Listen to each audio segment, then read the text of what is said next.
It's Week 14 of the National Football League. And coming up, we'll see Puka Nacua. And with him, any catch could be a big one. He's the NFL leader in touchdown receptions. It's the Cowboys and the Raiders, just ahead on EA Sports. Well, even with all the buildings along the Las Vegas Strip and all the action here, this is one of the city's biggest attractions. Allegiant Stadium opened back in 2020. Today, boy, what a matchup. Two NFL franchises with so much history, so much tradition, getting set to do battle here, as it'll be the Dallas Cowboys taking on the Las Vegas Raiders. Hi again, everyone. Alongside Charles Davis, I'm Brandon Gaudin. And, Charles, we look at the Raiders here entering play. They come into this one knowing it's been a while since tasting victory. They've dropped 4 in a row. Can they remember what it was like to win a game? In these types of situations, you're looking for someone to inspire you, and it doesn't have to be one of your best players either. Meanwhile, for the visitors here, the Cowboys, they come into this one off a bit of a clunker last time out, a loss that ended their 5-game winning streak.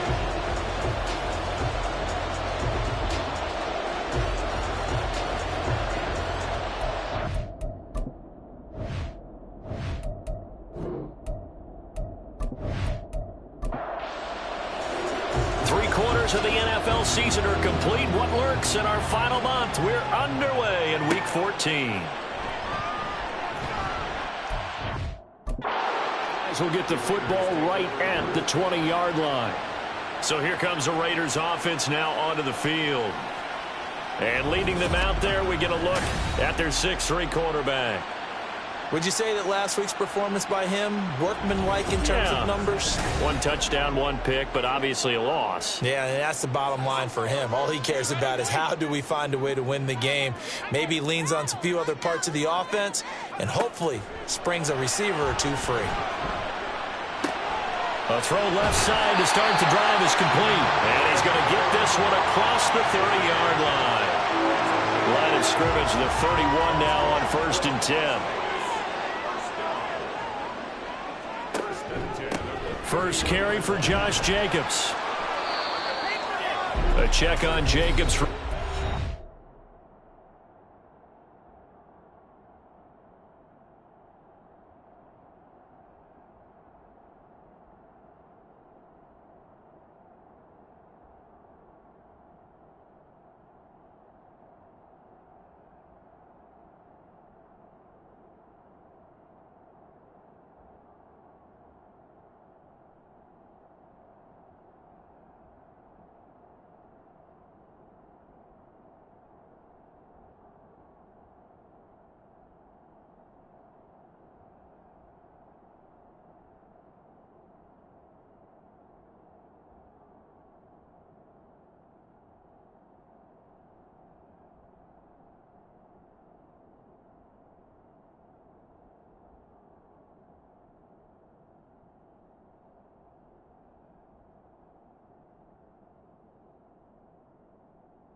12 carries, 53 yards. Just an all-right day from him last week. He really didn't break out for the huge yardage he had hoped going in.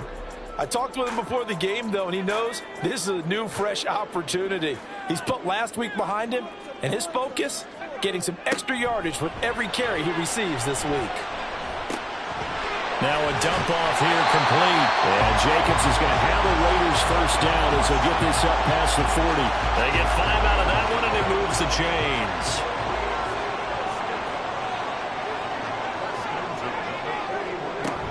Here's Jacobs on 1st and 10.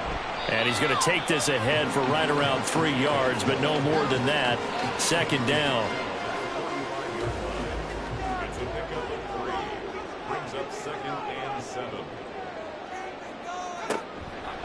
Blitz forthcoming as he'll look to throw.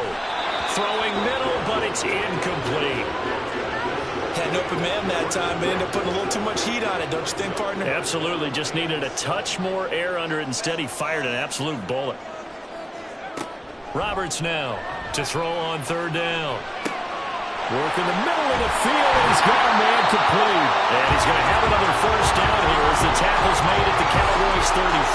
That 3rd down conversion good for 23. And they'll use him out of the backfield, and sometimes quite a bit. They're just trying to get him touches any way they can. 4 catches a week ago, there's another one right there. So from Cowboy territory now, here's 1st and 10 down at the 33. They'll run with Cobb. And inside the 20 before he's brought down. 17 more yards on that one as they keep the drive rolling. Quite the opening drive march they're on right now. It looks a lot like what we saw in practice prior to the game, doesn't it? You know, because on that last big practice beforehand, you go through your offensive script. You go through your play calling. You go through all the stuff and establish things. And it looks like it's going like clockwork right now for them. And he's going to be brought down just shy of the 5 at the 6. And that's good for a pickup of 10 yards. And they'll be left with a 2nd and about a foot. Operating from the gun. Roberts. Touchdown Raiders. Josh Jacobs with touchdown number 7 on the year. And the Raiders get the upper hand as they're on the board first here this afternoon. The losing streak can take on a life of its own, and I think it infiltrates a team when you're on that much of a slide. But this group has managed to focus, come out early, and put a touchdown on the board.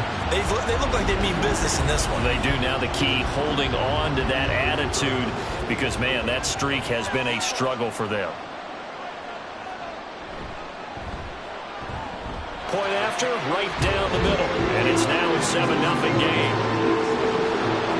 So that drive, 80 yards, 9 plays. And it ends with a Las Vegas touchdown. And the tackle going to be made right there at the 25-yard line. Time for Dak Prescott and the Dallas offense to go to work. Prescott, of course, the former 4th-round pick in 2016 out of Mississippi State. And while he won't admit it because his team lost the game, he had some fun in the last one. He threw for over 400 yards. I mean, there's no getting around it. As a QB, yeah, okay. We lost the game, but boy, that felt good flinging it around. Now he's got to figure out how to do the exact same thing, yet turn it into a win. The numbers for him from a week ago. Charles, how do you think he ran the football? I thought he definitely had his moments. I did think that they could have utilized him a little bit better, and I'm definitely going to keep an eye on him to see how they're going to use him this week. A 2nd down throw for Prescott. Going to be taken in here by Nakua. And he'll be out of bounds across the 30-yard line. In search of 4 yards here to pick up the first down.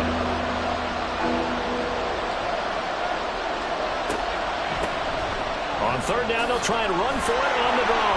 And they get him down, but not before he takes it across the 40-yard line.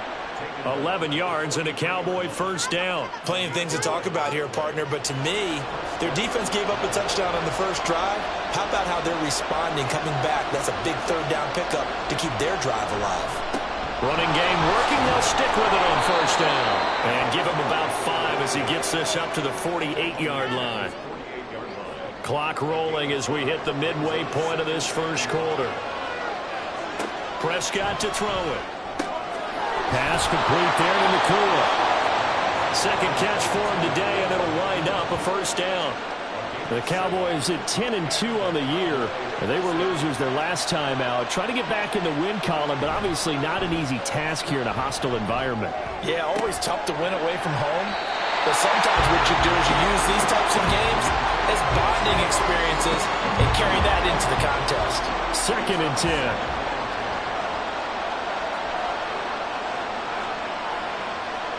Prescott now. And he's got his man in stride, complete. And he's going to have another first down as the tackle comes at the Raiders' 29-yard line. It's a pickup of 16 there, and it'll lead to a new set of downs. That's what we're used to seeing from him right there. Plays like that, why he's number 4 in the league in terms of receiving yardage. Able to make adjustments all along the way. Doesn't matter where he lines up, where he releases from. Working his way into the secondary, figures out defenses and finds weak spots in order to get open. He finds his man, complete. That's Ferguson. And he's going to be taken down right at the 10-yard line. He's certainly done a nice job spreading the field on this drive, and here he finds his big tight end for good yardage. And that's what you have to do. Keep defenses guessing about where you're going to go with the football. And this ball is caught by Lamb. Touchdown, Dallas. 10 yards on the touchdown pass. And the Cowboys are able to match the opening drive touchdown against them with one of their own. Well, Charles, here in their opening series, they said they had certain plays scripted for certain players. That looked like a well-designed play to get one of their top targets involved. Yeah, let's face it, Brandon. A player of his talent is a problem for any opponent to defend, and we saw it right there. They tried to deny an open lane to him. He still outplayed the coverage and scored the early touchdown. Good luck trying to figure out how to defend him as this game moves on. Each team's had it. Each team has scored. 7-7 here as the kick's away. Oh, a dangerous return man showing it here. And it'll be a terrific return here as he gets it down all the way inside the 30. Well, that return gives him a golden opportunity to go out in front. How will the defense respond after giving up that type of a return? The Raider offense heading out as we take a look at the playoff race in the AFC. A CD after this game, there will be 4 weeks left in the regular season. So this is far from the final version of what we'll see come January, more of a first draft, if you will, as all these teams fight for a better position. And you pointed it out so accurately there, Brandon. After this game, 4 weeks left in the regular season, and then the playoffs officially begin. But for some teams, trying to fight to make it to the playoffs, you're actually in a playoff push right now. And he'll get 7 yards from the 17 to the 10 before he's taken down. Facing a 2nd and 3. Ball on the 10. Now a give to Jacobs running right. And they go the wrong way on this one. Losing yardage back at the 12. It'll go down as a 2-yard loss, and it brings up a 3rd down. They'll need 5 on this play to move the sticks. From the gun on 3rd down. Roberts. Now the pressure gets there, and he goes down just inside the 20 at the 19.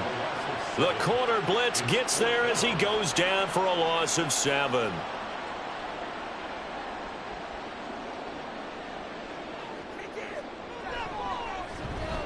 And his kick is good. And they take the lead here now at 10-7. So they're able to end that drive with 3 points in this one-possession ball game. And ideally, you want to end every drive with points. Most quarterbacks would tell you, let's end it with a kick, right?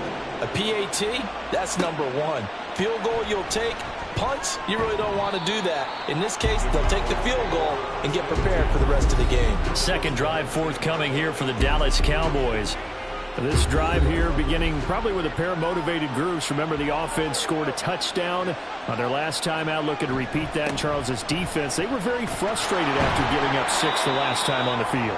And frankly, it's just a battle of wills in a lot of ways because you know they're both motivated. They both game planned for this drive, and they both have specific outcomes in mind. To me, it just comes down to who can execute better and which side can step up and assert its will over the other. The throw over the middle taken in. And they get him down, but not before he takes it across the 40-yard line. His fourth catch already in this first quarter. It's a first down. Prescott. And this is incomplete. Very lucky to get that one back. That nearly picked. It's second down now. Here's Prescott. Got a man, and he hits him in stride. And he'll be taken down, but not before he gets into enemy territory. So here's a 1st and 10 now in Raider territory at the 48-yard line. One back in the backfield, he'll get the carry. And great blocking downfield as he's got this almost to the 35-yard line. Back-to-back nice plays, 12 yards that time and a first down.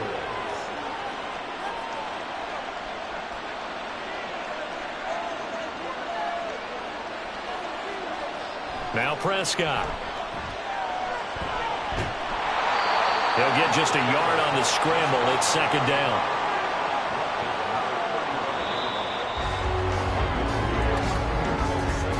10-7 our score after one right here on EA Sports.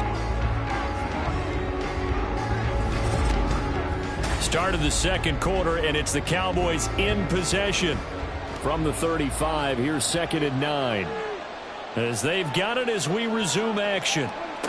Second down, Prescott. He finds his man, complete. That's Ferguson. This will be a gain of about 8 to the 27-yard line. This will be play number 8 here on the drive. It's 3rd and a yard. Now flags fly in, and one of the Cowboys looked like he got going a little early. Oh, jumping early from his tight end spot. Maybe trying to get a jump start on that route. Yeah, I think you're exactly right about that. And oftentimes when you see that, that means the play call was supposed to come in his direction, and he was eager to go catch a pass. He's got his target. That's complete. And he's going to have another first down as the tackle comes at the Raiders' 17-yard line. Give him 15 there, and the Cowboys have a first.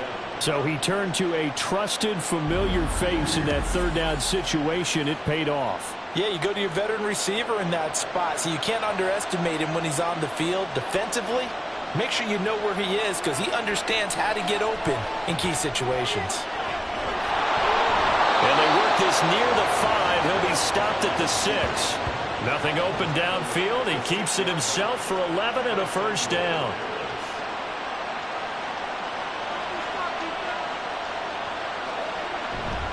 Now a first carry for their fullback.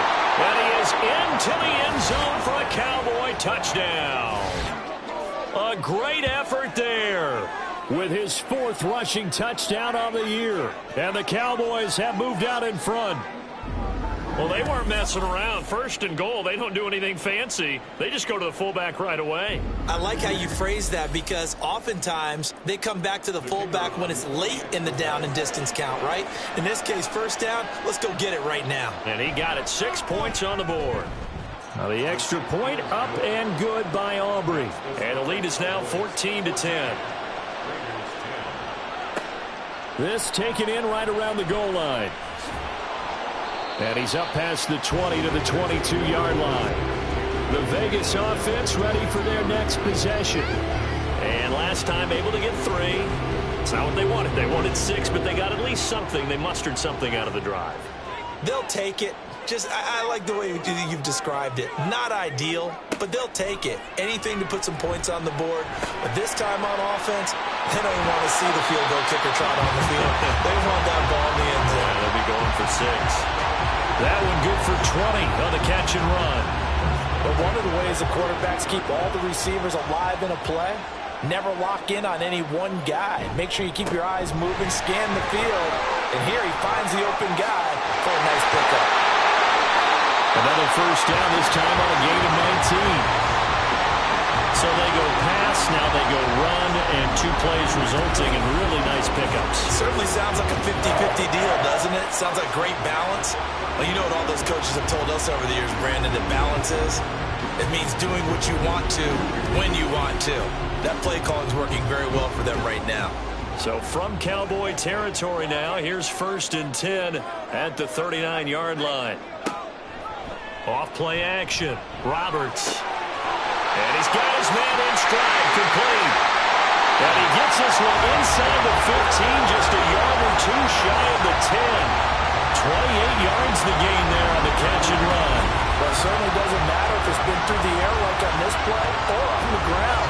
I don't know what's going on with this defense. In a sense, they've been AWOL on this drive so far. 3 plays, 3 first downs given up. They've got to find the answers, and they've got to find them quick. Running straight ahead is Jacobs. And he'll take this one inside the 10 down to the 8. Give him 3 on first down. It'll set up a 2nd and 7.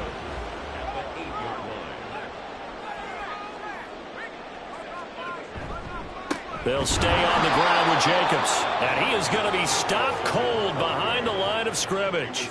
It'll be a loss of a couple on the play, so now 3rd down coming up. They'll be in search of 8 yards here as they hope to convert the first down. To throw on 3rd down, Roberts. Did he get the feed down? Yes! Touchdown! From 10 yards out, and the Raiders have regained the lead. Well executed there offensively. Defense looked a little confused, but he found his receiver, and that one good for 6 points. And the payoff we just saw there tells us how many times they ran this play in practice over the past few weeks, because they executed that flawlessly right here on game day when the situation arose. Extra point right down the middle, and it's now 17-14. Sanchez now, he'll kick it away following the touchdown.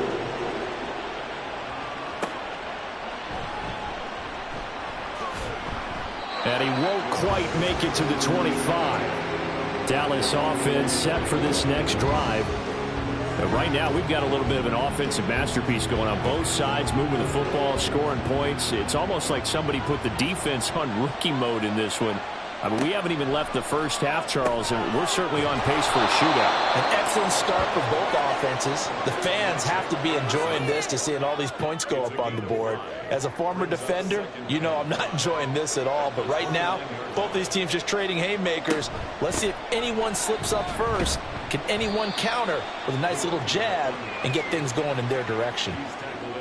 Just not a whole lot of room to operate there on that carry. No, not at all. They did a really nice job staying in their proper places and not allowing any lanes to open up. A short one there taken in by Ferguson. And he will have a Cowboys first down by about a yard as they're able to convert on 3rd and 2. And that one was a lot of fun right there, because that was the game within the game. 3rd and short, blitz was on. What's the key for the quarterback? Get out of your hands in a hurry. And that was a quick little completion. Got the job done for a first down. Now this one over the middle into the hands of his tight end, complete. So they'll get 8 out of that completion. And that'll bring up a 2nd down in just a couple. One back in the backfield, he'll get the carry. And he'll get it out a couple yards shy of midfield at the 48. A gain of 5, good enough for the first down.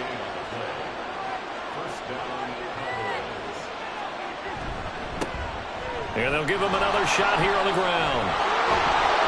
And he gets this inside the 35-yard line. 61 yards rushing for him, as he has been tough to stop here this first half. Partner, there are strong running plays, and then there are plays where you simply outclass the defense, and we saw the latter there. They ran straight up the heart of that front for an excellent gain and first down. Simply put, you've got to put up more of a fight defending the middle. Otherwise, this is going to be a long game. So here's a 1st and 10 now in Raider territory at the 34. Now left side, a completion to his tight end. And that's good for a pickup of 10 yards. And that'll leave him with a 2nd and just a few inches left.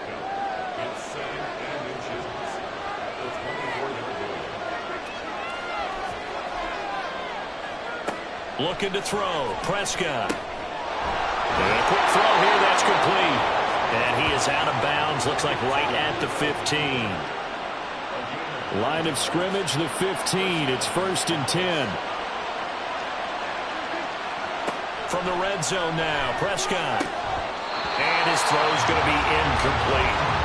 Whenever I see an in-route dropped, as we just saw in that play, I'm always thinking that in the back of their mind, they're worried about what's coming at them because they're going towards traffic on that route as opposed to being away from... Touchdown! 2 first-half touchdown passes now for Dak Prescott as his guys have now moved out in front. So, Charles, that's 3 touchdowns on 3 drives, and it's just been an offensive barrage so far. Great word, partner, using barrage right there. I'm going to add another word if you don't mind. How about perfection? No surprise that they're leading right now. Absolute dominance throughout this ball game and no signs of slowing down. Aubrey now for the point after.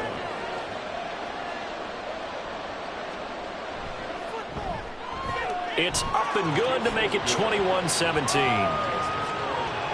So that one a pretty time-consuming 10-play drive. And it culminates in a Dallas touchdown. So after the touchdown, Aubrey now to kick this one away. And here comes a return from just beyond the goal line. And no chance to get away as they'll get him down at about the 17-yard line. The Raider offense now making their way toward the huddle. So remember, Charles, last time they were out here, they scored, but they just saw the opposition score, and they're trailing right now, so they're trying to keep pace here. They need a touchdown drive. Well, if you're a fan of offense, you're loving this, but if you're a fan of defense, this is tough to watch, and it's also tough to keep that up when you just watch your opponent march down the field on a scoring drive that lasts into double-digit snaps. You need a score here, not just to follow the momentum from your last drive, but put the onus back on your opponent. And that's what they're doing right now, swapping that onus back and forth. Rashawn Gary racking up sack number 12 for him on the year. I spent a lot of extra time preparing for this game watching this offensive line because they gave up 5 sacks last week in their loss. They just gave up another one now. They don't seem to be working together as a cohesive unit, right? 4 guys might have it right, but the 5th guy is giving something up. They've got to find a way to all get on the same page. Now on 3rd and long, they'll look to throw. And he's going to go down. He backed up into the end zone, and this is going to wind up a safety. At this point, I think it's a surprise when he isn't close to being sacked on a passing down. The amount of times he's hit the deck today, I think a lot of us are reading safety before they even took the snap. Simply a merciless pass rush every step of the game, and that rush earns a crowning achievement there. Now the free kick comes after the safety from the 20 as they bring the punter on to try and get some hang time here. Fielded just inside the 30. The Cowboys about set to take over on offense. Right now, everything they touch turns to gold. This is their 4th possession. Touchdowns on their first 3 possessions. I mean, this defense, they can't seem to stop them. It's like they're on skates. Great analogy, Brandon, because they are pushing them back and winning everything at the line of scrimmage. They've just been laying down tracks towards the opposite end zone. So, to themselves, all they're saying is, if we don't make a mistake, there's no way they can stop us. And we've hit the 2-minute mark in this first half of action. Coming up at halftime, I'll go from one personality, that's you, Charles Davis, to another one in Orlando, the coach. He'll have stats and scores from around the NFL. You and Jonathan Coachman both larger than life. No doubt about it. But you're stuck with me in this booth, yes, and he's miles away and smiling. And happy.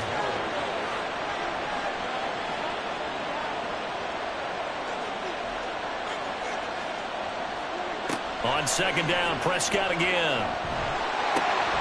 He's going to find his running back. It's complete. Well, hang on now. We're going to pause here. We've got an injured player. We'll take a break and get a report from Vegas after this. And the Raiders call on a nickel set here for 3rd down. Here's Prescott. That's going to be knocked away and incomplete. Zone coverage there, and they were playing deep. That makes it obviously a little bit harder to run by guys. And that time, there's not much of a window to get the ball in there, and it winds up incomplete. And this one looks good. It is good. Right down the pipe. So when you factor in the safety, this now a 5-point swing. And look, I'm not going to turn away a 5-point swing because 5 points, that's valuable. Don't get me wrong on this. But if they could have taken that safety and added 7 to it, now you're talking about a really big swing. And makes it across the 20 as his guys will set up shop at the 23-yard line. Here's Las Vegas ready to take the field. And the last time they had the football, they surrendered 2 points on the safety.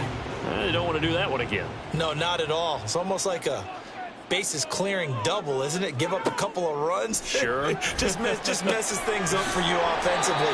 But now they've got to go ahead, take it, set it aside, and move forward. First down now, but that clock rolling. Back to throw. Roberts. He finds his man. Complete. That's Blake. And he's brought down. The Raiders try to move quickly, try to get everybody back to the line. Throwing on first down, but this one winds up to be incomplete. And not a common sight, at least on this drive. A momentary setback, though, for this passing game that has been moving well this series. Good thing for them, though. Still 2 more downs to connect and try and pick up another first down. Another throw on second down, and this one incomplete as well. So back-to-back incompletions, and that has them staring at a 3rd and 10. Back to throw again. Oh, this will be incomplete. The rush gets home just as he was letting that go. That could have been worse. Instead, it's 4th down. Out is Rigoberto Sanchez on 4th down to punt this thing. And last week in the loss, 5 punts as he gets this one away. And this will be out of bounds. Now it's a question of where they'll mark it. And they'll say it crosses at the 11-yard line. Getting set to go again as we look at the back, heading onto the field again. He's been good. His guys are winning. So far, the recipe working here in the second quarter. And he doesn't like to just tote the rock. He wants to carry his team on his back, and that's what he's done throughout this game. Yeah, he's done that. He'll be hoping to continue that trend. A good pickup there, 21 yards. It's a nice zone breaker right there. Take the tight end, move him out to the slot, then have him run a corner route versus the zone coverage, which means he's going to be behind the shallow coverage and ahead of the deep coverage, put the ball right on him. Prescott on first down. Complete. Jefferson the target. Now the Cowboys going to burn the first of their timeouts as they stop it here with just under 40 ticks to go in this first half. Over the middle, complete. It's Ferguson. And he's going to have another first down as the tackle comes at the Raiders' 44-yard line. The Cowboys going to use their second timeout now as they'll stop it with a little over 30 seconds to go in the first half of play. To the air again, Prescott. Open man downfield is Lamb. It's complete. Touchdown, Cowboys. 3 touchdown passes now for Dak Prescott. And the Cowboys will extend their lead in the final minute of the half. That score that they just gave up there, that's a tough one for their defense to swallow because they've had a tough time through the first 2 quarters. They really were determined to get a stop there. Unable to do so. That makes their comeback hopes that much more difficult. Aubrey now for the PAT.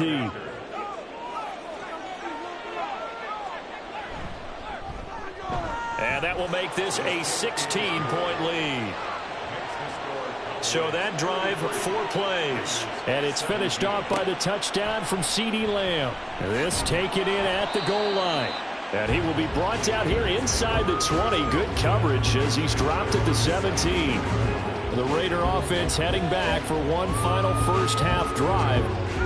And the ball backed way up. So thinking with this amount of time on the clock, probably just sit on it, and we'll see these 2 teams go to the lockers. Yeah, I don't think you want to overthink it in this situation. Either side of the ball. Just go ahead and finish up the half and get on out and talk about it. And now a throw on first down there, but it's incomplete. Now a 2nd and 10.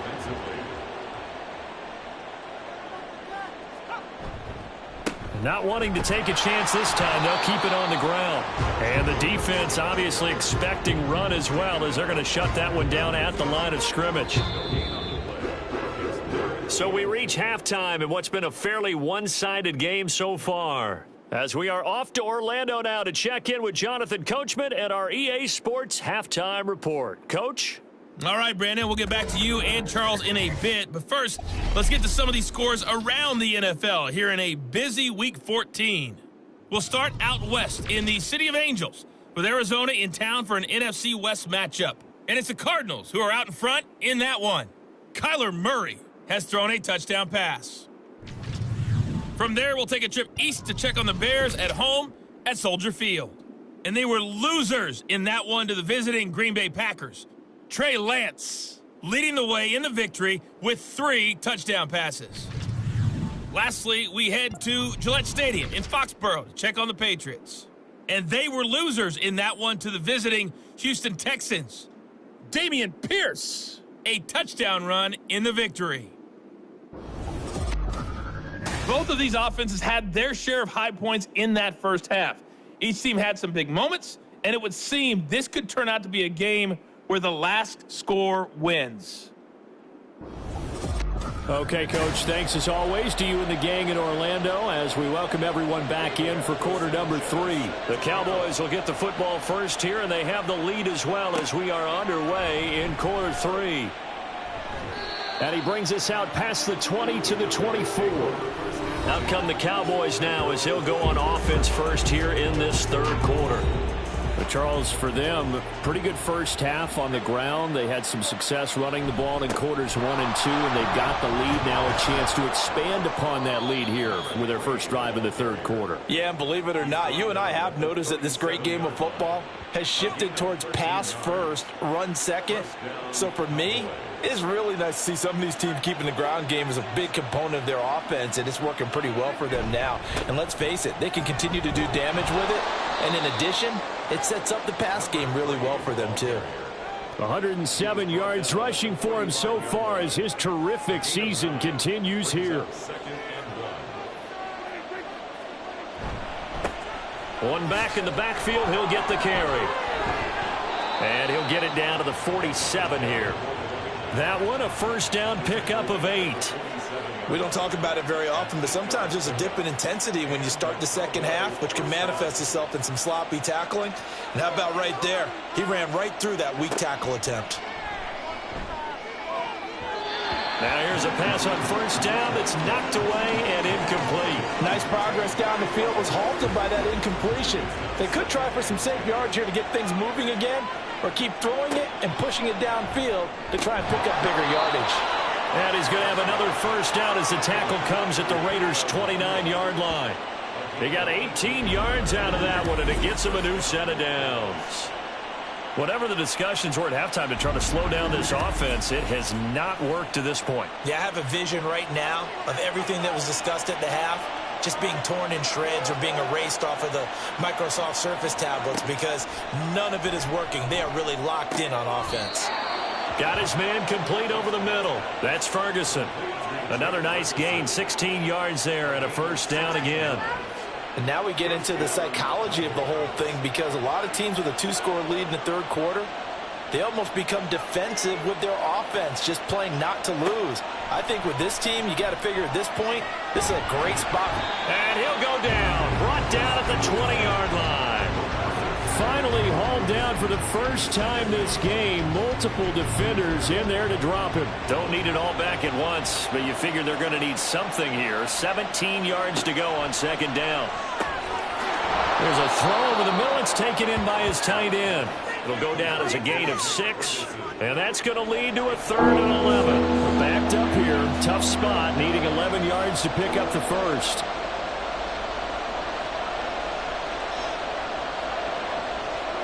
On third down, it's Prescott. And that is caught. Touchdown, Cowboys. Dak Prescott now 4 touchdown passes on the afternoon. And the Cowboys take the opening kickoff of the third quarter and drive right down the field to extend their lead. Boy, he has been fun to watch throwing the football in this one. It's certainly not fun for that defense, though, Charles. Now up to 4 touchdown passes in this ball game. Yeah, we're supposed to be neutral, but I'm feeling their pain right now because he has absolutely carved up this secondary. A clinic on how to attack the defense and take them out of the game. So after the touchdown, Aubrey now to kick this one away. This fielded right at the goal line. And no chance to get away as they'll get him down at about the 17-yard line. And as this offense makes their way back out, it's AFC playoff race time as we give you a look. And I tell you, 4 weeks still to go, and everything is wide open, and it's fun. And I know we always talk about, well, if the playoffs were to begin today, and then we kind of go, okay, but they're not. Let's see how it plays out. Wouldn't it be fun to play with this playoff lineup right now? Because to me, just about anyone can win this whole thing out of this grouping we currently have. And by the time we get there, it may look entirely different. Roberts on first down. Completes a short throw to Stocker. And that's good for a gain of 6. And that will bring up second down. Brings up 2nd and 4 at the 41-yard line. They will run out of the gun with Jacobs. And he'll be taken down at the 46-yard line. A gain of 5, good enough for the first down. And on Las Vegas, first down. 1st and 10 at the 46. Once again, it's Jacobs. And boy, this defense again really making things tough on him as they stop him for no gain. Here's 2nd and 10. No gain on the play. Brings up 2nd and 10. Looking to throw.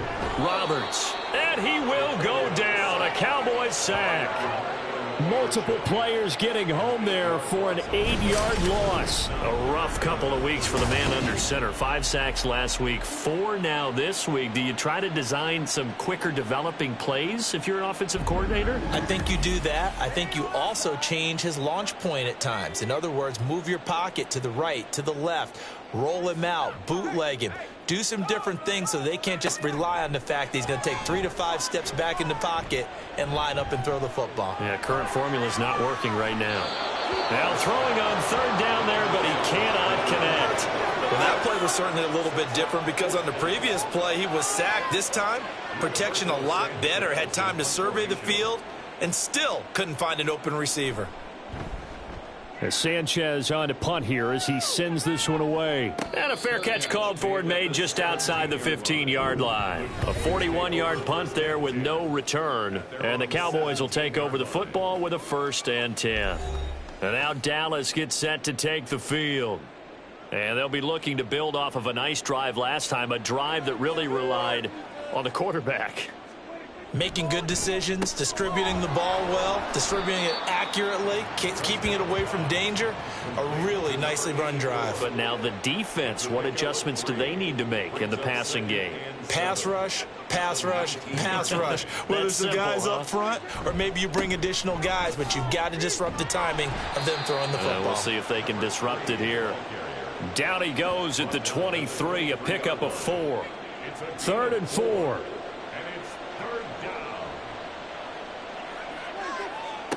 Now Prescott.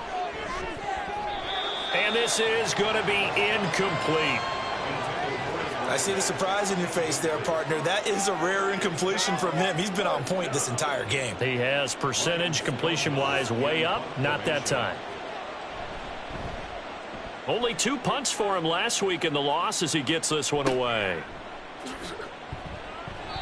This will be a 41-yard punt, 3 on the return. And the Raiders will take over now 1st and 10. Las Vegas' offense back out there ready to go.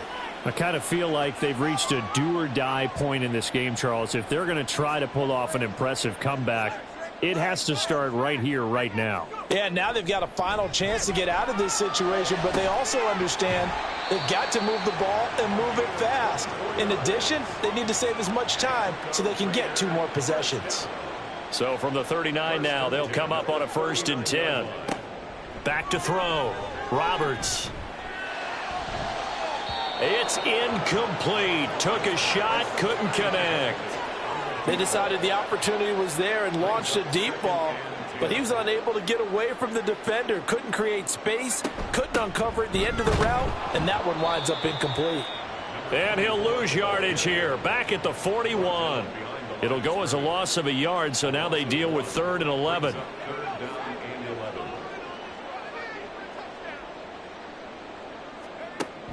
Looking to throw. Roberts. Pass taken in by his big tight end. And he's going to have another first down here as the tackle's made at the Cowboys' 28. First and 10 at the 28-yard line. Jacobs going to try the middle. And forget about finding a lane. He barely had time to look up before he was planted in the backfield. Call it a full 3 yards in the wrong direction there. Brings up 2nd down.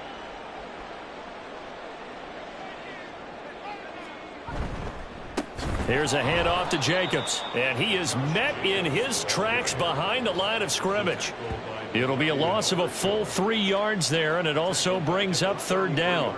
A tall task ahead of him here, needing a full 15 yards to move the chains. To throw is Roberts, throwing on 3rd and long. Completes a short throw, and it's a fumble. It's picked up by the Cowboys. There he goes left side.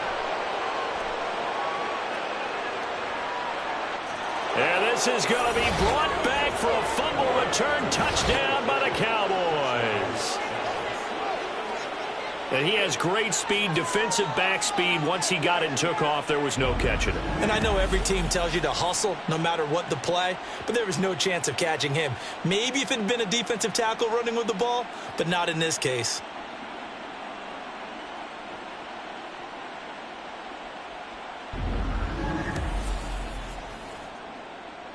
And now, as with every potential turnover, they're going to take a second look at this just to make sure. Now the question, was the knee in fact down before this ball comes loose? And is the video convincing enough to overturn it? A lot of factors here. Remember, you also need clear possession of the football afterwards. This is a tough one to overturn. So that one overturned. They say the knee was down, and that will not be ruled a fumble. And his kick is right there. It's good, and that'll get this back down to a 20-point spread. So the 3 points there, and CD, that helps him inch a bit closer. Yeah, partner, when you're losing, any points you see go on the board in your favor, you're happy to take them.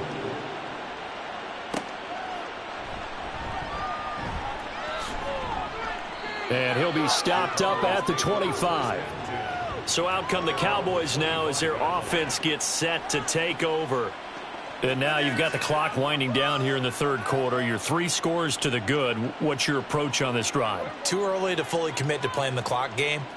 Yet at the same time, you're also not going pell-mell like you would in 2-minute offense. This is what NFL offenses call 4-minute football. Take the clock out of the game a little bit, wind it down, but at the same time, keep advancing the ball down the field. 2nd and 6, just inside the 30. Off the play fake, Prescott. He's got a man, it's his fullback. And he's able to take this one up to the 35-yard line. So 5 yards here, 5 on the play. And that'll bring up what looks to be a 3rd and inches. Can't be more than a half a foot. Now here's a handoff out of the gun. A little juke. And they bring him to the ground just shy of midfield.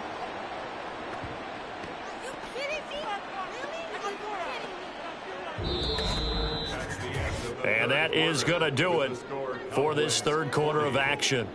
This is the National Football League on EA Sports. Back now in Las Vegas. Welcome back, everybody. It's the Cowboys with a football. They'll be looking to tack on to their lead as we get set for the 4th. Right back to him on 1st down. And this will be taken across midfield and into Raider territory. 5 yards on the carry. Good pickup on 1st down. From the 46, here's a 2nd and 5. One back in the backfield, he'll get the carry. And good space to operate there as he takes this down inside the 35-yard line. Oh, now an injured player down there, and this is not what you want to see. That's Justin Jefferson, who's having some issues. We'll take a break and get a report from Vegas after this.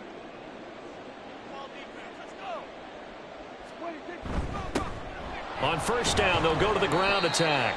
He'll work his way up the middle for a gain of about 4. Second down. Now a 2nd and 6. Throwing, Prescott.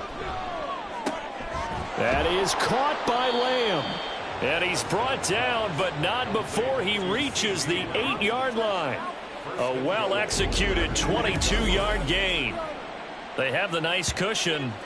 They just want to pour it on right now, still throwing the football. And I know my background says, why do you need to do this? Just go ahead and run out the clock and get a win. But as many people pointed out to me, it's a video game, man. Go ahead and put the numbers up. Sportsmanship, no. And he'll take it into the end zone for a Cowboy touchdown. An 8-yard touchdown run. And the Cowboys look like they're going to get back in the win column as they extend their lead here in this 4th quarter. So the rushing touchdowns continue to stack up, CD. That now 15 for him on the year. And give him a ton of credit for staying healthy, being a smart runner, and it's showing just how important he's been to his team. He's got to be their MVP at this point in the season, and those votes may have been turned into league MVP votes when it's all said and done. Taken at the goal line. And he'll get it up past the 20 to about the 22. The Vegas offense ready for their next possession.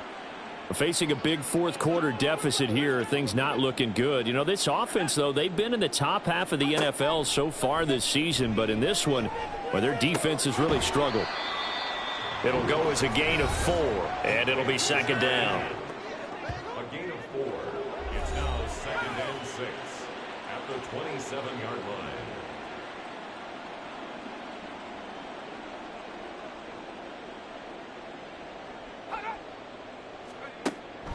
Back to throw.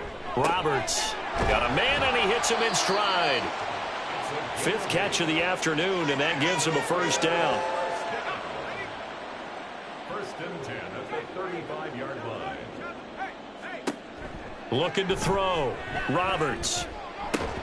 Completed out left to Dobbs. Short completion, just 4 yards, and it'll be 2nd down. On the pickup.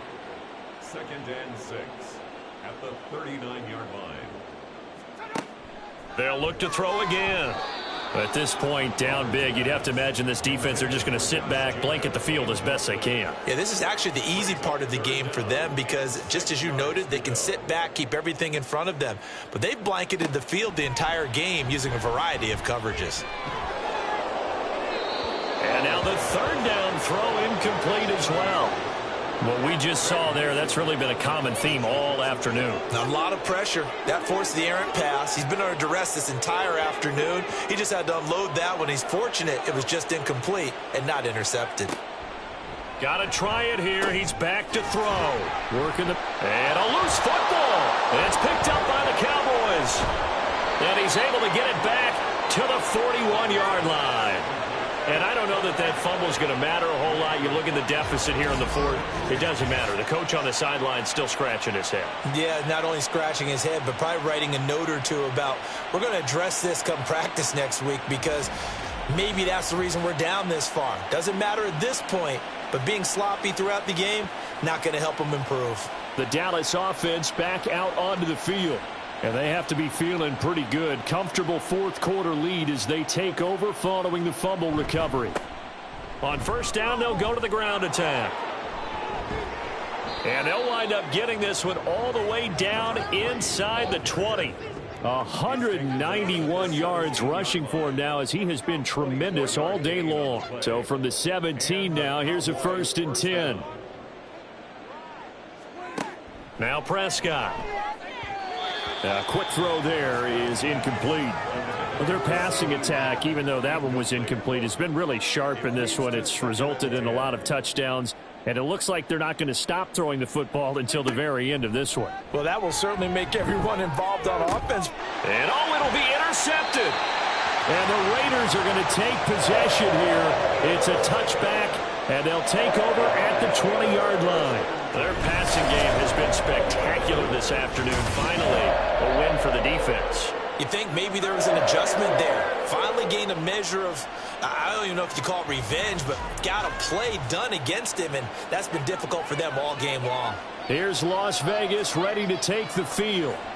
It's now appearing that this losing streak is going to continue. You know, the coaching staff was confident that this was going to be the game to stem the tide, but that just has not been the case.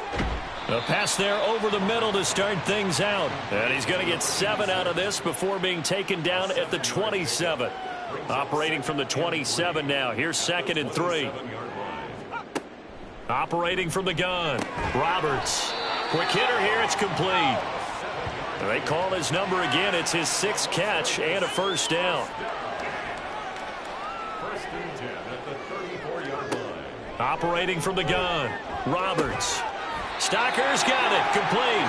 And out across midfield down to the 45. So on the other side of the field now, it's 1st and 10 as they've got things rolling on this drive.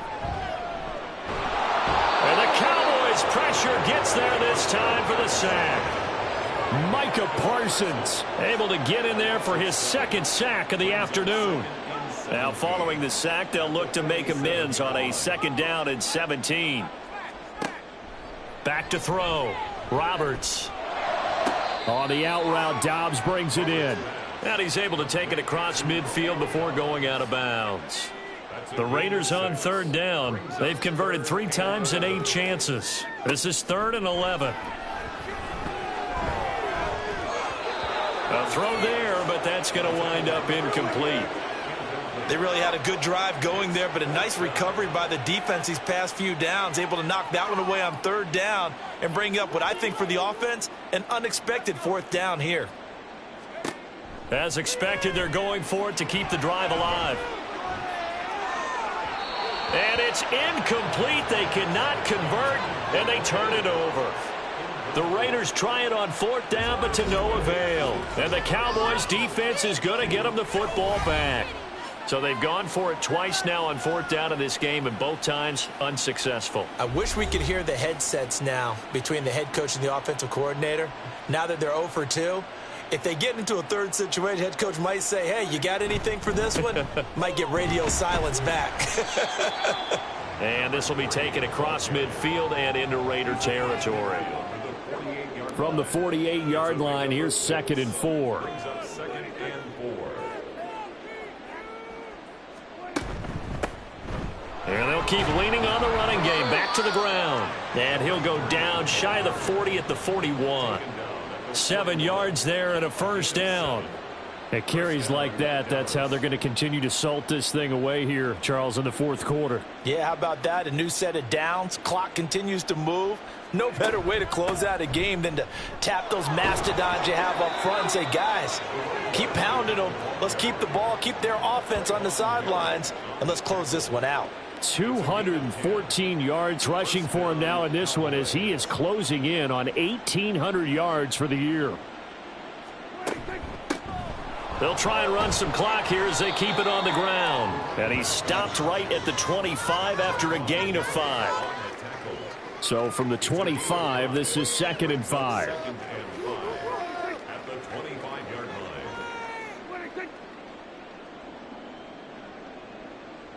line. They'll bring a receiver in motion right. Now they show jet sweep, but instead a run up the middle here. This will be a short gain of 3 before he's brought down at the 22. Here now, 3rd and a yard. 3rd down.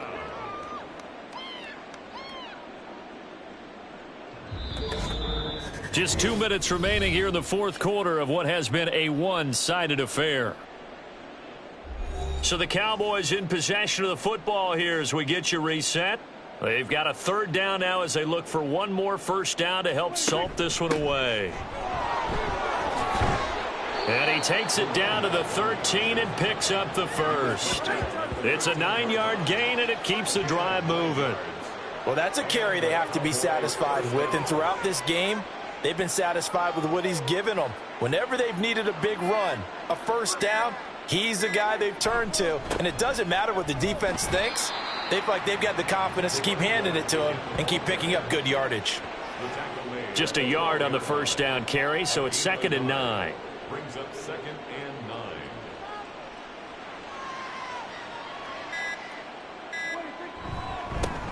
9. One back in the backfield, he'll get the carry. And he'll fight his way down right around the 12. A minimal gain there on the 8th play of the drive. And it's 3rd down.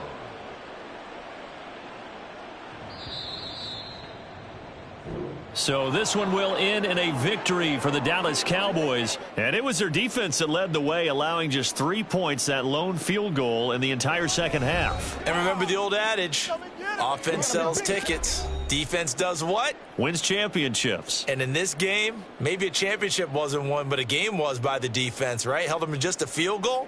That's a heck of a job. I mean, when they went out there with that determination and a pretty good game plan, pretty good idea what they wanted to accomplish, just love the execution, love the tenacity, love the way they finished. So for the Cowboys, the win pushes their record now to 11-2 on the year. And they will head back home next week. Meanwhile, for Las Vegas, they're squarely in play for next year mode now as they drop to 2-11. And they will try to get back in the swing of things next week on the road. I'm Brandon Gaudin. Certainly have to thank Charles Davis, my broadcast partner, and our entire crew. We'll catch you next time right here. It's the NFL on EA Sports.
It's Madden NFL 24 on EA Sports, and all eyes are on Dalton Kincaid.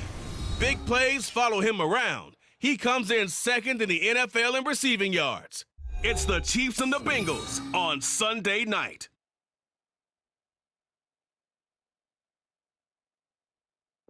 From one of the loudest venues in the NFL, there's a look at Arrowhead Stadium here in Kansas City. Tonight, we've got a great Sunday night matchup on tap, as it'll be the Cincinnati Bengals taking on the defending Super Bowl champions, the Kansas City Chiefs.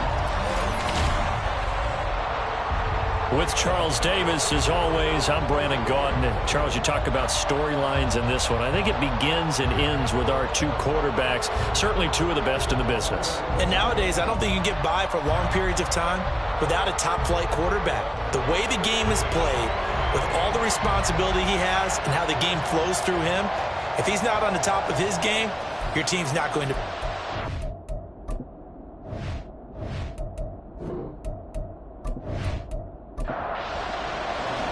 Two teams trying to stake their claim to postseason football. Week 14 of the NFL is underway. From a couple yards deep, he'll bring it out of the end zone.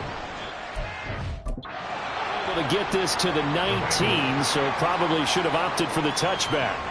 Here come the Bengals now to take over. And a look at a guy, definitely got a little razzle-dazzle to him. Can do it with his arm or his legs. Their mobile QB. I loved his quote during the week. If I were a defensive back, I would have wanted to play against me last week as well. He's trying to eliminate those turnovers, those interceptions, and get back on the positive side of the ledger throwing touchdown passes. Yeah, had 4 of those picks, led to the loss. And the reinforcements come in as they're going to stop him behind the line. A bad start there, a big loss on their first play from scrimmage. It's second down. They'll set up to throw. Man open, that's Jamar Chase complete. So the completion good for 6 yards. And 3rd and 8 now.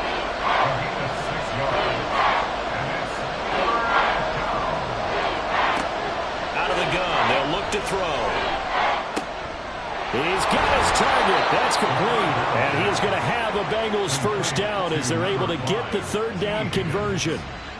Well, I think when they look at their offense, they think to themselves, weapons, weapons everywhere, and they want to move the ball around. They want to spread it to different people, but you absolutely know they want to get this man involved as well, and that's what they just did on that play. They'll run on first down. Downing. And good running there as he'll take this all the way up to midfield. 12 more yards there and another first down. If you start assessing what went wrong last week, Charles, in their loss, had nothing to do with the ground game. They ran it well. And you also have to say to yourself as a team, don't go away from what worked. That's not the reason the game was lost. Running the football over time, when you do it consistently, usually translates into wins. And they're hoping to do it consistently here. Looking for more there on first down, but this throw downfield, incomplete. So after the incompletion on first, now 2nd and 10.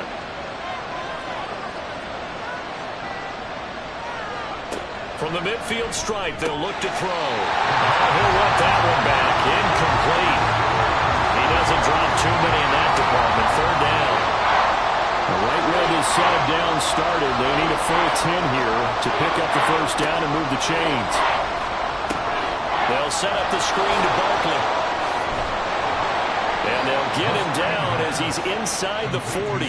The Bengals passing game finding a rhythm. They've got another first. And as you're game planning as a staff, you go through all the different ways you can neutralize the other guy's pass rushers. Extra linemen, leave a tight end in, bring the running backs back in to block.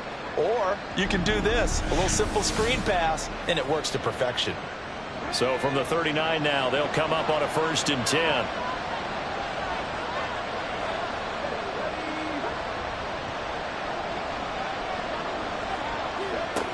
Again, he'll drop to throw. And his throw's going to be incomplete.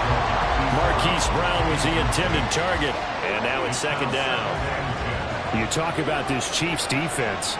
Against the pass, just numbers that they haven't liked. Number 30 in the league right now. And I think you're going to see some changes in the offseason, whether it's through the draft, free agency, honestly, maybe even both. They definitely need some help in the secondary. This offense was on the move. Now 2 straight incompletions have them looking at 3rd and 10. They'll stick with the passing game as he looks to throw.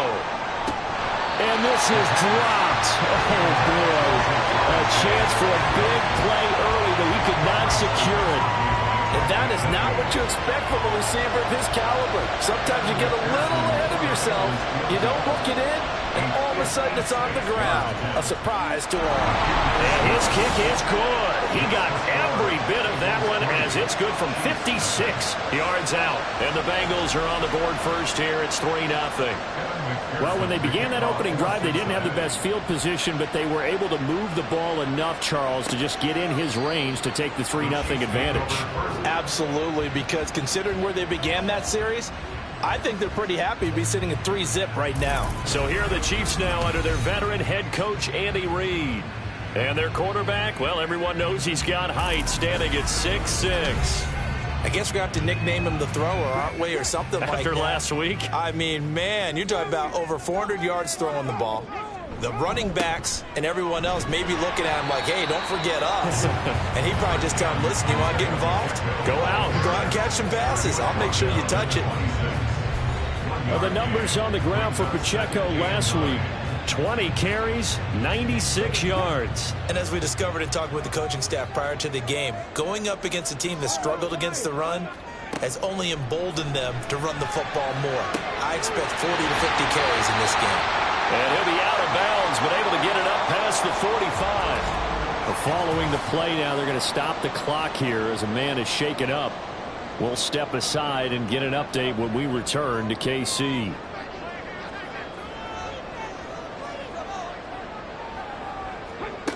Now on first down, he'll drop to throw it. Well, this is caught by Williams. And taking it across midfield and just shy of the 40. 11 more yards that go around, a first down as well. Kansas City Chiefs. First down. 1st and 10 at the 42-yard line. They're going to look to throw. Firing quickly here, and that's complete. Calling a gain of 6 on the play, and that's going to bring up 2nd down.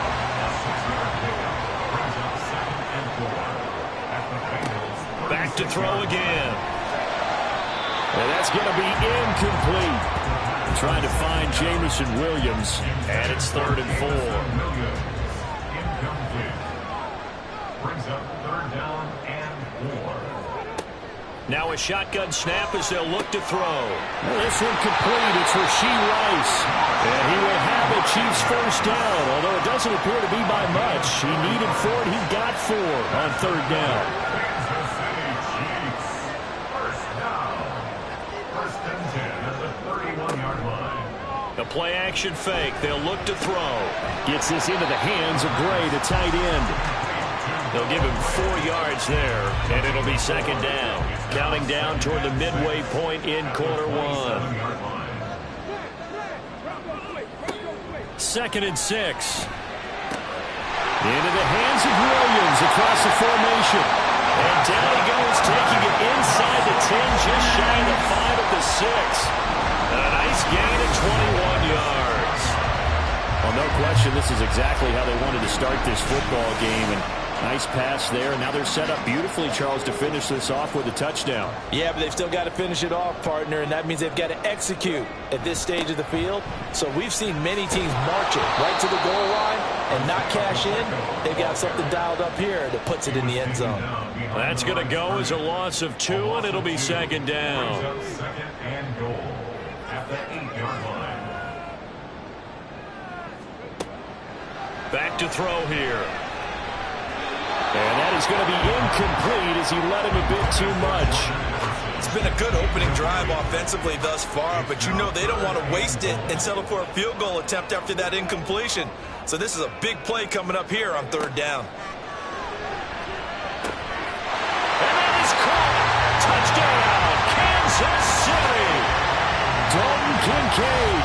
Touchdown number 15 of the year.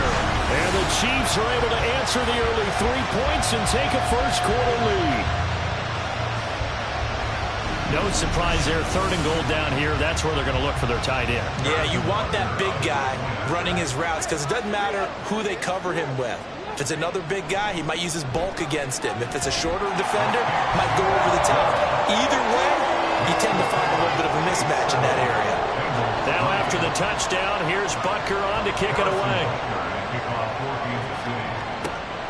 This taken in at the goal line.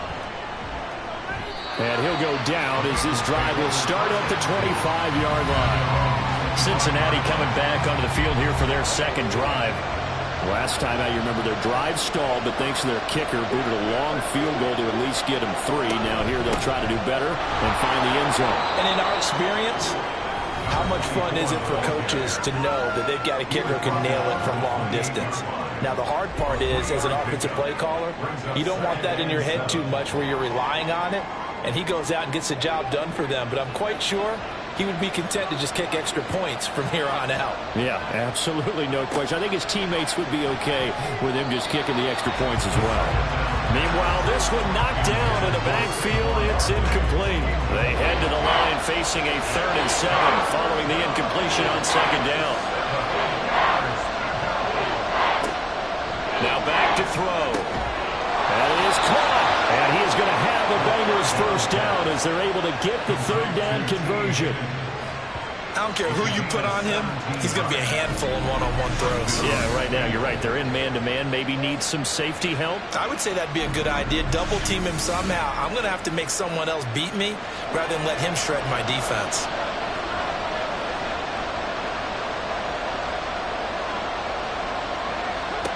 Back to throw now on 1st down. Got an open man. That's David Njoku, the tight end. And he's brought down. Back-to-back nice plays. 12 yards that time and a 1st down.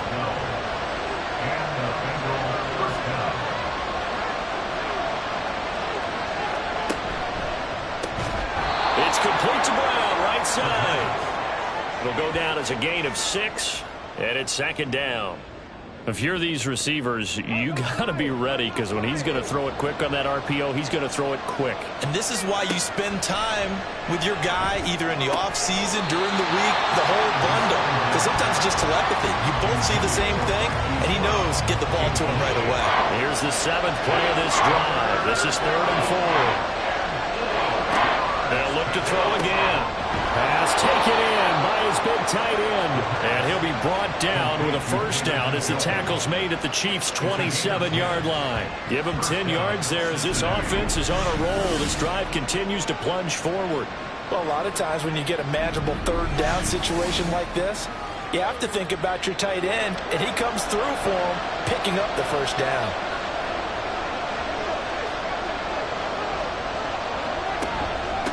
On 1st down, Downing, and he's swallowed up right near the line of scrimmage. No gain on the play there, 2nd down. Here's a play fake as they set up to throw. And down he goes, taking it inside the 10, just shy of the 5 at the 6. Able to find a lot of empty space there, picking up the 1st down and a 21-yard gain.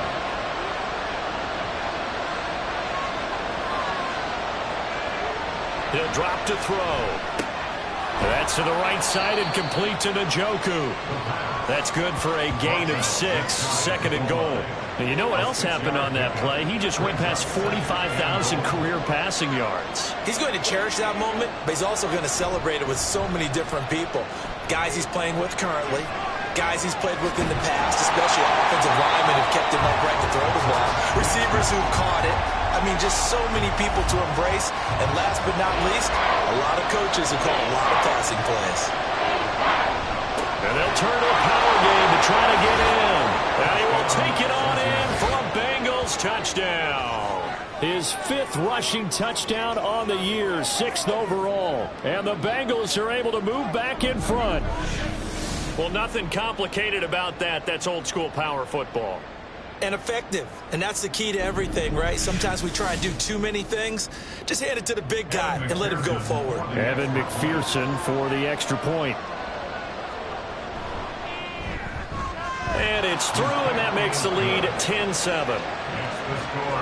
So that drive, 12 plays in length. And it's finished off with a Cincinnati touchdown. The football will come out to the 25 as McLeod will not return it. So the Chiefs offense heads out. There's a look at the playoff picture in the AFC. And as we take a look at the playoff picture, certainly still a lot of jostling to go in these final few weeks. For the moment, they would be a wild card team, far from locked up, but that's why this is exciting. These last few weeks, a lot to play for. So much to play for. And remember, 7 teams in each conference go to the playoffs instead of 6. And not to mention, remember when the league made that move a few seasons ago to put divisional games at the end of the year? So you get to week 16 and 17, you're playing for playoff spots, and you're playing divisional games. Couldn't be more exciting than that. Second quarter from Arrowhead. It's the Chiefs in possession. They'll come up now 2nd and 4 from the 31. As they've got it as we resume action. Off the play fake, he'll look to throw. And this one's incomplete. Not sure what happened out there, but it looked like the timing was a little off on that throw. Well, you know I'm a defender, so what am I going to say? Great defense. Darn right. They did something to disrupt that timing. They'll look to throw. Rush coming, and he's taken down. And the defense coming through on 3rd down. A loss of 7 to bring up 4th. Here's Tommy Townsend on to punt. He was called on 3 times in the win last week as his first one here's away. It's a 4-yard return following a punt of 49. And the Bengals take over 1st and 10. Cincinnati set to take over once again. And they'll just simply be looking to build off the confidence of the last time out where they scored a touchdown. And confidence is powerful, isn't it? When you've scored once, you feel like you can go back out there and get it done again. Doesn't matter what the defense throws at them. They feel like they're in a groove right now, and they want to get out there and show it. Yeah, hoping to stay in that groove here this go-around. Ball on the 39. Here's 2nd down and a yard. On play action, they'll throw. And he'll spot Higgins open left side. And the officials here going to pause the game for a second. Looks like there's an injured Chief on the field. We'll step aside and get an update when we return to Arrowhead. Back-to-back good plays have them on the move on 1st down. He'll look to throw. Over the middle here to Brown. It's a game of matchups, and that's why you take your receivers and move them around a bunch, especially your best guys. And when they work out of the slot, you often hear the coaches talk about how great it is because it gives you a two-way go. You can break out or you can break in. That makes it hard to defend. Throwing again on 2nd down, but this time it's incomplete. Bengals on 3rd down. They have been superb. 5 for 6 to this point. This time it's 3rd and 3.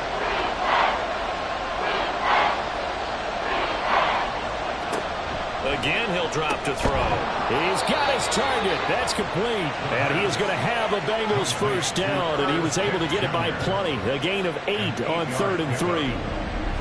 Well, sometimes our pregame meetings do pay off, don't they? What do the guys in the locker room call him? Well, they said it with a chuckle. They called him Old Reliable. Yeah, that means he doesn't move quite as fast as he used to, but he still knows all the tricks, doesn't he? Even that little gentle push-off in order to get open, he finds a way to pick up a 1st down. Now a throw here going to be taken in by the tight end, Njoku.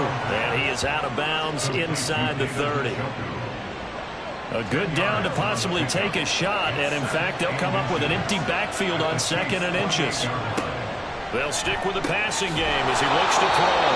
And Higgins is going to have a Bengals 1st down as he'll take this down to the 26. I'll pick up the 2 yards. And the Bengals 1st down. They'll drop to throw. They get him to the ground right on the cusp of the red zone after a pickup of 5 or 6.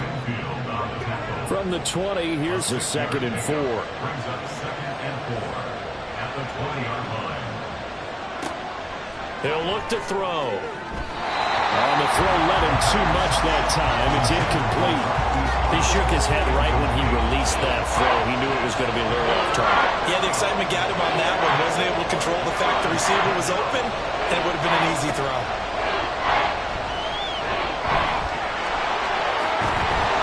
And he'll be taken down, but he does have first down yardage. That one goes for 8 yards. There he goes, and for good reason. Running with it has paid dividends earlier in this game and earlier on this drive. And until they prove they can stop him, I don't think he's going to be shy about continuing to run for first downs instead of airing it out. And he'll protect himself at the end here as he winds up getting pretty decent yardage. 2nd and 3 with the ball sitting on the 5.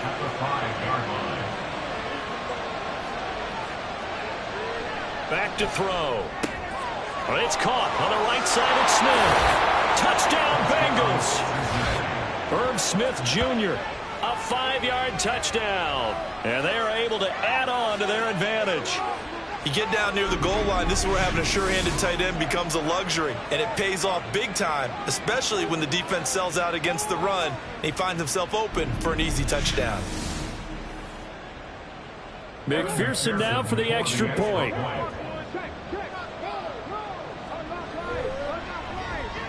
It's good to make it 17-7. That one in the books as a 12-play drive. And it ends with a Bengals score. Here's McLeod from his end zone.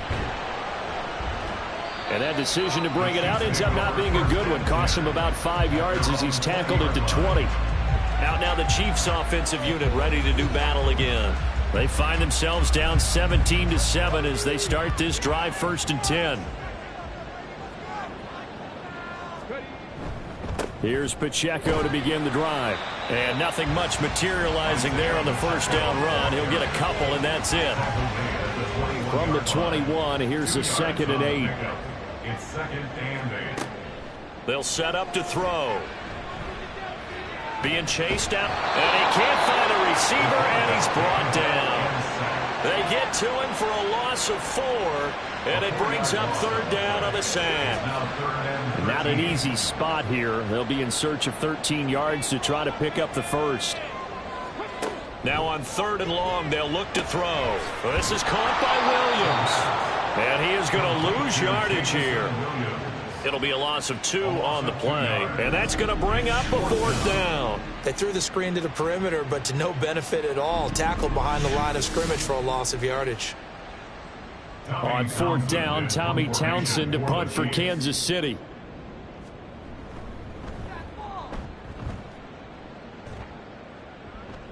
And a fair catch taken back near about the 35, 36-yard line. So a change of possession here on the punt. And the Bengals will take over here 1st and 10. The Bengals drive about to get going. They have to be pleased with the way that they've moved the football thus far. And why wouldn't they be? 2 touchdowns on a field goal in their first 3 possessions. They're playing so well right now, the field goal probably feels like a disappointment. During that run, an injury here. We got one of those big blockers in some discomfort. We'll step aside and get an update when we return to KC.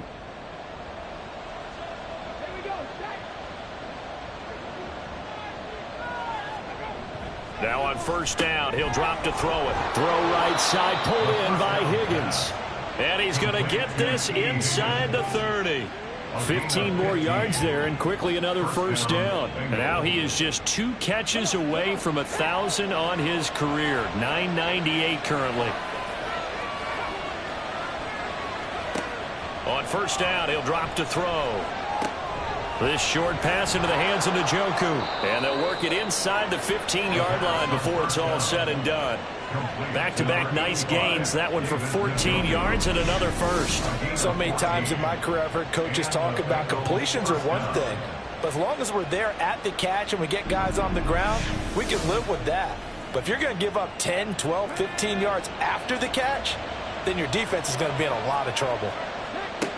They'll look to throw now on 1st down. And that is incomplete. Oh, the coverage a little too good there, and it's 2nd down. Intended for David Njoku. Brings up 2nd and 10. Back to throw again.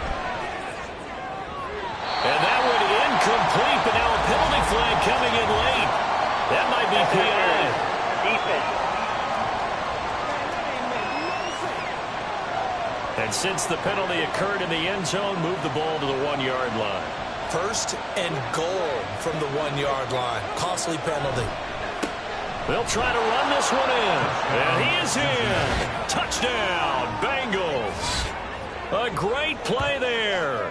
That's rushing touchdown number 20 on the year. And his guys now an extra point away from taking a 3-score lead.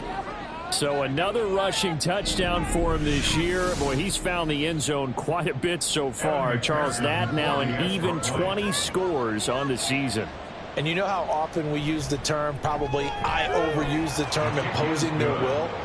Well, these defenses have become really powerless to stop him. That's what we've seen from him and his team this year. You know he's getting the ball down here in the red zone, but he's just got that strength of will himself, and he's used it to great effect.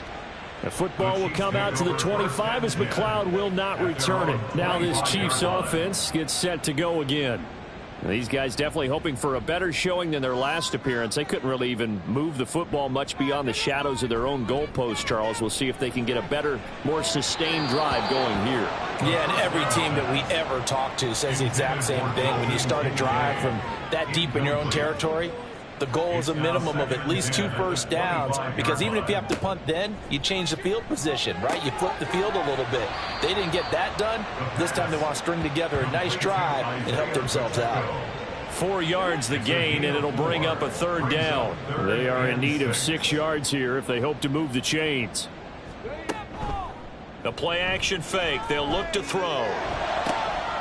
That is caught.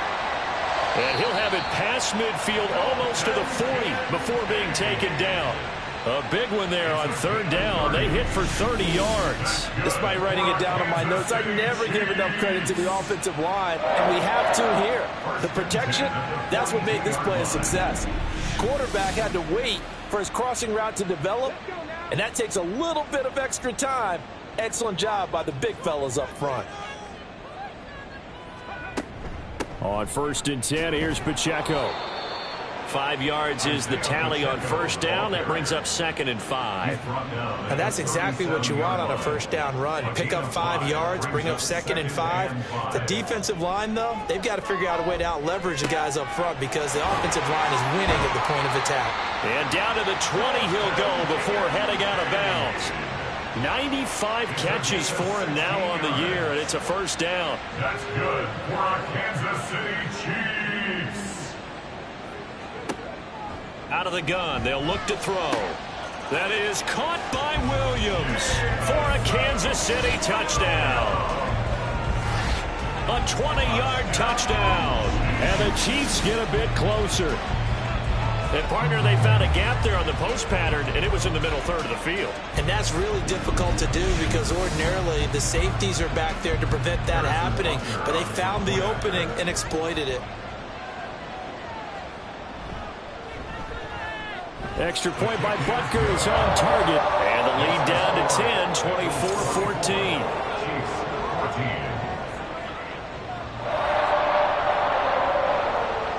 Now after the touchdown, here's Butker on to kick it away.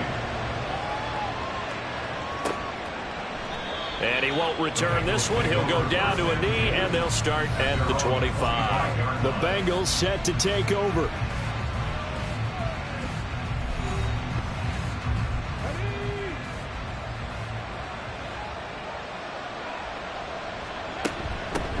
They'll start out on the ground. It's Saquon Barkley. Room here to run. And down he goes, but he takes it up to the 40.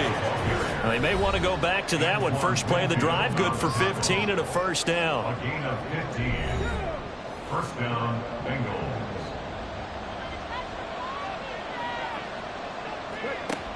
They'll set up a throw. And this is caught. It's Brown. And they've got it well across midfield down to the 40 before it's all said and done. It's another 1st down, as this time they get an even 20. Good strong throw and catch right there. And so far in this game, the alleys have been open for them to get completions, and they're taking advantage of it. From their own 40 to the other 40. The gain of 20 leads to 1st and 10. Back to throw here. Looking left side, and he's got a man. That's Brown. Just a gain of a couple there. And that'll bring up second down. Brings up second and 8 at the 37-yard line. Barkley, inside handoff. A beautiful fake. And this will go as a gain of 7 as he gets it to the 30-yard line. And hold on here, because on that last run, it looks like we have a player who was shaken up. We'll step aside and get an update when we return to Arrowhead. Here's third and a few inches. They're going to look to throw. And he will not be able to hang on through the contact. It's incomplete. The coverage strong, and now it's fourth down. It's a 47-yard field goal try from here, but instead they're going to opt to go for it on fourth down. Looking to throw. Able to find the open man. That's complete. And he is going to have the Bengals first down. No problem there. They get the first by plenty on 4th and inches. Now a timeout called for by the offense as the clock stops here with 46 seconds remaining in the first half.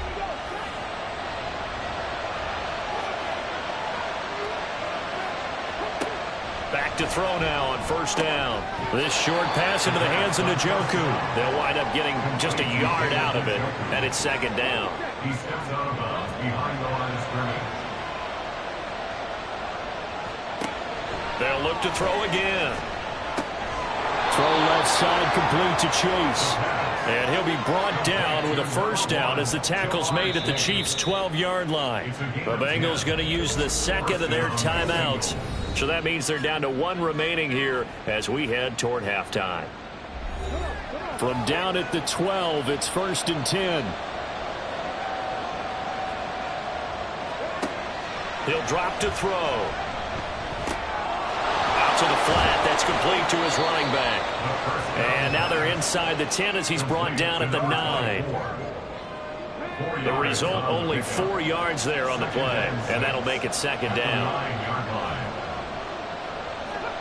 They'll throw now on the final play. That's to the right side and complete to Njoku. So we have reached halftime here, and it's the visiting Bengals out in front. As we'll send you down to Orlando, and we check in with Jonathan Coachman for our EA Sports Halftime Report. Coach. All right, Brandon, thanks very much. We'll get back to you and Charles in a minute. But first, time to give the folks at home a look at what's going on around the NFL. We'll get our tour started out at Venerable Soldier Field in Chicago, where it was the visiting Packers who were able to come in and win this one on the road. Trey Lance leading the way in the victory with 3 touchdown passes. From there, let's hop over to New England. Check out the Patriots at home in Foxborough. And they were losers in that one to the visiting Houston Texans. Damian Pierce, a touchdown run in the victory. And finally, Monday Night Football. They've got a good one lined up between the Baltimore Ravens and the Pittsburgh Steelers.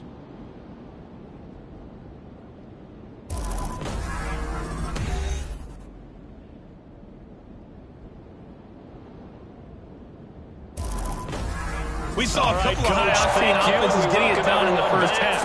Both teams had no problems moving the football. And you'd have to think, the team whose defense shows up in the second half is going to be the one who walks out of here with a victory. As McLeod will not return it. The Chiefs ready to go on offense to begin quarter number 3. And Charles, some things to like about that first half, ultimately trailing here, but certainly this deficit is manageable. So curious to see what adjustments they may have made at intermission. As am I, because I think things bode well for a possible comeback, because I thought one of their best reps in the first half came through the passing game. They were hitting the open receivers, taking whatever the coverage gave them and making it work well for themselves. Now, they just want to pick up the pace of scoring a little bit. So I expect them to come out, continue to throw the ball effectively. His 5th catch tonight, and it's good for a first down. And this was a nice example of an offensive coordinator scheming his guy open. Just a little underneath route, just trying to free up some space, and it worked awfully well. Got him not just space, but plenty of room to run after the catch to pick up really nice yardage. That one caught by Rice. And he'll be down at the Well, they go from 146 to the other on a pickup of 8. At the Bengals' 46-yard line. Again, he'll drop to throw. Throw outside, completion to Rice. Back-to-back receptions for him, and it's another first down. Good for Kansas City Chiefs. First down. First and 10 at the 40-yard line. They'll stick with the passing game as he looks to throw. He'll check this one down to Pacheco. Only able to gain a couple there, and that will bring up second down. And just in general, Charles, on a play like that, how tough is it for the defense to account for a running back essentially being a receiver downfield? It's very difficult, especially if the running back has skills like a receiver, and you're aware of that before the game even begins. So throughout your practice sessions, you're going to want to be aware of him. Where is he lining up? What can he do? What kind of damage can he do to us downfield? And who can match up with him without weakening our overall defense? You're exactly right. It's a tough task to match up to him. Now he's going to be taken down back around the 35-yard line. It'll be a loss of 7 on the sack, and it brings up second. Second and 17 at the 35-yard line. He'll look to throw. Over the middle and complete to Addison. And that was yardage that they needed there after the sack on first down. They didn't get all of it back, but now they're looking third down as a manageable situation, one that they have a much better chance of picking up. Now throwing on third down there, but he cannot connect. And that'll bring up fourth down as his Cincy defense stands up on third. Smart move to throw that one away. You're in field goal range, so you definitely don't want to be loose with the ball. And that's great work by this defense to force a fourth down. Butker's kick here is good. And this is back down to a 7-point game. So they were facing the deficit coming out of the locker room at intermission, and at least they're able to get the field goal to cut into that deficit. Yeah, now your offense feels pretty good about itself, right? A little bit more up to speed coming out of the break. You turn to your defense now and say, hey, we got 3 there. We're chipping into the lead. Can you help us out? Hold it. Let's get the ball back for us. And ultimately cannot get this out to the 25-yard line as he's dropped it to 23. So here are the Bengals now as they get their first possession of this second half. We've got a close game. The offense has played well, but right now they've got to keep their foot on the gas. And that carries with it an extra bit of pressure, doesn't it? As much fun as they're having right now, they're locked in, really clicking on all cylinders. They also know that if they ever miss a chance to put points on the board, they've actually put their team in jeopardy. And that's not how you want to play the game. It's supposed to be complementary football, offense, defense, but today it's all offense for them. Yeah, they've been playing with a sense of urgency. It's probably going to need to continue. And he is out of bounds right around the 34. From the 34 now, here's first and 10.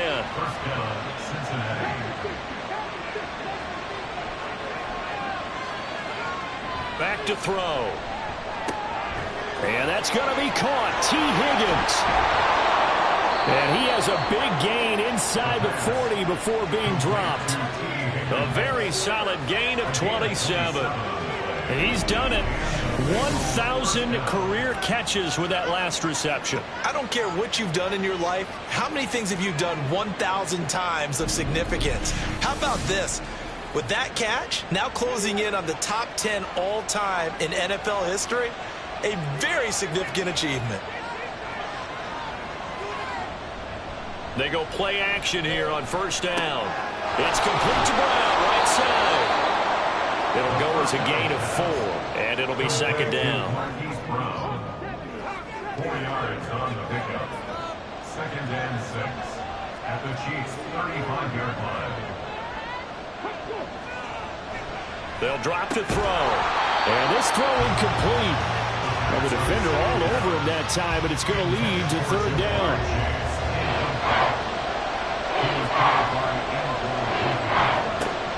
They'll set up to throw. They'll set up the screen to Barkley. And he is going to have the Bengals first down as they're able to get the third down conversion. As an unbiased observer, I think it would have been interesting to see what they would have done if they hadn't gotten the first down there.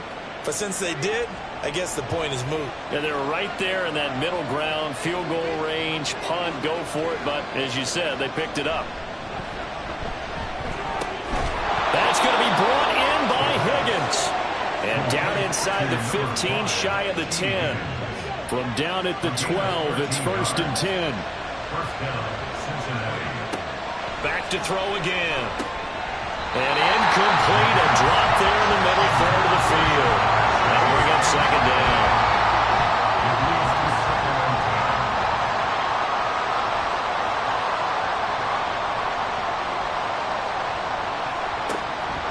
He'll look to throw. And he's got his favorite target yet again. It's complete.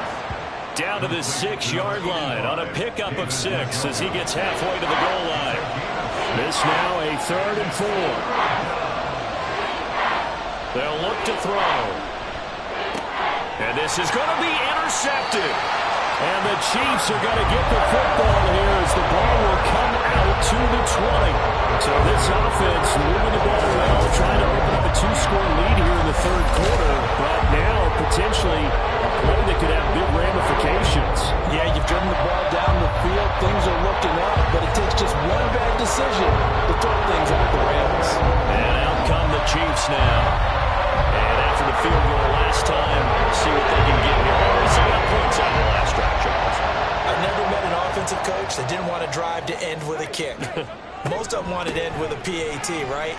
In this case, a field goal, they'll take it way better than the alternative, which is a punt. Yeah, but you met fan bases that were happy with that field goal. I haven't met a fan base yet that wants to drive to end with a kick, other than the extra point. That's it. So that flag obviously takes away the good yardage that they had on the play.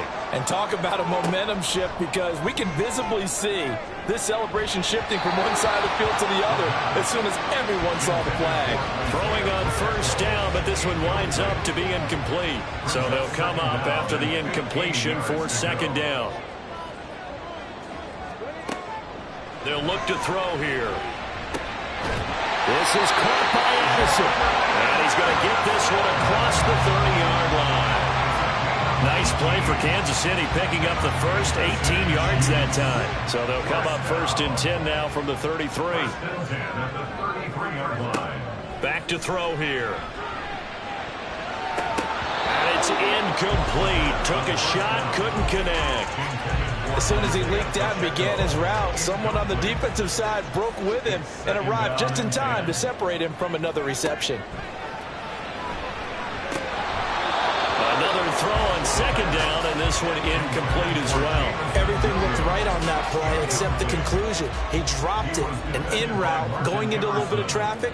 Maybe in the back of his mind, he was wondering where the hit was going to come from. Work in the middle of the field, and he's got a man complete. And he will have a Chiefs 1st down as they're able to get the 3rd down conversion. I don't care how many times we see it. I still get a kick out of watching quarterbacks and receivers do the pass tree in pregame warm-up. But I always remember that when we go to practices, we see that after practices as well. They really tune it up, don't they? They tune it up. They know why they do it for these situations. 1st down. And they build that trust. And that's caught inside the 30. And he's brought down after a very nice gain. That one nearly 30 yards, 29 officially.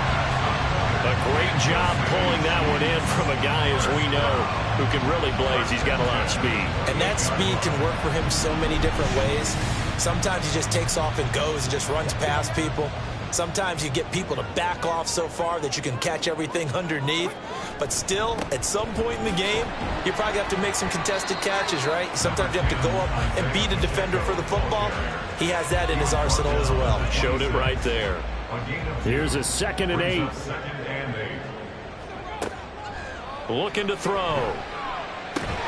Addison hauls it in. They get him to the ground right on the cusp of the red zone after a pickup of 5 or 6.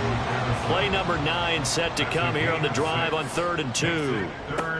They'll try for the first with Pacheco. And he will have a Chiefs 1st down as this defense unable to hold. It's a 7-yard gain there on 3rd and 2. Well, he picked up the 1st down, but he violated running back 101 and short yardage situations, didn't he? I mean, with the fancy footwork? Yes. You're supposed to just make that one cut and go. But I think that move that he made, that did allow him to pick up the first down. Without it, I don't think he gets it. Now a throw to the end zone on first down, but it winds up incomplete. And 2nd and 10, he'll look to throw again. And in for the Chiefs touchdown. Jordan Addison. A 12-yard touchdown grab. And the Chiefs are an extra point away from drawing level. Great corner route there. Not only able to catch it, turn it upfield, and get into the end zone. It usually involves a little bit of an extra move, doesn't it? You've got to get them thinking that you're moving to the middle of the field and you're breaking away to that corner. Boy, that was well executed. Butker on for the PAT. And that will tie our game here in the 3rd quarter. A pretty long drive that time. 11 plays all told. And Jordan Addison capped it off with a touchdown catch. Nothing separating these two sides. 24 all our score as he sends this one away. From a yard or two deep, here comes a return. And all deep in his own territory. He coughs up the football. And it's picked up by the Chiefs. And they'll be at the 18-yard line. Great field position here in the red zone. So from inside the 20, here's 1st and 10 at the 18. They'll come out throwing here to start the drive. Complete to Addison on the out route. And down inside the 10 here before he's out of bounds right around the 7. Give him 10 yards there, and about by the nose of the football, he's going to have a first down. They'll set up a throw. And that is caught for a touchdown, Kansas City. Isaiah Pacheco. A 7-yard touchdown grab. And the Chiefs have scored again in this 3rd quarter, this time to move out in front. Well, he wasn't the guy they were initially going for, but after going through the progressions, it worked. When you have plenty of people who can catch the football, you don't always have to go to your primary target, and sometimes that target is actually covered.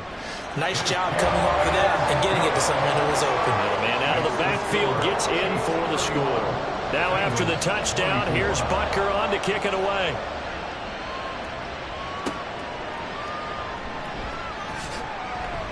And no alley to be found. The coverage was solid, and he's dropped at the 18. T. Higgins out on offense with the rest of his teammates for this next drive. And the previous drive put him up over 1,000 yards for the season. So now it's what you like to refer to, my friend, as gravy time, right? It is. I mean, he's done it, right? He's accomplished the goal. So the good players, they relax a little, they bask in it. They think this is okay, we've done what we set out to do.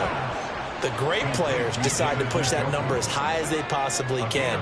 I don't expect him to have any let-up in his game the rest of the way. Great thing if you're on the opposite side. He's such a weapon. He just opens things up for the other guys around him. Yeah, if you're the opposite receiver, you should expect a few passes come your way, too, because I've got to kick coverage in his direction. We're back now in KC. It's the Bengals. They've got the football, but they trail here as we get rolling in quarter number 4. A play-action fake. They'll look to throw. Got him in. It's Brown. They call his number again. It's his 6th catch and a first down. An 8-yard pickup. And the Bengals first down. Up the middle they go. Downing. Calling a gain of 4 on first, and that'll make it 2nd down. And that was a quality play to start a new set of downs. That was simply an offensive line winning the battle up front and winning in a big way and giving their guy in the backfield a nice lane to hit. Now a throw. They're going to be taken in by the tight end, Njoku. And he'll be taken down, but not before he works it past the 50. That'll put him right at 99 yards receiving now as he's got a first down. I like the design that we're seeing right there. This is what they need. Down by a touchdown here in the 4th. They just need to keep working their way downfield. And when they see openings, take their shots. They'll run on first down. Downing. And nothing doing. He's immediately taken down at the line of scrimmage. 2nd and 10.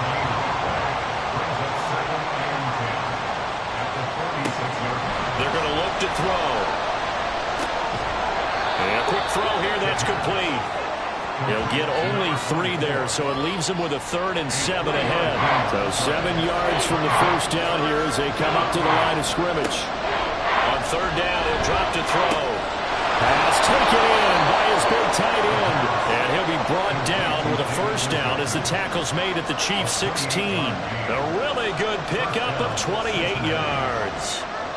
And that's well executed there on 3rd down. And I love the confidence that they had to let their tight end try and find some space in the middle of the field, right in their quarterback's line of vision. And QBs love to make that easy throw, and they hooked up there for a first down. The drive continues as they search for a tying touchdown. Here's 1st and 10. Well, that one drops down, incomplete. Good coverage there, forced the ball free, and it's 2nd down. It's now 2nd and 10. Again, he'll drop to throw. This is caught. Touchdown. Jamar Chase. A 16-yard touchdown. And the Bengals are an extra point away from tying this game here in the 4th. We are set up for a fantastic finish now. A 4th quarter touchdown here, and we're an extra point away from a tie football game. And I know they're thinking about possibly going for 2, but I'd go ahead and kick this one and just get it back to level. And McPherson on for the extra point.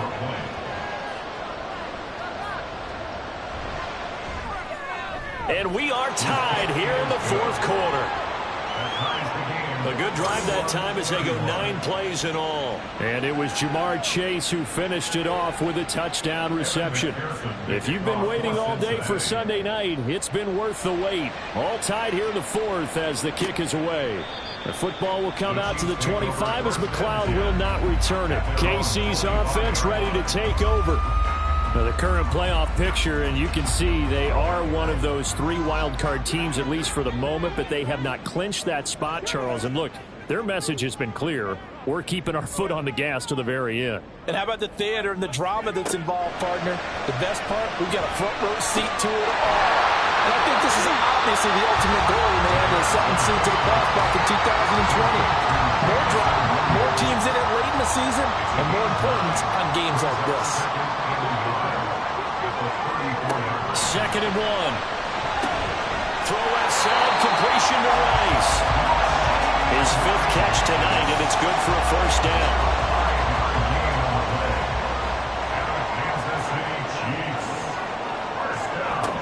He'll look to throw. This is caught by Williams. And he'll be corralled out across midfield down to the 45. Give him 15 yards on that one. Kansas City has a first down. Partner, the tie game in the 4th quarter, you and I both know in the NFL, that's when you lean on your stars, and he came through with a nice catch right there. So they'll come up in Bengals territory now with a 1st and 10 at the 45-yard line. They'll run out of the gun with Pacheco. And down inside the 40 to about the 38. 7 yards on the pickup there, and it'll leave them with a 2nd and 3.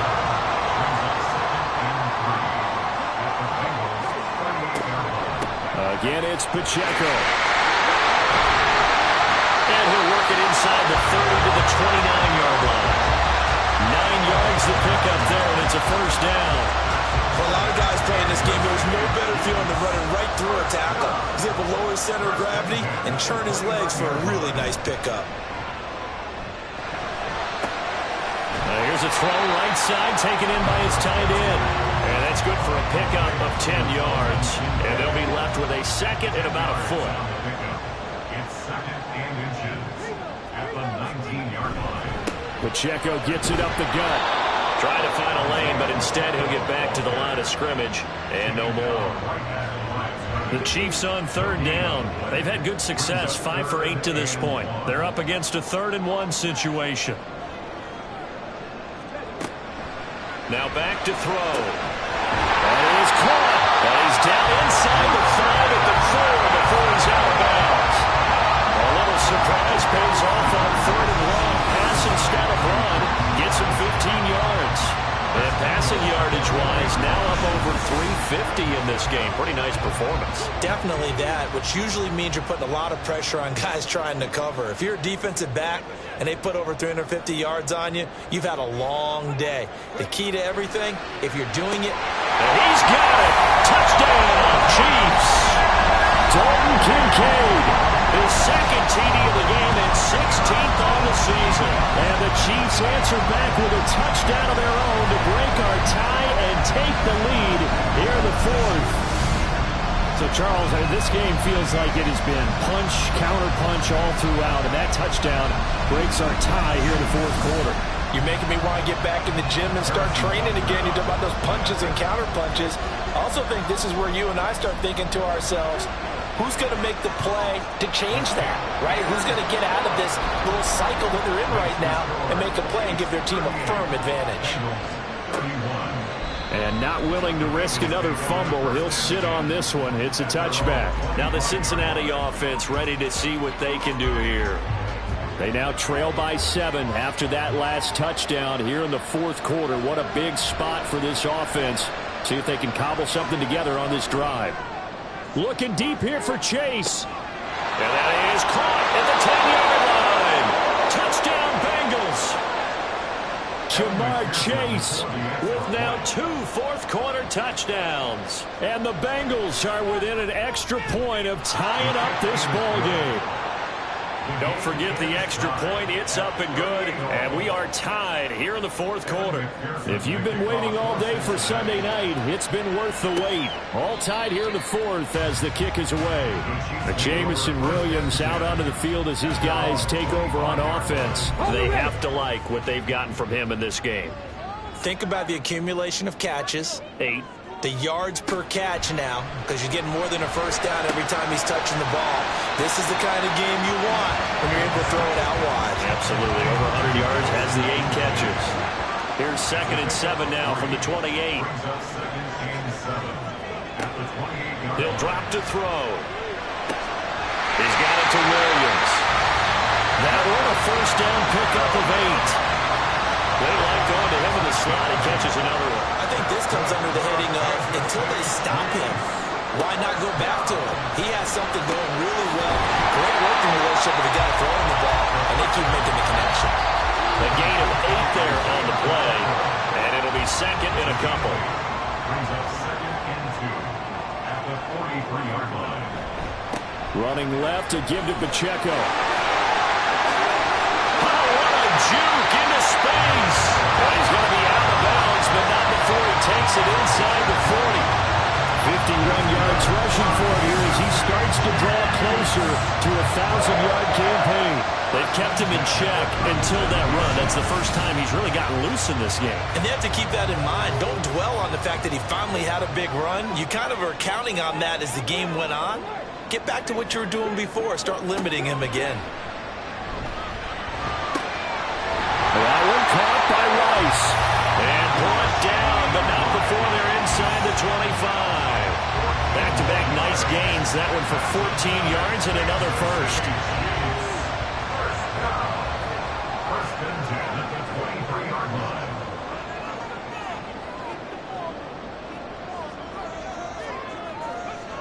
They'll set up to throw. Over the middle, that's caught by Rice. One thing you're hoping for when you run drag routes, you're able to hit a receiver in stride, and he can pick up a lot of yardage after the catch. But in this situation, the defense was effective, able to stop him before you get a good head of steam going. Throwing again on 2nd down, but this time it's incomplete. And the red zone precision is the watchword. If the throw's a little too early, too late, maybe off a little bit, going to be a good chance that any attempt is going to be a contested one, and that one falls incomplete. And he will take it on in for a Chiefs touchdown. An 18-yard touchdown run. And the Chiefs have broken our tie and have taken a fourth-quarter lead.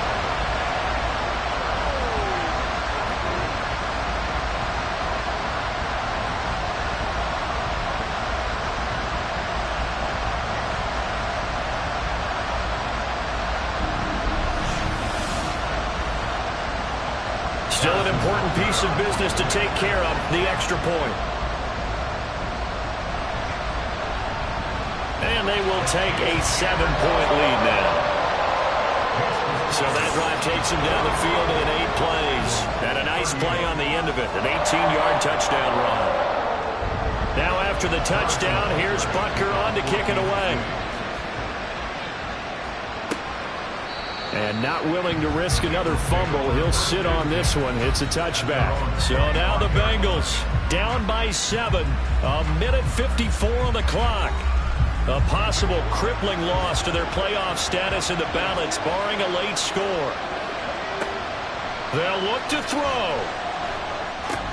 This one goes out wide for Barkley. I don't know that those medium 5-ish yard gains are going to do it right now. Probably should have dropped it, right? Yeah, that way you save more time on the clock. But I know receivers, they think they can catch it and break a tackle and turn it into a big gain. Completes to Njoku. Obviously a big first down right there. Yeah, they still got to hustle. They got to get to the line of scrimmage and get set. But I don't think necessarily you need to spike it. But they've got to continue to move quickly. Throwing on first down, but this one winds up to be incomplete.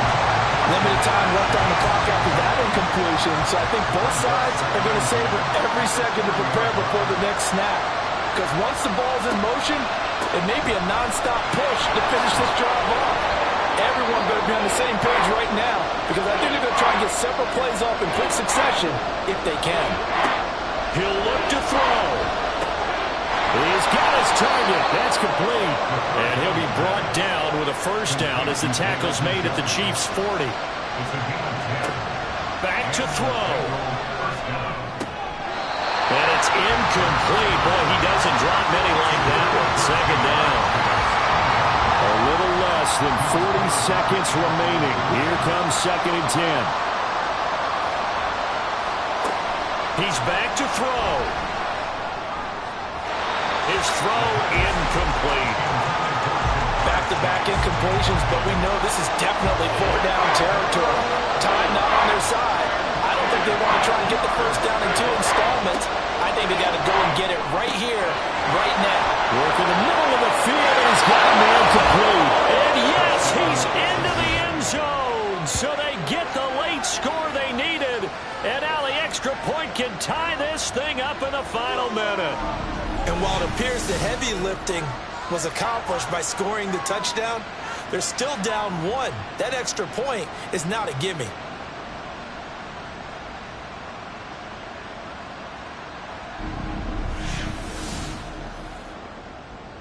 McPherson on for the point after.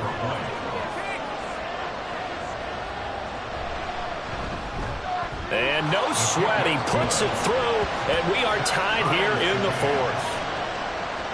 This one, all we could have asked for. All tied, final minute as the kick's away here. Taking it about the 1. And he returns this to the 22. Here's the Kansas City offense now as they get set to take over. And Charles, obviously not much time left. I'm curious to see if there's enough for them to get into field goal range and try to win this thing. And partner, you and I both know the save calls to kneel and just take it into overtime. But it's also very tough to pass up a chance to win it right now as well. But remember, if you do attempt that, it's got to be a big play downfield and still leave yourself enough time to get your field goal unit out there and kick for the win. 4 yards on the pickup. 2nd and 6. Pacheco gets it again on 2nd down.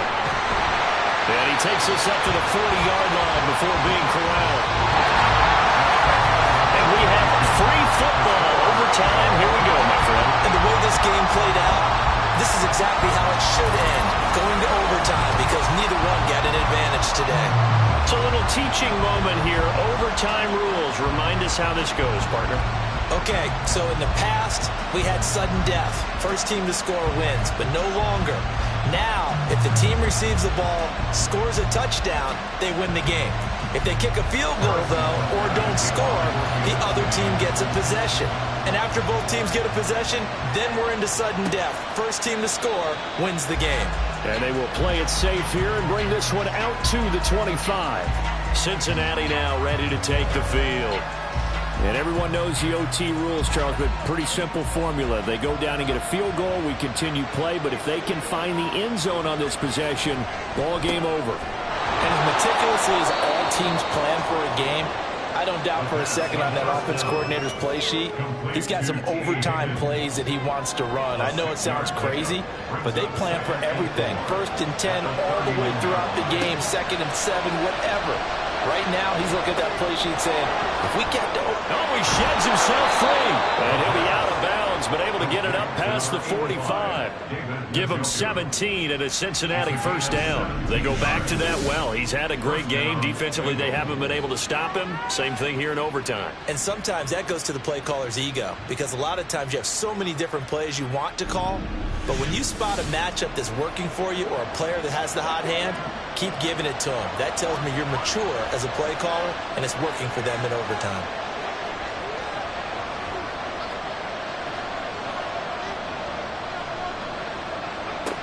On first down, he'll drop to throw. Over the middle, that's caught by Chase. And they get to him after a gain of 6 to the 46. The catches for him just keep piling up in his career. He's now at 1,024. And that ties Isaac Bruce, the number that he had back in the day. Yeah, part of the greatest show on turf. And remember, Isaac Bruce, Torrey Holt combined for nearly 2,000 catches in their careers. He might get to 2,000 himself with the numbers he's posting up there. Keeps himself in great shape. He might go for it. So from the 39 now, they'll come up on a 1st and 10. Now a handoff up the middle. Downing. And they will only muster a yard here to the 38. That felt like a trap because it looked to me like the opposing front was on that play from the get-go. They had everyone crashing the ball carrier before he even made the line, and they hold him to just a yard. The throw over the middle taken in. And he's brought down, but not before he reaches the 8-yard line. Give him 30 yards there. Let's just call it as we just saw it right there, a breakdown defensively. Seems like no one went with the tight end, and no one really did. Had all sorts of space in the middle of the field. Yeah, everyone else was covered, but he was not. Big play results. The chain gang hustling to catch up. Here's 1st and goal from just inside the 10. Looking to throw. To the goal line, but it's incomplete. Once that ball was popped in the air, you could almost hear the silence, the collective breath being held here in the stadium. Let's be honest about it. We both came out of our chairs, didn't we? All right, anytime you... And he is in for the score! And it is absolute stunned silence here as they win it on the road in overtime.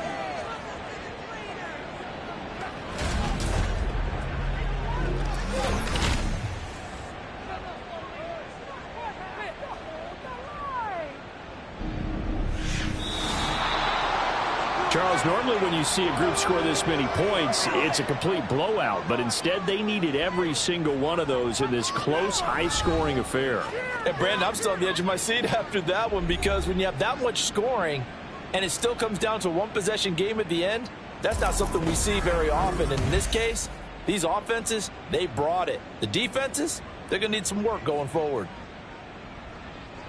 So for Cincinnati, it's a 10th win on the year as they move to 10-3. And they will head back home next week. Meanwhile, for Kansas City, you wonder what this will do to their playoff prospects as they fall to 8-5. And they'll get a chance to redeem themselves at home next week. And for Charles Davis and our entire crew here at EA Sports, I'm Brandon Gaudin saying so long, everybody.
It's Madden NFL 24. And up next, we'll see Jalen Hurts.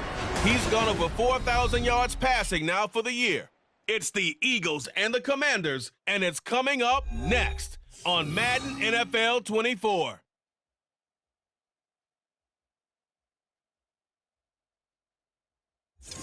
We are just inside the Beltway, about 10 miles east of the Capitol Dome as we come to you from FedEx Field here in Landover.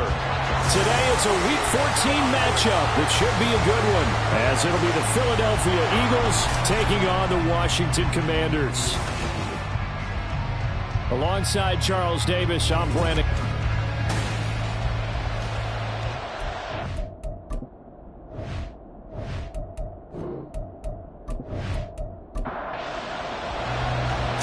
Of the NFL season are complete. What lurks in our final month? We're underway in Week 14. This fielded right at the goal line. And he will be brought out here inside the 20. Good coverage as he's dropped at the 17. Here are the Commanders for their first drive of the game. And a look at the man under center, now in his 8th season in the National Football League. And there was a positive in last week's loss. No interceptions thrown by him. But he only threw one touchdown pass, and you know he wants that to improve. He might even consider that as part of the reason that they couldn't take the win last time out. I believe there's a version of him this week whenever they're nearing the end zone. They bring the safety on the blitz, and he busts through to drop him for an 8-yard loss. So much for coming out throwing as it leads to an early 2nd down and long. The tight end in motion right. First carry for Christian McCaffrey. And he'll find some room to get this out to about the 14. Give him 6 on the run. They're going to be faced now with a 3rd and 12. Let's see what they have drawn up here. A little bit behind the line. 12 yards needed to gain a 1st down. Pickett. Oh, his first throw of the game. Going to be intercepted. Picked up by Reek Woolen. And this return is going to be halted right around the 28-yard line.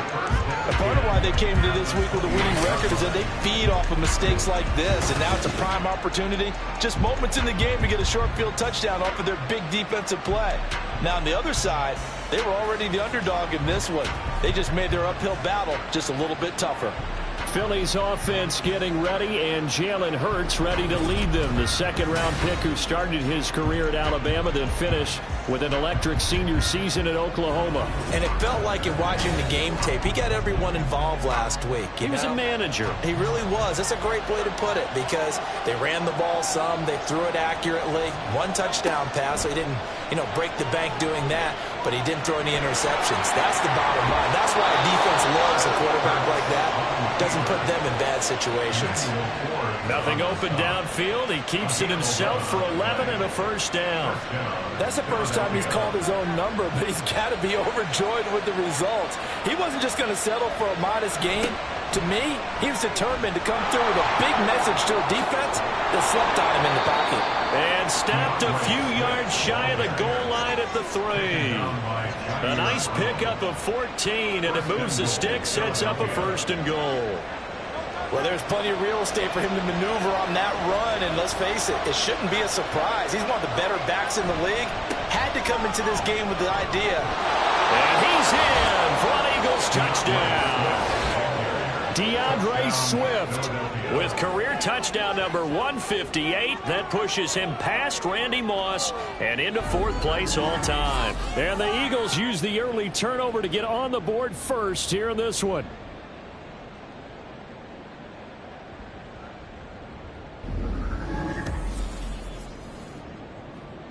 On for the extra point, Jake Elliott.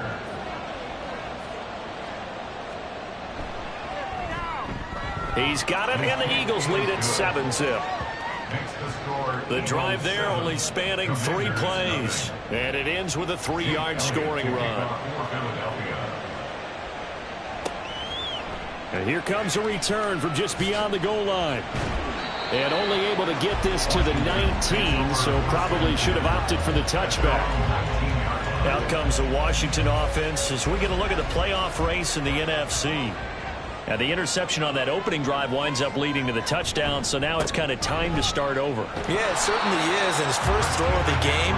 But I like the way his guys rallied around him. Oftentimes, the quarterback is the leader, right? He tells everyone what to do. In this case, I noticed his linemen around him kind of patting him, saying, let's go, big boy. You're still our leader. And he's going to get 7 out of this before being taken down at the 27. A yard all they need, but it's 3rd down.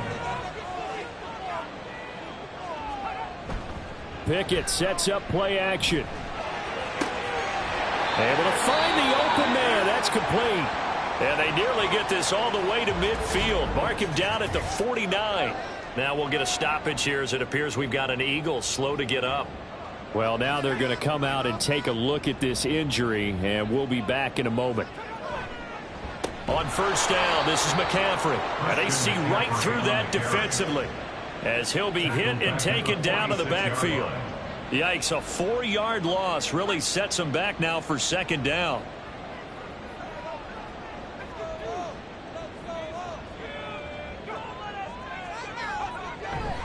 Again, they run. Again, it's McCaffrey. And he'll be taken down at the 44-yard line. Well, this defense for the Eagles, they played really well in the win over the Raiders a week ago. And what I saw on film was a nearly unstoppable pass rush. 5 sacks last week, plenty of hurries given up. So now what do you do on offense? You just max protect, keep everyone in and run the ball, or maybe just 1 or 2 receiver routes in order to try and keep your quarterback upright. First catch for him on the afternoon, and it results in a 1st down. As you know, so many things in the passing game are based on yardage. Sometimes it's just based on timing, and that's what we saw right there on that play. 3rd and 3, just get the ball right to the receiver. Is the hitch route. Tell us, what is the hitch route? Yeah, just take really 1 step, like you're driving off the line of scrimmage, get the defensive back on his heels, get the ball out to the receiver, and he does the rest. At the Eagles' 37-yard line. 2nd down and right back to McCaffrey. Fighting his way down to about the 35-yard line. 2 runs in a row, but only 2 yards to show for it. So 3rd down, they need to get to the 28 for a 1st. Pickett back to throw. A throw left sideline falls incomplete. So 2 3rd down conversions on this drive, but not able to get a 3rd, and now they deal with 4th down. Cade York on now for the field goal. This will be kicked from the 42. It's a 52-yard attempt. And he hits the upright, but it caroms in anyway. With plenty of distance there as he banks it in. And they are on the board, but still trailing. It's 7-3. Well, in a close game like this, obviously you want the touchdown, but certainly they will take the 3. And they'll be okay with that, but let's throw a little credit to the defense as well. I'm just glad this doesn't come down to a debate, right? Which side won, partner? Because the defense, hey, we didn't give up a touchdown. The offense, hey, we put 3 on the board.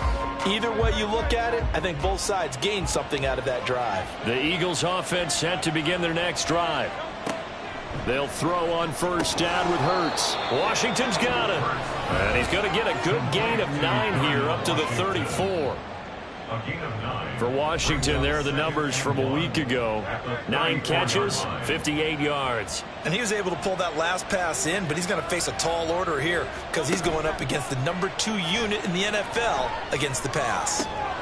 Now a deep ball there on 2nd down, but it'll wind up incomplete. That's some good closing speed there defensively because that looked open for a minute. That's great work with the ball in the air. Never gave up, converged on his man, and broke the play up. And it's complete. He gets this one to Washington. And he is going to have an Eagles 1st down. At least it would appear that way. He didn't get it by much, but yes, they do get the conversion on 3rd and 1.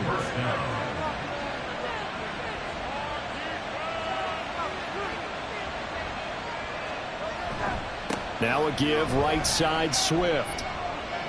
Shifts past him at the 45. And able to get this one across the 45 before he's brought down.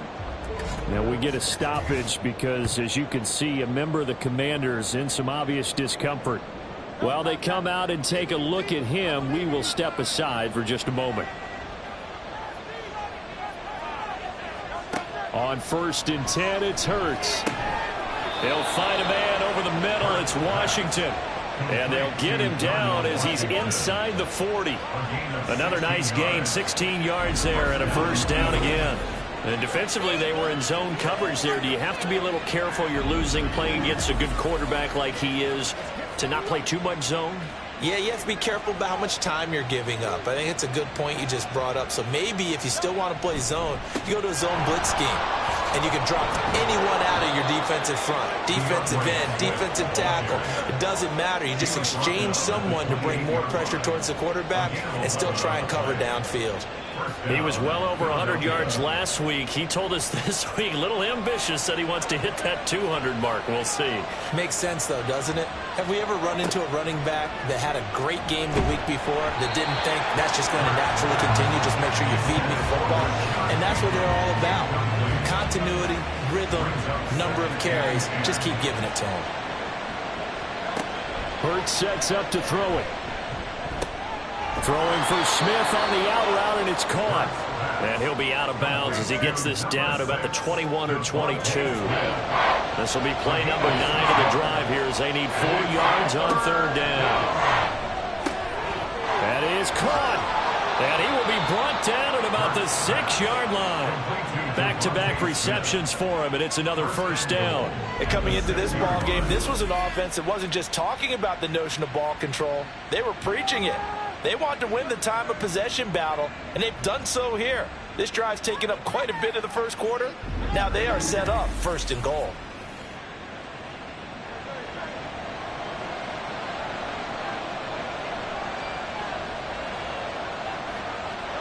Hurts. Open man, he's got him. That's Smith for the Philadelphia touchdown. Devontae Smith with touchdown number 8 on the year as his guys are able to extend their lead. And in the red zone, I guess this is why you have a guy like that on your roster. Without a doubt, and if you have him, you use him because he's a guy who's going to win just about every time. I don't care what the coverage is. Elliott on for the extra point. And this one's right through to make it a 14-3 ball game. A 10-play drive that time. And it was finished off by a touchdown from Devontae Smith. And this will not be returned. It'll come out to the 25. The Washington offense set to take over again.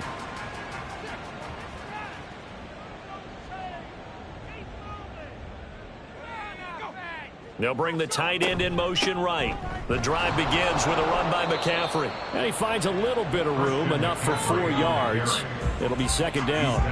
2nd and 6, just inside the 30. It's now 2nd and 6. Here's Pickett. He throws it on the move, but can't connect as that falls incomplete. You look at this Eagle defense. They played really well in the win over the Raiders a week ago. And what I saw on film was nearly an unstoppable pass rush. They had 5 sacks last week, plenty of hurries. So now do you just max protect on offense, keep everyone in and run, 1 or 2 receiver routes to make sure your quarterback stays up? We'll soon find out. Well, they use him a lot out of the backfield. He had 5 catches a week ago, and he makes another catch here for good yardage.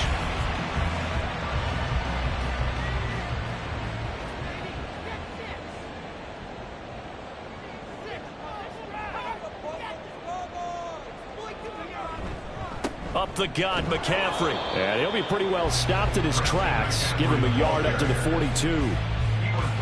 Yeah, things were pretty stacked up there in the middle of the line. A lot of bodies, not much space. I think ultimately he was fortunate to get anything out of that run. And not much there at all. Maybe a yard up to the 43.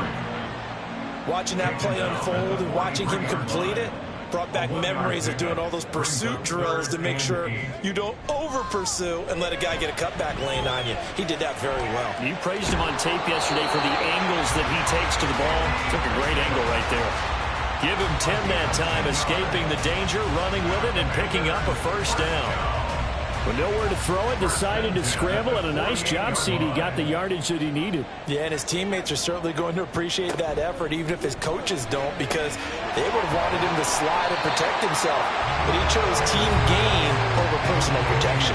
And he's going to be brought down on what will be the final play of this first quarter. After one, a 14-3 ball game. Second quarter now from our nation's capital, and it's Washington in possession of the football. 3 yards to go on second down, and they've got 3 tight ends out there. Jumbo set.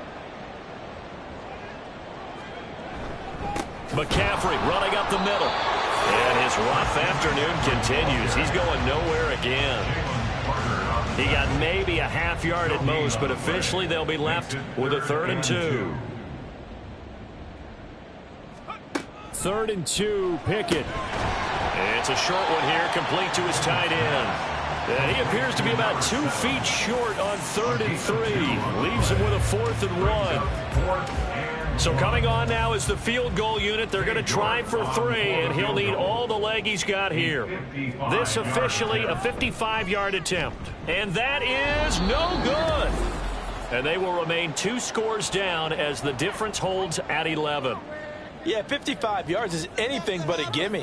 You've got to really concentrate on your leg swing and proper technique.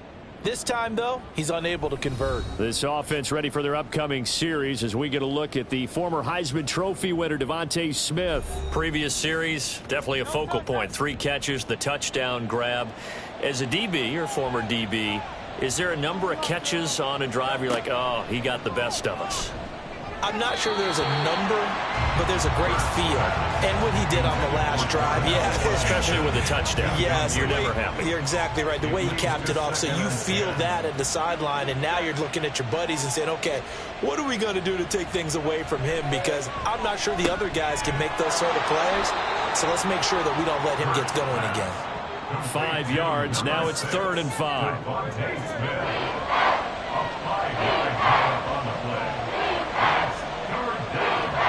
Here's Hurts to throw. And he is going to have an Eagles first down as they're able to get the 3rd down conversion.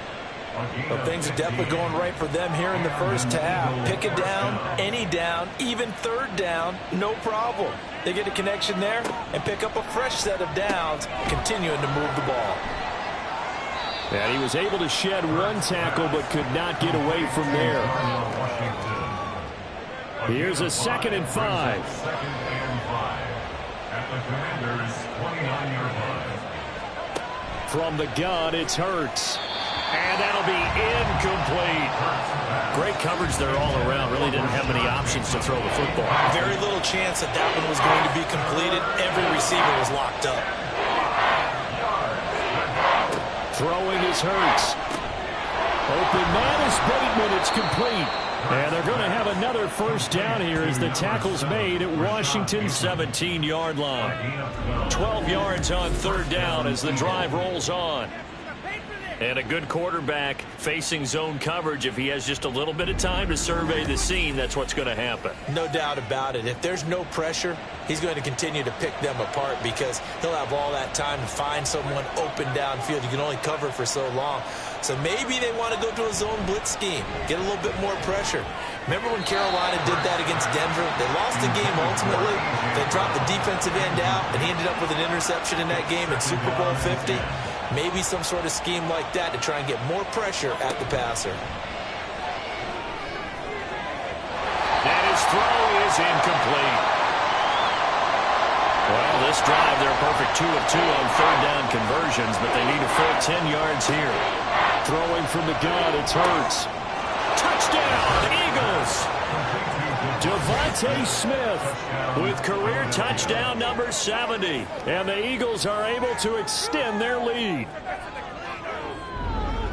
Well, CD, that's his second touchdown already. And how about this offense? 3 drives, 3 touchdowns. An absolute total team effort right now. And let's face it, I don't think he's done. We're still in the first half. There's a lot of time left to go. I don't know what they're going to do on the other side trying to slow him down. But right now, he's feeling it. Elliott good on the extra point, and the lead is up to 18 now. So that drive consumes 9 plays all told. And it was finished off by a touchdown from Devontae Smith. And he'll get it up across the 20 to the 21-yard line. The Commanders' offense set to take over. And this, let's face it, an important drive if they're going to get back into this ballgame. Think about going into the locker room down 21-10 as opposed to 21-3. 21-10, a little more optimism, a little more bounce around the locker room, a little more discussion about how they're going to finish this thing off. 21-3, I think discouragement clouds that locker room. Yeah, and I think a touchdown much bigger than a field goal on this drive just to get into the end zone and get that momentum. Another run with McCaffrey on second down. And down he goes, but he takes it up to the 40. 41 yards rushing on 12 carries for him now. And a Washington first down. 1st and 10 at the 40-yard line. They stay on the ground. McCaffrey again. And after the good gain last play, this time they say, as he's going to be stopped behind the line of scrimmage. He'll lose a yard there, and it's 2nd and 11. At the 39-yard line. Now Pickett will look to pass it. Wide open receiver complete. And he has another first down as they'll get the ball down to the Eagles' 43. Give them 18 on the play. This offense finding its legs now. Here's another 1st and 10. Pickett now to throw off the play fake. It's a short one here, complete to the tight end. And he'll go out of bounds right around the 40. 2nd and 7. A 3-yard pickup brings up 2nd and 7. Pickett. Quick hitter here, it's complete. And give him 6 yards here as he's stopped near the 35 at the 34. And now following the completion, we're going to get a stoppage here for an injury. So as the medical staff takes a look, we'll step aside. They missed a field goal on their last drive. Here they need something to even get into field goal range on 3rd down. Pass taken in by his big tight end. And he's going to have a Commanders first down as they're able to convert by plenty there on 3rd and 1. But with the score where it is, you're not thinking field goals right now. You need touchdowns. So that was a much-needed conversion there on 3rd down.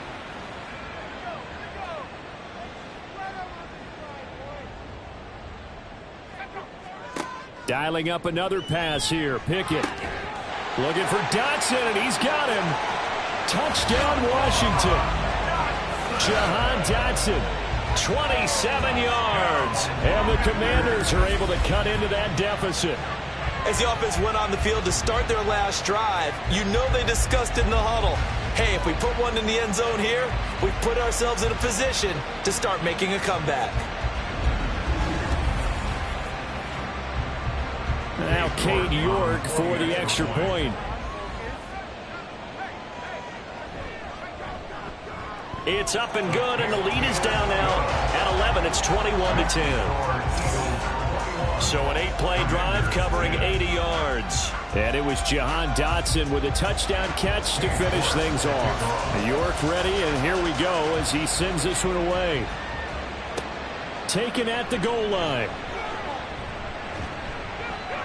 And he'll be tackled just shy of the 25. The Eagles just about set to go to work on offense.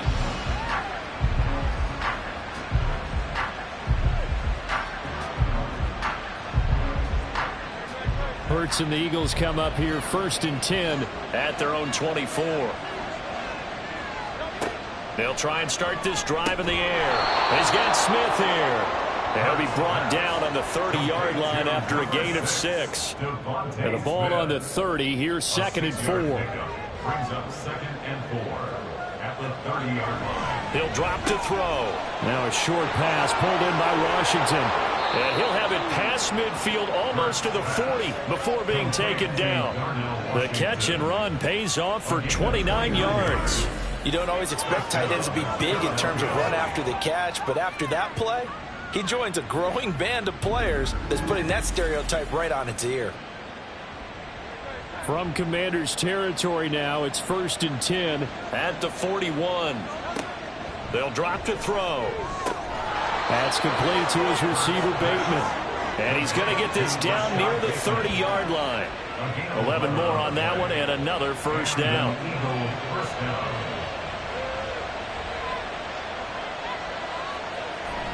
They will run straight ahead with Swift. And not a whole lot of room to operate there on the first down run. He gets maybe 3. Here's 2nd and 7. Brings up 2nd and 7. They'll stay on the ground with Swift. And he'll be brought down inside the 20 at the 19. 49 yards rushing for him now on just 6 carries to this point. We both know it's difficult, but they've made it look effortless out there. Through the air, on the ground, they've moved the ball with relative ease. On 1st and 10, it's Swift. And they'll work this down to the 15 for a pickup of 4.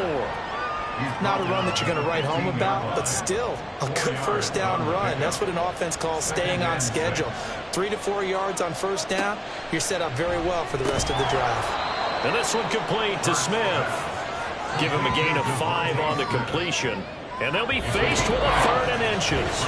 2 minutes remaining in this first half of football.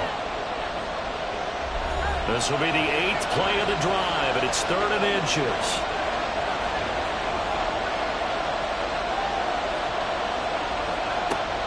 They'll look to throw.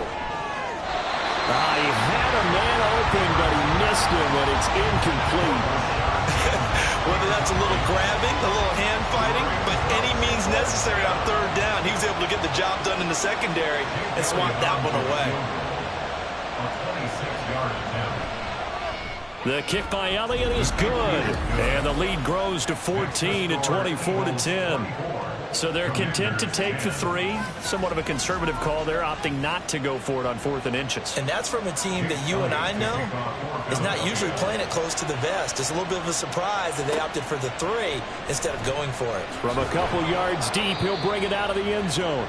And they'll be backed up to start this drive as he's taken down right around the 15.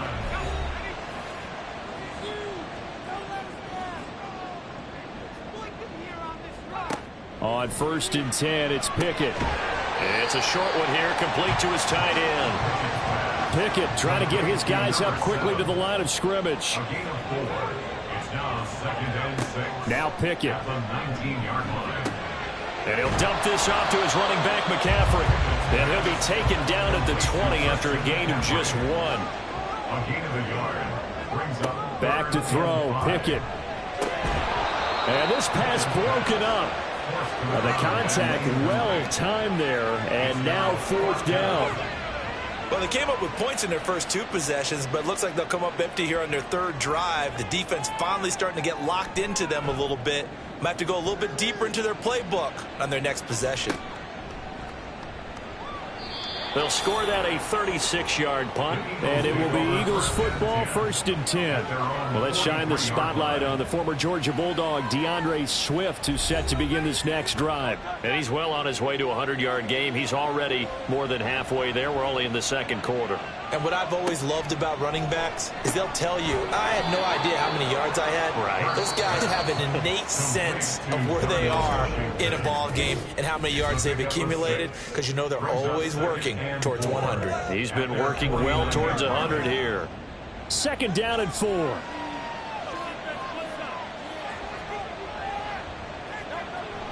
They'll set up a throw. And he'll get it right back to Washington. A 6-yard pass on back-to-back plays. Picks up the 1st. The start for them near flawless. Defense gets them a 3 and out. 2 quick pass connections on offense. So that's how a team works together. Just what you described. Get them the ball, give them a little momentum, and they're capitalizing off of that. Thanks a lot, guys. And he'll go out of bounds after taking it a little further down inside the 40. Here's 2nd and 3. It's a gain of 7. Brings up 2nd and 3. Back to throw again. He'll get this one complete. That's A.J. Brown. Now the Eagles will use the second of their timeouts as they get it right at the 32nd mark of this first half. And now a throw on first down there, but it's incomplete. These two teams had met earlier in the season in Philly with the Eagles winning that ball game. So they're looking for another win here in Washington to take the season sweep. Second down, here's Hurts. That's complete to Swift out of the backfield. And he'll go down at the 26 following a gain of 6. And unless this is a quick incompletion, this is likely the last play here of this first half. And with just 4 seconds left in this first half, a timeout call.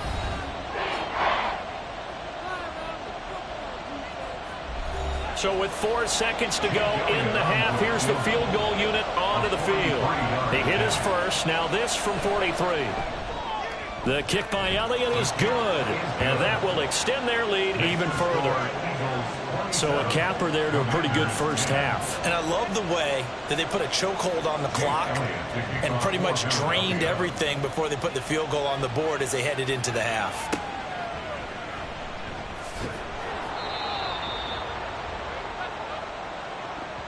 So we reach halftime in what's been a fairly one-sided game so far. As we'll send you down the coast now to Orlando, that's where we find Jonathan Coachman, ready with our EA Sports Halftime Report. Coach.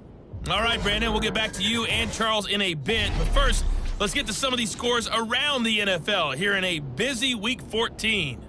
We'll begin out in the windy city of Chicago. And it's the Packers who are out in front in the second quarter. Trey Lance has thrown a touchdown pass. From there, let's hop over to New England. Check out the Patriots at home in Foxborough. And they've got the lead over the visiting Houston Texans. Tua Tagovailoa has thrown a touchdown pass. Finally, we head to the shores of Lake Erie. See what's going on with the Cleveland Browns. And they trail in that one as it's the visiting Jags who are out in front. Trevor Lawrence has thrown a touchdown pass. We watched a solid performance out of running back DeAndre Swift. He wound up finding the end zone on a touchdown run to help give his guys the advantage here at the break. This was an extremely one-sided first half. One team showed up ready to go.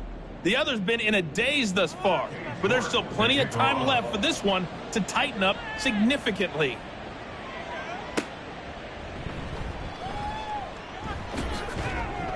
And up to about the 26-yard line, just across the 25. The Eagles ready to go on offense to begin quarter number 3. Hurts and the Eagles come up here 1st and 10 at their own 26.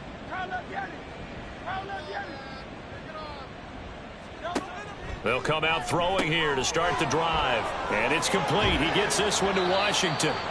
And he'll be taken down, but not before they work it across midfield. 28 yards to gain there on the catch and run. And while we may be looking at the scoreboard, this offense certainly is not, because they're showing no signs of backing down, even with a 3-score lead here in the third quarter. I think they keep taking their shots. They've seen blown leads happen throughout this league. They don't want to fall victim to it themselves. On first down, Hurts. They're unable to connect, but a late flag comes in. And the contact may have come too early.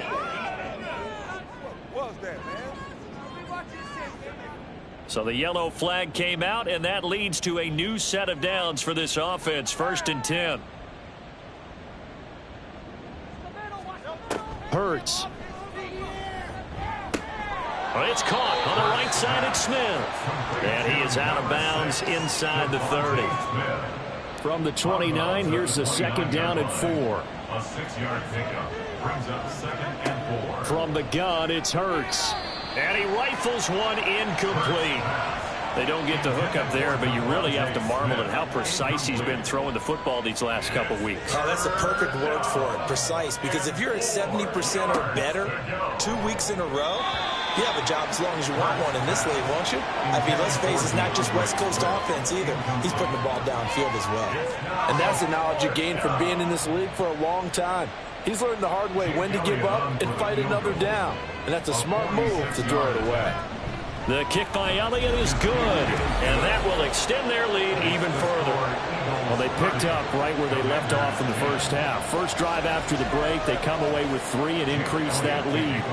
Yeah, and you just want to keep building on that lead, don't you? Whether it's 6 points or 3 points, take everything you can get, keep maneuvering, keep adding to it, keep making it difficult for them to come back. And the decision to come out of the end zone is going to cost him 5 yards as he's taken down right at the 20. And now it looks like he's in some discomfort after being tackled at the end of that return. The medical staff will attend to him, and we will step aside. Out there set and ready for this next drive, the Washington offense. Throwing on first down, but this one winds up to be incomplete. That pass just a little bit off. It looked like maybe he tried to force it in there. Game speed, always different, no matter what you do in practice. Can't simulate it, right? So your decision making, everything has to be a little bit quicker. Sometimes it can throw you off until you adjust. And this is going to be a Commander's first down as he gets this up past the 30. Line of scrimmage, the 31 now on 1st and 10. Pickett, he'll look to throw it. Throwing right, and that's complete. And they get him down, but not before he takes it across the 40-yard line. 1st and 10 at the 43-yard line. This is McCaffrey on the give. And a strong run that time as he's across midfield and down to the 43. 65 yards on the ground for him now as he's done that on 15 carries. So the 14 yards actually takes him from 143 to the other for 1st and 10. Back to the ground on first. It's McCaffrey. And he works his way forward to pick up 4 yards there. 2nd down. When you find that kind of yardage, you couldn't be more confident as a ball carrier. And guess what? You're going to go back and tell your offensive coordinator, I'd like to keep carrying it, thank you. On 2nd down, McCaffrey. And a short gain there down to the 37-yard line. Not too many offenses want to turn down long drives, but when you're down what they are, they've got to pay it off with some points. Looking to throw, Pickett. That's incomplete, but there is a flag down, so hang on. A big call coming on 3rd down.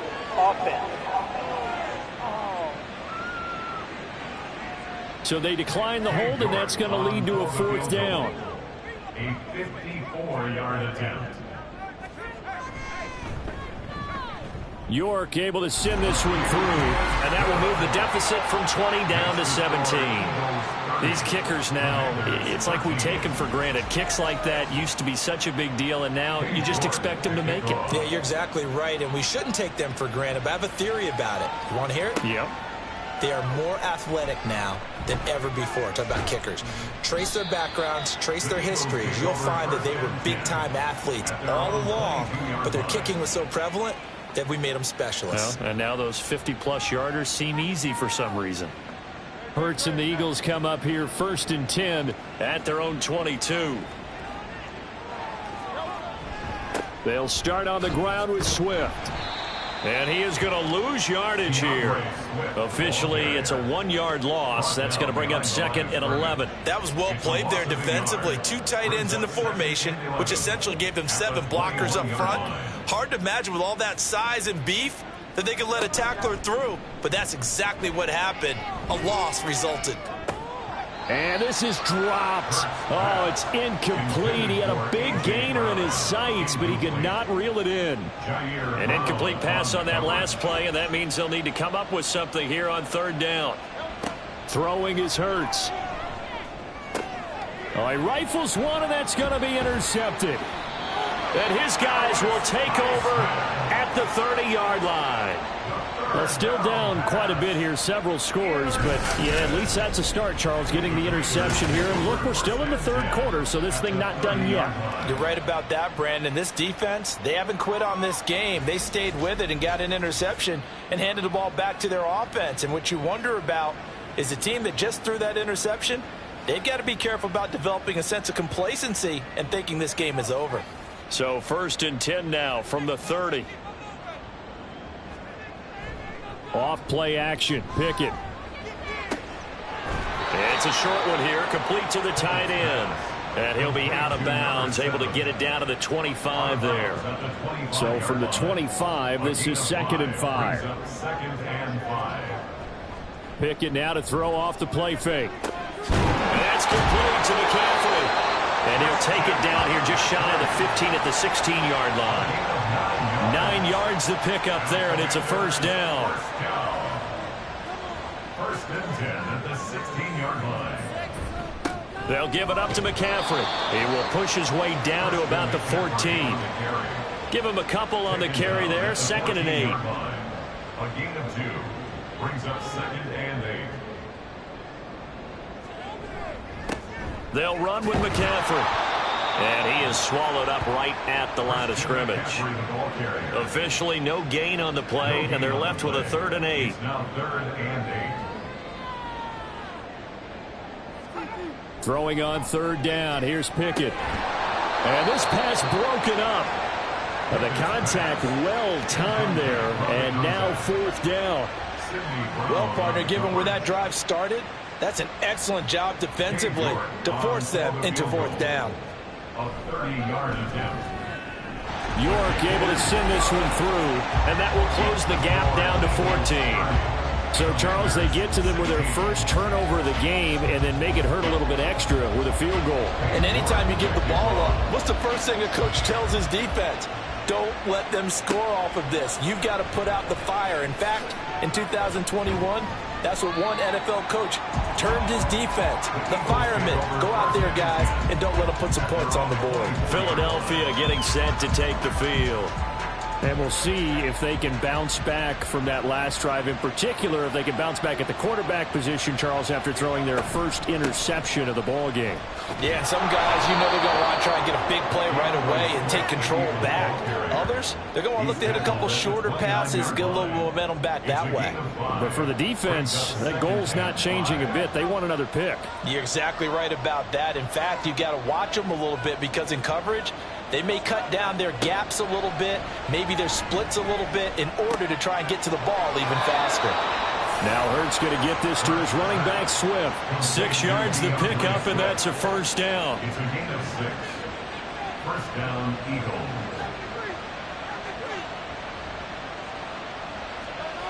Hurts sets up to throw it.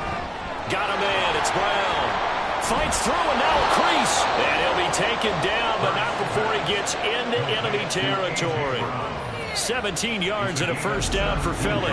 This offensive game plan has just been sensational. I mean, when you think about all the different ways they've gotten their receivers open so far, it's really been impressive. Scheme, design, execution. In Washington territory now. Here's 1st and 10 at the 48-yard line. Here's Hurts to throw. Complete. Smith has it. And he's corralled at the 40, but not before picking up 8. Now a 2nd and 2. Brings up 2nd and 2 at the 40-yard line. Swift going to try up the middle. And he'll only get a yard to bring up 3rd and 1. Now hang on here because DeAndre Swift injured on that last play and in need of a little assistance. Hopefully, obviously nothing serious here. Medical staff, though, are going to take a peek, and we'll take a break. Throwing from the gun, it's Hurts. Able to find the open man. That's complete. And they're going to have another first down here as the tackle's made at Washington's 25-yard line. I'll tell you what, a lot of those mid-range throws have been available because sometimes teams get too concerned about the deep ball and they leave too much space in front of them. And these guys have been taking advantage so far. A throw there, but that's going to wind up incomplete. It sort of looks like they still have some fight in them on this series because it seemed like things were headed for the red zone. But if this defense gets 2 more stops, they can keep them out of that area. 2nd down, here's Jalen Hurts. He will find Smith in the end zone. Touchdown, Philadelphia. Touchdown, Philadelphia. A great effort there. His 3rd touchdown of the game, 10th on the year. And the Eagles have moved out in front by 3 touchdowns. That drive that really increased their cushion felt very military to me. Very precise, methodical. That's one of the words you've taught me. and they just got it done. And slowly but surely now starting to pull away a little bit. Things looking good for them here in the third quarter. Not only pulling away, but you mentioned that slowly but surely. You also drain clock, too, with a drive like that. So you really give yourself an advantage. Elliott good with a PAT. And the lead now to 3 touchdowns at 21. And this will be a touchback, so they'll bring it out to the 25. A look at Washington as they come onto the field. They're down 3 touchdowns to this point, needing to put something together as they have it 1st and 10. Back to throw, Pickett. And this will be well too low for him to bring in. It's incomplete. And attempted a deep ball there. They didn't get it. But, boy, they're going to need a few of those to actually hit in order to get back into this game. Good thing they do have a little bit of time here still left in the contest. Decent-sized deficit, but not one that they can't manage. That one downfield for Dotson. And that's going to be incomplete. Good effort there trying to take a shot, but it's 3rd down. Brings up 3rd down and 10. Here's Pickett. And that nearly intercepted. Boy, for a guy known for his hands defensively, that's a ball he probably thinks he should have come up with. But instead, it's 4th down. Washington going to send out their punter. As he'll punt it away for the 2nd time. And he'll get this away into the icy winter air. So possession goes over here on the punt. And the Eagles will have it taking over 1st and 10. It's Devontae Smith and the Eagles ready to go on offense. He's hoping to take what has been a good game here and make it a great game. So far, solid, and we're still in the 3rd quarter. And there's nothing wrong with solid. You want to be that. You want to be reliable. You want to be a guy that puts your team in a position to have a chance to win. And that's what we're seeing from him. And there's also that added element that maybe it can become a little bit more as this game goes on. He'll try to make it more here on this drive. Took just one play to move all the way to the 44 as they try again on 1st down.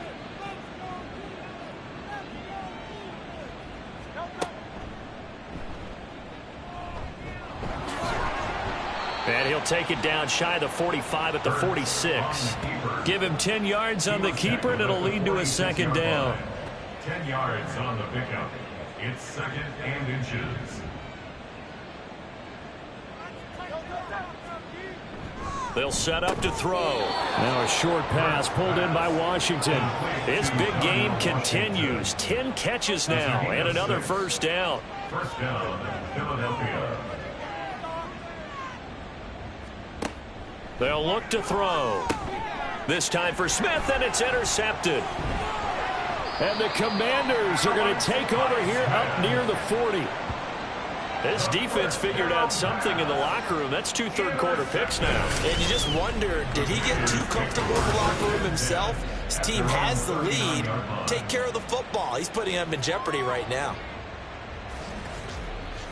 The Commanders' offense returning to the field. Charles, a very uninspired effort the last time we saw them out there. It was a quick 3-and-out, then they punted the football. Yeah, and you never want to get stopped so soundly during a series, but what would be even worse now is letting it happen again right here. They've got to get going. On 1st and 10, it's Pickett. And he takes a shot on the release as this will be incomplete. His back has been a dependable safety valve all game, so he went back to him when his first read was covered. Just unable to connect, so the play results in no gain. From the shotgun to McCaffrey. 4 yards the gain, and it'll bring up a 3rd down. That 2nd down play call was not to pick up the 1st down. It was to accomplish what they did to get them into a manageable 3rd down because they had incompletion on 1st down, so they were behind the sticks, so to speak. They needed to make up some ground, and they did. And as they come to the line, they will not be able to get off another play as time has run out on this 3rd quarter. We'll return with more after this. You're watching the NFL on EA Sports. Now a 3rd and 6. Back now at FedEx Field. A lot of folks starting to make their way to the parking lot. Their guys trail big here to begin quarter number 4. And he's going to have a Commanders 1st down as they're able to get the 3rd down conversion. A 3-score game here late. You can probably rule out the comeback, but Certainly some kind of a moral victory to be had if they can get a few more points to close things out. And to that end, a nice pass. Pickett lost it. Oh, and one of the linemen on the other side has got it. Much like a running back going through the line, quarterbacks have to be aware of protecting the football as well. He left it exposed that time, wound up having it knocked free, but fortunately had an alert teammate who was able to get it. Pickett's throw into the hands of his receiver, Guyton. Now, whistles and a stoppage here. Looks like one of the Eagles is in some discomfort out there. Now, the medical staff is going to come out here and take a look, and we will take a short break. Now, they need 2. Here's third down. From the gun, here's Pickett. He's got his target. That's complete. And he has another first down as he'll get the ball down to the Eagles' 21. A sizable 16-yard chunk there. The drive continues. Well, I can put my defensive cap on right now, and I know they're saying don't give up any big plays now. They've controlled this game throughout, and all they want to do is see it through to the end. I think they let their guard down a little bit with that last completion. Sometimes when you're trying not to give up bigger plays, you don't react as fast as you should on other throws. And able to get this down inside the 15, either the 13 or 14 before he's out of bounds. Here now, 2nd and 4. Brings up 2nd and 4. Here's McCaffrey. He stopped after only a yard, taking it down to the 14. Typically, we think it's the strong safeties that are better tacklers, especially closer to the line of scrimmage amidst traffic. But in this case, how about the free safety coming up and making the big-time play? And he can't quite get there. Tackled down at the 1. 90 yards now for McCaffrey. It's a first down. I think they like this drive a little bit better there, partner. Running game helping out, picking up some of the slack. Because remember, the last drive, they went 3 and out. And he pushes forward, but comes up short of the goal line as he'll get a yard down to about the 1. So they've been in the red zone 3 times, and it's yielded just 3 points. Can they find the end zone here on 2nd and goal? Now Pickett will look to pass it. He's got it. Touchdown, Commanders. From a yard out. And the Commanders have got it back to a 2-score game here in the 4th. So a little bit of a letdown there defensively. I mean, look, you're still 2 scores to the good, CD, but things may be a little more uncomfortable than they had hoped. Yeah, if you kept them out of the end zone there, this game's over. You've locked the door on them. Instead, it's still open a little bit, and they've got a puncher's chance. The York on now for the extra point. And the lead will be cut down to 14. So that one a long 11-play drive. And it was polished off by a Washington touchdown. York ready, and here we go as he sends this one away. And this will not be brought out. It's a touchback. This offense ready for their upcoming series as we get a look at the former Heisman Trophy winner, Devontae Smith. So far, he has the trio of touchdowns. Obviously, it's been a pretty good game for him. So if this were hockey, they'd be throwing their hats out on the ice for the hat trick, right? I'm not sure exactly what you do in the NFL except applaud and continue to hope you see a little bit more of this. What a tremendous game. You want to start a new tradition? What can we throw on the field? I don't know. Throw your mic out there. A lot of fans would like that. Cut his mic off. 3 touchdowns so far. Another throw on 2nd down, and this one incomplete as well. Well, you most certainly don't want to go 3 and out here and give the football right back because your friend, Old Momentum, he's wondering if he should change sidelines about right now. And if you don't convert here, guess what? He's going to make the trek to the opposite side. And all of a sudden, you've got a battle on your hands. Well, that's one way to convert on 3rd down, picking up 26 yards. Partner, I like that they're staying aggressive on offense because, to me, this drive is what is known as a put-away drive. You score here, that might put this one to bed. I like the fact that they're playing with confidence and not playing with fear. From Commanders territory now, it's 1st and 10. At the 49-yard line. Again, he'll drop to throw. He finds Bateman over the middle. And this will leave him a yard short. Nice pickup of 9 yards on 1st down. 2nd down and a yard. 2nd and a yard at the Commanders' 40-yard line. Play action. Here's Hurts. And he fires one incomplete. I didn't like the look of that play right from the beginning. I thought he should have seen the coverage that was there, tried to force it in.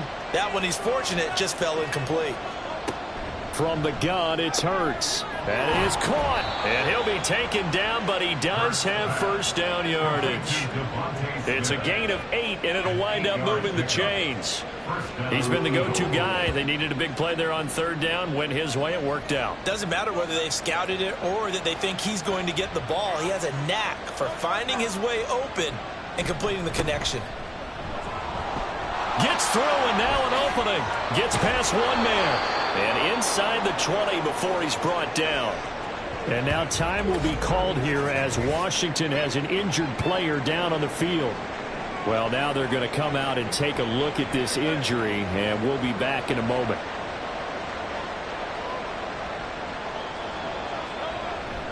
They go play action with Hurts. And he'll take it from the 18 to the 15, a gain of 3. I think the defense surprised him there with that blitz on first down, but give him credit. Stayed cool under pressure and still found a way through the extra rushers for positive yardage. Well done. And he's going to have to eat this one as down he goes. It'll go as a loss of about 6, and now it brings up third. And another long drive from the offense, but the defense is denying them the end zone. Nothing to show for the last drive offensively. They can't come away empty-handed again. On third down, Simpson. And he'll at least get him inside the red zone here, down to about the 19. Give him a couple on the run as it brings up a fourth down. Brings up fourth down.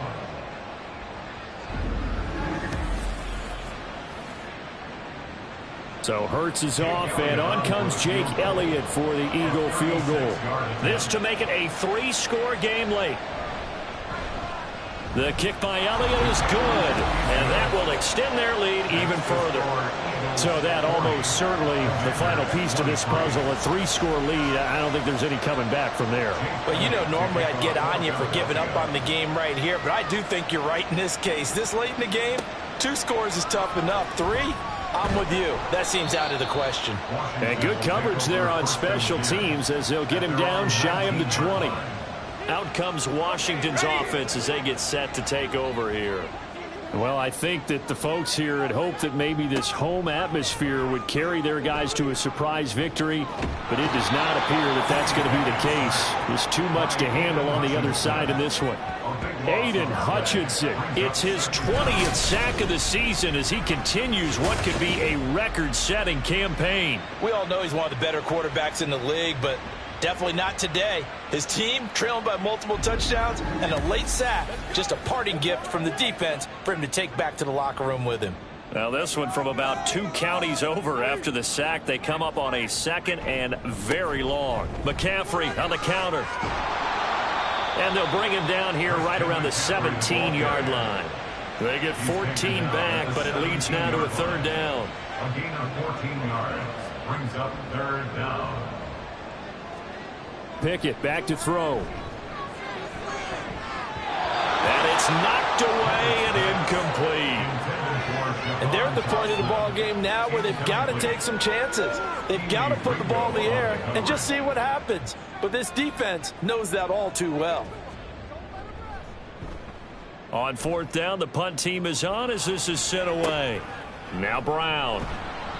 It'll be 37 yards there on the punt. And the Eagles will have great starting field position here as they take over.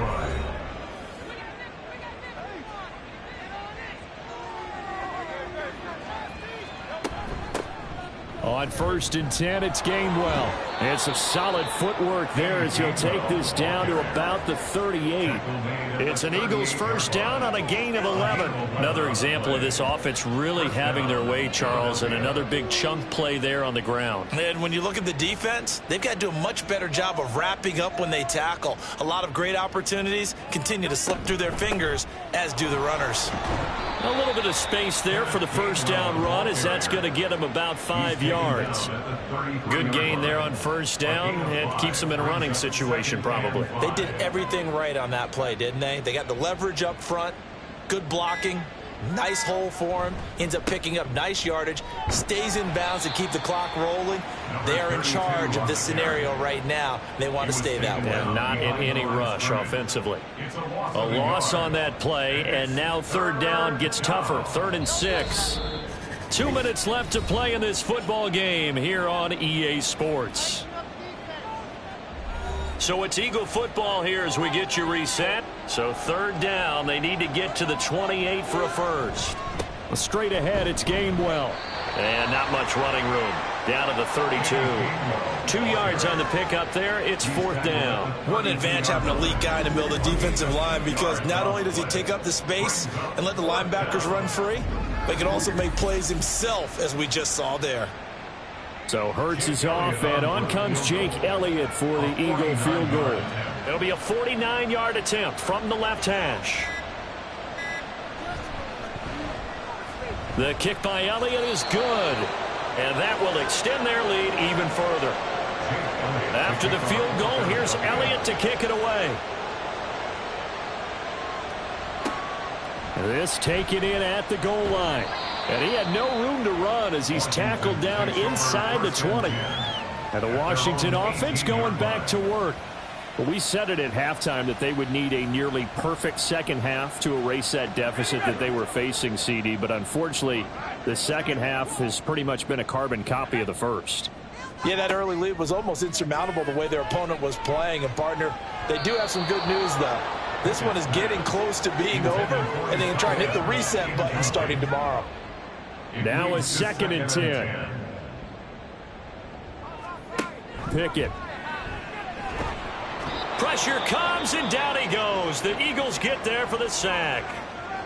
And Washington now going to use the first of their 3 timeouts. As it comes with 1:04 left to go in the game. And that is incomplete. Oh, he had a defender right there with him to force that to the ground. And 4th down now coming up. Washington going to send out their punter. As the drive goes backwards, so he's on to punt it away. With it is Brown. That'll go as a punt of 42, 7 on the return. And this offense, they're going to have excellent field position. They take over with a 1st and 10 on the short side of the field. From the gun, here's a run by Gainwell. He'll get a nice chunk there on the 1st down run, and it's 2nd and 4. Hey, it's not the most spectacular play, but I think most teams will take that every single time for the first play of a drive. Begin the series with positive yardage and set yourself up for a very manageable 2nd down.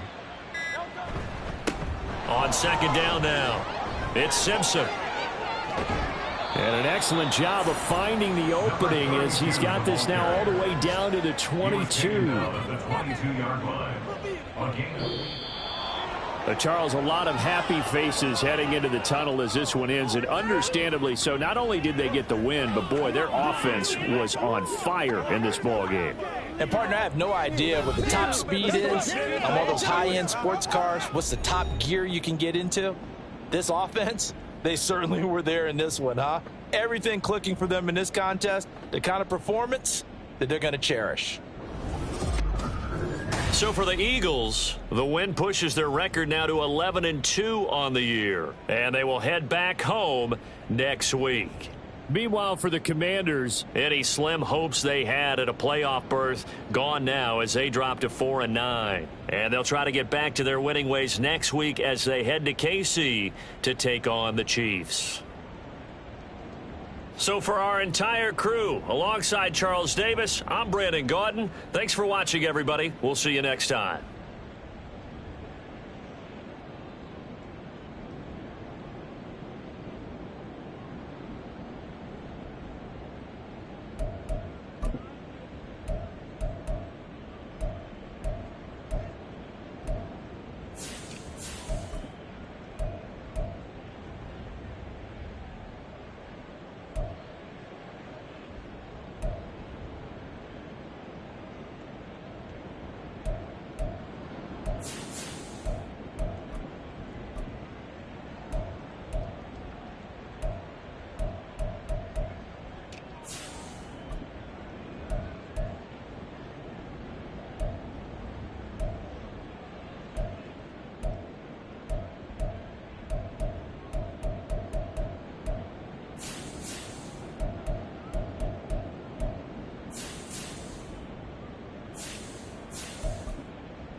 It's Week 14 of the NFL, and we've got C.J. Stroud. He's been sensational as he leads the league in touchdown passes. It's the Falcons and the Panthers coming up next.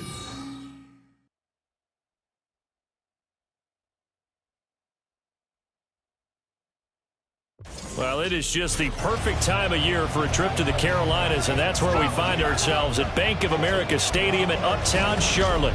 Today it's a Week 14 matchup, which should be a good one, as it'll be the Atlanta Falcons taking on the Carolina Panthers.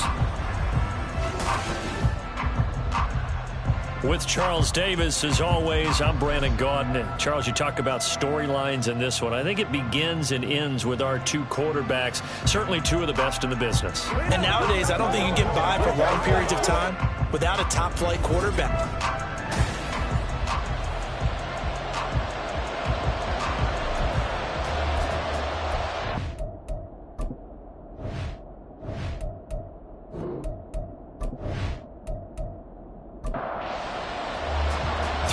Of the NFL season are complete. What lurks in our final month? We're underway in Week 14. From a yard or two deep, here comes a return. Past the 20 to the 22-yard line. So here are the Panthers now for their opening drive. And they'll be led out by their seventh-year quarterback. We're seeing it more and more in this league, how teams love to have athletes back there taking the snaps, guys who can throw it and move around and get yardage with their legs if needed. He's one of the best examples that we see out there right now.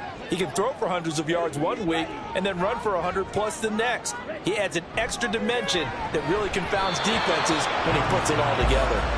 That throw by Young incomplete.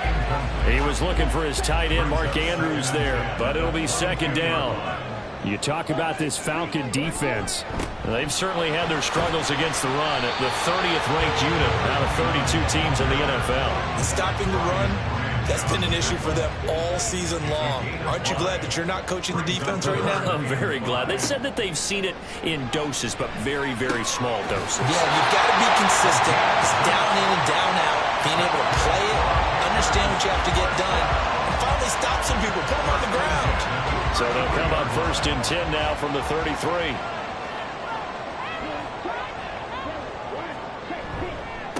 Up the middle they go.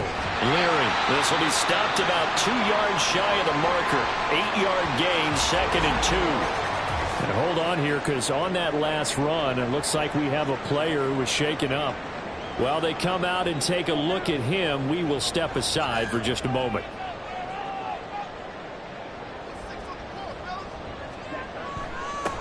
They keep it on the ground. This time it's Davis. And he'll get up near the 45 and spot it at the 44. They'll get 3 as the drive continues. It's a first down. Again, it's Davis. And he can only manage to get a couple. 2nd and 8 coming up. A look there at how Davis did a week ago. Pretty good as he found himself in the end zone on 2 separate occasions. And those are the most important numbers, because no matter what you pile up prior to the goal line, getting in is all that matters. Putting those numbers up on the board, and they love them when they're 6s. On 2nd down, Davis. And they get him behind the line, so that short gain on 1st down quickly negated. They give those 2 yards right back, and now they're looking at a 3rd and 10. Brings up 3rd and 10. Young working out of the gun. He's going to get that to his running back out of the backfield. Yeah, he's got this to the 30 before being taken down. A good pickup there, 26 yards. And Charles, with that completion, I'm told that puts him now over 3,000 yards passing on the campaign. And Brandon, I think we have to start to think about where we are in the season, because right now, 4,000 is not out of the question. I think a big game or two, he's certainly capable of getting that done. From Falcon territory now, here's 1st and 10 at the 30-yard line. Now Young running the option left. And he probably should have given that one off, as he's going to get hit and taken down behind the line. 2 yards the loss, 2nd and 12. At the Falcons' 31-yard line.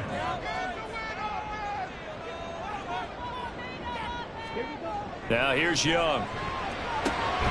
That ball caught. It's Mark Andrews, the tight end.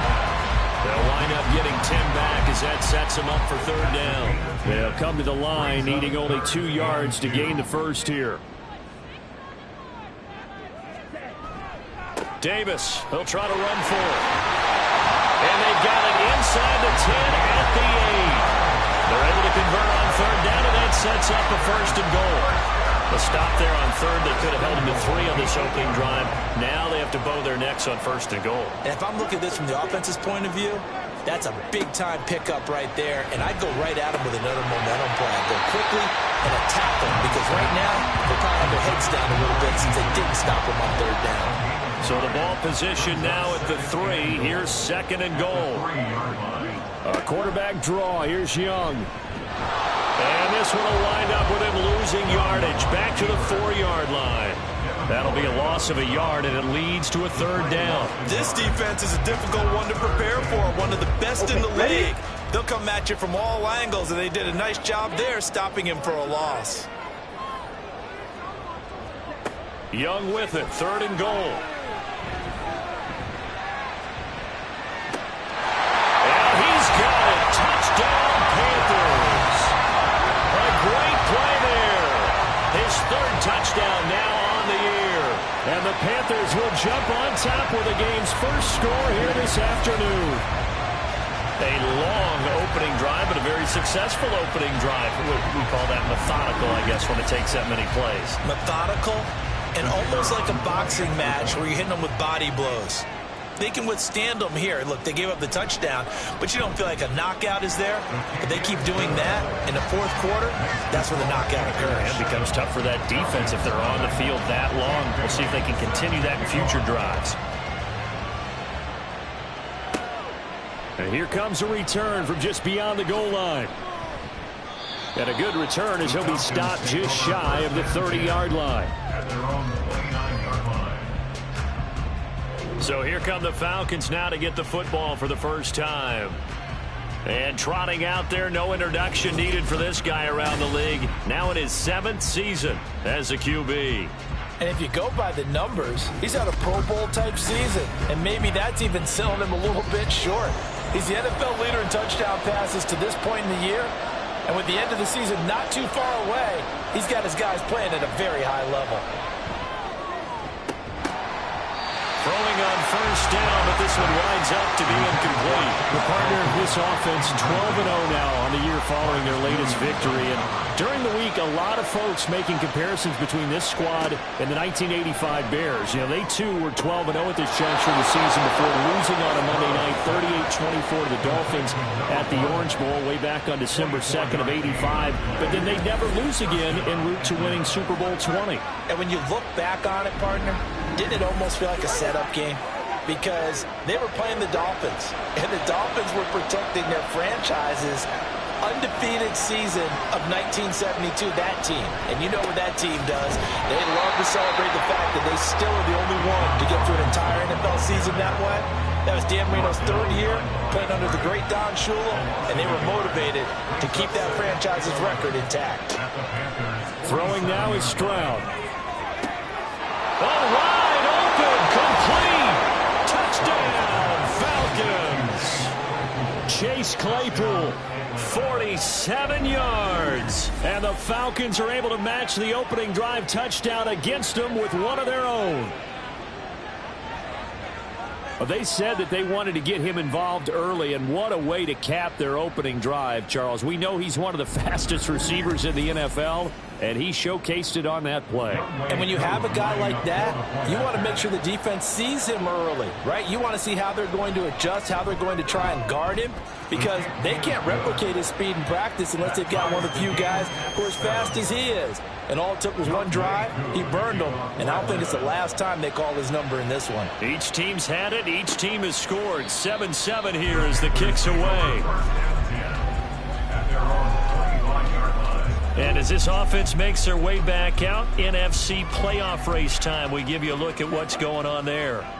A CD after this game. There will be 4 weeks left in the regular season. So this is far from the final version of what we'll see come January, more of a first draft, if you will, as all these teams fight for a better position. And you pointed it out so accurately there, Brandon. After this game, 4 weeks left in the regular season, and then the playoffs officially begin. But for some teams, trying to fight to make it to the playoffs, they're actually in a playoff push right now. Pressure brought in, and the Falcons get there for the sack. Arnold Ebiketie in there to get him, and that is sack number 6 now for him on the year. 3rd and 12. Young to throw it. Work in the middle of the field, and he's got a man complete. And they work this well upfield across the 45. That one good for 24 yards. Someone sharp in this game. I mean, a touchdown pass on the first drive, and comes right back, and he's flinging it around really well here. Really nice throw there to pick up the first down. You kind of just feel a laser focus and confidence about him, and I think we saw that this week, didn't we? Talking to him and the coaches, they felt good about his performance coming up. Yeah, I was really impressed with that last practice we saw when they went through 2-minute drill, when they went through all the different situations. Ball hardly hit the ground, and I thought, yeah, he might be locked in for this one. Nice work to get 7 out of that, and it's 2nd down. At the 46-yard line. Young will set to throw. Caught by Wilson. And he's corralled, but not before getting it inside the 35. Second catch for him today, and it'll wind up a first down. 1st and 10 at the 33-yard line. Young. And they're not able to hook up there. Incomplete. Well, a momentary speed bump there with that throw, partner. The defense had other ideas, and they're trying to mount a small stand before this drive reaches the end zone. On 2nd down, Sheffield. They get 6. That'll leave them with 3rd and 4. Well, this defense for the Falcons, they were very good in the win over Dallas a week ago. Yeah, and what stood out to me on tape, the way they were flying to the football. So that tells me that they've got all their assignments down, and they're playing with extreme confidence. The throw here to Andrews, the tight end. And he is going to have a Panthers first down as he'll be marked down a yard or 2 past the marker following a gain of 6. 1st and 10 at the 41-yard line.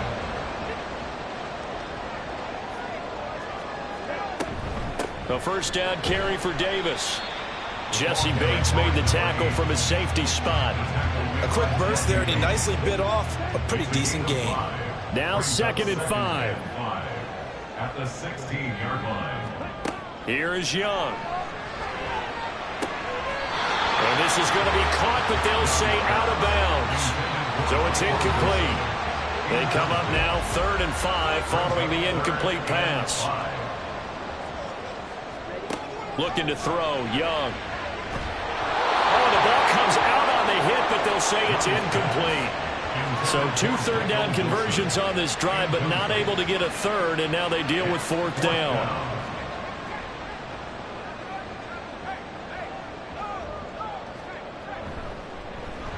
And his kick is indeed good. And they take the lead here now at 10-7.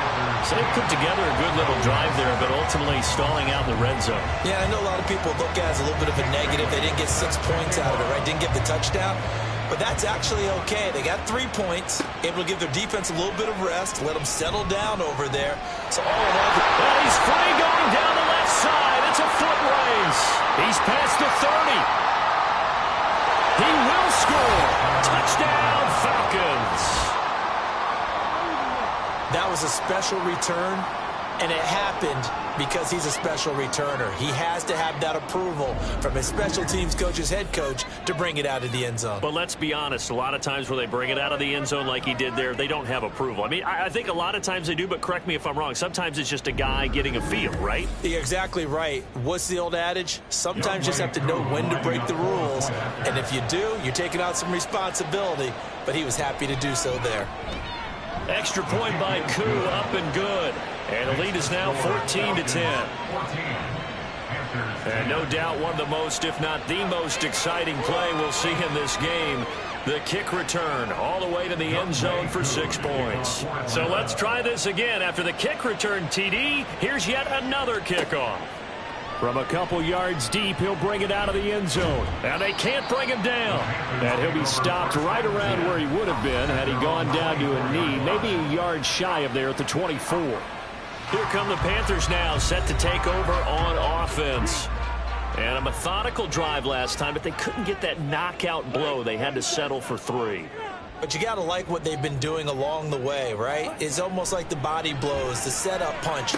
As you said, they didn't get the knockout blow here, but that doesn't mean it can't come later in the game with another possession.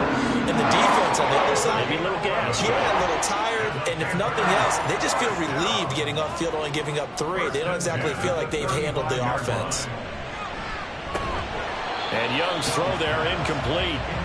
You talk about this Falcon defense. They come into this one ranked number 17, so just starting the bottom half of the league against the pass. Defending the pass has not been one of their strong suits throughout the season, but they have any hopes of making waves in January. They've got to improve in this area. They do get a couple, but they'll be left staring at a 3rd and 8 coming up.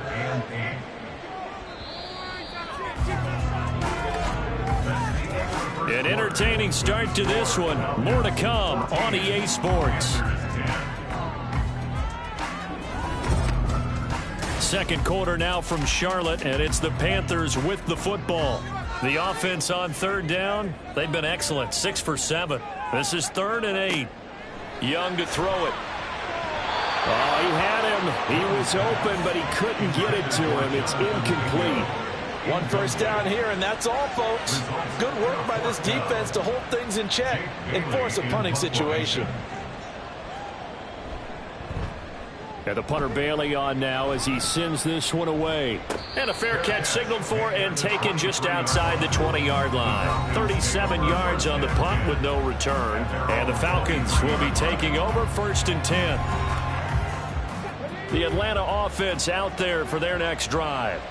And they, if you just look at this game, Charles, on paper, they've got the edge, no doubt. They're hanging around the top of the NFC. On the other side, you got a squad that's towards the bottom of the NFC. But when we mentioned that to the coaches, they were having no part of it. Yeah, and I like how you said when we mentioned it. In fact, I mentioned it, and I upset them a little bit, didn't I? Because they wanted no part of that one, and I was reminded, like a 5-year-old, this is the NFL. Any given Sunday, anything can happen. They are guarding against the upset. From all the way up at the 38 now after a good start to the drive. On the counter, this is Robinson. And that one blown up quickly as he's going to be stopped before he could even get started. That's going to go as a loss of 4, and it'll be 2nd down.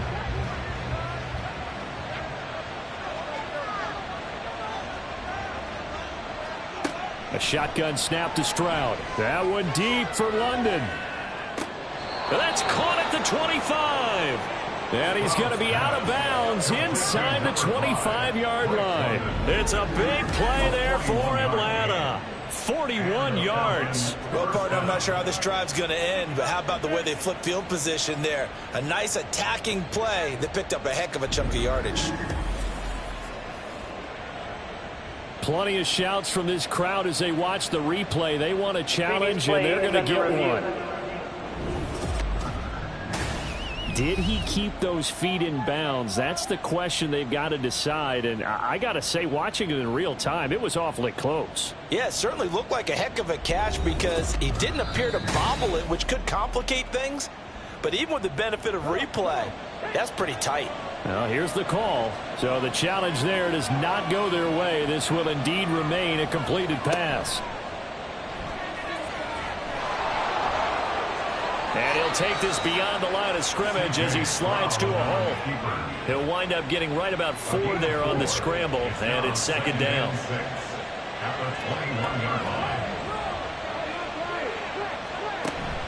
Out of the gun, they give to Robinson. And brought down, but not before they get it inside the 10 to the 7.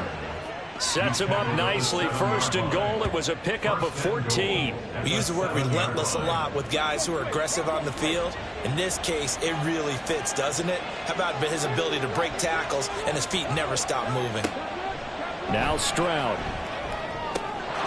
This to Pitts, and he's got him. Touchdown, Atlanta. A 7-yard touchdown grab, and they are able to add on to their advantage. And a great example there of just getting the feet in a tough spot. It seems like every year these guys get better at this. Well, I think the drills get better that they work on, training camp, off-season work, OTAs, but also a lot of these guys have dance backgrounds, ballet backgrounds, and they take that and carry it over to the football field. Koo able to connect on the extra point, and that makes it a 21-10 game. Following the touchdown, here's Koo to kick off.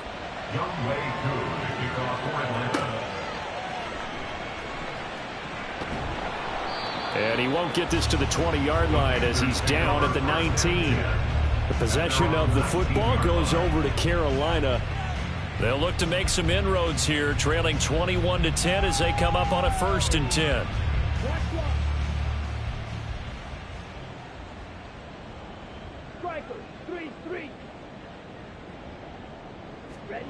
Young. Wilson's got it complete. And he's going to get 7 out of this before being taken down at the 27. Operating from the 27 now. Here's 2nd and 3. At the 27-yard line. Inside give to Davis. Shifts by him. 9 yards to pick up there, and it's a 1st down. Offensive linemen love creating space for their guys carrying the ball, but when that guy also breaks tackles and creates extra yardage, they almost feel like he's one of them, and they really embrace him. On 1st down, Sheffield. And he'll grab a gain of 5 out of this up to the 41-yard line. From the 41, here's a 2nd and 5.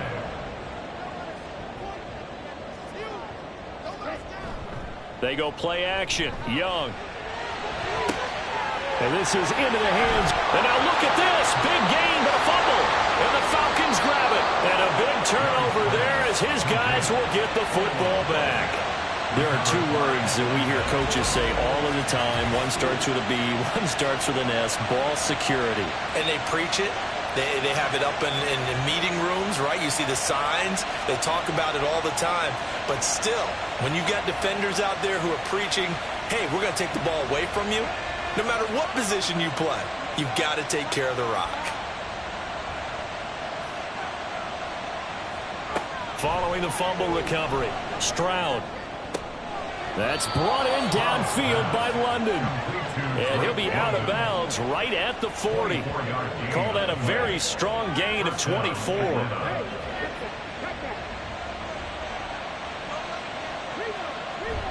Play action. Stroud now. And that one on the money to Claypool downfield. And he goes down, but not before getting this inside the 25. 36 yards on the play. When they've needed a play this year, he's certainly been the guy to deliver it. As this season has gone on, he's been awfully consistent and sometimes spectacular. So the big play gets him all the way down to the outskirts of the red zone here for 1st and 10. Stroud looking to throw. And that is incomplete.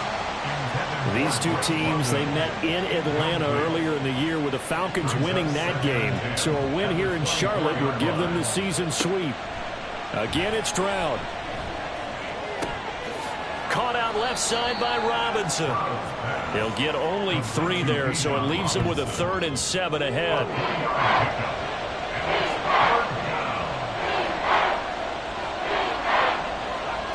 Stroud to throw it. That is caught, and he'll be taken down at the 2-yard line. Well, hang on now. We're going to pause here. We've got an injured player. So as the medical staff takes a look, we'll step aside.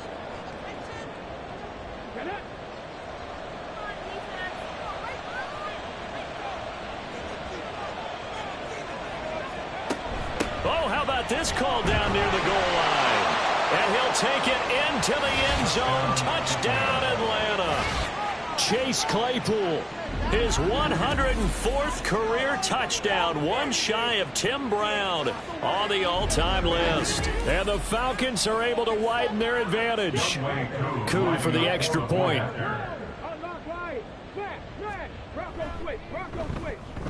And the lead is up to 18 now.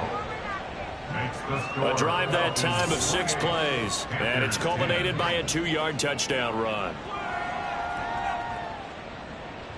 Following the touchdown, here's Koo to kick off. From a yard or 2 deep, here comes a return. And that decision to bring it out ends up not being a good one. Costs him about 5 yards as he's tackled at the 20. Carolina getting set to take the field. Last time out, remember, they fumbled the football. That led to the touchdown. And, Charles, they were in the red zone, so that's a backbreaker. They got to try to pick up the pieces here on this drive. Yeah, and I actually started to do the math here, so be patient with me. 12-point swing is the way I calculate it, because not only did they drop the ball in the red zone, they watched the opponent score a touchdown right after that. So their goal, have a drive here and try and get some of those points back. Now a second down throw for Young. He completes this one to Mingo. Short completion, just 4 yards, and they'll be facing a 3rd and 12. It's a gain of 4. Brings up 3rd and 12. Now Young. And that's going to be too high. Out of bounds and incomplete.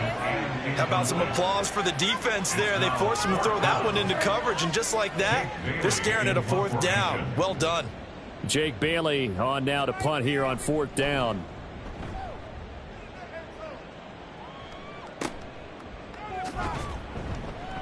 They call that a punt of 38 yards officially. And it will be Falcon football. Here comes the Atlanta offense now ready to take over here. Right now, everything they touch turns to gold. This is their 4th possession. Touchdowns on their first 3 possessions. I mean, this defense, they can't seem to stop them. It's like they're on skates. Great analogy, Brandon, because they are pushing them back and winning everything at the line of scrimmage. They've just been laying down tracks towards the opposite end zone. So to themselves, all they're saying is, if we don't make a mistake, there's no way they can stop us. They take a shot downfield there, but it winds up falling incomplete. Here's 2nd and 10. Stroud sets up the play action. That's complete to Davis. 9 yards, not quite enough, and they'll be left now with 3rd and 1. So they just need 1 yard here to pick up the first down. And they'll go play action here with Stroud. He's got his target. That's complete. And he's going to have a Falcons first down, and comfortably so, as he gets 5 there on 3rd and a yard. And the Falcon first down.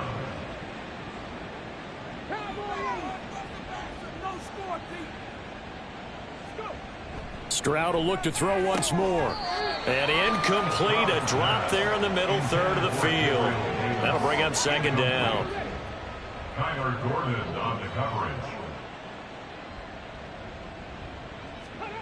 Throwing now is Stroud. Oh, he tries to force it in, and it's intercepted. And the Panthers are going to take possession here at their own 33.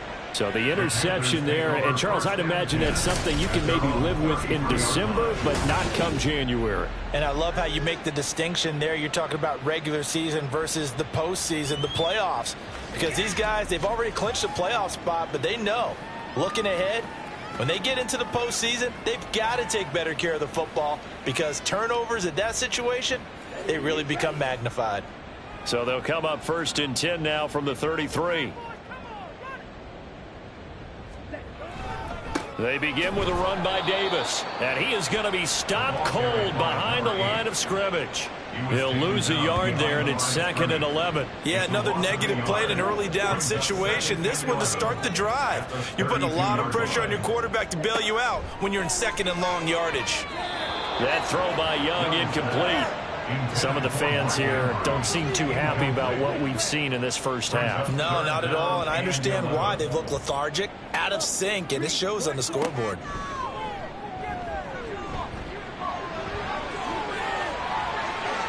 And he will slide to a stop.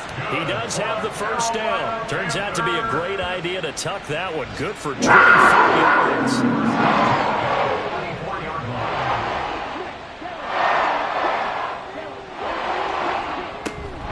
Up the middle to Davis.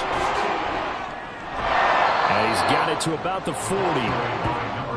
feel like I could see what he was thinking on that carry. Wanted to follow that big tackle through the hole. Ended up only getting 4 yards on the carry. I think he had designs on that one being bigger. Now a toss left side into the hands of his tight end. And that's going to be good for another first down as the tackle's made at the Falcons' 30. And we've hit the 2-minute mark in this first half of action. It's a 10-yard pickup, and it moves the chains.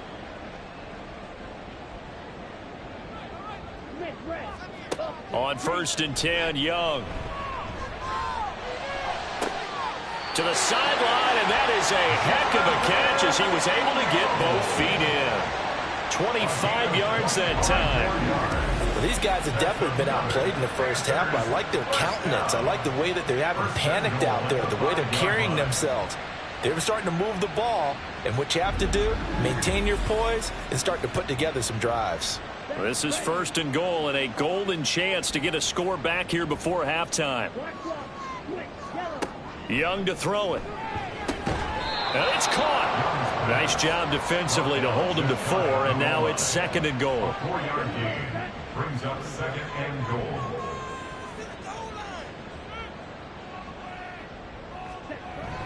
Davis. Looking to find a lane, but he can't. Reined in at the line of scrimmage. It'll go as no gain on the play, and now they're looking at a 3rd and goal. They'll try to punch it in with Davis. And he will take it across for a Panthers touchdown. A great effort there. With his 6th rushing touchdown on the year. And the Panthers get a late score here in the final minute of the first half. So the 2nd down run didn't work. They run it again on 3rd down and get in. I wasn't sure if they might pass it, Charles. We know that they like to mix it up down here around the goal line. Yeah, almost felt like the offensive line said, forget mixing it up. Let's call our favorite running play over our best blockers, and let's get this one in. Extra point splits the uprights, and the lead is down to 11 at 28-17. Bailey now to kick it away after the touchdown.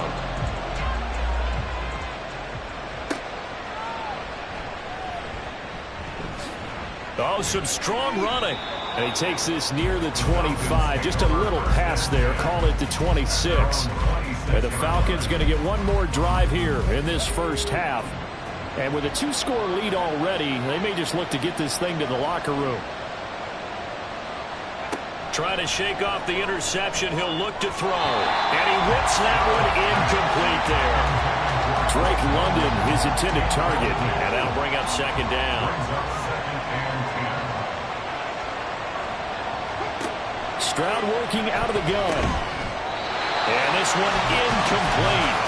Too much contact to hold on to that one, and it's 3rd down.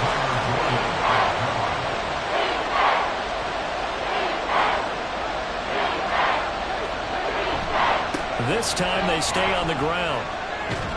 And he's taken down, but able to slip across the 35. 12 yards is the pickup. Good for a first down for the Falcons.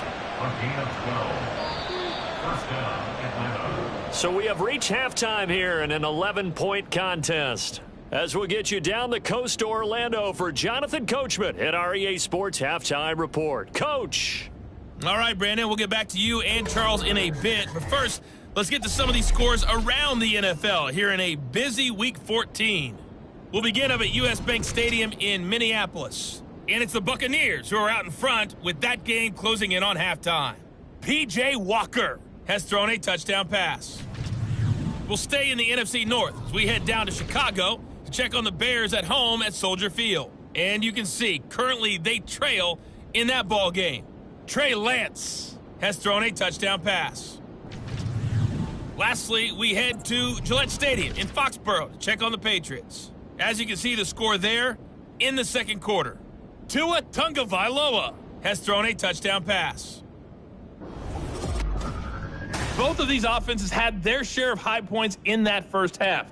Each team had some big moments, and it would seem this could turn out to be a game where the last score wins. All right, Coach, thank you, and we welcome everyone back for quarter number 3. The Falcons back to receive. They've got the lead, and they'll get this football as the second half gets underway. This taken in right around the goal line. And they'll start this drive just across the 30. Pretty nice work on the return. So we get set to start this third quarter. Here's the Falcons offense now. As this offense takes the field to begin the opening drive of the second half, Charles, remember in that first half, good through the air and really all around an outstanding offensive performance. Absolutely. They reached the end zone several times. The passing game working awfully well, and most importantly, partner, yeah, they went to the tunnel with a lead. They come back out with that lead. Absolutely. NFL coaches, we know they're perfectionists in a lot of ways, but they had to like what they saw in that first half. Stroud's throw there, hauled in by Claypool. Fighting through, and he's got space. Now he's loose again. Chase Claypool. Touchdown, Falcons. Chase Claypool, 65 yards. And the Falcons are able to strike quickly to add on to their lead. In order to lead in a game, you're going to get plenty of contributors, but that's his second touchdown catch of this game. He's one of the key guys in this one. And you better believe he'll be looking for the hat trick here as this one continues to go. Now Younghoe Koo for the extra point.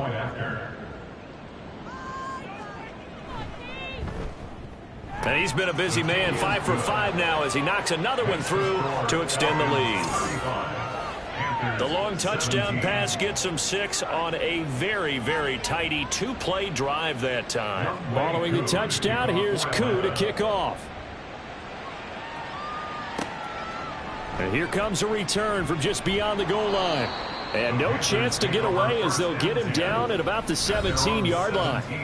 The Panthers offense now, they head back on the field for their first possession of the second half. And their halftime hole now even deeper, and they need a big drive here just to answer the first touchdown of the second half scored against them. They were down at the half. Now, as you mentioned, they're down a little bit bigger, but no time for discouragement. Just got to get back to it, right? Put your shoulder against the boulder and start pushing and try and get back to where you were to start the half. On second down now, Leary, and he is met at the line of scrimmage, and he goes down right there. This offense in desperate need of a conversion as they come up on third down.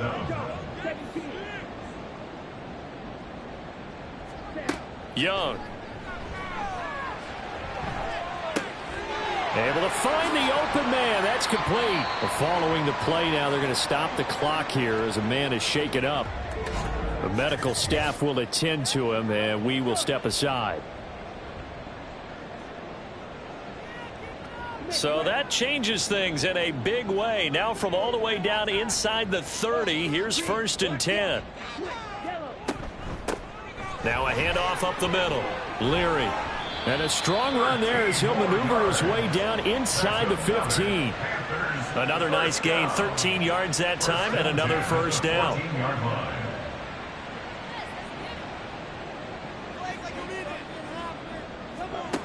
Young now.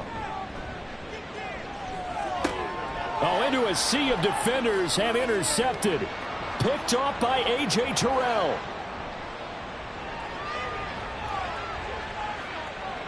And he takes this one back into the end zone, and the Falcon defense has a touchdown.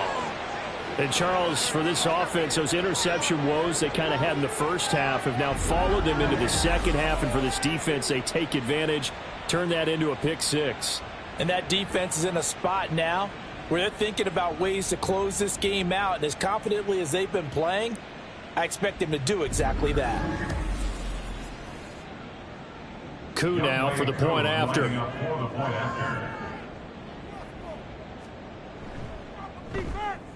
And they open the lead up now to 25 points.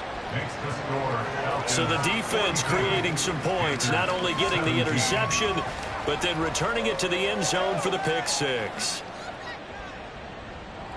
So they throw the pick 6. They'll get another shot at it now as this one's in the air.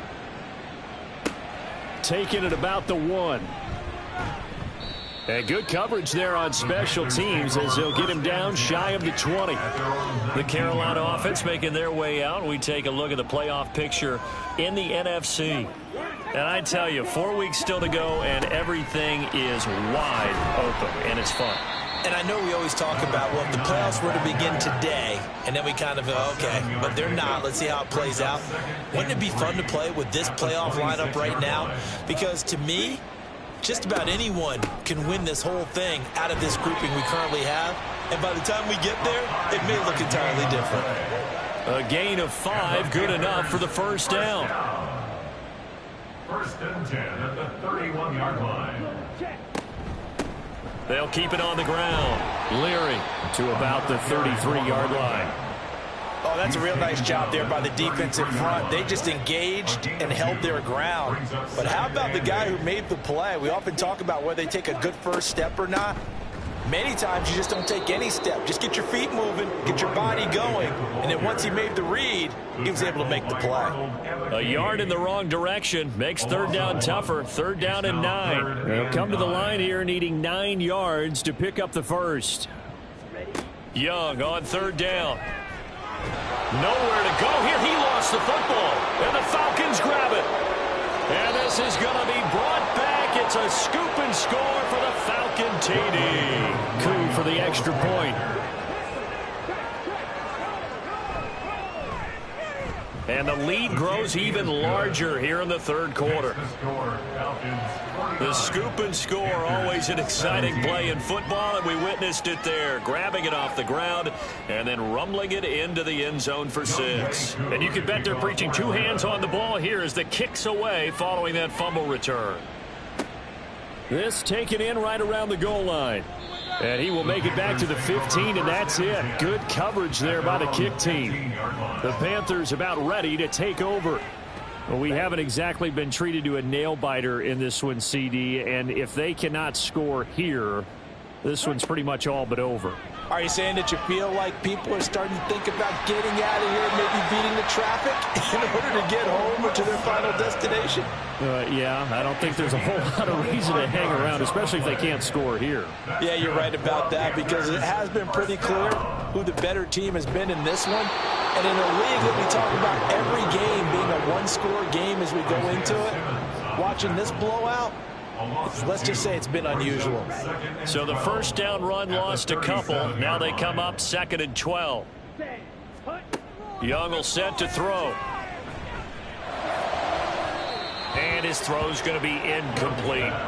Well, he certainly thought he had an open look beyond the first down marker to his receiver, but they just couldn't connect, and that will send them back to the drawing board. Now Young. And he slides and covers up at the end as he's going to be able to pick up decent yardage. Decent gain on the scramble to 6, but now it's 4th. The defense did its job of taking away a quick throw, but that's only half the battle because they've got to get to him before he can make a run for it. A little bit late containing him there, so he makes a nice gain out of a play that looked like it was in trouble. Here's the Panthers punter now as he's on here to punt it away. This is taken at about the 14. They'll call this a 41-yard punt, 7 on the return. And it will be 1st and 10 as they take over. The Notre Dame man, Chase Claypool, in this offense, ready for their upcoming possession. Seems like the measuring stick for a receiver for a great game is 100 yards. Well, he's well past that now. And as we analyze how he's getting him, that's where it really becomes fun because, let's face it, they keep sending coverage at him, keep trying to put the pressure on, yet he finds ways downfield and finds openings. That's a really crafty receiver. Throwing again on 2nd down, but this time it's incomplete. Oftentimes when you're losing a game and the team's still throwing with this kind of a lead, you start playing a little more physically. And they took that opportunity right there to be extremely physical and force that incompletion. This ball down the field for Pitts. That's going to be knocked away and incomplete. After what they faced during this game where they've given up a ton of yards downfield, there has to be a measure of revenge right there for the secondary. They've been shredded throughout the game and finally forced an incompletion. The punt team on now as Pinion sends this one away. And a fair catch taken back near about the 35, 36-yard line. Just 34 yards on the punt there, no return. And it will be the Panthers' ball, 1st and 10.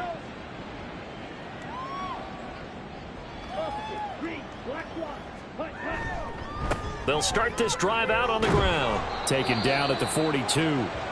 And hold on here, because on that last run, it looks like we have a player who was shaken up. Hopefully, obviously nothing serious here. Medical staff, though, going to take a peek, and we'll take a break. 2nd down at 6 now from the 42. Now here's Young. Nowhere to go here. He lost the football. 2nd time in this game, Charles, the ball is squirted out from his hands. Luckily, his teammate was there to pounce on it. You're right. Got the lucky bounce, able to retain possession. You know, we often talk about the combine and why do we measure quarterbacks' hands. Is that really a big deal? It's for situations like this. Do you have the hands big enough and strong enough to hold on to the football while being jostled? Young to throw it. It's brought in by Wilson. And he gets us to the other side of midfield across the 45 before going out. And the Panthers, 1st down. 1st down, Young. Caught, it's Wilson. And he'll go out of bounds after taking it a little further down inside the 40. From the 38 now, here's 2nd down and 5. Brings up 2nd and 5. Now a give, right side. Leary, and he'll lose yardage here. Back at the 41. That's a big loss of 3, and it brings up 3rd down. Make it now 3 tackles for a loss in this game, 1 for each quarter. And for a guy who played defense in college, I can just tell you that he's feeling very satisfied right now by what he's doing. And he's going to be sacked. They sack him back right at the midfield stripe. It'll be a loss of 8 on the sack, and it's going to lead him to 4th down. And it has been a rough afternoon for him trying to get rid of the football. See, that's now 5 sacks. How'd you like to be the offensive coordinator, the offensive line coach trying to come up with an answer for this pass rush? What blocking assignments do you change? Can guys play a little bit better? And we're seeing the end result on the scoreboard. Long day in the pocket for their quarterback. So they're forced to punt on 4th as this one's away. And that is very well done there, as this will be marked out of bounds at the 5-yard line. Well, the Notre Dame man, Chase Claypool, in this offense, ready for their upcoming possession. A monster game so far, 3rd quarter. He is lighting up the stat sheet. And so many times when you see these types of games, you hear about the quarterback, or we talk about the quarterback throwing guys open, putting it in the right spot. How about some credit for the receivers, though, who find ways to get open, whether they uncover late in a route or they get open early, but they just always find a way, and he's having that type of a game. Yeah, he's been nearly impossible to cover. And able to get it here to about the 16-yard line. That one, a 1st down pickup of 8. Brandon, I think you and I were both raised the same way in the game of football. You run to set up the pass, but I think we've discovered in this NFL, a lot of teams pass to set up the run. And that's what they've done throughout this game. They've aired it out, thrown it around the yard. Now they've come back to the running game, and they find a way to be successful with it. 2nd and 10 now, 3rd quarter from Charlotte.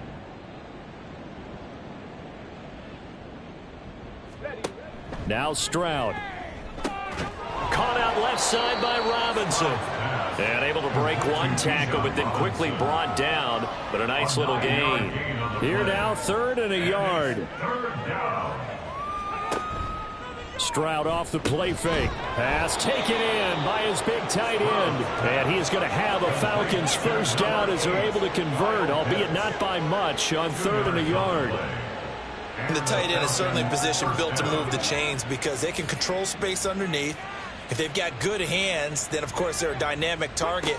But one other thing is they're right in the sight lines of a quarterback on just about every play. And that makes it easier for the quarterback to pick him out and deliver. 2nd and 10.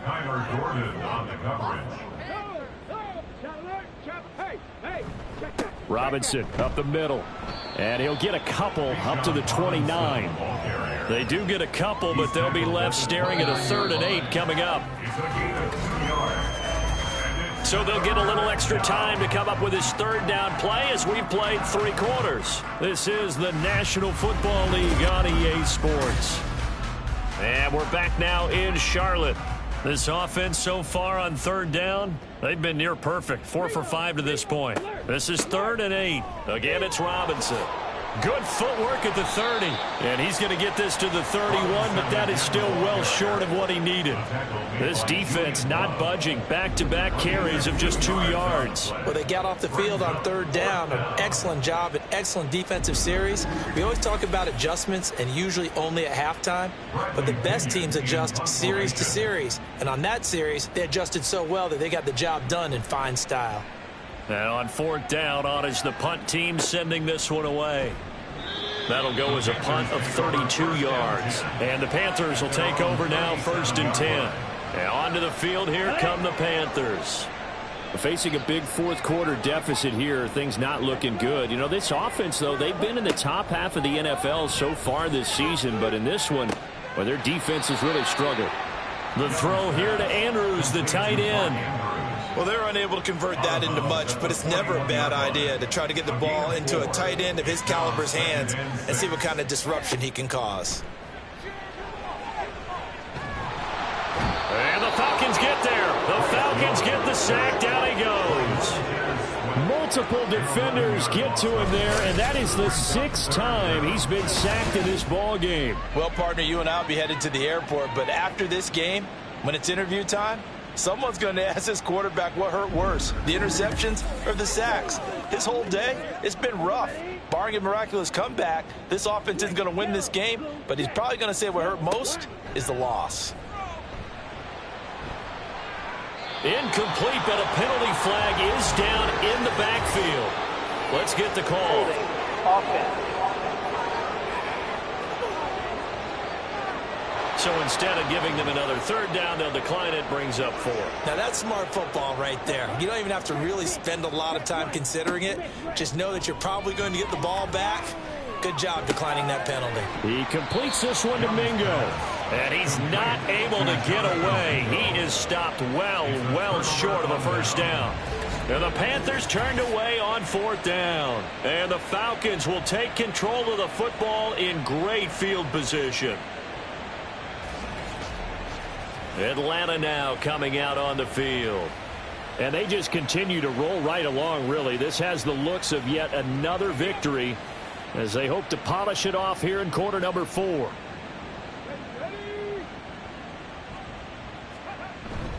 On 1st and 10, it's Robinson. And he'll work his way inside the 30 now to the 28. And hold on here, because on that last run, it looks like we have a player who was shaken up.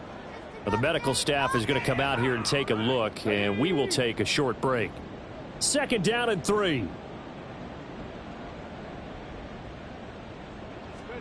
Stroud out of the gun here. Able to hit his target, Claypool. And down inside the 15 he goes. 60 catches for him now on the year. This last one, a 1st down.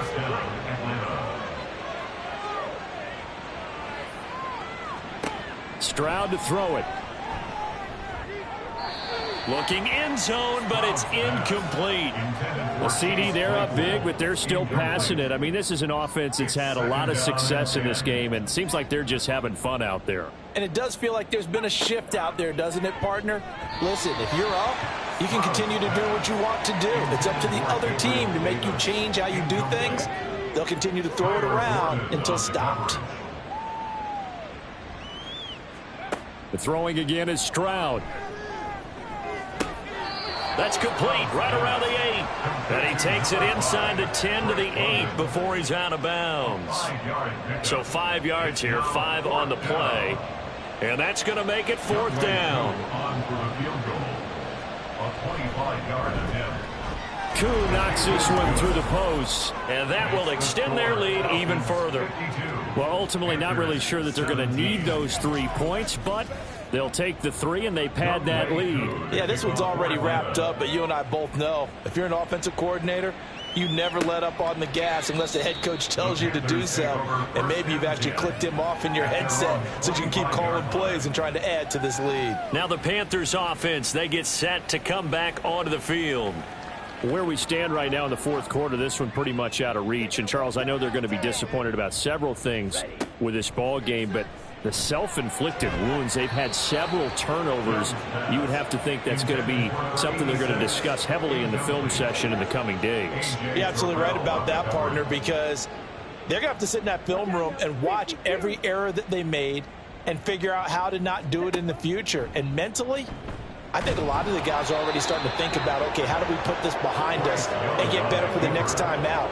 This, they'll use as motivation for the rest of the time that they play to hopefully never be in this type of situation again. So here's a 3rd and 14. Throwing, Young. He's got his man, it's Andrews. And he is going to have the Panthers first down as they're able to get the 3rd down conversion. So signs of life in what's been a dormant offense in this second half. Here's 1st and 10. Young. Well, the trials and tribulations of being a quarterback in this league, it's tough. It's got to be wearing on him out there. Well, he has been sacked a number of times. He had an interception, so I'm going to give him a skosh of credit for hanging in there and trying to make something happen, despite the amount of pressure he's been under this entire game. And Young's throw there incomplete. I'll tell you what, partner, after he ices down, he's going to need a nice long soak in a hot tub after this one. He's been under duress the entire game. Yeah, once again, hit as he throws. Fortunate that one wound up incomplete. Pass to the sideline and pulled in. And he is out of bounds inside the 35. So the big play changes the complexion of things. Here's 1st and 10 just outside the 30. They'll set up to run the quarterback draw. And a short gain down to about the 33. Only a yard on the keeper, and it'll be 2nd down. A gain of a yard brings up 2nd and 9 at the 33. Here's Young. Eluding the pressure right. And he'll slide to a halt here. Still a little shy of the 1st down marker. He'll wind up getting 4 there on his own, but it will leave him now with a 3rd down situation.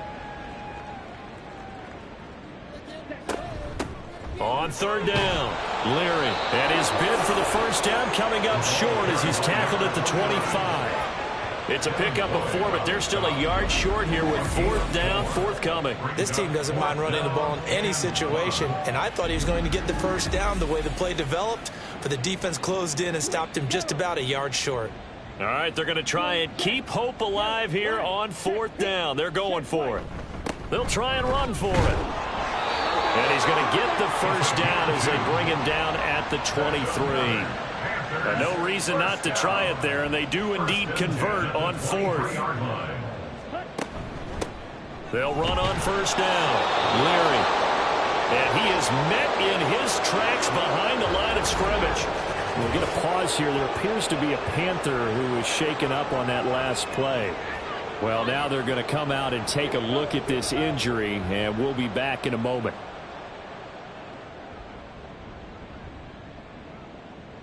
In motion left is Wilson. He'll get it here on the jet sweep. And they take him down, losing yardage back at the 27. This will be a loss of 3, and now a much tougher 3rd down looming.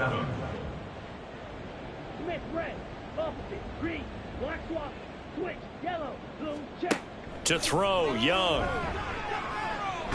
Nowhere to go here. He lost the football. But fortunately, he's able to recover his own fumble, and that could have been trouble. Offensively lucky they're able to keep the football, but now 4th down, so they'll have to boot it away. I do think, though, they're going to look at this as a positive. 1, they recovered the fumble, so they retained possession. But 2, being able to punt it changes field position for them. Imagine if that turnover takes place there. Now your defense has to go onto the field and try and hold. Instead, they get a little breathing room. On 4th down, the punt team is on as this is sent away. And no return here. Where will they spot it? They say just outside the 20-yard line. Atlanta prepped and readied for its next possession. You just kind of feel for the defense right now. This deficit, they have not been able to stop them the entire game, Charles. And Some hands on hips, some long faces out there on the defensive side. Oh, they're like, oh my gosh, we got to face these guys again here. Yeah, people don't understand how hard it is when you're on the side that's being dominated to keep your head up and continue to play hard. And that's what they're going through right now, trying to find that pride inside of them to allow them to continue to fight, even though they are down huge in this game. They will get 4 yards here on the first down run, and that'll make it 2nd and 6. From the 39-yard line, here comes 2nd down and 6. They'll run again here with Robinson. And good running there as he'll take this all the way up to midfield. No doubt those are the types of carries they're looking for here, Charles. The lead in the 4th quarter. This is when coaches that have a reliable running game, they breathe a little easier on the sideline. Yeah, they love the idea that they can take the air out of the football at this point of the game. That means they're really counting on that offensive line, counting on the runners, taking care of the football. Because you're going to tell your quarterback, hey, no time to be a hero. We're not going to throw it here. Just eat up that clock. And if you have the ball, they can't score. Just 2 minutes remaining here in the 4th quarter of what has been a one-sided affair. From the 48-yard line, here's 2nd down and 7. And they go backwards here, losing yardage back at the 48-yard line. Now they're staring at a 3rd and 8. That last play, backwards a yard.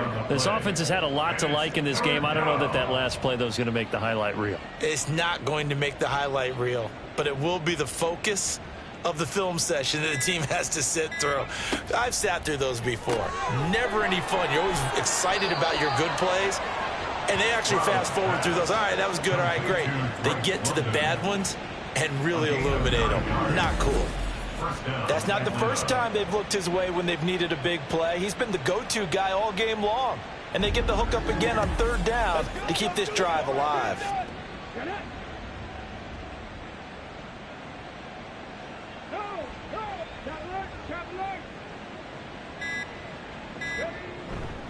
They'll run this one right with Robinson.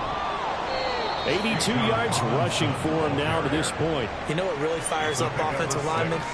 When the guy that is carrying the ball behind them can create his own space and break a tackle along the way.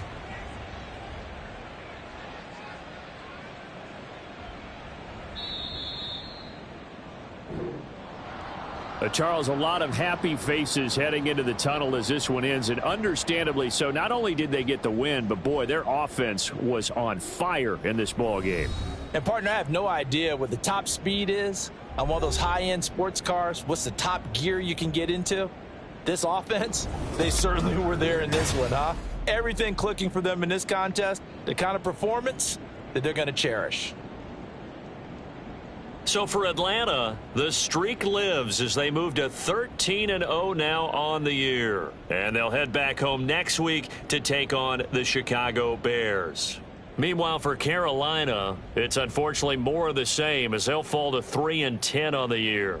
And they'll get a chance to redeem themselves at home next week. And for Charles Davis and our entire crew, I'm Brandon Gaudin. You've been watching the NFL on EA Sports.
It's Week 14 of the NFL, and this one features the Saints' towering wide receiver. Big plays follow him around. He comes in second in the NFL in receiving yards. It's the Saints and the Lions, and it's coming up next.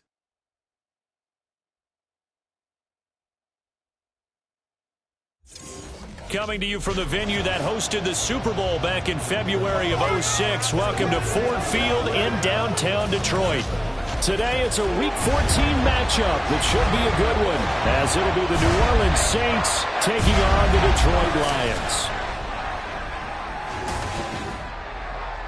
Along with Charles Davis, I'm Brandon Gaudin. And, Charles, we look at this Lions team entering play. Now, they've lost 3 straight here, and it goes without saying, I guess, they could certainly use a win. And how do they get a win? Because they've lost 3 straight, I think it's paramount that they get a fast, clean start to this game. Meanwhile, for the visiting Saints, they're in a real groove of late. Winners of 5 of their last 6 games. And last week they put together a 3-touchdown.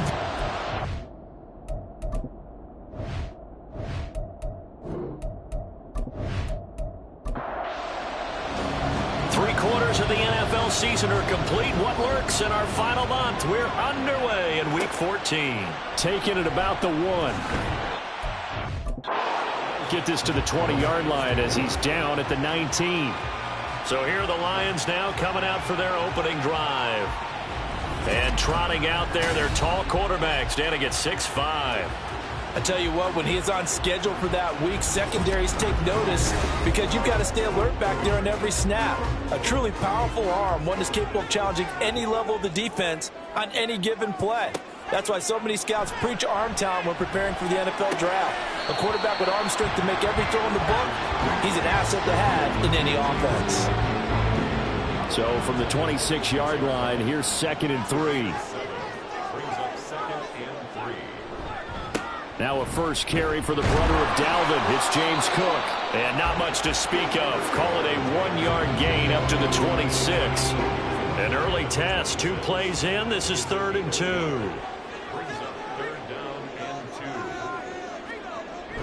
They'll run it. Here's Cook. And he's able to get it to the 33. Good enough for a first down. Move the chains. A gain of 7 on 3rd down. Faced with their first 3rd down conversion opportunity and able to punch it through and pick it up on the ground. And to me, doing it on the ground sends a different type of a message than throwing the football. And, you know, let's face it, we've done a lot of games together. How often have we seen 3rd down turn into an automatic passing down no matter what the yardage? Yeah, and last thing you want, that opening drive to go 3 and out. You got everything scripted, lined up. Let's get some points on the board, and they're able to avoid that 3 and out. 5 yards. Now it's 3rd and 5. This defense for the Saints, they put together a strong effort last week in the win over Chicago. Yeah, they only allowed 13 points, and you can poll all 32 coaches, and I guarantee you they'd say, we'll take that every single week. But let me think about that for a second. Maybe there'd be one contrarian that would say, give me 10. Now a 3rd down throw, but it misses the target. Incomplete. That's a pretty good opening possession defensively. And you know the goal is to make something of a statement, especially on the road with your first defensive possession, isn't it? Go right out and establish yourselves and let them know this is going to be tough going all game long. So a change of possession here on the punt. And the Saints will take over with a 1st and 10 deep in their own territory. So out comes the offense now with a long field ahead of them. And they are led out there by their mobile quarterback. And I thought it was a really nice performance last week by him. 3 touchdown passes. I think that signifies exactly what he was getting done. He did have the 1 interception. But that's the ratio you say you're okay with, right? If you go 3-1, you're going to be pretty happy over the course of the season. And let's face it, he'll never blame the receiver publicly. But behind closed doors, he probably told his agent, hey, what's the deal? I should have had a perfect game. Brings up 2nd and 7 at the 15-yard line. Here's 2nd and 7.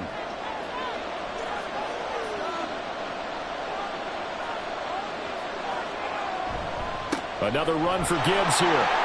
And some room to roam now. Gets around him and past the 40 before he's out of bounds. A big hitter there. A 1st down gain of 26 yards. Not only an explosive play, but an explosive run. I mean, broken tackles along the way to pick up that yardage. The way things kept churning for him. Feet were moving. The legs were driving. Looks like someone who spent his offseason working on hill work, running through sand, all the things that you want to build up those leg muscles. On 1st and 10, here's Gibbs to the 43, 2nd down. You talk about this Lions defense. They sit at number 20 in the NFL right now against the run. And the focus now is making sure that they're hitting on all cylinders as they head into the playoffs. And that means they've got to stop the run better, because playoff football often means running football. So they've got to be prepared for that. It'll be a Saints 1st down on a gain of 16 yards.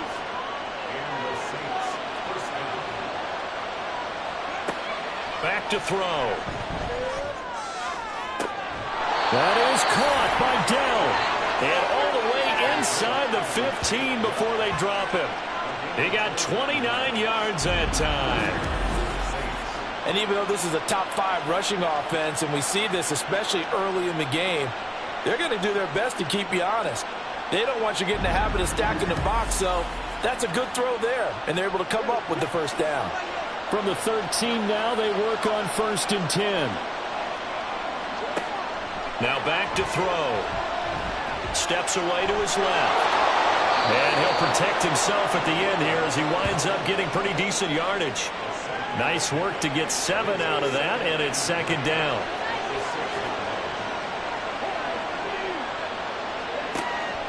They'll look to throw. And he's got it. And the Saints are going to be set up with a 1st and goal on a pass play that moves them all the way down to the 1. Here we go now on 1st and goal. Gibbs is in. Touchdown, New Orleans. So that a great sequence for these guys to begin the ball game. They force the punt on one end, then come right down the field and score on the other.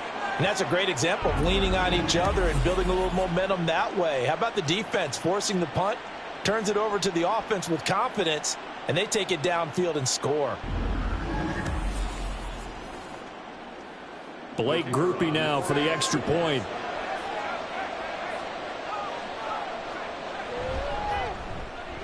He hasn't missed an extra point all season, and he won't miss this one either, and it's 7-0. So that drive in total 8 plays. And it was all capped off by a touchdown run from Jahmyr Gibbs. The ball upright on the tee, and the Saints kick team booms it away. From a couple yards deep, he'll bring it out of the end zone. And he will be brought down here inside the 20. Good coverage as he's dropped at the 17. The Lions offense heading out as we give you a look at the playoff race coming into the weekend in the NFC. The last series for him, a little disappointing, forced to punt. And now they'll try to do better here and come away with some points as they begin this drive. 1st and 10. Got a man open, it's Sutton. And way up past the 35 before he's taken down. That good for 21 yards on the catch and run. Just the first quarter of tackling going to be so important going forward. They've got to limit plays like that. And that's something when you see it happen early in the game and they don't get him on the ground, you can always tell that they were concerned about it going in. Because I can just tell you from my days, I remember being in college and worrying all off-season about our season open opponent, and they had a receiver that could shake and bake with the best of them. I tackled him on the first pass of the game, and the relief was incredible. I ended up having a pretty decent ball game. But if I'd missed him, it would have been a different story. Long night. First time these two have hooked up this afternoon, and it's a first down.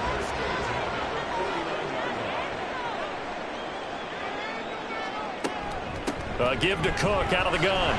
And this will be stopped at the 44. That one good for 7 yards. Now, look, that wasn't a huge gain, but those are the types of carries I think they were missing in their loss last week. They couldn't get him going on the ground. Did you get the same feeling I did during our meetings, that they kind of regretted that he didn't touch the ball? Absolutely. You know, hey, he should have touched it more last week. They weren't going to make that same mistake, and they've taken care of that early. So from the 36 now, 1st and 10. First and 10 at the 36-yard line. Back to throw. Hawkins. Open man, and again it's Sutton. And all the way inside the 15 before they drop him. Back-to-back receptions for him, and it's another first down. For a tight end, he's got good straight line speed, and on that route, he's often the guy that gets overlooked. Nice job there finding him in stride for really good yardage.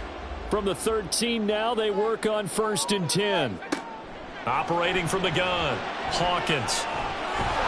Under pressure, and he'll go down. Back at the 26-yard line. It looks like a 12-yard loss there on the first down sack. Now that was a passer's nightmare.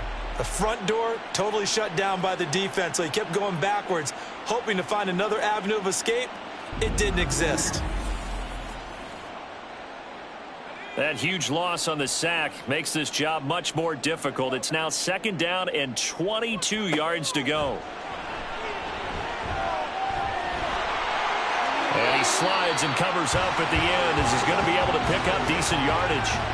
And give him 10 that time as he was able to get away from the pressure and get a nice gain. Now on 3rd and long, they'll look to throw. And in for the Lions, touchdown. A great play there. His 5th touchdown now on the year. And the Lions are an extra point away from evening this one up.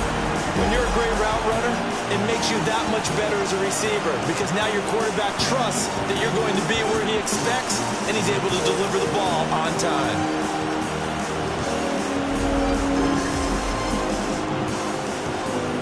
Point after here coming up.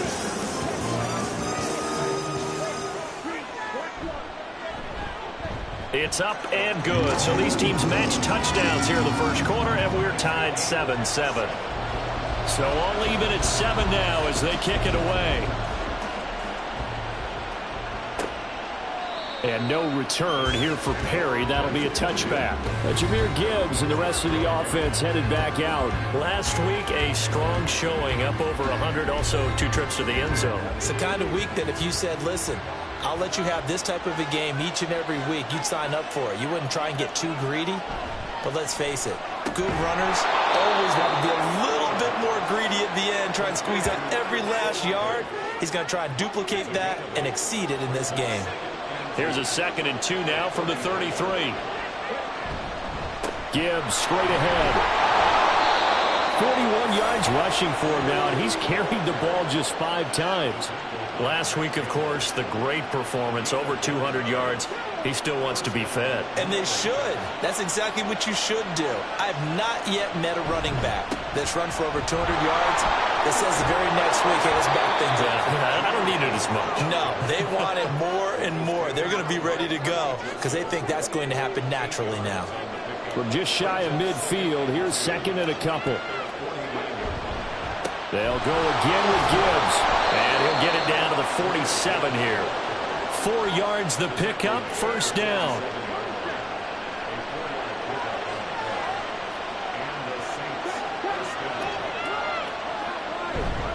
Straight ahead with Gibbs here. And he'll work down inside the 45. That stop made by Jack Campbell. 7-7, our score after one. The Saints with the football here to begin quarter number 2 as they've got it 2nd and 7.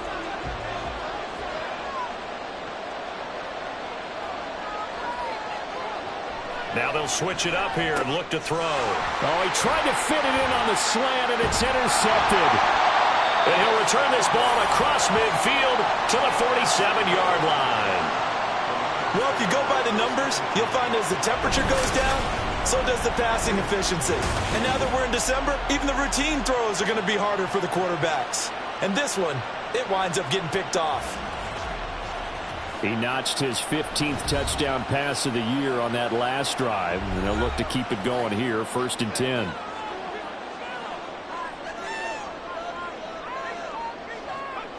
Throwing to start the drive. Hawkins. He completes this to Sutton. So they'll get 8 out of that completion, and they'll be left with 2nd and a couple.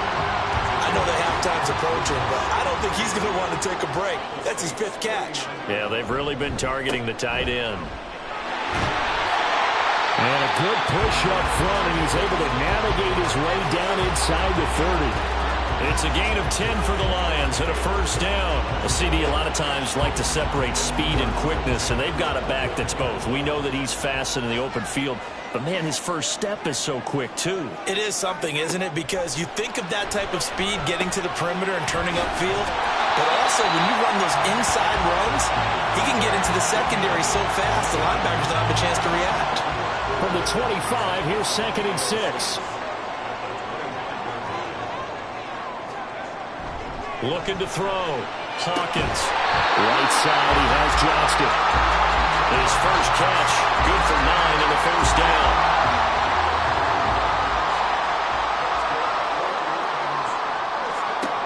Back to throw. Hawkins. Swinging this out wide here for Cook. And he's brought down just outside of the 10 at the 11. So give him 5 yards there on the pitch and catch, and it's 2nd down. From the gun, it's a give to Cook. And the stop will come inside the 5 at the 4. 7 yards on the pickup there, and now they've got it 1st and goal. Yeah, once more, strong running, excellent blocking at the point of attack. They've got a nice little drive brewing right here. Cook. Diving for the end zone, and he is in. Touchdown. I know the play ends up in the end zone with one person carrying the ball, but how about that big mass of humanity that guided him to that spot? Yeah, they got there, but I love the dive. Always a fan of the dive. The call is to go for 1 and kick the extra point.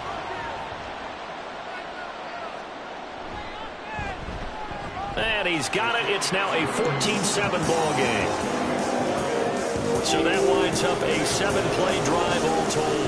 And it was James Cook capping all of that off with a touchdown run. And no return here for Perry. That'll be a touchback. Jahmyr Gibbs and the rest of the offense headed back out. And the ground game's been good, but they're losing here in the 2nd quarter. Can they use that ground game maybe to work the air attack a little bit more? I think so, because now you can throw play action off of being able to run the ball effectively. And oftentimes you might want to just swing your back out of the backfield, get the ball in his hands in open space, and just don't get totally away from running it, because some of these runs now, they may pop bigger as the game goes along. Yeah, they've been good with a run so far. 2nd and 4. Completes it to Perry. And he'll be tackled right on the chalk of the 45.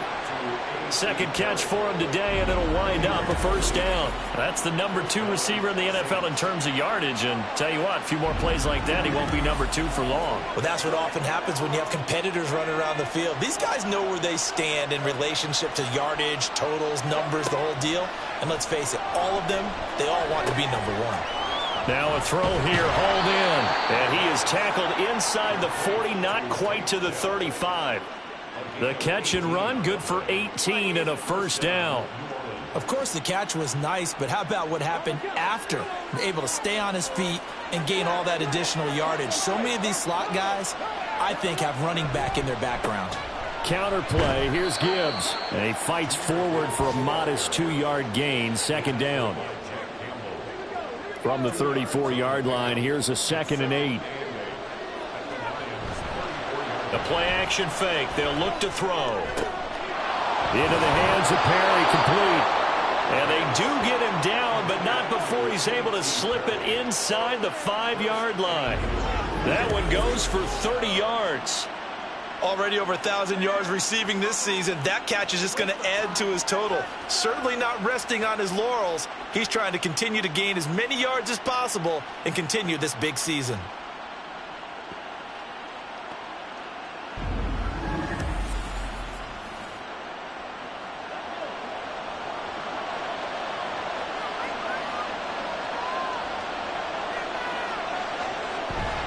They'll run with Gibbs.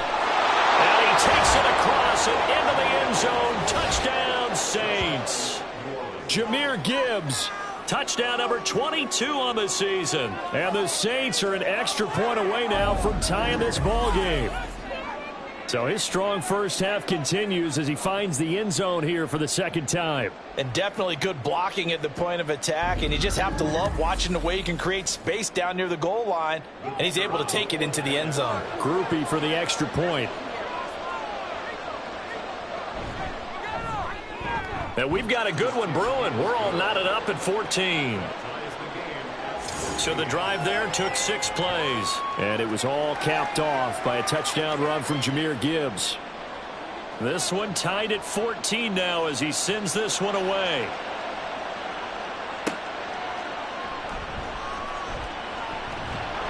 And able to get this across the 20, but not much further as he's dropped it to 23-yard line. And Detroit back in possession of the football. And right now, we've got a little bit of an offensive masterpiece going on both sides, moving the football, scoring points. It's almost like somebody put the defense on rookie mode in this one. I mean, we haven't even left the first half, Charles, and we're certainly on pace for a shootout. An excellent start for both offenses. The fans have to be enjoying this to seeing all these points go up on the board. As a former defender, you know I'm not enjoying this at all. But right now, both these teams just trading haymakers. Let's see if anyone slips up first. Can anyone counter with a nice little jab and get things going in their direction? And this will wind up the Lions' first down as he's got this up to the 40-yard line. Defensively, they were in the 3-4. Solid run up the middle. What made it successful? Well, what you have to do is control the nose guard. But sometimes you don't do it by blocking him. You do it by influencing him. Get him moving to one side or the other and hit him back on the opposite. Throwing on first down, but this one winds up to be incomplete. That is the first time that they've targeted him that he has not come down with a catch. He's caught everything that's been thrown his way. A dominant pass receiver that can break down any defense, because when he's doing that kind of work, it really hurts you on the back end. And even though it's an incompletion there, I think they're going back to that well. And this offense on third down today, they've been okay. 2 for 3 thus far. This is 3rd and 11. Work in the middle of the field, and he's got a man complete. And this is going to be another first down as the tackle's made at the Saints' 34-yard line. 27 yards there on a very nice third down conversion. Well, that certainly has to feel good. It's not all the time that the play caller should get all the credit. Sometimes I think in the huddle, the quarterback just says, hey, who's going to make a play for me? I just need something right here. And the end result there, nice first down. Drive keeps moving. A 10th carry in the game for Cook. 5 yards is the tally on first down. That brings up 2nd and 5. If you're a coach, you'll absolutely take that run every time on first down because it really sets you up to go in a number of directions here on second. And he's going to be taken down. Pressure gets there back at the 39-yard line. Now I think we're going to get a timeout here. Yes, a timeout here as it looks like we've got a Lion that's shaken up. While they come out and take a look at him, we will step aside for just a moment. Throwing on 3rd and long. Hawkins. And he is caught. And this is going to be another first down as the tackle's made at the Saints' 13-yard line. Well, a timeout here, at least for the moment. Looks like one of the Saints is injured, shaken up on that last play. From the 13 now, they work on 1st and 10. Operating from the gun, Hawkins. Touchdown! A great effort there. With his second TD of the game, his 6th on the year. And the Lions have broken our tie as they take the lead. In the second quarter and already his 2nd touchdown reception. Absolutely the definition of a difference maker here in this first half. Clearly one of his quarterback's favorite targets in this game, and I figure he's going to draw a little more attention and coverage moving forward. Now they'll line up to kick the extra point.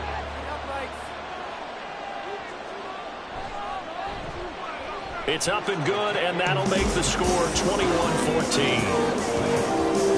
That time, a 9-play drive, and it's capped off by a touchdown for the Lions. And no return here for Perry. That'll be a touchback. Jahmyr Gibbs and the rest of the offense headed back out. They're behind in the first half here, CD, but it's not through any fault of their running back. He's had a strong start to this one. And you're right about that, partner, because watching him play, you would think that his team is in the lead. He has been a lot of fun in this contest.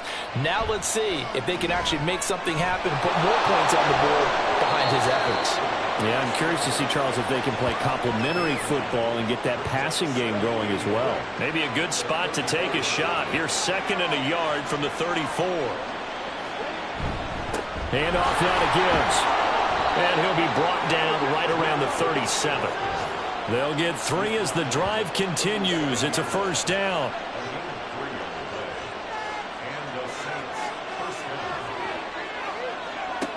They'll drop to throw. He completes it to Olave. And they've got it well across midfield down to the 40 before it's all said and done. 23 yards, the final tally.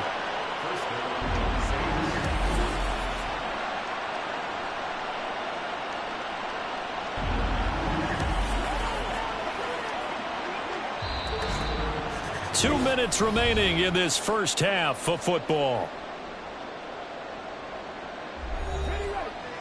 A reminder coming up here at halftime. We'll ship you off to Orlando. Jonathan Coachman will have first half highlights and analysis from a back-and-forth first half that we've seen. He's got room at the 30. Oh, he faked it with a juke. Now he's got some room.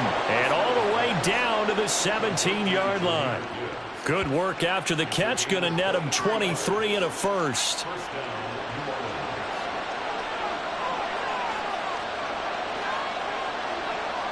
Back to throw here. This complete to Henry over the middle. And the Saints are going to be set up with a 1st and goal coming up as they get him down at the 6-yard line. A chance now to get even before the break as they come up 1st and goal.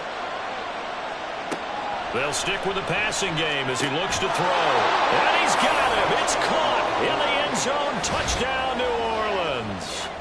A.T. Perry from 6 yards away. And the Saints are an extra point away from tying the ball game here in the final minute of the first half.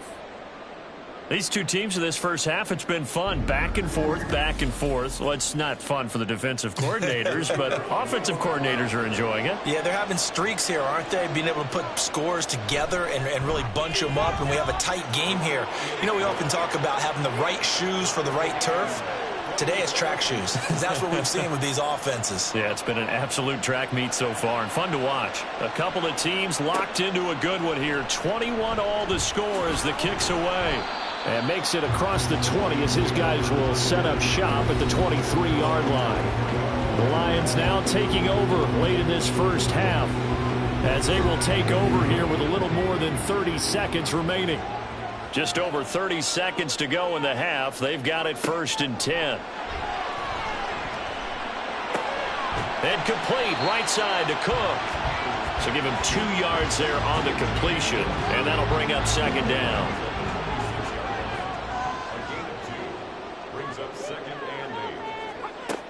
Operating from the gun, Hawkins.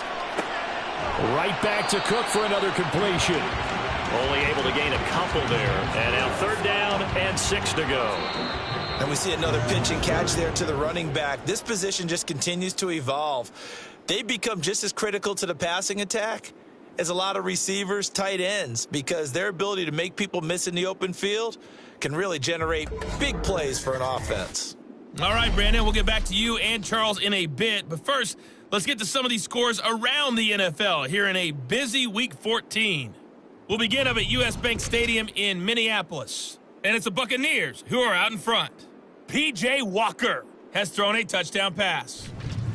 We'll stay in the NFC North as we head down to Chicago to check on the Bears at home at Soldier Field. And you can see, currently they trail in that ball game.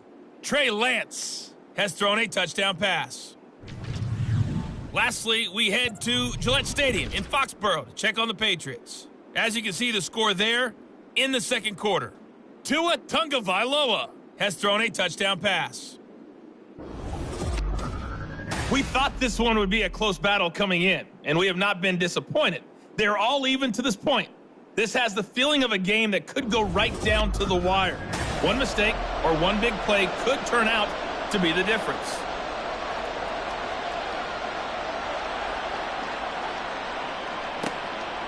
This fielded right at the goal line. And ultimately cannot get this out to the 25-yard line as he's dropped it to 23. Out come the Saints now. They'll go on offense first here to begin the third quarter. This offense ready for the first drive of the third quarter. Well, quarters number 1 and 2 entertaining. We saw some good offense points put up, Charles, and all tied on the scoreboard. And it sets us up for what could be a really fun second half because we've seen both sides score almost at will here in the first half. And now, here in the second half, getting the ball first, you've got to think, hey, we can go out and really run our offense the way we did in the first half. But if I'm a defensive player, all I'm thinking is, can I make a play to really help out my team and break this streak of offense? On the give, here's Gibbs. And a strong run that time as he's across midfield and down to the 43. 79 yards for him on the ground now as he has been terrific here this afternoon. So the 14 yards actually takes him from 143 to the other for 1st and 10. Out of the gun, they'll give to Gibbs. And he'll be brought down at about the 42. Just a yard on the pickup there, and it'll bring up a 2nd and 9.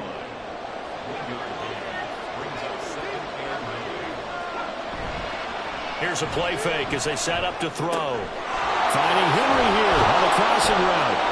And they're able to get this one past the 30 to the 25-yard line. Second catch for him today, and it'll wind up a 1st down. Good job there of getting his tight end involved because he lines up on the right side of the formation, just works his way across the field. I really like how they were in sync on that one. He spotted the open gap in the zone, and his quarterback found him, and they get a 1st down. And this is caught. For the moment, it's a touchdown, but multiple flags down, so let's sort this out. Illegal touching, offense. So retract the yardage and retract the touchdown. And retract the chunk play. Big strike there to get the touchdown.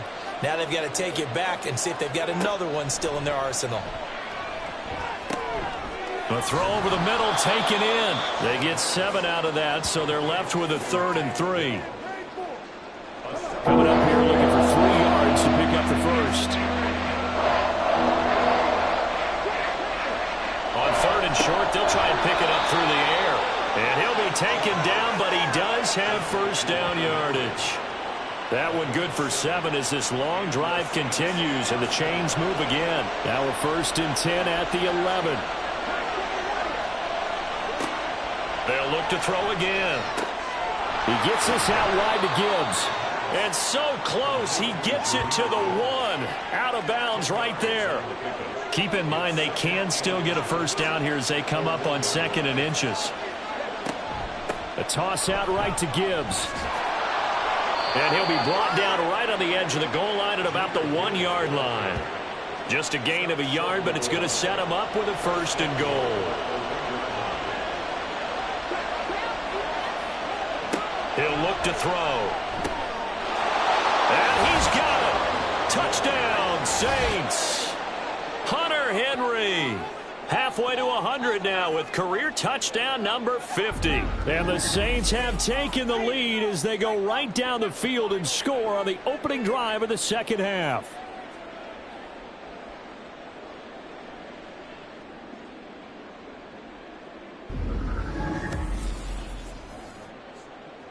Here's Groupie for the PAT.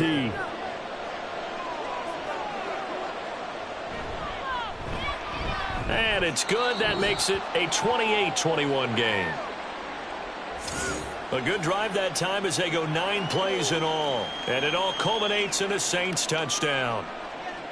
The ball upright on the tee, and the Saints kick team booms it away. And there will not be a return here. It's a touchback, and it'll come out to the 25-yard line. So we get a look at the Lions offense as they get ready for their first possession of the second half. Well, Charles, you and I said at intermission, feels like we're set up for a good second half. Well, the other side scored. Now it's up to them to answer. How do they respond here with their first drive of the second half? Well, bottom line is they just saw the ball go in the end zone against their defense, and they saw what good offense looks like. They believe they've got a good offense as well. Run the best plays you've got to the top performers you have and try to move that ball down the field for an answering score. 4 yards the pickup, first down.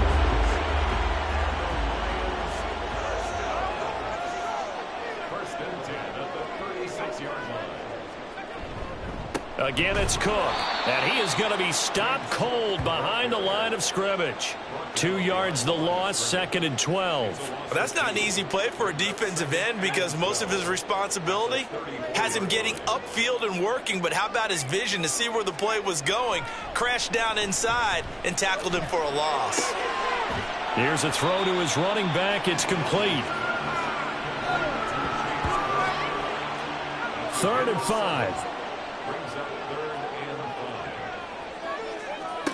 Looking to throw. Hawkins. And that is incomplete.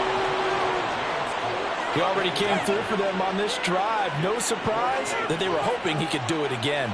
Here comes the Lions punter now as he'll punt it away for the second time.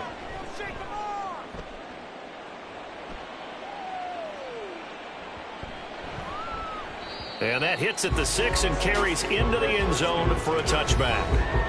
Jameer Gibbs and the rest of the offense headed back out. He's hoping to find the end zone for a third time, and we sit now in the third quarter. And nothing would excite him more, but I think even more so, his offensive line. Anytime you've got a guy scoring that many times, that means you've done a really nice job in front of him. You're always giving props to the big fellas up front. It's always a good idea. Those are some massive men. Second and 6. The pass caught by Olave. 5th catch of the afternoon, and that gives him a first down.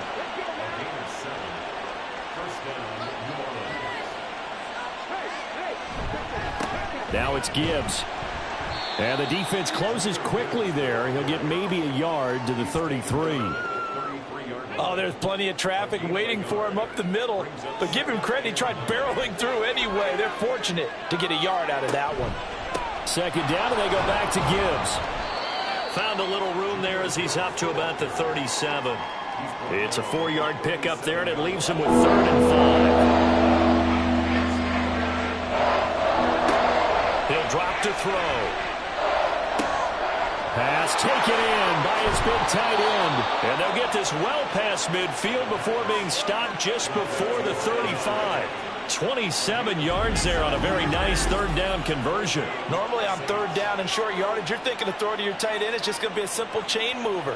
But this time they let him roam down the field, and a nice dart picks up the first down and then some. So the ball moves into Lion territory now. Here's 1st and 10 at the 36. And off to Gibbs, headed right here.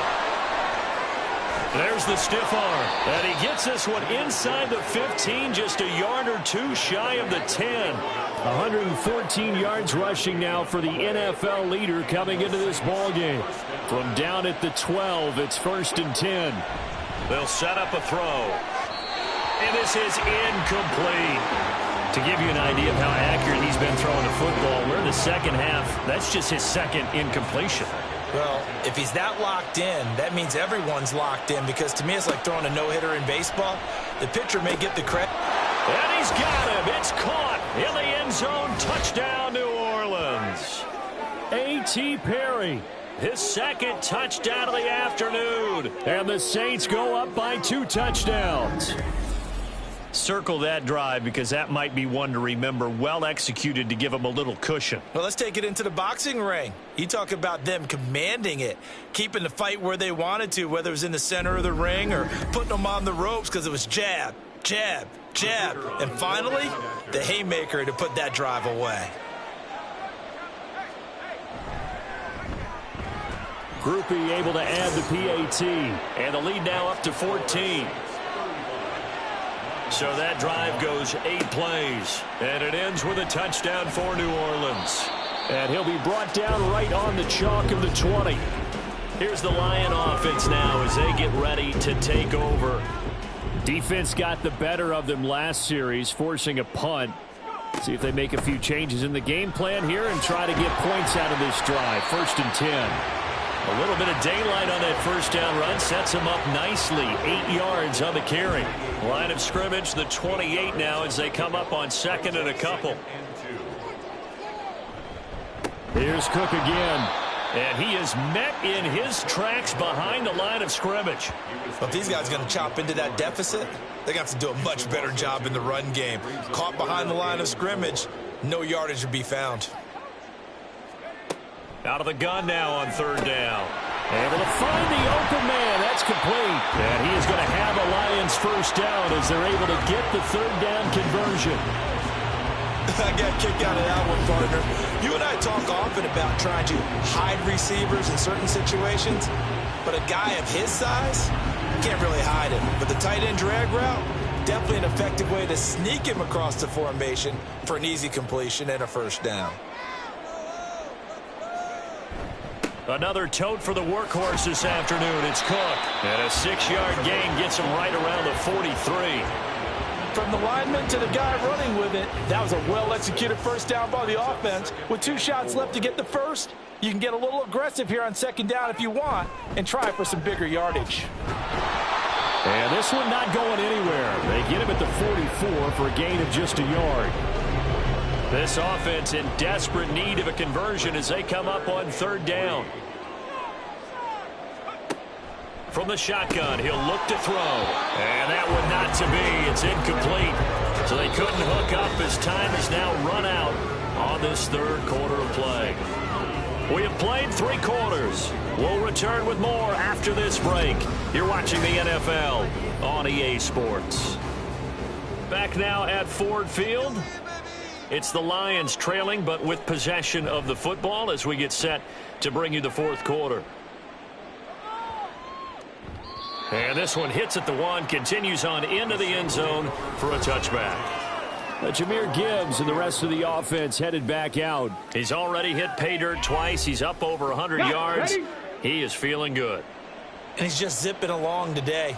Everything coming together for him. It's that type of a day that you see a back just got to have a grin on his face every time his number is called, because he doesn't feel like there's going to be any lost yardage plays, nothing but big-time positive runs. Making the sideline grin as well. That's a good way to start the drive, 17 yards and a first down.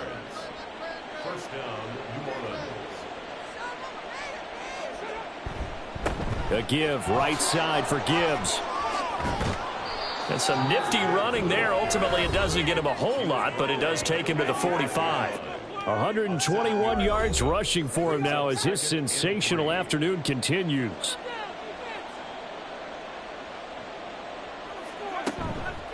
On play action, they'll throw. Completes it to Perry. And it's going to be another first down as they'll get him to the ground at the Lions' 31-yard line. That one goes for 24 yards. The passing game continues to be their friend. Even with a stable lead here in the 4th, Charles, they're going back to that well. Yeah, with their overall philosophy, you know that they trust their quarterback. He's been able to throw it well. They continue to throw these safe passes. Who can blame them? He finds his man complete. It's Perry. And they'll get this one to about the 20-yard line. Another catch for him there. This one good for 11. First down. Back to throw. Open man here, the tight end Henry. And the Saints are going to have a 1st and goal as the tackle is made at about the 5. These guys are running offense like you drive. The pedal is down, stomped down. How about that? Back-to-back completions. They are rolling. So much for being conservative and running that foot. And he is in for the score. Touchdown, New Orleans. Jahmyr Gibbs. A 5-yard touchdown run. And the Saints are looking to make it 2 straight as they add on to this fourth-quarter lead. Well, this offensive line has really stepped up to the challenge here because those Mastodons, they've been sensational clearing holes all game long. And this is great work down here near the goal line to give their back the space he needs to work his way into the end zone. The point after, good by Groupie. And the lead now to 3 touchdowns at 21.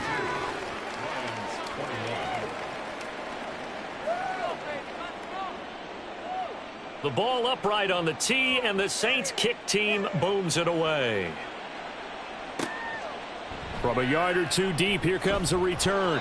And he'll be brought down shy of the 20, so the decision to bring it out of the end zone, not a good one. And Detroit getting set to go now.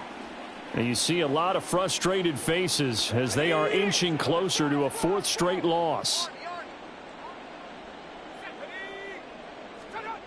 Throwing to start the drive. Hawkins toward the center of the field, but it's incomplete. Defensively, you look at the numbers. Another incomplete passer we just saw, and they're under 200 yards passing for the game, so they've done their job on that side of the ball. Yeah, recently I was actually working a game where a quarterback had a streak of 5 straight games without a 200-yard game, and that was a big talk both in his town and amongst his team. How do we get the passing game going? So big credit to them holding them under 200 today. The offense on 3rd down, they've had good success, 5 for 8 to this point. This is 3rd and 10. Now yet another incompletion here as they fail to connect on 3rd. I don't know, he had to be pretty quick with his fingers to start and stop after the ball hit the ground. I'm giving him some credit. Well, I'm thinking about the mental focus, you know? Yeah. The mental focus on the whole that's thing. true. Got to stay with it. That's true. On is the punt team now as this one's sent away. And a fair catch signaled for and taken successfully.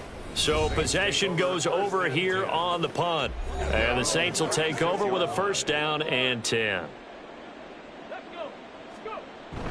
And they start things off with a carry by Gibbs here. He'll get this to about the 38. Brandon, I've got to think this offensive line has got some smiles on its faces. And I know it sounds crazy, but they practiced for this back in training camp. They knew they'd be in situations where it'd be extra defenders in the box coming after them, trying to keep them from locking down a game. Right now, they want to show the world they're up to the challenge.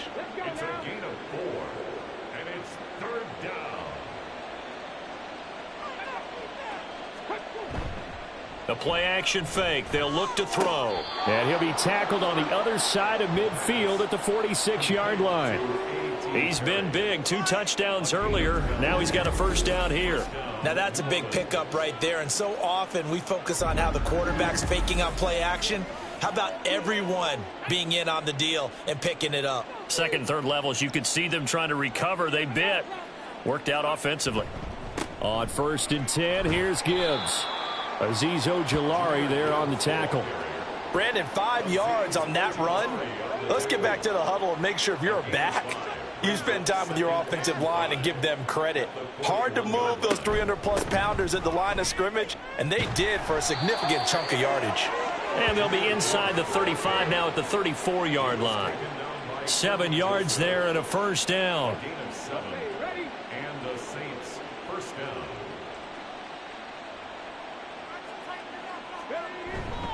Another run for Gibbs here. A pickup of about 3 yards as he's taken down at the 31. I think if we put together a job description for a middle linebacker, we would start with being able to hold down things in the middle of the line of scrimmage and be able to take on blockers. But how about the guys who can go sideline to sideline and make plays? Love a guy that can do that. We saw a perfect example of it right there. And he works his way free all the way down to the outskirts of the red zone.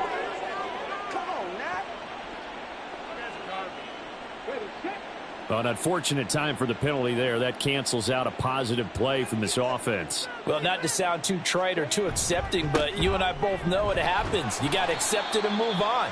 Yardage, you got to get back. Focus on the next play. Move on. Give him 6 yards on the carry. It's going to be 3rd and 3 now.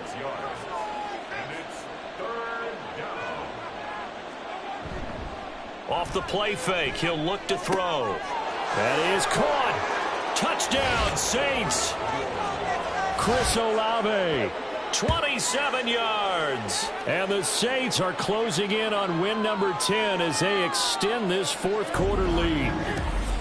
So definitely a good day's work throwing the football. Very good day's work. A 4th touchdown pass as they're really pouring it on. Yeah, and so much for going into clock mode after getting that touchdown, right? Because you would think with the lead, 4th quarter, they might actually do that. No chance. They've kept attacking and got another touchdown pass as a result. Groupie able to add the PAT.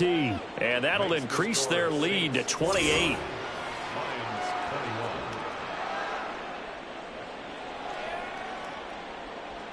Out is the kickoff unit as they run up and send this one away. And he won't return this one. He'll go down to a knee, and they'll start at the 25. Detroit's offense ready to take over.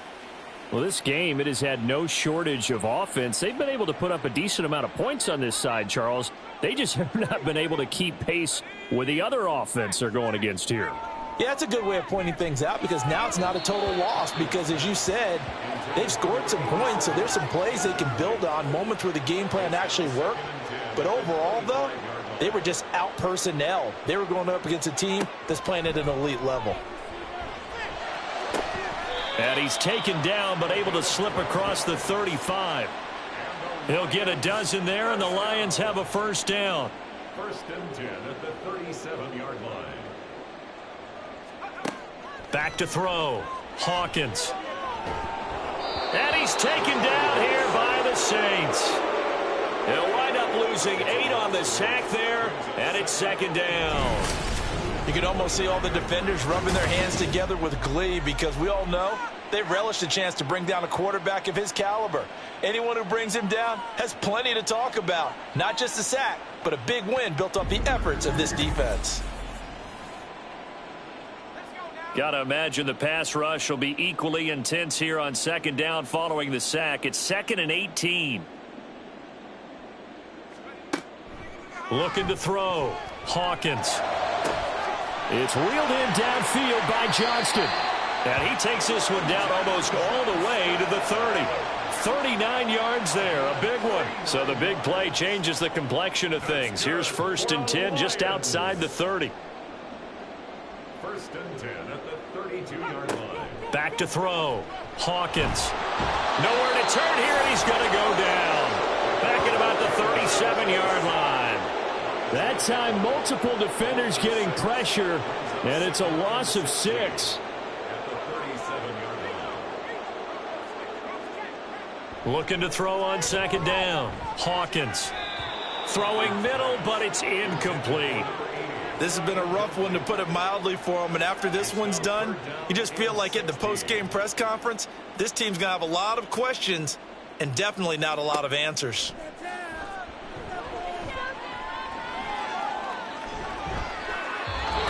And now the 3rd down throw incomplete as well. And they're indeed going to go for it here on 4th down. So trailing here in the last quarter, let's see how this plays out. That's to his running back, complete. But they're going to wrap him up as he'll go down well short of a first. They had to go for it with such little time remaining, and the Saints will have the football back. So they tried to go for it for pride, but it really wouldn't have mattered. This one, it was already determined. No doubt about it. This one was over a while ago. The Saints again ready to go on offense. Well, they don't really need the points here, Charles, given what we're looking at on the scoreboard, but they've scored on 3 consecutive possessions, 3 consecutive drives, and I'm sure that they would like to keep that streak going here and continuing to pour it on. And things have gotten that way in the NFL, haven't they, partner? Because in the old days, people would, they'd get off the gas a little bit, right? But now, people continue to accelerate. But we'll see what they decide to do as they come out for this one. But the way that this game has gone, they've got to be awfully happy with their execution overall. 2nd down, and they go back to Gibbs. And for one of the few times here today, this run's not going to go anywhere. No gain on the play there, so they're left with a 3rd down and 6.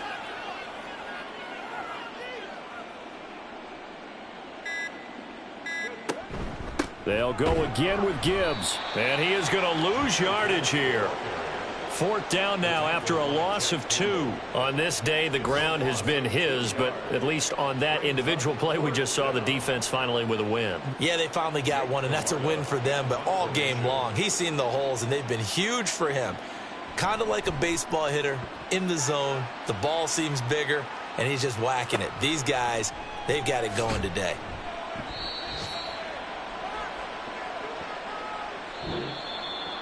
Well, this game, it was well in hand early, never really in doubt. Charles, you and I do so many games together. There's so much parity in the NFL, a lot of close battles. This was not one. Tip your cap to them for a really impressive effort. Yeah, and you know, as the game went on, I think the defense kind of got together and said, you see our guys on offense, they're just putting up point after point. We need to leave our mark somehow, too, and they did it, pitching a second-half shutout. So for the Saints, it's a 10th win on the year as they move to 10-3, and they will head back home next week. Meanwhile, for Detroit, it's a potentially fatal blow to their playoff chances as they drop to 6-7 on the year. And they'll try to turn things around next week as they have a matchup in Cincinnati against the Bengals. That'll do it for us. I'm Brandon Gaudin alongside Charles Davis. Thanks to our entire crew as well. We'll talk to you next time. So long, everybody.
It's Madden NFL 24 on EA Sports.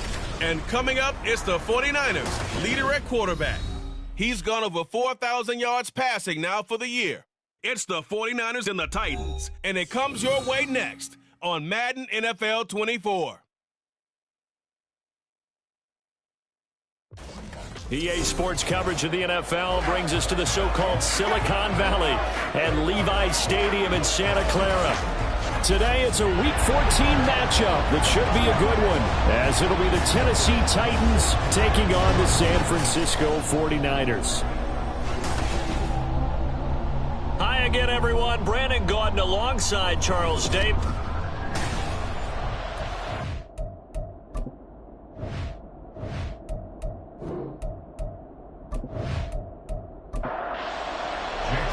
Three-quarters of the NFL season are complete. What lurks in our final month? We're underway in Week 14. And we will not see a run back on the opening kickoff. This will be a touchback. So here are the Titans now for their first drive. And they will be led out by their rookie quarterback. He had the numbers of a game last week that if you win, you talk about him being a gritty guy, managing the game, getting it done. But they lost. So obviously 2 interceptions, 1 touchdown pass, that's not going to be good enough. Got to get that changed around. They'll start on the ground. This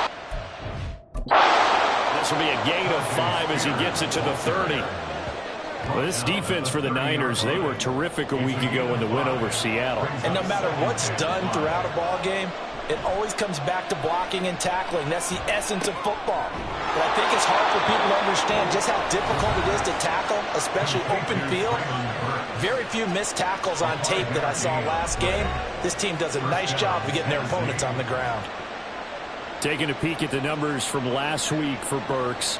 4 catches, 68 yards, and a touchdown. This defense is ranked near the bottom of the league against the pass. You get the sense that he feels like if he gets covered on any call, he's going to be upset. He thinks he should be open on every snap in this game. Now a 2nd and 10. They'll look to throw. That's to the right sideline, and it falls incomplete.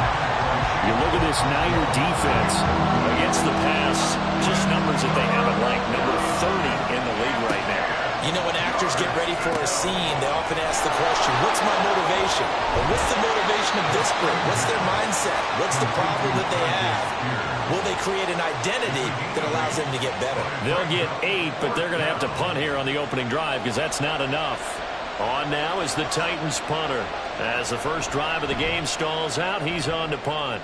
He punted 4 times in the loss last week as he gets this one away here. And no one there to stop it. Hits at the 8, but it carries all the way into the end zone for a touchback. So here's the first drive now for the 49ers. And a glance here at their quarterback standing 6'3". If you ask coaches at any level to design their ideal leader of a team, I think they're going to check every box with this guy. He's got the poise to handle responsibility. He stays calm under any kind of pressure. And he brings out the best of his teammates each and every week. And they're able to get this one across the 35. That play going for 16 yards to start the drive. First down. That O-line, they cleared a big hole there on that run. The athleticism of offensive lines continues to evolve, and we're seeing it here. Not only they're controlling things right at the line of scrimmage, but they're able to get upfield to get to what we call the 2nd and the 3rd levels. You know, get to the linebacker spot, the secondary spot, getting all the way downfield with their blocking, which helps keep the running back clean. They'll try to continue that trend here this afternoon. On 2nd down, it's Walker. And a pretty good burst there as he'll get this across midfield and down to the 46.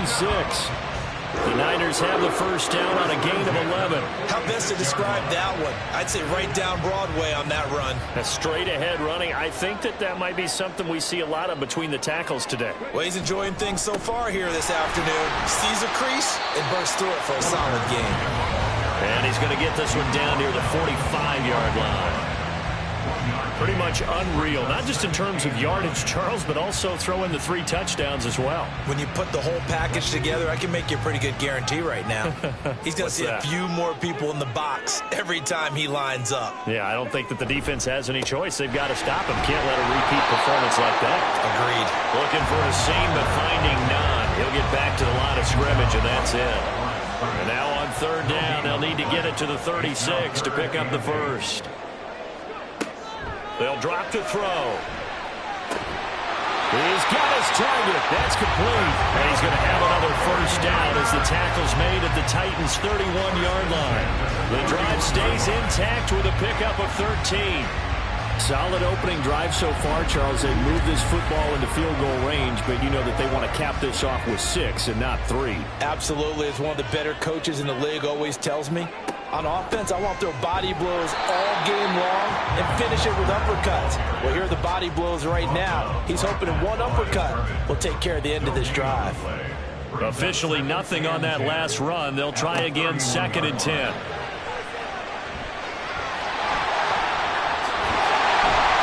And he's going to have another first down as the tackle's made at the Titans' 14. 17 yards on the pickup there. The drive will continue.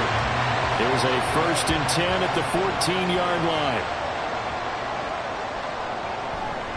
Up the middle, here's Walker. And they corral him just a couple yards shy of the end zone. 40 yards rushing for him on their opening drive of the contest, and it's now 1st and goal.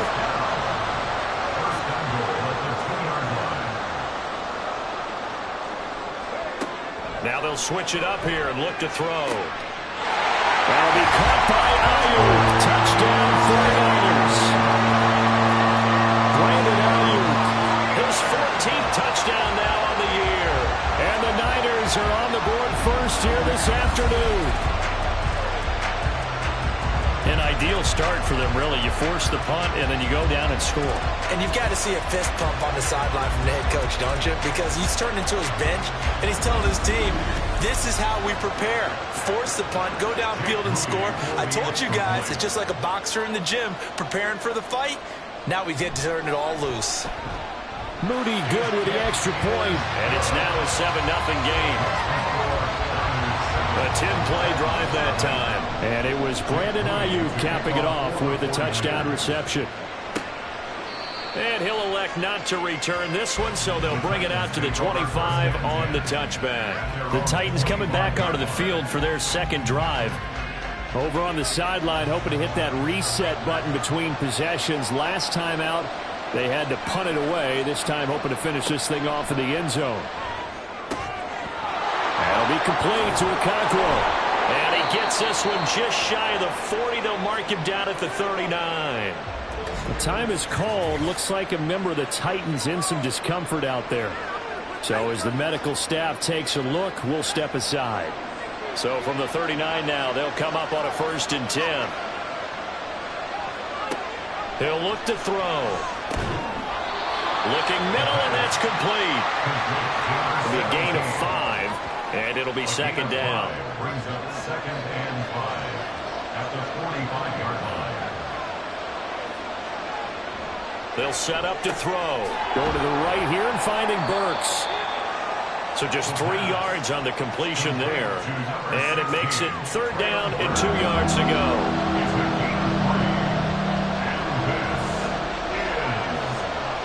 Again, he'll drop to throw. Work in the middle of the field, and he's got a man complete. And he will have a Titans first down, and comfortably so, as he gets 5 there on 3rd and a yard. First down, Titans.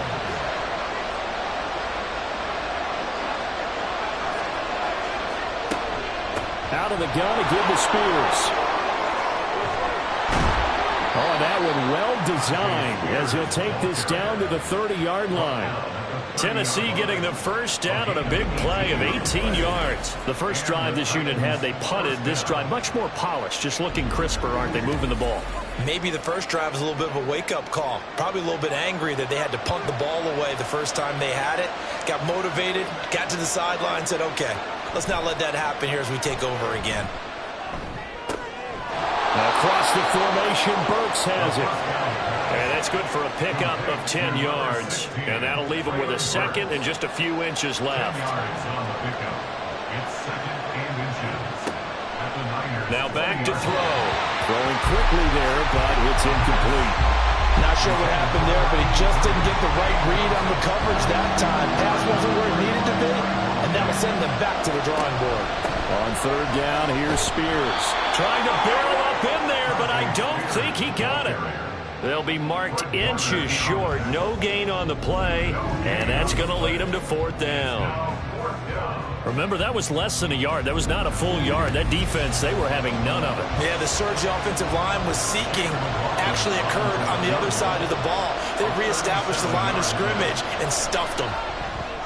And the 10-year vet knocks it through the goalpost, and they are on the board, but still trailing. It's 7-3.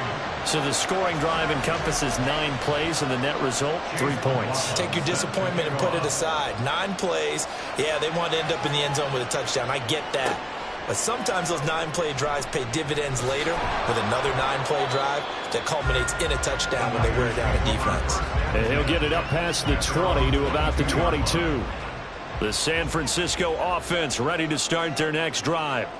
This drive here beginning probably with a pair of motivated groups. Remember, the offense scored a touchdown on their last time out. Looking to repeat that in Charles's defense. They were very frustrated after giving up 6 the last time on the field. And frankly, it's just a battle of wills in a lot of ways because you know they're both motivated. They both game plan for this drive, and they both have specific outcomes in mind. To me, it just comes down to who can execute better and which side can step up and assert its will over the other. It'll be a pickup of a couple, and it leaves them with a 3rd and 3. You talk about this Titan defense. They've been very good against the pass so far this year. Number 4 in the NFL right now. And I'm struggling a little bit trying to really categorize this crew. They're top 10 in the league against the pass, but the bottom half of the league in sacking the quarterback. That doesn't make sense. Imagine if this group ever put pressure on the QB, they'd easily move into the top 5. And Brandon, from our time in college football, where receivers weren't running the traditional NFL route tree, one thing they did learn, find open areas, find soft spots, and set up and catch the ball. And I think we just saw that there. Yeah, we saw that indeed, picking up the first.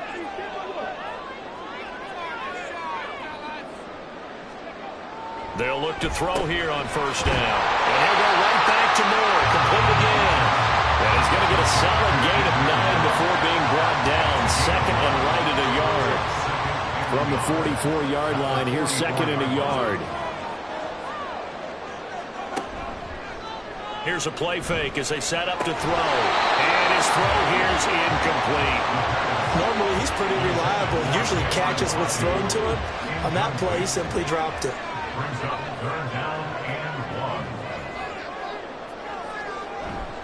1. They'll look to throw for it on 3rd and 1. His ball is caught. He's got Debo. Touchdown, 49ers. Debo Samuel, 44 yards. And the 49ers are able to stretch out their lead. I know these wide receivers are about flash and dash and high-flying plays, but a good number of them played running back at some point in their career, and that's how they finish off a lot of their big plays, run after the catch. And this time he finishes off the big play in the end zone.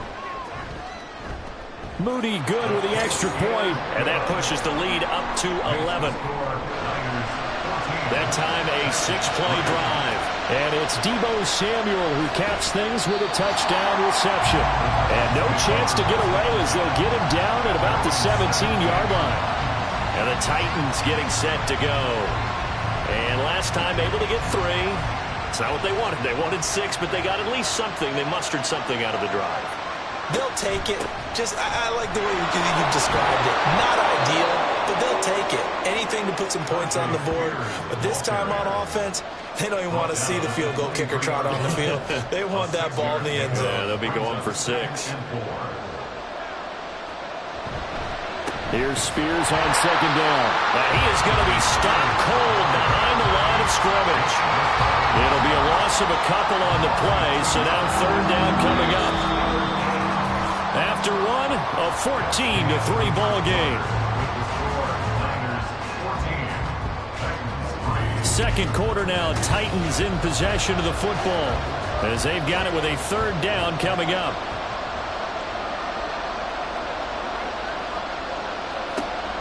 Looking to throw.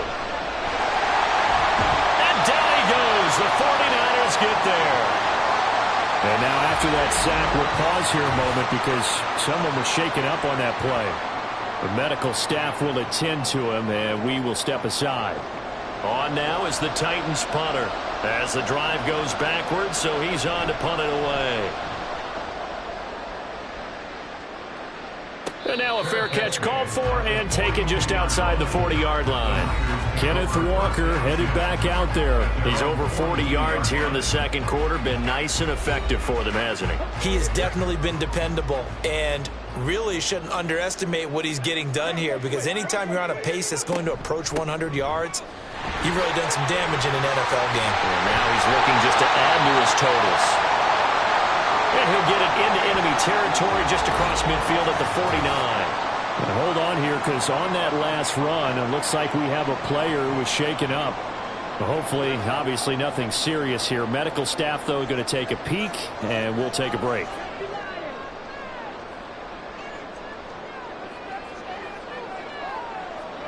Second down and inches. That's for the former Alabama man, Cameron Latu. First connection there of the afternoon for those two, and it's good for a first down.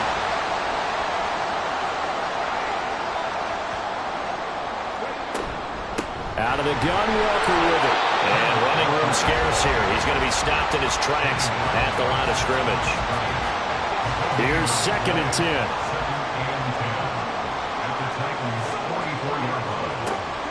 He'll drop to throw. A quick throw, but incomplete. Tight end has become a bigger and bigger part of the passing game in the NFL, but if you drop the football, that position can get swapped out with a wide receiver in that spot, a running back in that spot. There are other ways they can go if you're not going to catch the ball. And that's not just his first drop, his second drop of the game. And he's going to have another first down as the tackle's made at the Titans' 15-yard line. That one nearly 30 yards, 29 officially. With the kind of game he's had so far, you had to know that on third down that they would be looking his way, and they did, for big yardage and a first down. I think the defense fell asleep with the switch on that one. I would have doubled him, tripled him, anything to keep the ball out of his hands. Back to throw now on first down. Well, that one drops down, incomplete. Good coverage there, forced the ball free, and it's second down.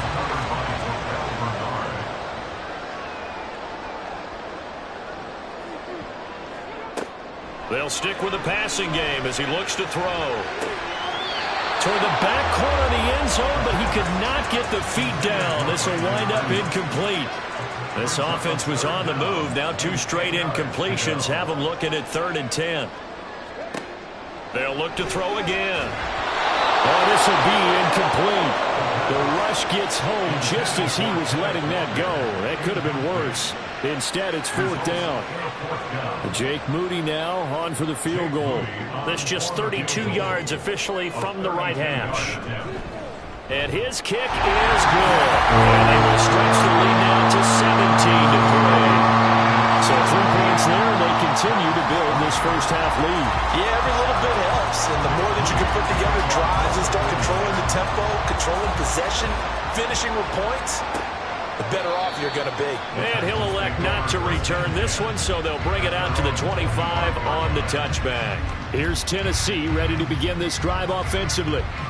It's been very much a slow start for them. 3 drives and just the 3 points, CD. Yeah, if you're into the points per drive ratio, that answer is 1. and that's not going to get it done in a ball game. They've got to find a way to finish these drives in end zones, not having balls go through goalposts. Here's 2nd and 7 now from the 28. At the 28-yard line. He'll look to throw. He short arms that one just a bit. It's low and incomplete. With a rookie quarterback out there, you're definitely going to find out how he handles adversity, because this one so far hasn't gone according to plan. He's got to fight through it and show him what he's made of. Now a 3rd down throw, but it misses the target, incomplete. The passing game not in sync here early, and now it's 4th down. On now is the Titans punter, as he'll come on to kick this one away.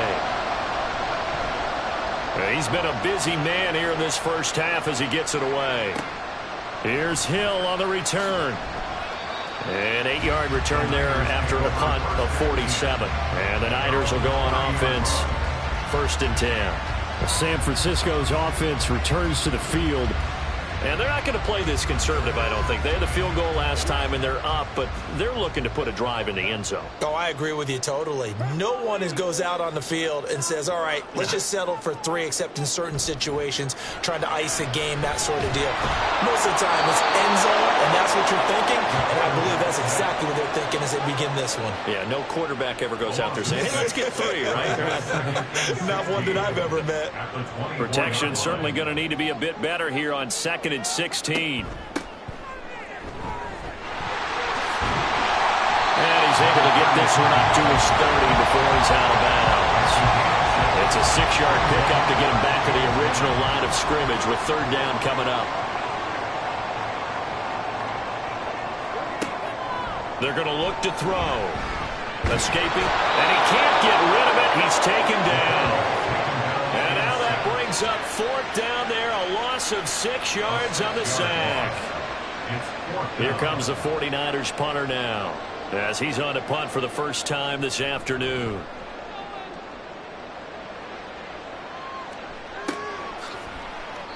They'll score that a 36-yard punt, and it'll be Titan football. Tennessee offense set to go again. Charles, a very uninspired effort the last time we saw them out there. It was a quick 3 and out, then they punted the football. Yeah, and you never want to get stopped so soundly during a series, but what would be even worse now is letting it happen again right here. They've got to get going. And they get him to the ground quickly, but he's out near midfield at the 49-yard line. First down, Tennessee. They go play action here on 1st down. He's going to get this one out to his fullback. So they'll get nothing out of that play, and it'll be 2nd down. That was a simple throw and catch, but even with that completion, 0 yards gained, so they're behind schedule on down and distance. I think they were hoping to get it to him. He could make a man or two miss, but that and a big loss here as he's taken down. Multiple defenders getting to him there for a huge loss. Well, if the goal is to get back into this game, the offense is certainly moving in the wrong direction. This is certainly a case where one team needs big splash plays right now, but unfortunately, it's the other team that's getting them.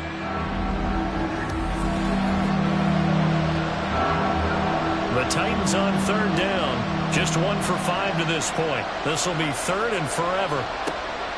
Back to throw here. It's a short one here, complete to his tight end. And he'll go out of bounds, it looks like right at the 40.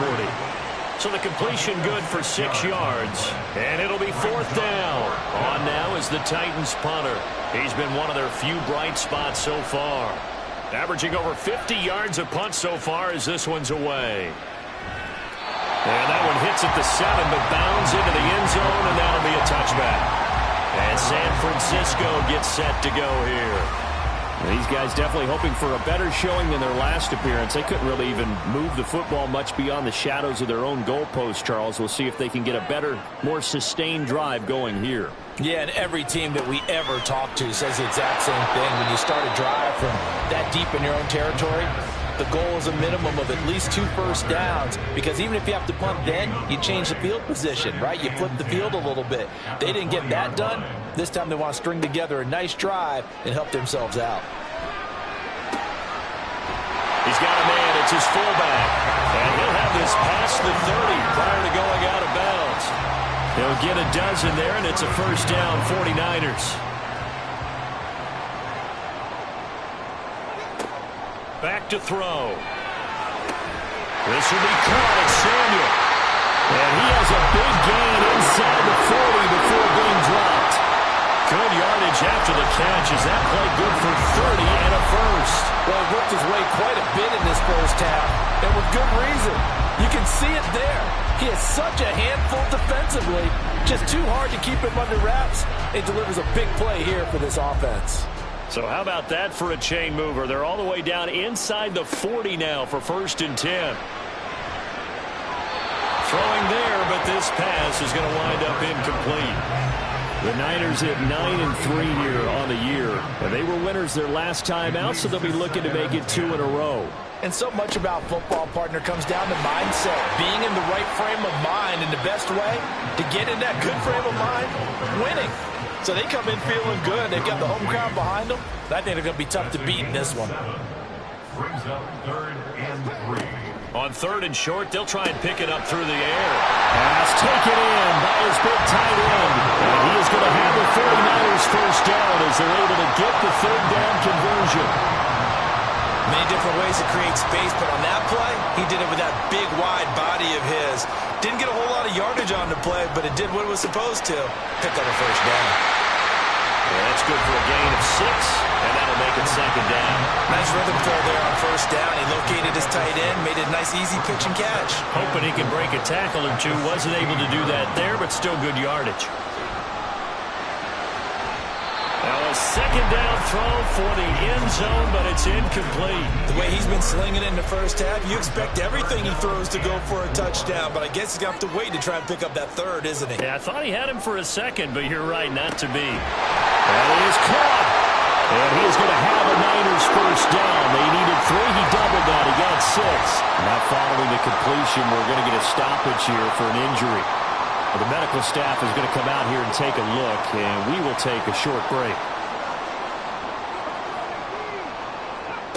Back to throw again. That's over the middle and caught by Ayuk. That's good. The completion there for 7 yards, and it's 2nd down.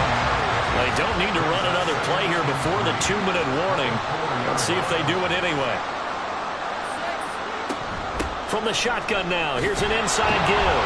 And he'll take this into the end zone for a San Francisco touchdown.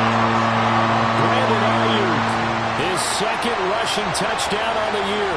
And the 49ers take a 3-touchdown lead. So that, Charles, his 2nd touchdown of the ball game. He had the more standard receiving touchdown earlier. This time he finds the end zone in the run game. Yeah, it's almost as if he said, well, that's how I'd normally do it. That's almost boring. Give me another opportunity. This time I'll use my legs only and get into the end zone. Moody good with the extra point. And the lead now to 3 touchdowns at 21. This taken in right around the goal line. And he will make it to the 20-yard line and no further. The Titans offense now, they work their way back onto the field. They're down 3 touchdowns to this point, needing to put something together as they have it 1st and 10.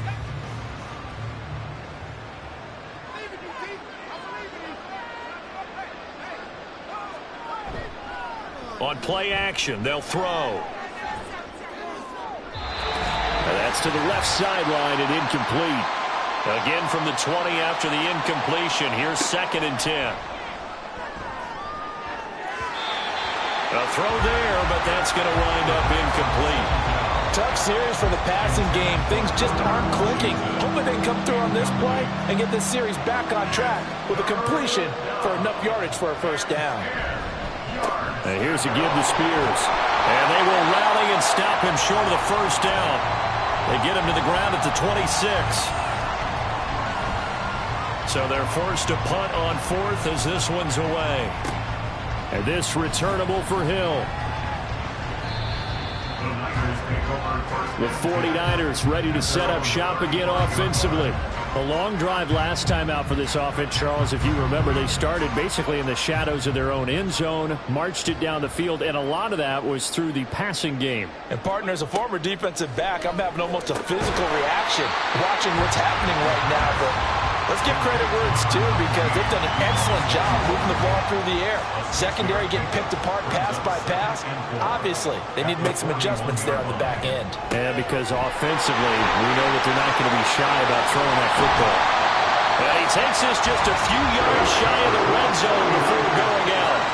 The catch and run pays off to the tune of 35 yards. This offense is looking very comfortable here in this first half. Very relaxed, very smooth, very efficient. No wasted motions. Things are definitely going their way, and they continue to move the ball downfield. So the big play gets them all the way down to the outskirts of the red zone here for 1st and 10. They'll look to throw here. And he's got the hook up to Moore. And he's brought down, but he has it down to the 12 on a pickup of 12. 1st and 10. Let's just call it what it is. This has been a flat-out struggle for this defense all game long. They've really had a hard time slowing them down. And while I'm not big on speeches and guys jumping up and down, they might need their team leader on defense to get in their face right now and light a fire under these guys. They've got to start playing better assignment football and start getting guys on the ground. I always laugh when people say, what's the toughest route to defend? And I'm like, any of them, especially if it's a good receiver. That makes things very difficult. But when you're running a drag route, something short, shallow. Touchdown 49ers! DJ Moore, a 5-yard touchdown. And the 49ers continue to pull away here in this first half. They have really had their way so far in the first half, but they wanted to continue to build on their lead. They know that no lead is safe in this league, so they decided to try their best to get one more as they headed into the half, and they got it done. The extra point try now for Moody.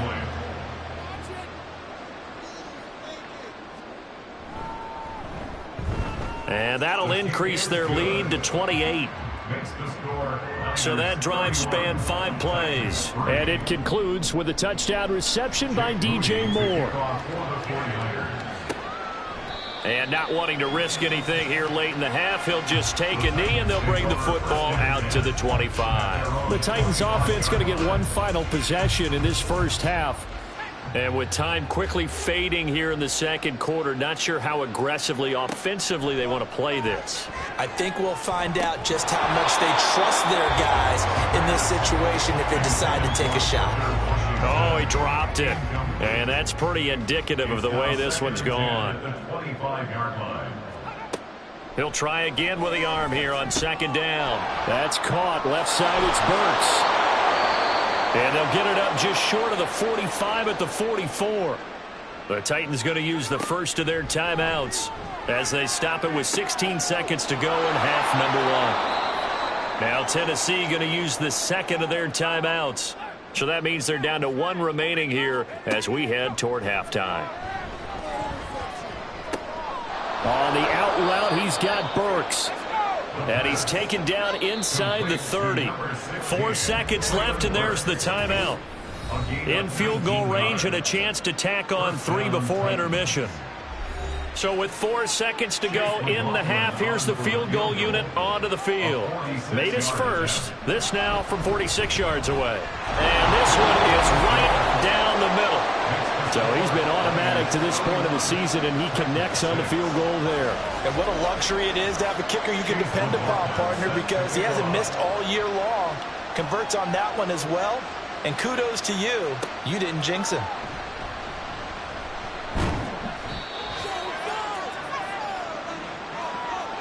So we've come to halftime after a very one-sided beginning to this one. As we send you cross-country to Orlando, Jonathan Coachman is there and has our EA Sports Halftime Report. All right, Brandon, we'll get back to you and Charles in a bit. But first, let's get to some of these scores around the NFL here in a busy Week 14. We'll start out west in the City of Angels with Arizona in town for an NFC West matchup. And it's the Cardinals who have the lead as they play the second quarter. Kyler Murray has thrown a touchdown pass. From there, we'll take a trip east to check on the Bears at home at Soldier Field. And they were losers in that one to the visiting Green Bay Packers. Trey Lance leading the way in the victory with 3 touchdown passes. Lastly, we head to Gillette Stadium in Foxborough to check on the Patriots. And they were losers in that one to the visiting Houston Texans. Damian Pierce. A touchdown run in the victory.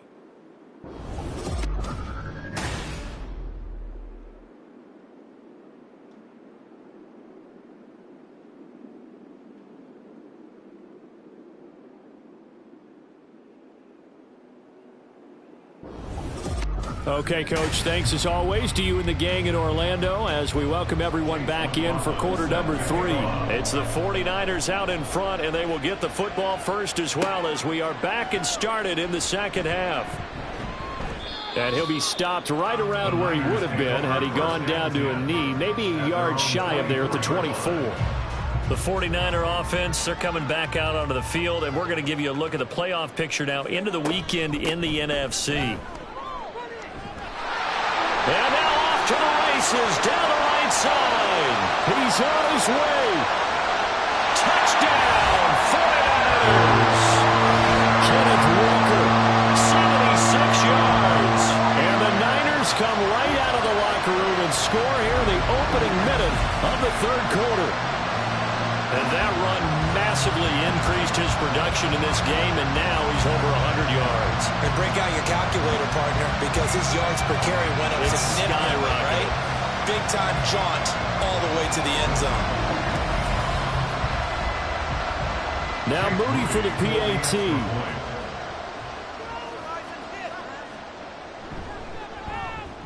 And he's been a busy man, 5 for 5 now as he knocks another one through to extend the lead. I'm not sure if they drew that play up to score, but it scored indeed. One play on the ground and into the end zone for 6.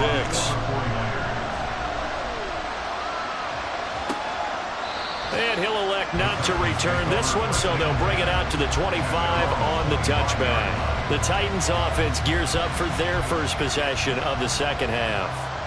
CD, they certainly know the hole that they face as they begin the second half. They have to do what precious few teams have done in NFL history, and that's try to come back from a 4-possession deficit.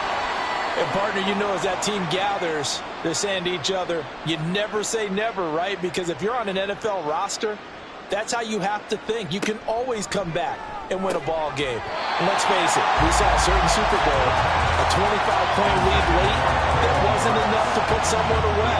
But that being said, this task is near impossible. Let's face it. And bottom line is, it officially becomes impossible if this possession is an empty one. And the Niners get there and bring him down. The defense rising to the challenge and setting him back on the sand. It's been a tough one all game long for this offensive line. They're already down big, and now you know they're just going to come after the quarterback in a big way, don't you? Yeah, they just can't get out of their own way right now. It's created an avalanche, and an avalanche is coming right on top of them. On now is the Titans punter, standing about a yard deep in his own end zone.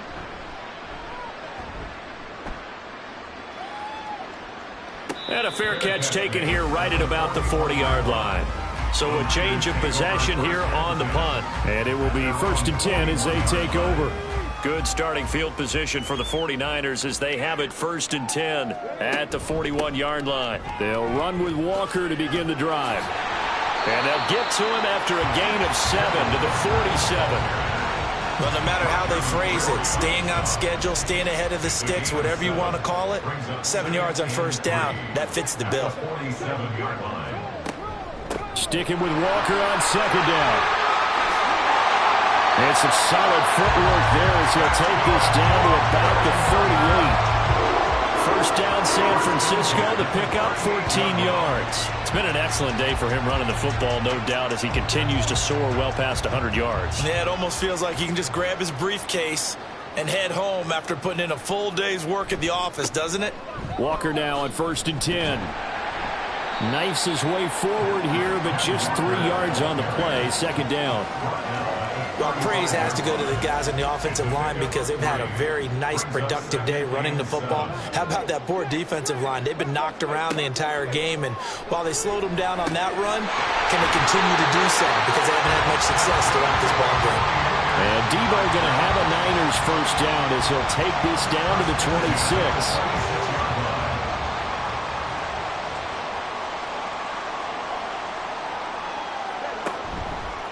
Here's a play fake as they set up to throw. This is caught. Touchdown. Brandon Ayuk, his third touchdown of the game, number 16 on the season. And the Niners are pouring it on. Boy, another score. This lead gets even bigger. And, Charles, we haven't even hit the fourth quarter yet. Well, forget the deficit, right? They're really not going to cut into that a heck of a lot.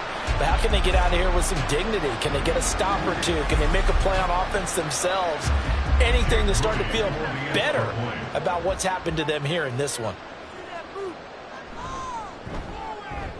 Moody good with the extra point, and the lead grows even larger here in the third quarter. So after the made field goal by Moody, he's back out to kick this one away. Taking it about the 1. And good coverage there on special teams as they'll get him down shy of the 20.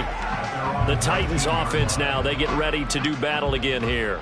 Well, we're still in the third quarter, so there's some time to kind of clean this up and make it look more respectable. Now, a win, that's probably gone out the window, Charles, but I don't know. Do you look at this as a time to just improve and maybe start to look towards the future? I think you have to find something to play for, something to grasp onto until the clock runs out. But, Brandon, we've been around this game a long time. This is an outlier. You don't get many blowouts like this no matter how the game looks on paper going in. This one has turned out to be everyone's worst nightmare realized. And 5 yards to go. Out of the gun now on third down. To the right side and complete to Washington. And oh, he's just going to be short here, barely. Maybe by a half a foot. It'll be 4th and inches. On now is the Titans punter. He's been terrific so far. Averaging 50 yards a boot so far as this one's away. Now Hill to return it. Ooh, with a juke. A nice return there of 11 to help mitigate a good punt. And out will come the offense as they take over. There's receiver Brandon Ayuk as San Francisco's offense returns to the field. 2 touchdowns to his credit so far. Charles, I'm curious, do these wide receivers, what do they go in with each week? Is it different week to week for the goals that they personally set for themselves, do you think? I doubt that it's different from week to week. Maybe. Well, this is taken in. It's complete. And he takes this one down almost all the way to the 30. It's a gain of 34. Everything's been going right here in this one. This offense, they've been in complete control from the outset. And here's another big play. These kind of routes have been open all game long, and they continue to take advantage.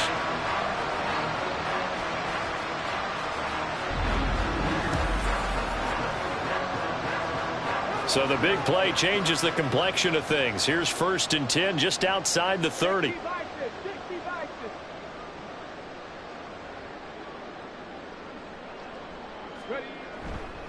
Running right, here's Walker. And he's got it down to the 28. But really, that was no surprise there. They've been running it well all game.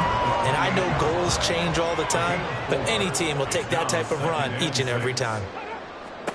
2nd and 6. And he slings one that's incomplete. Not his best throw there, but where we sit right now in the third quarter, he's had a pretty good game throwing the football. He certainly has, and it's not exactly at the point where we're doing 4-minute offense yet, but they've got to think about, I'm not going to say milking the clock, but understanding clock management here on out. And now the 3rd down throw incomplete as well. Nice call by the defense there on 3rd down. Just flood the field with extra defensive backs in their dime package. Nowhere to go with the football. Forces the incompletion. And this one looks good. It is good. Right down the pipe, and that will extend their lead even further.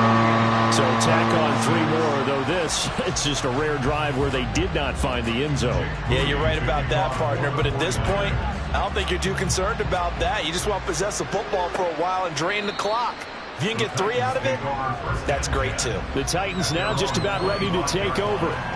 See if they can put this drive in the end zone, Charles, because it's been a little bit of a rough go at times. They've had to punt the football a ton in this ball game because of stalled-out drives. So are you saying that you're kind of tired of seeing the punter run out there and do his thing during this game? Is that what you're trying to say? Yeah, well, I mean, I'm okay with it. I have a feeling that this offense, they don't want to see the punter again. And frankly, the punter doesn't want to run out there anymore himself. He would love to see his offense put together a drive and give his leg a rest.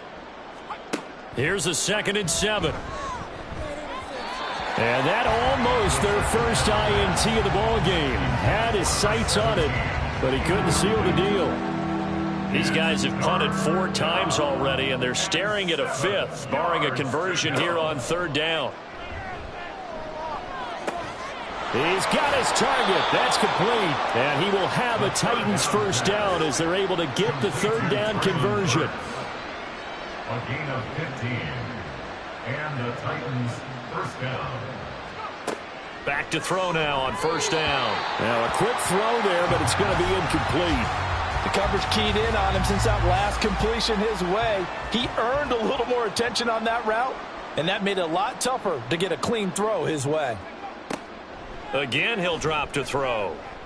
That one's taken in by Spears.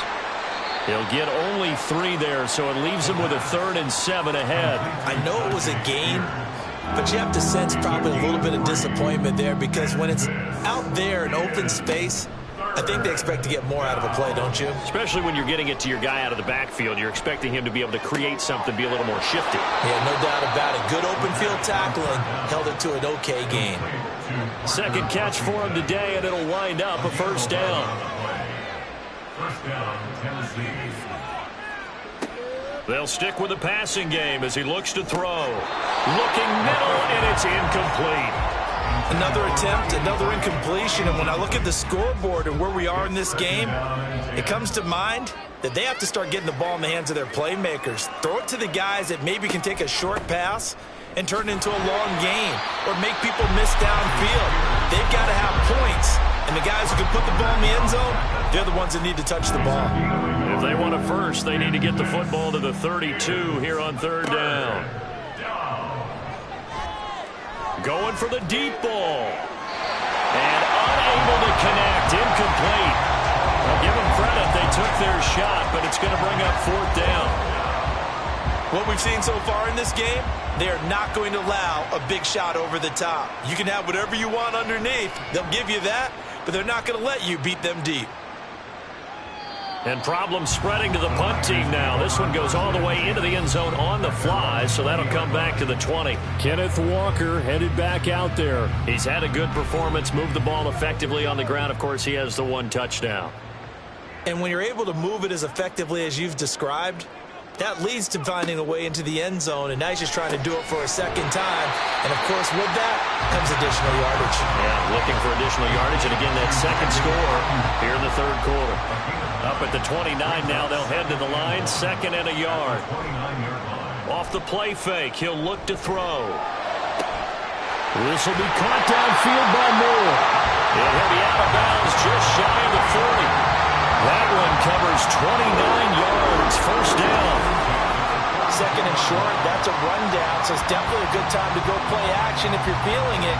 And they do so and pick up a 1st down. So operating from Tennessee territory now. Here's 1st and 10 at the 42-yard line. On the counter, it's Walker. That's just not fair, and now room to run. And they move this all the way down to the 9. Back-to-back plays of right around 30 yards, and the field position has totally been flipped. The chain gang hustling to catch up. Here's 1st and goal from just inside the 10. He'll look to throw. Got a man, and he hits him in stride. And the stop will come inside the 5 at the 4. 2nd and goal from inside the 5. Walker will get about halfway there as he takes this from the 4 down to the 2. They give him 2 yards officially, and now it'll be 3rd and goal. Brings up 3rd and goal. They'll try and run. Walker. This defense not budging. Back-to-back carries of just 2 yards. Defense didn't budge on 3rd down. Now what are we going to see on 4th? We are soon to find out, but does this feel like old school football or what, right? Yeah. This is an old-fashioned goal line stand. I know what I would call on offense. I would go for it. And I want some type of a play where my quarterback has a chance to run it or throw it. I don't just want one static play. Sliding out of the pocket. They're turned away on 4th and goal. And the Titans defense will celebrate the goal line stand. Everyone gears up for 3rd down, talks about the importance of it. But 4th down, that's truly the moment of truth play, isn't it? Everything's dialed up a little bit more. It's such a momentum play, isn't it? Absolutely, because it can flip either way depending on who converts on 4th down. Out come the Titans now. Well, they're going to have to go at least 50, 60 yards here if they want to ensure that they don't have to punt the ball like they did last time. Yeah, so what you're saying is we're not playing to just get out of the shadow of your own goal line, right? You're playing to make sure the punter doesn't see the field again. So it's not picking up a couple of first downs. You want to pick up 5 or 6 first downs and make sure you move the ball into their territory. On the pickup. 2nd and 6. And he'll be brought down on what's going to turn out to be the final play of this 3rd quarter. 3 quarters in the books. We'll return with more after this. This is the NFL, and it's on EA Sports. Back now here in Santa Clara. Out from the shadows of their goal line. Here's 1st and 10 from the 11. They'll set up to throw. And that is incomplete. Now the coverage a little too good there, and it's 2nd down.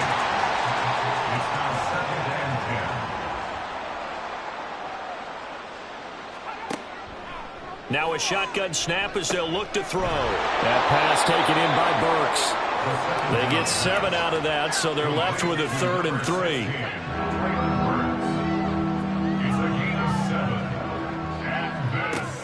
Back to throw. Work in the middle of the field, and he's got a man complete. And he will have a Titans 1st down, and he was able to get it by plenty. A gain of 8 on 3rd and 3. 1st down, Titans. They'll look to throw again. It's complete, Burks. And they'll get him down after a pickup of 8. 2nd and 2. Now a 2nd and 2. 2nd and 2 at the 34-yard line. Looking to throw. Firing quickly here, and that's complete. 6 yards the pickup, and that's a 1st down. It's a gain of 6. And the Titans 1st down. Back to throw again. And a quick throw here, that's complete. And he's tackled a yard short of the marker. Good gain of 9 on 1st down. Ball right on the 50-yard line. Here's 2nd down and a yard. From the midfield stripe, they'll look to throw. All right, rifles one, and that's going to be intercepted. And the Niners will have solid field position here as they take over at their 45-yard line. Another great play defensively. They've been sharp on both sides of the ball, Charles, but that interception means that this defense will very well keep them down to single digits on the scoreboard in this game. And that's certainly something to smile about, isn't it, partner, if you're on defense? Because your goal every game is to pitch a shutout, but you and I both know that's pretty unrealistic. But to hold a team below double figures in a game, in an NFL game, that's certainly something to take pride in. Here's Walker to start the drive. And a good pickup there. He gets about 6 up to midfield. First play of the drive, let's give credit all around. Excellent blocking, but the guy carrying the ball, he was the finisher. A really nice run. Sticking with Walker on 2nd down. And he'll be brought down at the 45-yard line. A gain of 5, good enough for the 1st down. 1st and 10 at the 45-yard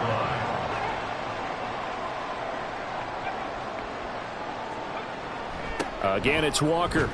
They're going to snuff this play out behind the line. We have not seen that much today. A loss of a full 3 yards, and now it's 2nd down.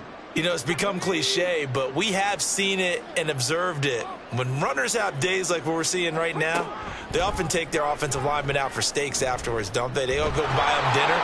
But after a play like that, they might reduce and might go to the corner and just grab a hot dog or two, huh? Hey, I mean, they've still been blocking for him well in this game. They don't get one mulligan up front. Okay, so what we're saying then is we're going petite filet instead of porterhouse. How's 8 ounce. that? 8 ounce is good. All right, just checking. On 3rd down, here's Walker. And he can only manage to get this to the 45-yard line. Well short of the first. 7 yards on the carry there, but now they're staring at 4th down. That's a really nice job by them picking up the run blitz and detecting it and blocking it and turning it into a nice run. And a lot of times you think if you blitz a running play, you're going to smother it. But a lot of the blitzers, they come in a little bit high. They don't have great leverage, and they're easily blocked and turned to the side. And that is no good. He hit it well from distance, but he couldn't work it back in. But that shouldn't matter a great deal as they still lead by a bundle here. Well, they can probably live with that with this late lead in the 4th quarter. That's one of the few things that's gone wrong. You're exactly right. This one was well in hand. That kick there was more for cosmetics, you know, to add to their score. Not getting it, that shouldn't harm them at all.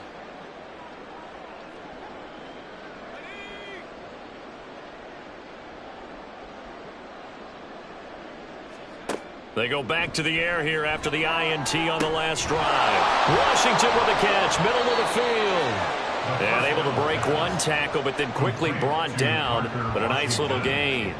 So not quite a first down just yet as they come up on 2nd and less than a yard. Now back to throw. A quick throw there is incomplete. They lead big, and a major part of that has been how they've taken their play to a whole new level this second half. No points allowed since the break, and you can add another incompletion to the total number that they forced in this runaway contest. That is caught, and he will have a Titans first down as he's able to get about 3 that time on 3rd and inches. It's a gain of 3. First down, Tennessee. On first down, he'll drop to throw. He gets it to Burks again. They'll give him 4 yards there, and that's going to bring up 2nd down. It's now 2nd and 6 at the Niners' 31-yard line.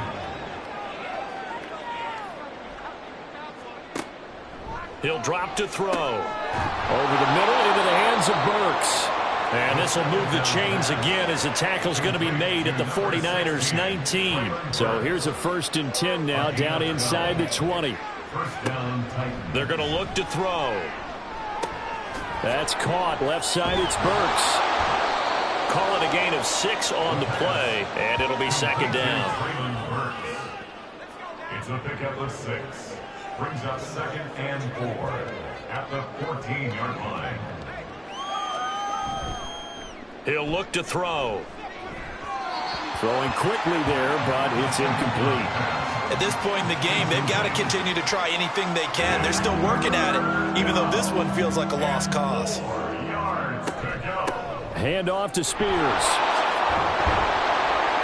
And he's able to pick up the first before he's brought down inside the 5 at the 4. Brought down at the 4-yard line. First and goal, Tennessee. They'll look to throw here. Blitz coming, and down he goes. Chase Young make that now 8 sacks for him on the season. And you hate to say it with a rookie quarterback. He's done some good things, but overall, looked a little bit overwhelmed back there, hasn't he? He certainly has, but in his defense, he hasn't had a lot of time to throw the football. You like the way I said that? In his defense. In his defense, I got it. Yeah. See what I did there? Yeah, he needs better protection, that's for sure. First down, a bit of a disaster, and now on 2nd and goal, back even further. Here's a run by Spears. They get 5 on the run, but it leaves them with a tough 3rd and goal forthcoming. Partner, I know we're in a goal-to-go situation, but my goodness, think about running the ball here. Not even a thought, is it? Defensively, they're in a prime spot. And I think the defensive guys are probably expressing themselves to them. And this is caught. Well, they get one back. Picking up the late touchdown here, but still down big. So a nice touchdown pass for the rookie there. And, you know, as they go down the stretch, look, they're not a playoff team. This is just confidence building and growth time for him, right? Yeah, it's a game within the game, isn't it? Because every team wants to win all games on their schedule. But the development of this rookie quarterback is paramount for this team. So you're exactly right. Every rep, doesn't matter what the game, what the situation, what the score, valuable for him, valuable for his team as they look towards next year. Here's McLeod from his end zone. And he's only going to make it to the 13-yard line and no further. The 49ers offense making its way back out there. And this crowd has certainly liked what they've seen. Their guys fully expected to win this one coming in, and they have not disappointed as they've got the big lead here in the fourth. They'll start on the ground here on first down. And mark him down way up close to the 40 at the 39. 243 yards rushing for him now in the afternoon as he just continues to pummel this defense. Just 2 minutes remaining here in the fourth quarter of what has been a one-sided affair. From up near the 40 now after the big play to start, here's another 1st and 10. They run again with Walker. And good vision there as he's across midfield and down to the 45-yard line. 16 more on that one and another first down. Brendan, every great running backs coach I've talked with has always talked about when you have great vision, you're not consciously thinking about your cuts and your moves. You're just doing them. And I think that's what we're seeing tonight. He's about run them into submission, hasn't he? You took the words right out of my mouth. I was just going to use that phrase. He has run them into submission. Wave the white flag. Oh, and they sent the man in motion too late. This is going to be a delay.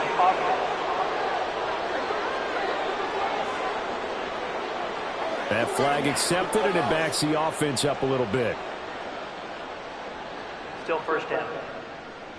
So a little bit of a stiffer challenge now. 1st and 15 following the delay of game. Running left is Walker. And for one of the few times here today, this run's not going to go anywhere. Terrell Bernard is in on the tackle. Brings up 2nd and 15 at their 49-yard line.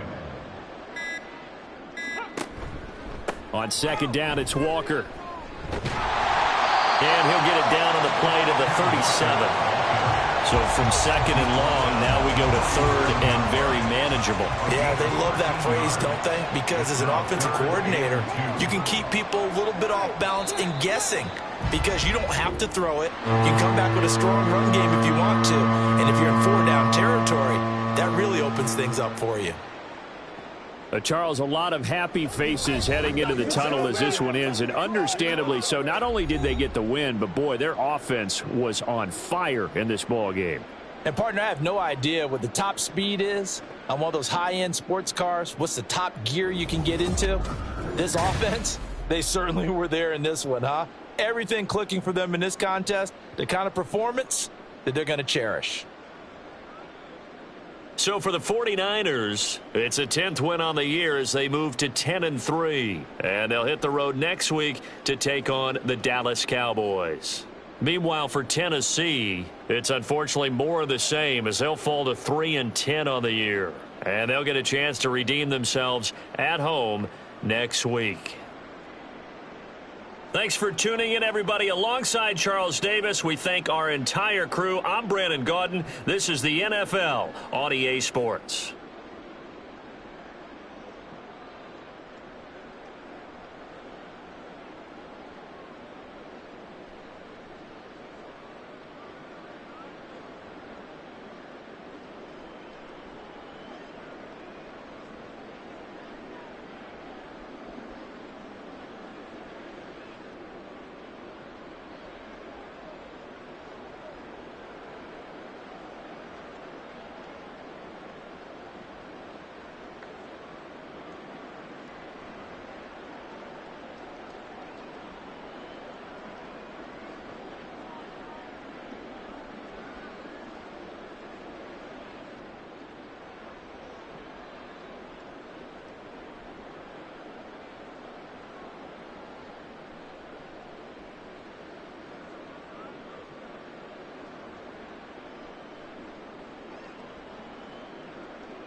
It's Week 14 of the NFL, and we've got the Chargers' creative quarterback.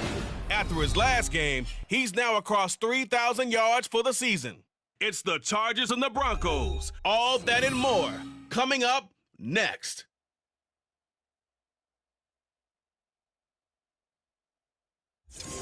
EA Sports coverage of the NFL has us at the foot of the Rockies, just west of downtown Denver at Empower Field at Mile High. Today, it's a Week 14 matchup that should be a good one, as it'll be the LA Chargers taking on the Denver Broncos. And hello again, everyone. Brandon Gaudin alongside Charles Davis. And, Charles, we look at this Bronco team. And losers their last time out, so they'll look to make amends here. And one of the best ways you can do that is to be at home, and they are. They're going to try and ride that home crowd and that wave of emotion to a victory in this one. Meanwhile, for our visit.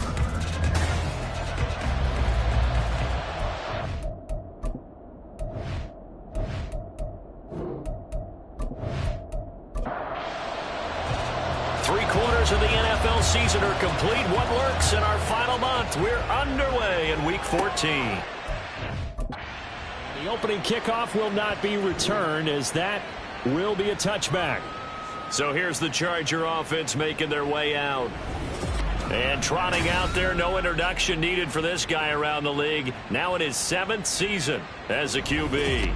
After what we saw last week, over 400 yards passing, the obvious thing is to go talk to him. I want to talk to his receivers, and boy, were they enthusiastic about what happened then, and they can't wait for this week's game. He was hitting them outside, over the middle, everywhere, and for his efforts, of course, AFC Offensive Player of the Week.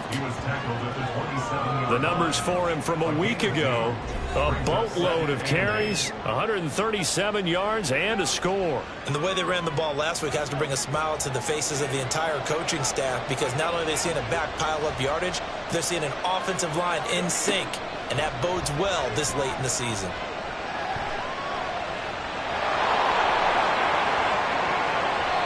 Able to make something out of nothing there. 17 yards and a first down. Partner, there's a downside to everything, and the danger of man coverage is if you're locking down your target, you often turn your back to the quarterback and you don't see him. Sometimes you open up a big lane for him to hit you for big yardage, and that was an astute play by him to scramble out, see that lane, and burn them for a first down. Yeah, he did not want to go down there as he carries tacklers for a solid gain of 9.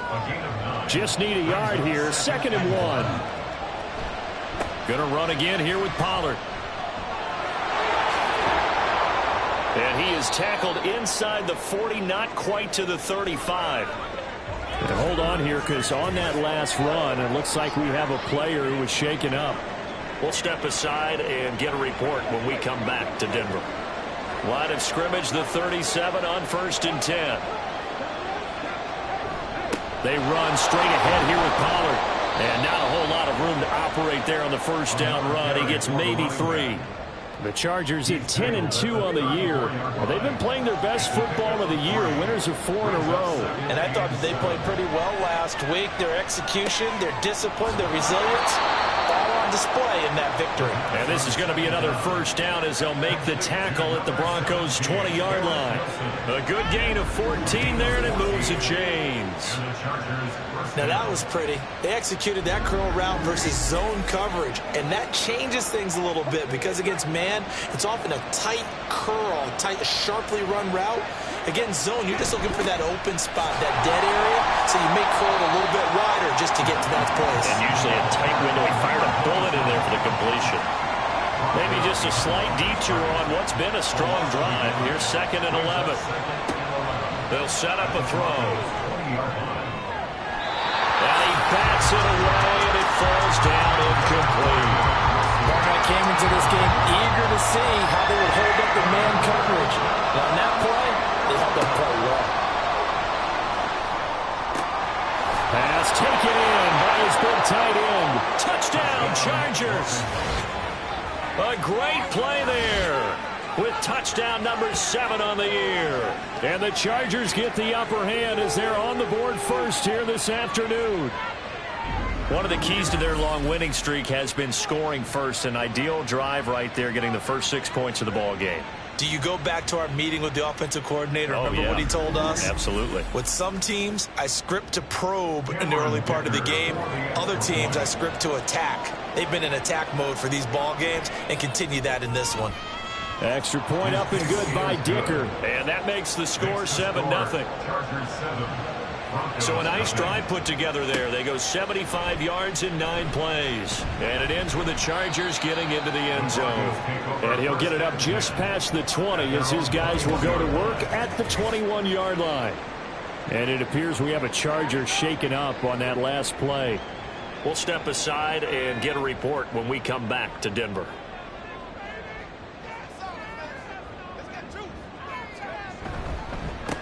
They begin the drive with Williams. And he's going to take this ahead for right around 3 yards, but no more than that. Second down. The numbers on the ground for Williams a week ago. 16 carries, 51 yards. Well, to no one's surprise, he gets an early rep right there, and they've been playing their best ball this season as they built this winning streak. And that includes the ground game, where he's kept the offense productive and put them in position to win ball games. The question now is, can this defense that he's facing do what others haven't and finally put a stop to this streak? They head to the line facing a 3rd and 7 following the incompletion on second down. They'll look to throw. And that will be incomplete. That was their first 3rd down try of the game, and clearly something was off in the execution of that play. Good news, they've got a whole game left to clean that up and start clicking on those key 3rd down throws. He'll send this one into the mile-high air, and it's a good one. Pulled in at the 24. Able to slither by. A very nice punt that time, but they get 11 back on the return. And it'll be Charger football here as they take over. The Chargers get set to go here for their second drive. And they'll be looking to make this a 2-score advantage. Had the touchdown on their first drive, Charles. Hey, they can get up 2 scores here on the road. That's a heck of a start. And not only have they thought about it, I wonder if they visualized it. I remember playing and they used to turn the lights out in our meeting room and run through a situation like this and say, just think about what it would be like to be up on the road and take the crowd out of it. Maybe they did some of that. Well, as a coach, you absolutely love seeing your offense find their rhythm early, and that's exactly what we've seen so far. They had a touchdown on their opening drive, and now they connect here for another nice gain for a first down. This offense is moving the ball well, exactly as he drew it up in practice. Meanwhile, the throw here is complete.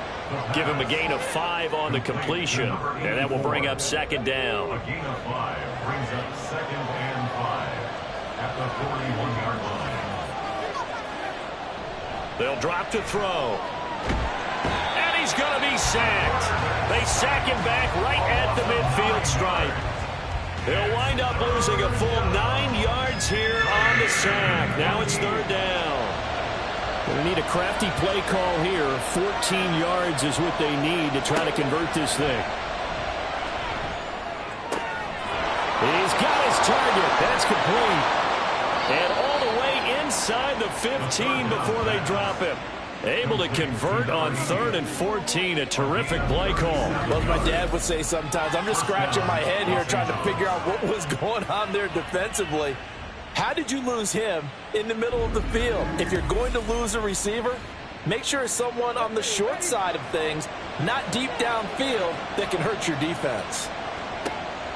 Back to throw now on 1st down. To the end zone, but it's incomplete. That was well defended. They clamped down on every available receiver. Just got to give the win to the defense on that snap. On second down, it's Pollard. And they get to him quickly here as he stopped right around the 13. They do get a yard there, but only a yard. Leaves him with 3rd and 9 looming. Back to throw here. Toward the end zone, but that's going to wind up incomplete. Good work by that Bronco defense, and it leads to a 4th down. That is certainly one way to frustrate a quarterback. Run those extra defenders on the field. Dime package, lots of speed, no space to fit in the football. And his kick here is good. And that will extend their lead even further. So after the made field goal, 10-0 here early as the kick's away. And here comes a return from just beyond the goal line. And the decision to bring it out, not a good one, as he's tackled at the 15. So the Broncos come back out as we give you a look at the playoff race in the AFC. And I tell you, 4 weeks still to go, and everything is wide open, and it's fun. And I know we always talk about, well, if the playoffs were to begin today, and then we kind of go, okay, but they're not. Let's see how it plays out. Wouldn't it be fun to play with this playoff lineup right now? Because to me, just about anyone can win this whole thing out of this grouping we currently have. And by the time we get there, it may look entirely different. They stick to the ground game on first down. It's Williams. And he is met in his tracks behind the line of scrimmage.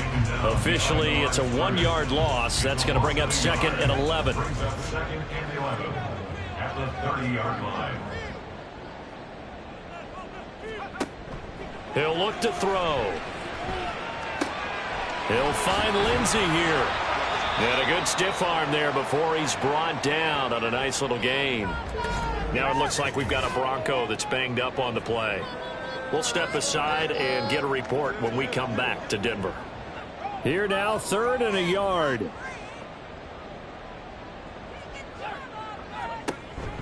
They'll try and run for it. Here's Williams. And he will have the first down as he's brought down up near midfield. That's good for 9 yards as they convert on the 3rd down play. Well, you're down early. How do you get back in the game, maybe establish the run? I think they're trying to do that. Now, I'm with you on that one, and what I like about the message is that there's no panic from the head coach. He's already told his offensive coordinator, let's run the football. Let's get things settled down a little. It's caught inside the 25. And he'll get this one down near the 20-yard line, just shy of the 20. He got 29 yards that time. You can almost hear the sigh of relief coming from their sideline and from their point on the field, because this has been a tough start for them thus far. A much-needed first down there. They needed something good to happen. Plays like that will continue to help them dig out of this hole. They'll look to throw now on first down.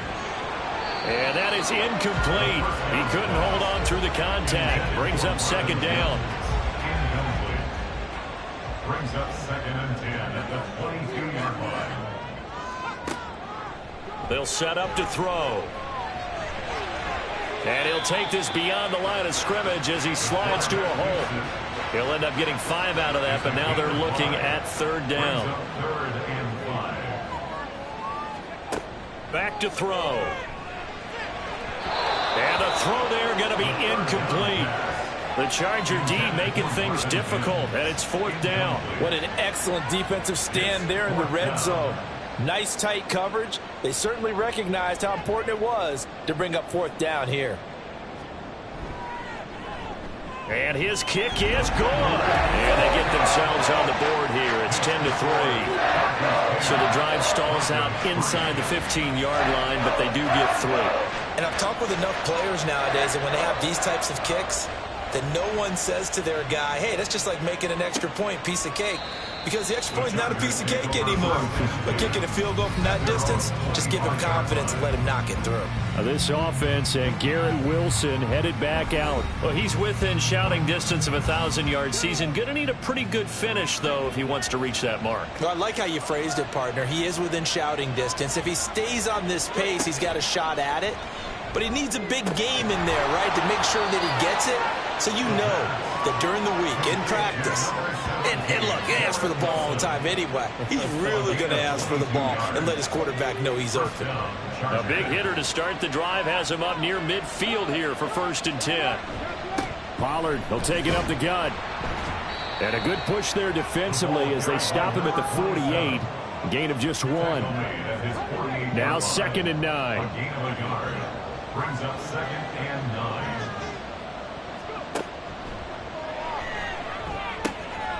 Now a nice throw here right side. He hauls it in. And this is going to be another first down as they'll make the tackle at the Broncos' 31-yard line. A gain there of 21 yards. First down.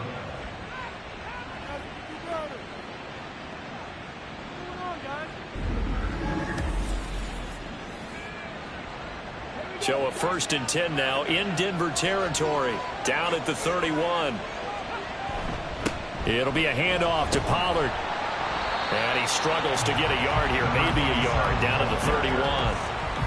Well, sometimes you just have to give credit to the defense. Great job there at the point of attack, holding up. They won their battles at the line of scrimmage, left him no space to try and run. A really nice job swarming to the ball carrier. They try to throw on second down, but this one is incomplete. Garrett Wilson, the one he was looking for. And now it's third down. When you look at this Bronco defense, this unit against the pass, hoping to get better for sure. Number 25 in the NFL right now. They're the bottom 10 in the league. I mean, when you look at their talent, you would think that they would be much better. Overall, I don't think there's any question you'd have to say that they've underachieved. First down, Chargers. 10-3 our score after one here on EA Sports. Charger football to start quarter number 2. From the 13 now, they work on 1st and 10. Option play, here's Pollard. And he'll be taken down at the 2-yard line. Now it looks like we've got a Bronco that's banged up on the play. We'll step aside and get a report when we come back to Denver.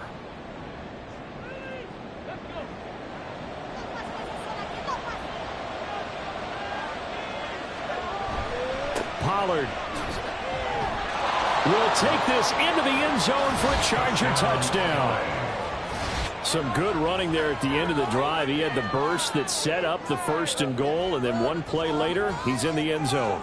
Brandon, what I liked about that sequence is I'm not sure who made the play call, but they understood the situation, understood the momentum. A nice hard-charging run, give it right back to him, and let him cap things off. Dicker down, attack on the extra point. It's up and good, and that makes it 17-3. So that one, an 8-play drive. It spans 75 yards. And it's culminated by a 2-yard touchdown run. And this will not be returned. It's a touchback, and they'll begin at the 25. Javonte Williams and the rest of the Bronco offense back out onto the field. A 1,000-yard campaign in his sights, Charles, but needs a little bit of a kick here down the stretch to reach it. And sometimes at this stage of the season, you're looking for that extra goal, right? That extra motivation to accomplish what you want, not just as a team, but as individuals. He's got to stretch a little bit to get there. That might be what they're talking about during the practice sessions, in their meetings. Hey, we can still get this done. Let's go ahead and feed him the ball. And the offensive line, I'm sure they're well aware of where he stands as well. They are, and I think for them, it would be an even better accomplishment to get there now, because it seems like a little bit of a reach. And he'll be tackled at the 23 after a gain of 3. This offense so far on 3rd down, just 1 for 3 thus far. This is 3rd down and 12. A throw there, but that's going to wind up incomplete. The passing game not in sync here early, and now it's 4th down. Here's Bryce Behringer on now to punt.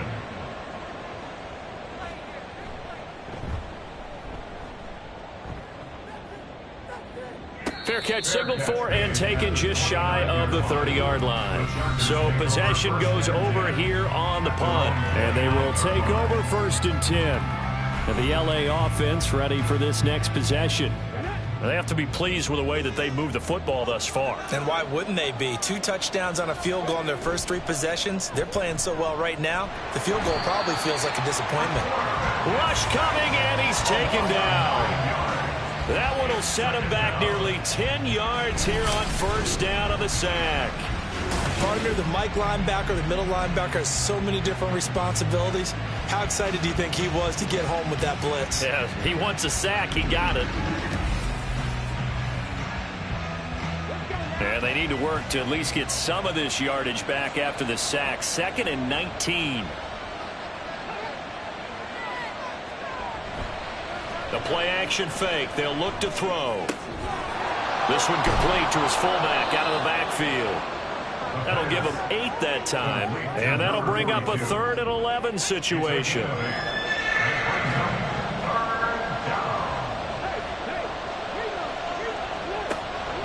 Out of the gun. They'll look to throw.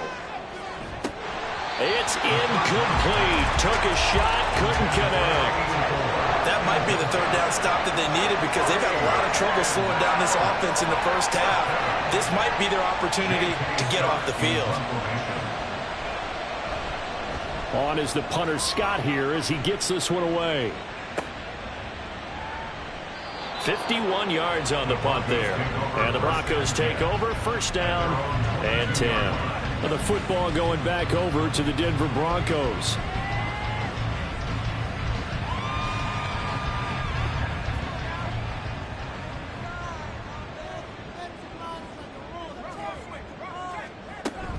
They start the drive on the ground. It's Williams. Give him 5 on the carry there, and it'll be second down. Not a huge play, but I think they're more than happy with how it turned out. Don't be surprised to see them revisit that call because there was a lane there for more than just 5 yards. Put it in your back pocket and break it out when you need it later. After a gain of 5, they'll wind up being about a length of the football short here on third down. Brings up third down.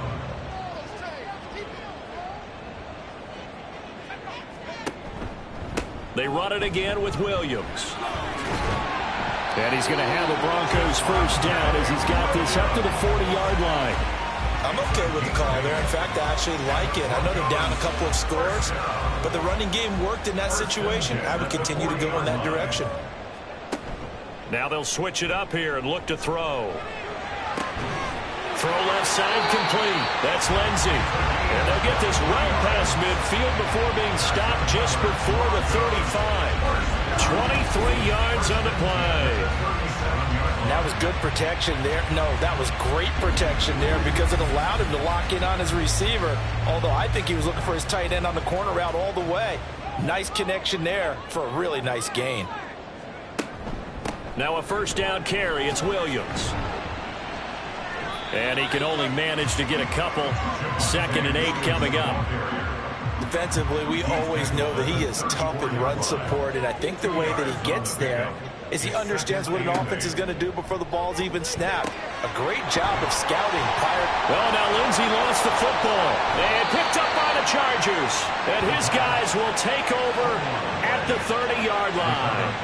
Obviously, you got to hold on to the football, but I've got to give credit to the defense there. Good job of knocking it free. Yeah, because a lot of the time we just blame the offensive players for not taking care of it. How about the effort of the defensive players knowing that guys are going to, and if they're good, anticipate the contact coming and try and cover up the football. And they still find ways to knock it free. And now before the ball changes hands, they're going to take a look at this just to make sure that they have it right.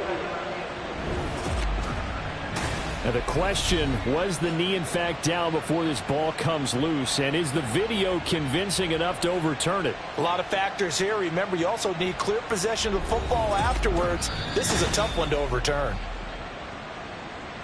So that one overturned. They say the knee was down, and that will not be ruled a fumble. They'll try and pick it up by running the action to the right. He's not going to get there. That won't even be close. It was blown up in the backfield. And not a lot of success to be found there. Oh, you got that right, partner, because if you're trying to make guys miss about 10 yards or so downfield, that's a pretty good play. But if you've got to do it in your own backfield, I consider that a problem. That doesn't work too well. And this is right down the middle as he puts it through. And a second field goal here gets him back within 11 now. It's 17-6. So the margin shrinks a bit as back-to-back drives here for him and with field goals. Yeah, we know no one's turning down 3, especially in the first half, but you've got to finish these drives in the end zone. That's got to be a priority. Nice to have a reliable kicker, but outside of his agent, you know you'd rather him kick 1-pointers instead of 3-pointers. L.A. set to take over again on offense. Obviously not the intended goal last drive. They had to punt the football, but still they've got the lead here and now a chance to add on to that lead if they can get points on this drive. 1st and 10 upcoming. 45 yards rushing for him now in the ball game. If you're in the offensive huddle, you're smiling after that play because you've certainly got them guessing now. 2nd and short, could they just hand it off for another big gain? Or did they take advantage of this spot to take a big shot downfield? And he'll get it up near the 35, right at the 34 here. And hold on here, because on that last run, it looks like we have a player who was shaken up. We'll step aside and get a report when we come back to Denver. From the 34 now, here's 1st and 10. From the shotgun, he'll look to throw. Throwing right, and that's complete. And he'll be taken down, but not before he works it past the 50. 17 yards for the Chargers there as they've got themselves a 1st down.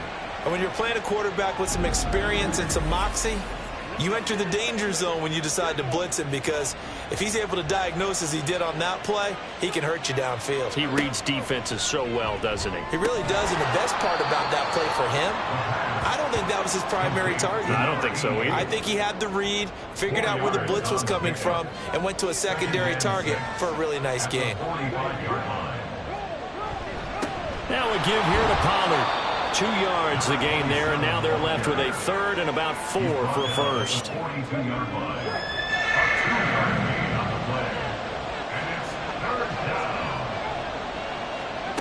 Looking to throw. Hard throw, incomplete. I like the call. It looked like the right time to dial up a running back screen. But this one got disrupted right from the start and ends up falling incomplete. Now back to throw. And he fumbled it. It's on the ground. But it looks like one of the DBs has it. And his guys will take over at the 30-yard line. No question that one stings a little extra, because he had that 1st down. It would have been a 4th down conversion. Love the effort. Love the maneuverability. Don't like the fact that he didn't bring the ball with him. And now it's going to go in the other direction. The Broncos offense now gets ready to head back onto the field. And tough to win games if you're going field goal, field goal, field goal here. They got field goal last time. Now they'll be looking for a touchdown. They're looking for the big chunk now because, as you noted, the field goal way of doing it makes it that much harder. It puts more pressure on every possession for you now. Go ahead and get 6 and feel a lot more comfortable about the position they're in. Bigger chunks. We'll see if they can get the score. So following the hold, they're in a bit of a hole here with a 1st and 20.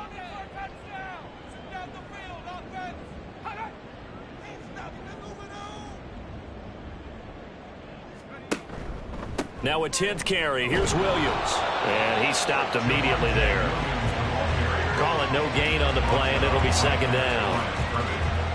No gain on the play. Brings up 2nd down at the 20-yard line. Again, it's Williams. And he's going to get 7 out of this before being taken down at the 27.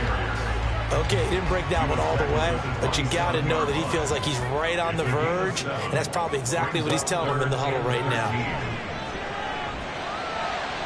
That one 3rd down throw, but it misses the target, incomplete. Well, how about the coverage we just saw break out on 3rd down? Dime defense, blanketed the field with extra defensive backs and speed, unable to find an open hole to complete that pass. He's been a busy man here in this 1st half as he gets it away. That'll be put in the books as a 53-yard punt. And now out on the field, here comes Los Angeles. And last time, the fumble, the turnover. Now they still have the lead, but I don't think coaches care. The turnovers will bother them no matter what the scoreboard says. That's the relief that you still have the lead. But coaches look at what if and what it should be. Turning the ball over when they get a chance to score more points and increase the lead, that's what's going to affect them.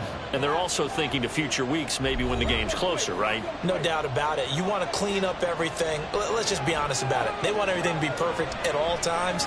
They don't want to give up anything that's going to hurt their team. Under pressure, and they got to him again.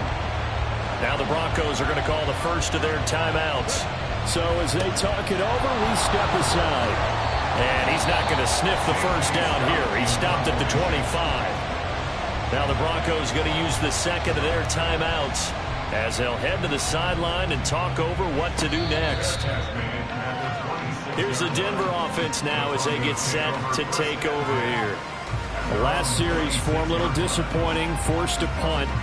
And now they'll try to do better here and come away with some points as they begin this drive. 1st and 10.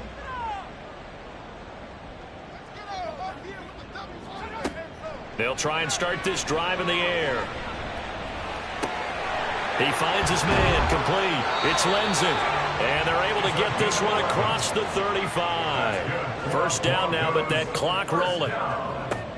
He'll drop to throw. And that is incomplete here. You've always been very good about checking my math.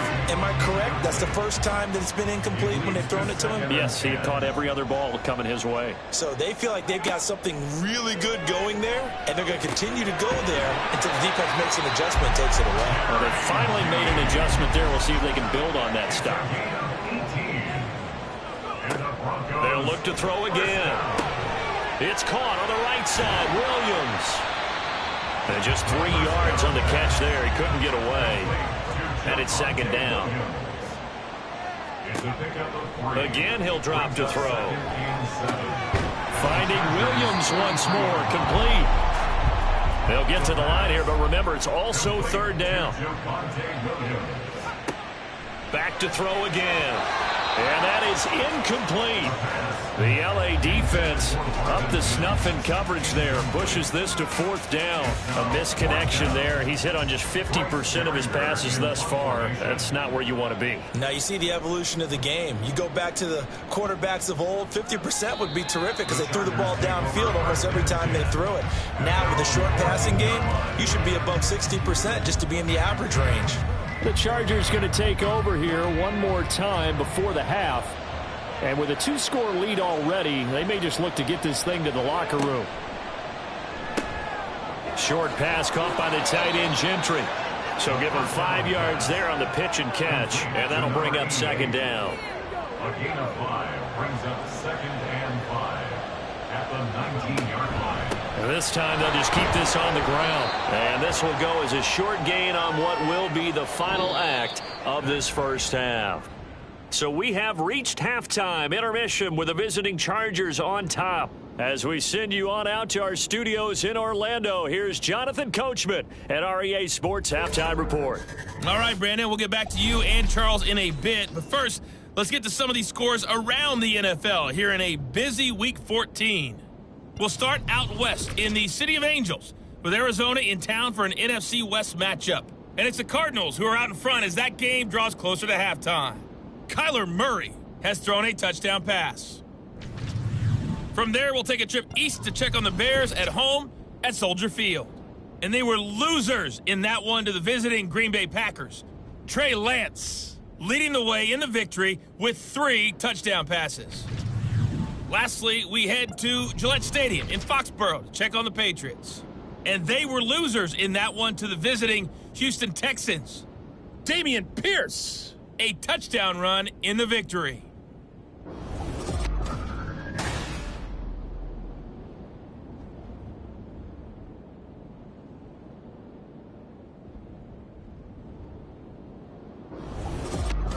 All right, Coach, thank you, and we welcome everyone back for quarter number 3. It'll be the Broncos getting the football first in this second half as they trail, and we are back underway. And no alley to be found. The coverage was solid, and he's dropped at the 18. Well, the Broncos offense set to begin this third quarter. And right out of the gate, they face what you'd think could be a pretty important drive. I would say so. You know, they're down 2 scores. That's not the end of the world. It wasn't the strongest of first halves, but for them to start clawing back, they've got to start putting a little pressure on that defense, start cutting into this deficit. You can't have 3 and outs and expect to get that done. Here's 2nd and 4 from the 24. Out of the pistol, here's Williams. And he's going to be hemmed in and brought down right at the line of scrimmage. No gain on the play that time, and they'll look to convert on what will be a 3rd and 4. He'll look to throw. Screenplay set up for Williams.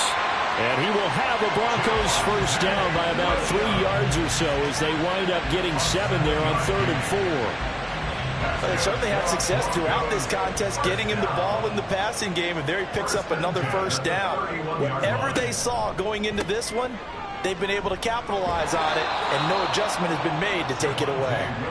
And he went nowhere. He'll lose yardage back to the 29. 2 yards the loss, 2nd and 12.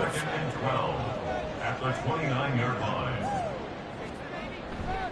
They'll stay on the ground. And hit behind the line. He lost the football. It's loose. And while all of that was going on, we have an injured player out there in need of some attention. We'll step aside and get a report when we come back to Denver. The good news, they kept the ball. Bad news, it's 3rd and long. They'll look to throw here.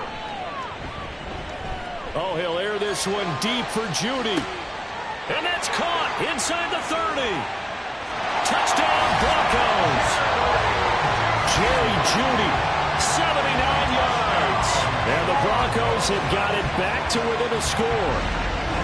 Well, they had their chances in the first half, you remember, but had to settle for 2 field goals. This time they come away with 6.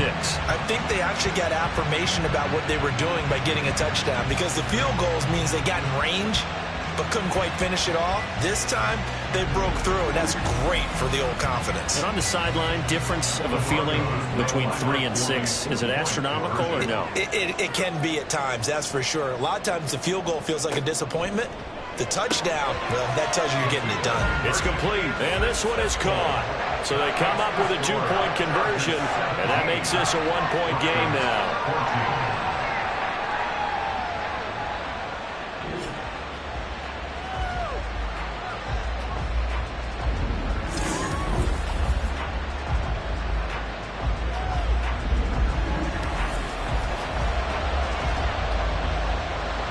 The Broncos kickoff unit out there to kick this one away. And no effort to bring this one out. It's a touchback. Now we'll look at the Chargers offense. They get ready for their first possession of the second half. And maybe some renewed pressure on this unit following the touchdown a moment ago. It's back to a 1-score game.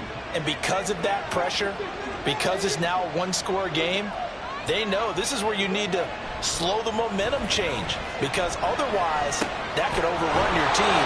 You got to be careful right here. And they get him down, but not before he takes it across the 40-yard line. 16 yards right off the bat and a first down.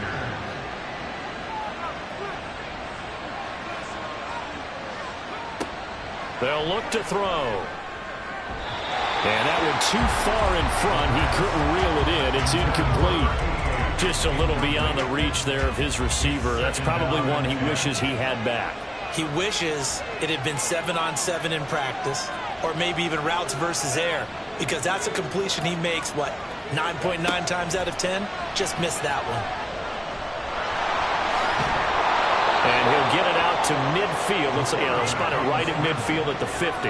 The improv act there, good for 9, and now they'll be looking at a 3rd and short, 3rd and 1.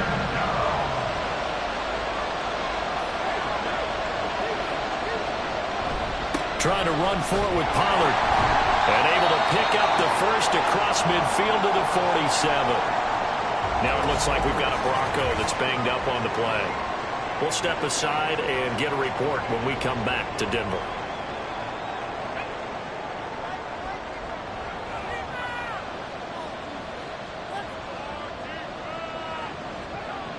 On first down, he'll drop to throw. He juked him. And he goes down, but not before getting this inside the 25. 23 yards, the final tally. Charles, to move the chains that time, they had to complete it in a double coverage, and they got it done. And it's never easy overcoming multiple defenders, but he sure made it look simple. Found the right spot to exploit and won his 1-on-2 matchup.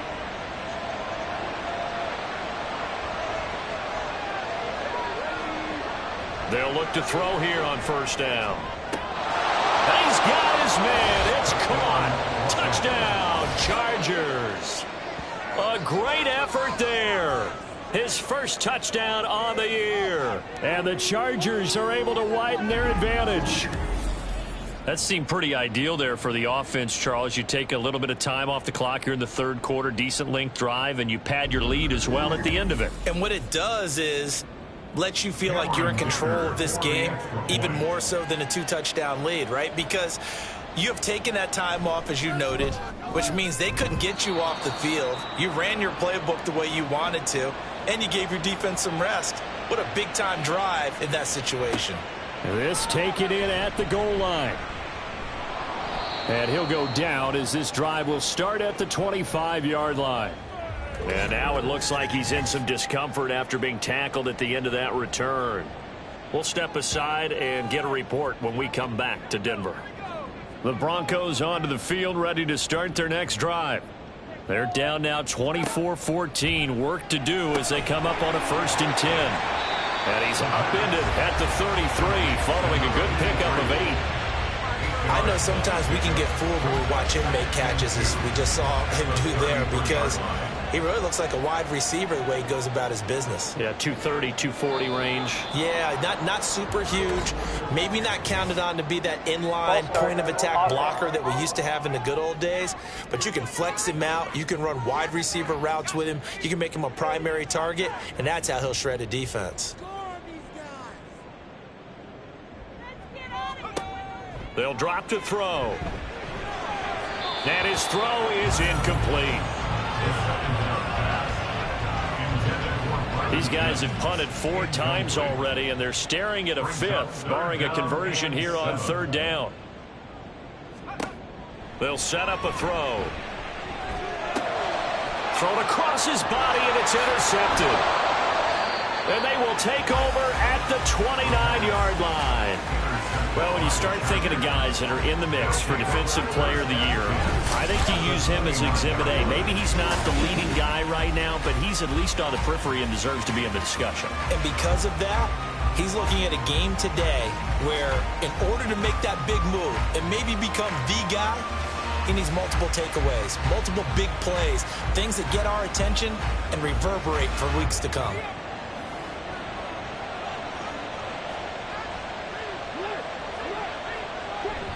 They'll go with Pollard here on 1st down. Might have gotten this one down to the 28, and that's all. Credit him with a 1-yard gain there to make it 2nd and 9. A gain of a yard brings up 2nd and 9. He'll look to throw. Open man here is Gentry. And they'll work it inside the 15-yard line before it's all said and done. 5th catch of the afternoon, and that gives them a 1st down.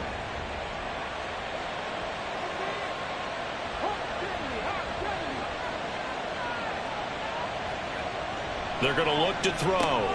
Throwing quickly to Wilson. And this will leave him a yard short. Nice pickup of 9 yards on 1st down. From the 4, this is 2nd down and 1. Now a 1st carry for their fullback. And trying to push forward, but he is going to be stuffed up in the backfield. Now, during that run, an injury here. We got one of those big blockers in some discomfort. 3rd and 2. We'll step aside and get a report when we come back to Denver.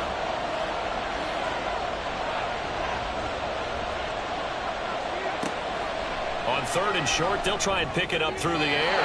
He had a man open, but he missed him, and it's incomplete.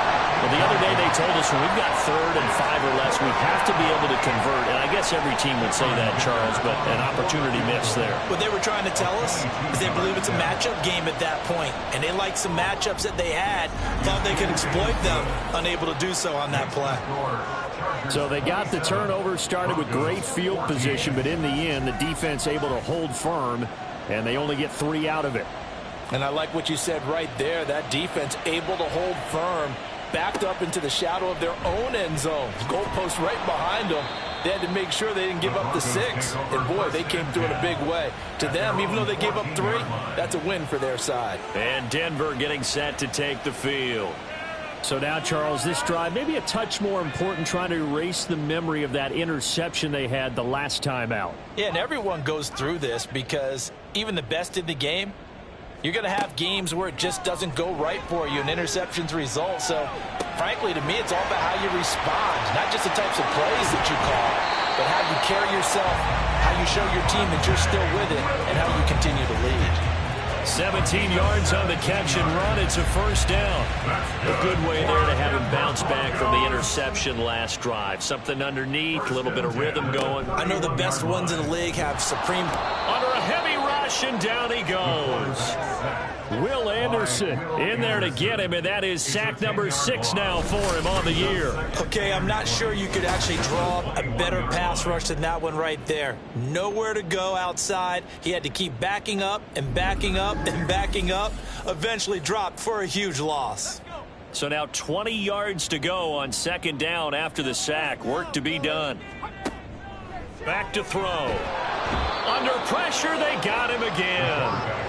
Will Anderson dropping him for the 2nd straight play. Might want to think about blocking him here on 3rd down. Boy, tough spot here as they approach the line of scrimmage. A long way to go to try to pick up this 1st down. And he's going to go down again. Will Anderson. The offensive line is in tatters as that's now 3 sacks in 3 plays. The Broncos send out their punter now as he's on for the 5th time here today.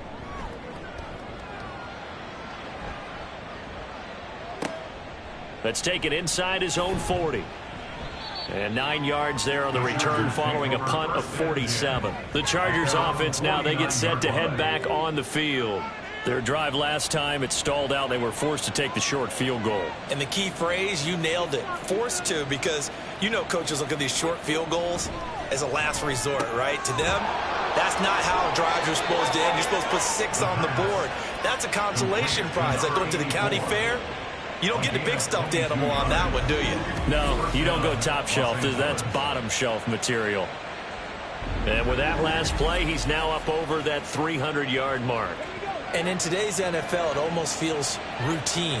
And I hate that when you talk about a 300-yard passing game. To me, 300 yards still signifies. Blitz coming, and down he goes. It'll be a loss of 7 on the sack, and it brings up 2nd. Well, it's been a little bit of feast or famine because he's thrown for decent yardage, and obviously they've got the lead, Charles, but now he's been sacked 4 times. And what I'm focusing on is his toughness in the pocket. Because you mentioned the feast or famine part. He's played well in between being dumped on his back. But every time he's had a chance to throw the football, he's been impressive. And he is out of bounds inside the 30. So now 3rd and 10. A big play to start the drive, but nothing since.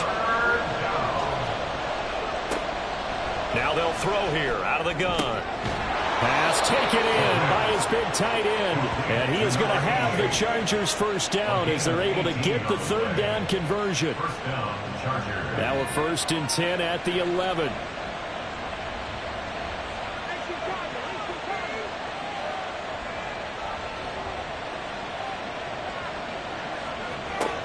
They'll set up to throw.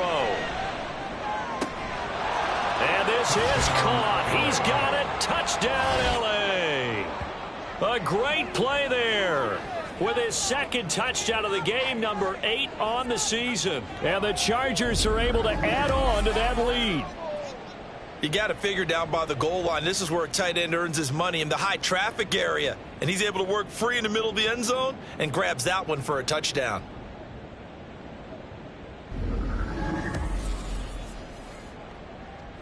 And we remember, of course, all scoring plays need to be verified upstairs. And I think they're going to at least take a look at this. They're taking a peek at whether or not those feet were in bounds, and obviously a big call here in the end zone. And not just the feet. How about the hands? How's the ball possessed while the feet are hopefully getting down in bounds? That's what they're trying to look at to see if it all comes together. So they called it a touchdown originally, and this will stay a touchdown after the video review, so they had it right. They're going to keep it on the ground. And he gets halfway there down to the 1-yard line. I have to admit, I love the excitement of a 2-point try. You know, to see what's going to happen, and it happens pretty quickly, doesn't it? You get an answer, and in this case, it's unsuccessful for the guys trying it. Completely unrelated. I just realized that I stole both of your pins in this last half of the game. My bad, partner. Hey, that's okay. While and just in the time they went for 2. The kick unit on here for the Chargers as they will send this one away.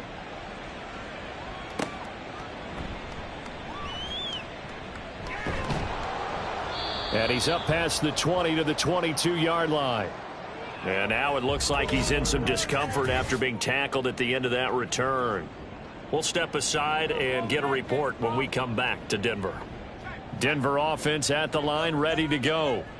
I kind of feel like they've reached a do-or-die point in this game, Charles. If they're going to try to pull off an impressive comeback, it has to start right here, right now. Yeah, now they've got a final chance to get out of this situation, but they also understand they've got to move the ball and move it fast. In addition, they need to save as much time so they can get 2 more possessions. First and 10 at the 33-yard line. On the option to give to Williams here. And nothing much materializing there on the first down run. He'll get a couple, and that's it. This is 2nd and 8. A gain of 2 brings up 2nd and 8. Back to throw here. And that's going to be too high, out of bounds and incomplete. Personally, I think they've got to go somewhere else with the football. They've got to bracket it out there in double coverage. Makes it hard to fit it in time after time. It would have had to have been an absolutely perfect pass and not good enough. He's going to sling this deep downfield. And that one knocked away and incomplete. Nice job defensively on what will be the final play of the 3rd quarter. 3 quarters have come and gone. You are watching the NFL on EA Sports. Welcome back now to Denver. All right, they're going to try and keep hope alive here on 4th down. They're going for it. Got to try it here. He's back to throw. And it's incomplete. They cannot convert, and they turn it over. The Broncos unable to convert here on 4th. And the Chargers will get the football back in excellent field position. Well, at this stage of the game in the second half, down 3 scores, I guess they felt like they needed to push. And let's face it, with this deficit, if they give up another score here after they didn't get it, does it really matter? Right. It really doesn't. They had to go and try and make something happen if they had any chance of winning this game. And he'll take this down to the 33. Sometimes you're aligned perfectly and the play comes to you, and sometimes you got to cover some ground to go make the play, as we just saw there. We saw a great example of perseverance right there on that play. Got to be careful. They might want to throw one over his head as this game progresses. And he will cross the 30 down to the 29-yard line. The Chargers on 3rd down. They've hit on half of them, 5 for 10. This will be 3rd and 5. Here's Pollard again. And a pretty nice tackle there, ranging up from his free safety spot as he'll stop him about a yard short. It's a pickup of 4, but they're still a yard short here with 4th down, forthcoming. So where'd all that running room that he had in the first half go? Because it looks like it's drying up a little bit here. Someone made some adjustments, it appears, at least on this drive. And no move to get the offense off the field. Despite failing once, they're going to go again here on 4th down. Work in the middle of the field, and he's got a man complete. And he is going to have the Chargers first down. As they'll wind up getting close to 10 yards there. They only needed 1 on 4th and 1. They run straight ahead here with Pollard. And he is going to be stopped cold behind the line of scrimmage. Call it a full 3 yards in the wrong direction there. Brings up 2nd down.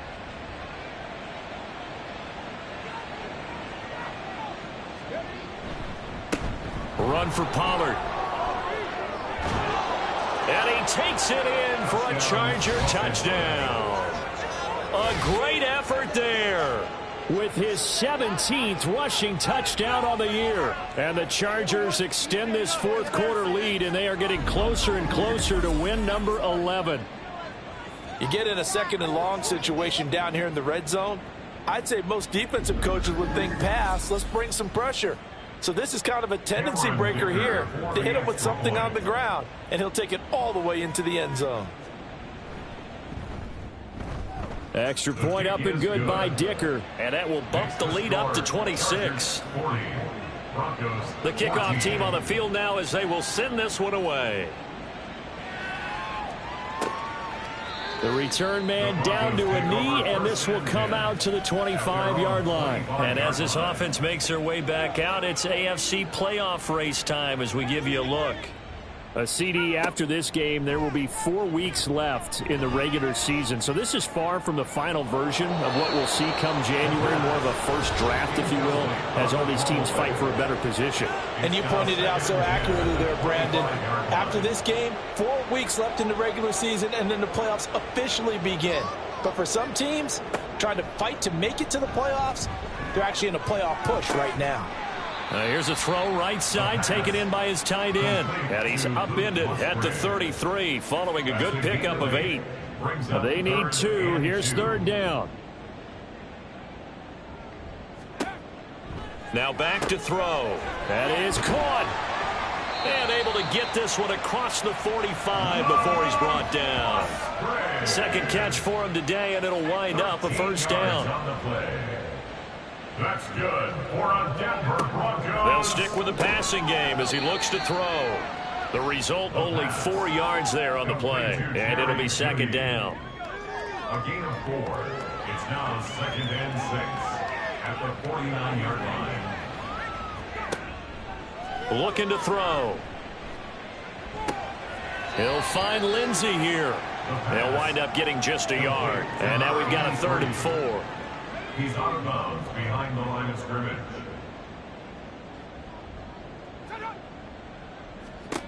They'll look to throw again. They'll set up the screen. This is Williams. And he'll be taken down, but he does have first down yardage. It's a gain of 8, and it'll wind up moving the chains.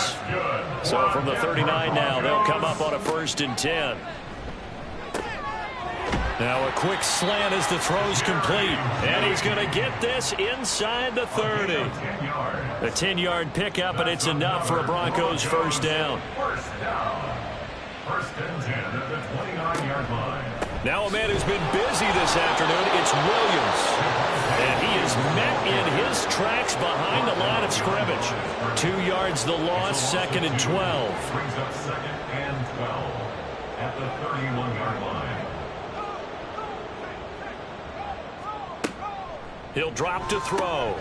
A short throw to Musgrave. So 5 yards here, 5 on the play. 3rd and 7 now. It's a gain of 5. Brings up 3rd and 7. Now a shotgun snap as they'll look to throw. And able to catch it on the left sideline, but they're going to rule him out of bounds. So it'll be incomplete. Certainly one they'd like to have back as it brings up 4th down. So it looks like the offense isn't going anywhere. They're going to go for it on 4th and 7. As expected, they're going for it to keep the drive alive. Oh, he tries to force it in, and it's intercepted. Sauce Gardner picks it off, and the Chargers are going to get the ball back on the turnover as they hold on 4th down. Well, I guess an interception at this point on 4th down is just as bad as an incomplete pass. Either way, the ball goes over to the other side. Yeah, it's a tough spot to be in this late in the game, and there's not a whole lot he could do there, and he winds up giving the ball away. The Charger offense making their way back out there. And after the interception, they are sitting in an even better spot with the ball and a comfortable 4th quarter lead. 1st and 10, and they've got 3 tight ends out there. A jumbo package look. They'll run with Pollard to begin the drive.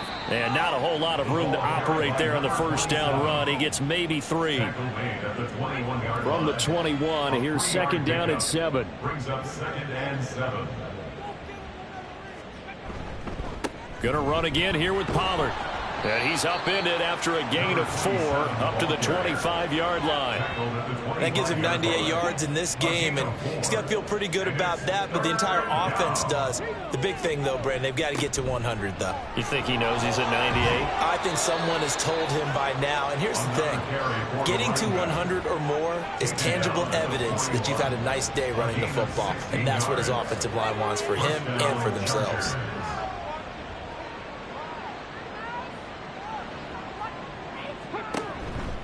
Pollard, he'll take it up the gut. And this time the yards won't come so easy as they'll, in fact, tackle him behind the line.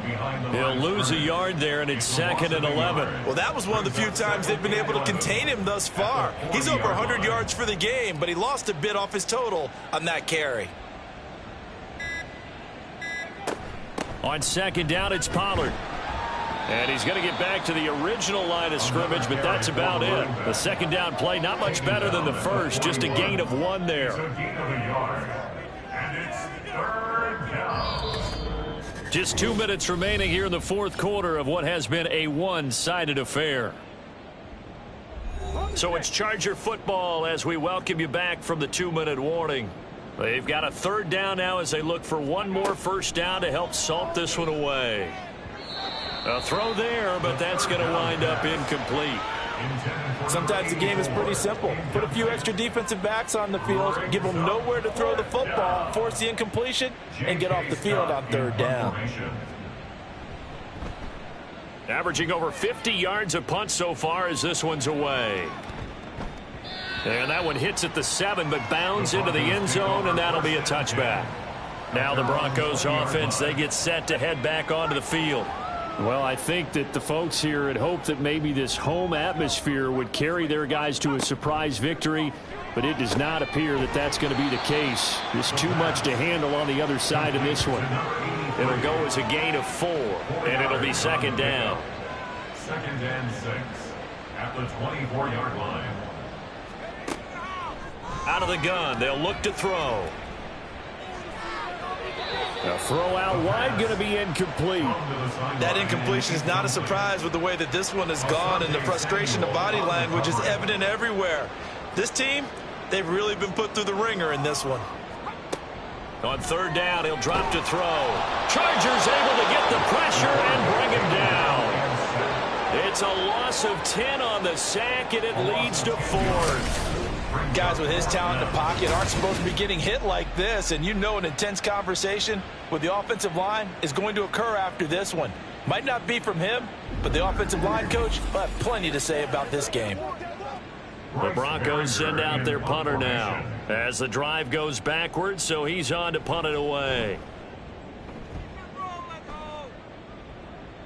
Fair catch taken just inside the 40-yard line. So a change of possession here on the punt. And it will be 1st and 10 as they take over. Possession switching back now to the Chargers. And this one has gone pretty well to form. They've come in, had little problem thus far, and now they'll try to polish things off in the 4th. So the drive's going to start with Pollard. They're going to snuff this play out behind the line. We have not seen that much today. 2 yards the loss, 2nd and 12. Well, the offense has had a big day. He's been great running the football, but I don't think anybody liked that last result. No, they didn't like the last result at all, but they have to look at it in total, don't they? They've had a big day running the football. You take an occasional loss or an occasional bad play along the way, but all in all, they have to like what they've done. Charles, a lot of happy faces heading into the tunnel as this one ends, and understandably so. Not only did they get the win, but boy, their offense was on fire in this ball game. And partner, I have no idea what the top speed is on one of those high-end sports cars. What's the top gear you can get into? This offense, they certainly were there in this one, huh? Everything clicking for them in this contest, the kind of performance that they're going to cherish. So for the Chargers, the win pushes their record now to 11-2 on the year. And they'll get another road date next week. Meanwhile, for the Broncos, it's unfortunately more of the same as they'll fall to 3-10 on the year. And they'll get a chance to redeem themselves at home next week. So for our entire crew, alongside Charles Davis, I'm Brandon Gaudin. Thanks for watching, everybody. We'll see you next time.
It's Madden NFL 24.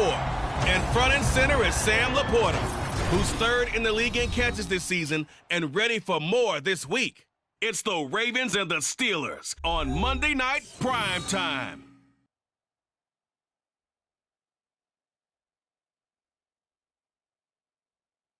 Oh, the cold weather certainly helping set the stage for what should be a physical primetime contest at Pittsburgh's Acrisure Stadium.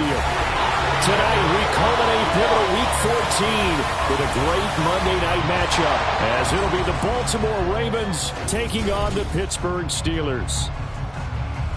With Charles Davis.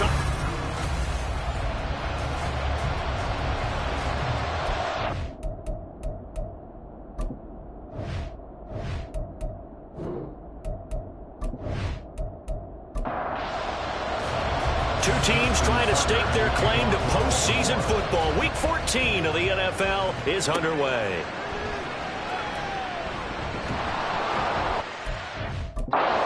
Happening on the return as he'll get this to about the 23. So the Steelers offense getting set for their first drive. And leading them out there, we get a look at their 6'3" quarterback. And you and I both know that any win is a good win, and that's what they did last week. But there's also plenty for him to work on in his game, wasn't there? Yeah. 2 touchdowns, an interception. Yeah, you know, he wants to increase that a little bit in terms of ratio. But first and foremost, they did win the game. And he'll fight forward on the straight-ahead running for just a couple of yards, second down. Those are the numbers from Rudolph from last week's game. 19 carries, 57 yards, and a touchdown as well. Has 9 rushing touchdowns on the season, so a lot of credit has to go to the rest of the offense because, you know, those big guys up front are doing work. But now the goal is to get to 10. And don't for a second think that the defense doesn't know that. They'll have to do their best to keep him out of the end zone in this one. It'll be a gain of 5, but still about 3 yards shy of the first down marker, and now it's third down. And, Charles, you think about what this defense has had to prepare for. They're in for a battle, and they're facing a team that is working on a 6-game winning streak. And that can be intimidating when you think about it in those terms, but I think what they need to do is make some sort of a statement early in this game, whether it's a turnover or takeaway, a key sack on third down, a 3-and-out. Something lets the other guys know that you mean business. Figuratively, throw the first punch and make it a good one. 5 yards is the tally on first down. That brings up 2nd and 5. Ritter back to throw. And his throw's going to be incomplete. He was looking for Tyreek Hill that time, and it's 3rd and 5. You look at this Baltimore defense. They were very good in the victory a week ago over Cincinnati. And I'm eager to see the game plan and trying to attack them this week because when you take it away 4 times through interceptions, do you now decide that I can't throw the ball against this team and try to run it like crazy? Or do you challenge them? This is going to be fun. We got to like what you're seeing from this offense here on the first drive. A nice, sustained series to begin the game, and it will continue after picking up another first there. Would you say the word methodical comes to mind? I love the execution. I love what they're doing on this drive. They're controlling the ball, controlling the game, controlling the clock. And he's going to be met at the line of scrimmage and taken down. 2nd and 10. Brings up 2nd and 10 at the Ravens' 37-yard line.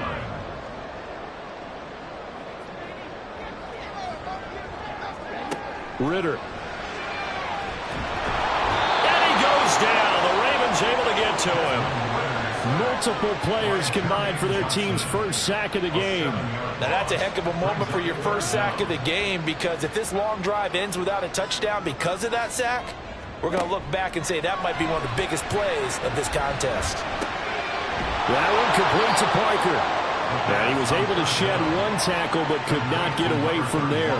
3 yards, all they could muster there, and it'll bring up 4th down. How about that strategy there, Brandon? 3rd down. They just said, we've got faith in our tacklers. We'll give you the short stuff, and just decided to protect the sticks.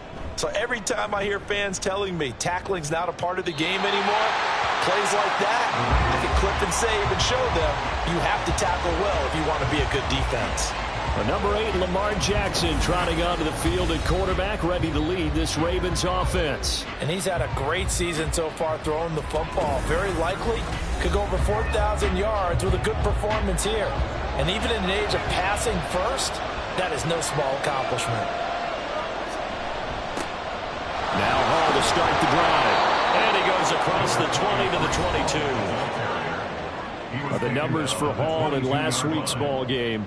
North of 100 yards, the 2 scores. And, you know, you got to give a lot of credit to the O-line. We talked a lot about him, but offensive line was good, too. They're obviously in sync with each other, whether it's zone blocking, power running game, no matter what.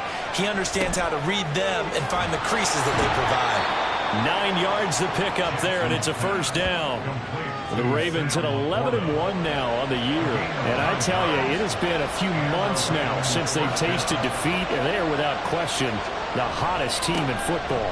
And I'm really not sure who's going to beat them right now, because to me, they have to be the favorites to go all the way, because they're not just beating teams, they're dominating them. It's been fun to watch them play, not just in their winning, but how they're getting it done. On second down, Jackson. This to Laporta, right side. And they get him down, but not before he takes it across the 40-yard line. So 2 first downs, and that moves the ball to the 42 now, 1st and 10. On 1st and 10, it's Hall. And he'll be taken down at about the 45.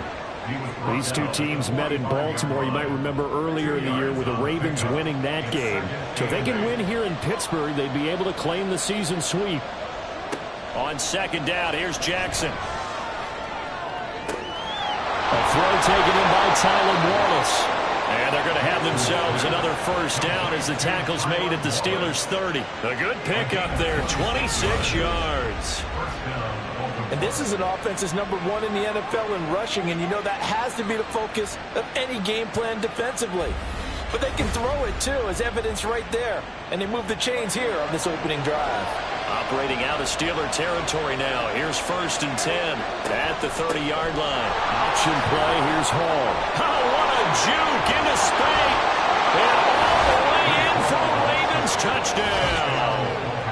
Breece Hall with another touchdown, number 24 on the year. And the Ravens put the Knights' first points on the board as they take the early lead.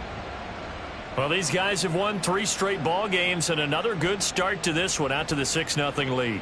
And I've talked with so many different coaches, as have you, along the way, and they always talk about winning streaks and the mood of a team and how much easier it is to actually prepare during that time. Guys are sharp, guys are focused, everyone's feeling good, and we're seeing it early in this one. Tucker able to connect on the extra point, and it's now a 7-0 game. So that winds up a 7-play drive all told. And it was capped off by a Breece Hall touchdown run. Tucker now to kick it away following the touchdown. From a couple yards deep, he'll bring it out of the end zone. And this return will net positive as he gets past the 25 and up to the 27-yard line. So with the Steeler offense on their way out, let's take a look at the playoff picture of the AFC. And as we take a look at the playoff picture, certainly still a lot of jostling to go in these final few weeks. For the moment, they would be a wild card team, far from locked up, but that's why this is exciting. These last few weeks, a lot to play for. So much to play for, and remember, 7 teams in each conference go to the playoffs instead of 6. And not to mention, remember when the league made that move a few seasons ago to put divisional games at the end of the year? So you get to week 16 and 17, you're playing for playoff spots, and you're playing divisional games. Couldn't be more exciting than that. It's a short one here, complete to the tight end. And he'll be out of bounds across the 30-yard line. Here is 3rd down and 4. Ritter will set up to throw it. Yeah, this pass broken up. Excellent coverage there on 3rd down, as that was not an easy one to hold on to. That looks like it's going to be 2 empty possessions now to start this football game. I think they're going to have to sit down and talk about what worked for them last week in their win. Sometimes you over-game plan, overthink things. Get back to what works.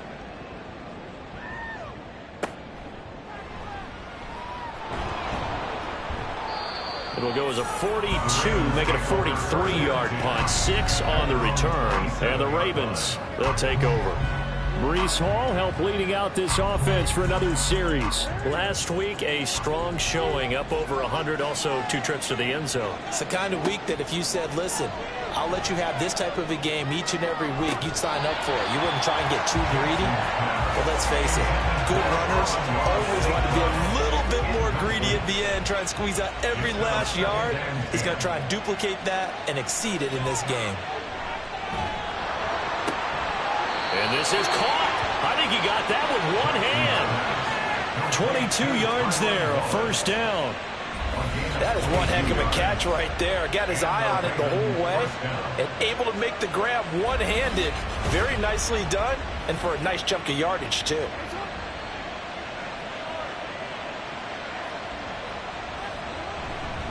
Straight ahead is Hall.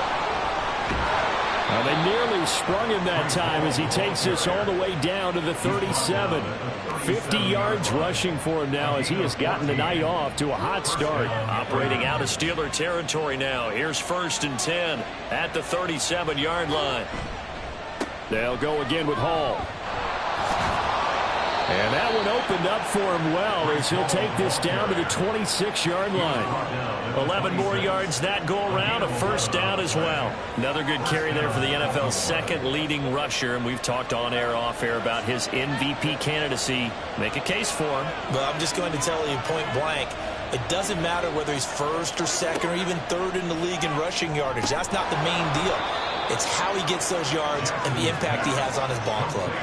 So 8 yards on the completion there, and it'll be second and a couple. 2nd and 2 at the 18-yard line.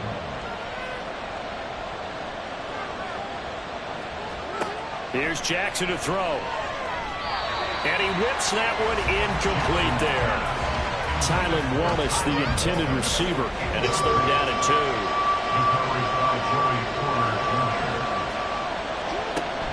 They'll run with Hall. And he'll be tackled about 2 yards shy of the line to gain. A 1-yard pickup leads to 4th down. And, partner, when you run the ball on 3rd and 2, you're telling the whole world you've got nothing but confidence in your offensive line and your runner, and you expect to get it. But they were stuffed on that play. Only got 1 yard. Great job by the defensive front, the linebackers. Everyone got involved to force a 4th down. 4th down. Here's Jackson. He's got his target. That's complete. And in for the Ravens touchdown.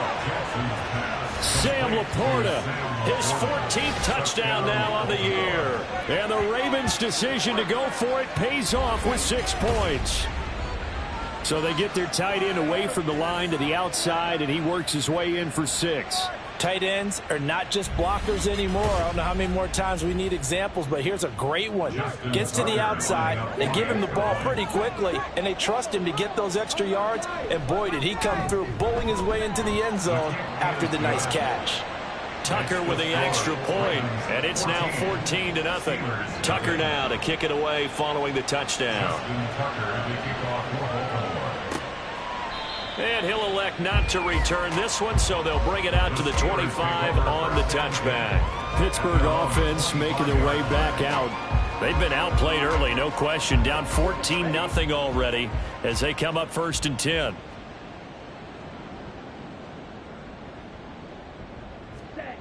Here's Ritter. And he'll find Hall. And this will be a gain of 5 as he gets it to the 30. Ball on the 30. They'll come up with a 2nd and 5. At the 30-yard line. Ritter now.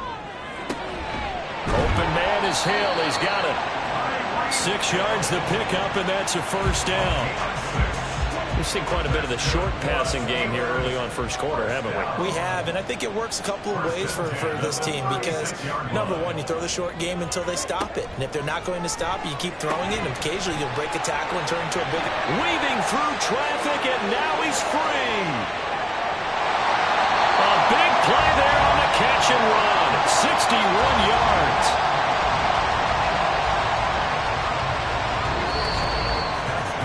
14-0 the score. This is the NFL on EA Sports. Second quarter action from Pittsburgh. It is the Steelers in control of the football. First and goal, and they got to be thinking a chance to get right back into this football game.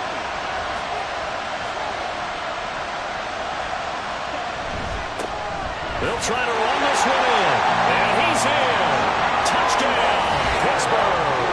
With his 10th rushing touchdown on the year, his 14th overall. And the Steelers are back within a score.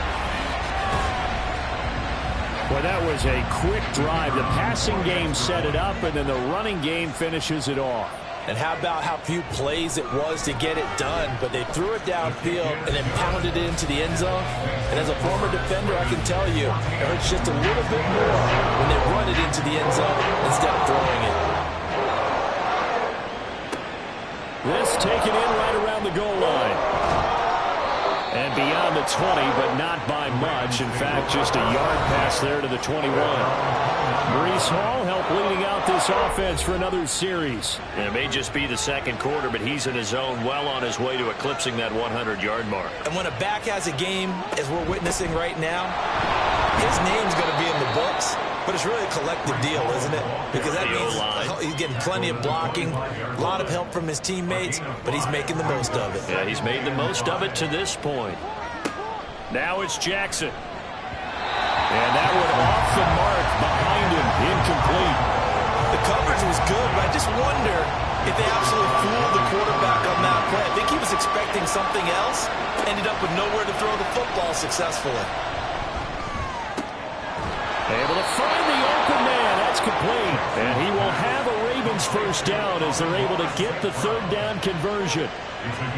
Would it be safe to say that as precise as routes are supposed to be run in the NFL, maybe they're not quite as precise in college ball? That's accurate, yeah.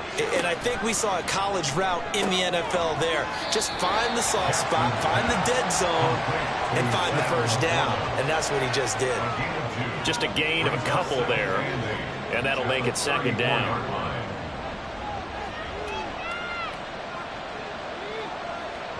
Throwing is Jackson. That's to the tight end, Laporta. And he'll be taken down, but not before he gets into enemy territory. Back-to-back receptions for him, and it's another first down. A lot of tight ends just use their size and their strength, try to occupy some space and kind of body people away and catch the football. But not this guy. He's a refined route runner. Makes me wonder if he took some dance classes in his background with his footwork. Operating out of Steeler territory now. Here's 1st and 10 at the 49-yard line. Meanwhile, Jackson's throw caught there by Wallace. A good gain again. That's now 31 yards combined on those last two plays.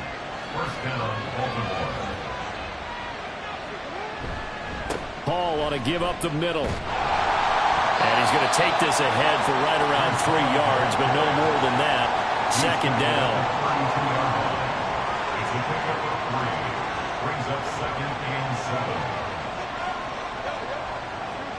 Now it's Jackson. And this one is going to be off the mark, too far out in front. Well, he'd been targeted quite a bit on this drive, and finally I think the guys on the defensive side, they said no more. They slapped the double coverage on him, made it very tough for him to get the ball. And he is caught. And they do get him down, but not before he's able to slip it inside the 5-yard line. They're able to convert on third down, and that sets up a 1st and goal. That's a play that will likely be forgotten when you talk about big moments in this game. But plays like this are critical to keep drives going. And if points result, we'll call this play significant.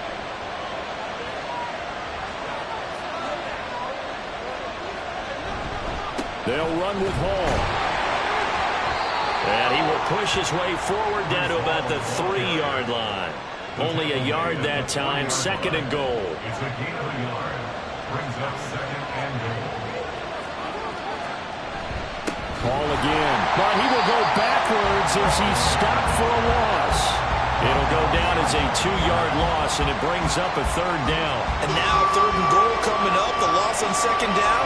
That just means this crowd's going to get even louder, and they'll get a little bit of extra help from the defenders as they exhort them to join them in the effort. And they'll be driven back here, losing yardage to the 9. A rough go there on 3rd down, a loss of 4. A Okay, so you just took the big loss. Now what are you doing on fourth down? Well, we have a change of plans now is what we have, because I think they were looking at the play sheet, trying to dial something up to go for it on fourth down. But after that loss, that goes right out the window. Now you have to kick the field goal and hope to come back down the next time and score. So that one on target, and it adds to this first half lead.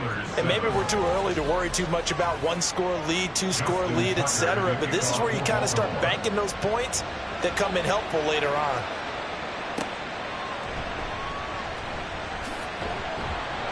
And he'll get it up across the 20 to the 21-yard line. Getting set to go again as we look at the back, heading onto the field again. He's just been looking for some space. Yeah, I'm not going to pin it on him or the offensive line, but they need to get this run game going better. Sometimes you just have to credit the defense. They came in with a plan themselves. So I think now you try and mix things up a little bit. Get the ball in the hands of some other people, find some other playmakers, but always let the defense believe that he's still a threat. I was going to say, don't forget about it. No, don't take him totally out of the game. Looking to throw it here. Ritter. Got his man complete over the middle. That's Parker. And they work this well upfield across the 45. The extra effort after the catch makes it good for a gain of 26 and also a first down. Yeah, big play there. And when you have a running back that you can use like a wide receiver, when he has that kind of versatility, you do as they did there. Get him out of the backfield and give those defensive backs something else to worry about. They show run with 3 tight ends here on first down. A handoff as they run the counter play. And he still has yet to get on track in this first half as they're going to stop him behind the line. Officially, it's a 1-yard loss. That's going to bring up second and 11. At the 46-yard line. Ritter to throw it. And the Raven pressure too much. Down he goes. Travis Jones in there to get him, and that is now sack number 18 on the season for him. Tried to create a little bit of that hocus-pocus with some magic. But the defense, not impressed at all. They don't lose contain on this very dangerous runner, and they get a big stop.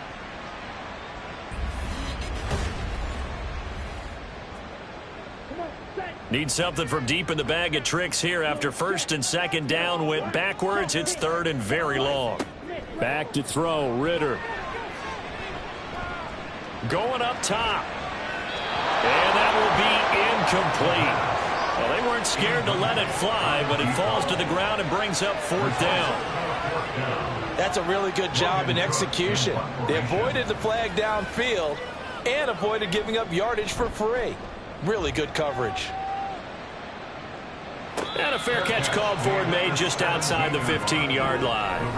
Breece Hall helped leading out this offense for another series. He's been good. His guys are winning. So far, the recipe working here in the second quarter. He doesn't like to just tote the rock. He wants to carry his team on his back, and that's what he's done throughout this game. Yeah, he's done that. He'll be hoping to continue that trend. Pushes past him. 2 yards on the carry there. It'll be second down. He's definitely tough to get down. We just saw it right there. But how about what we did see? Pursuit, wrap up, and then the big finish with the tackle. Hall again on second down. He is taken down at the 21 after a short gain of 2. 2 yards on the first down carry, and then followed up by 2 yards on the second down carry. Well, that's definitely not going to be enough to get the job done. Wasn't the expression 3 yards in a cloud of dust? Now they're going to need 6 on third down to keep the drive going. And he will have a Ravens first down as they're able to get the third down conversion. I'm not sure that was necessarily a safety valve or a check down throw on third down. Sometimes just try and find the open guy and get him the ball. He did exactly that and found a way to pick up a first down. So first and 10 now from the 30. Jackson from the shotgun. And this throw a bit late as he couldn't reach back for it. I think he's got to be careful not to force anything into coverage right there. There weren't really any throwing lanes, but the best part for him, he's got second and third down to fall back on. Again on second and 10, it's Jackson. That's complete to Laporta. And getting this just shy of midfield, they'll spot it at the 49. Defense. So the PI decline, and that'll give them a fresh set of downs. And when you scout tight ends, one thing you want to know, just how strong they are. And we saw it in evidence there. He was able to fight through all the contact and still secure the football. Throwing on first down, but this one winds up to be incomplete. And I think they'd be well served to take that type of a physical approach against him the rest of the game. He's had his way so far. But on that last one, that worked quite well for the defense. He's able to find Wallace. 9 yards, not quite enough, and they'll be left now with 3rd and 1. An ex-teammate used to tell me all the time, I hate experienced quarterbacks because no matter what, you really can't hide what you're doing. And I think that right there, he knew right away where the blitz was coming from, where his primary guy was going to be, and he ended up going to a secondary target for a nice game. I was just going to ask you, that wasn't the primary target. He's so good at that, isn't he? I think he knew right away that he wasn't going to get to his primary guy. I think he read that as soon as he got to the line of scrimmage, knew where the pressure was going to come from, and said, I know how to beat that, and that's what he did. And he will have a Ravens first down as they're able to get the 3rd down conversion. We often hear the phrase sure-handed tight ends, and he certainly fits into that category. Plus, he's got a quarterback who knows to look his way when they need a big pickup. And on this play, he finds him for the first down.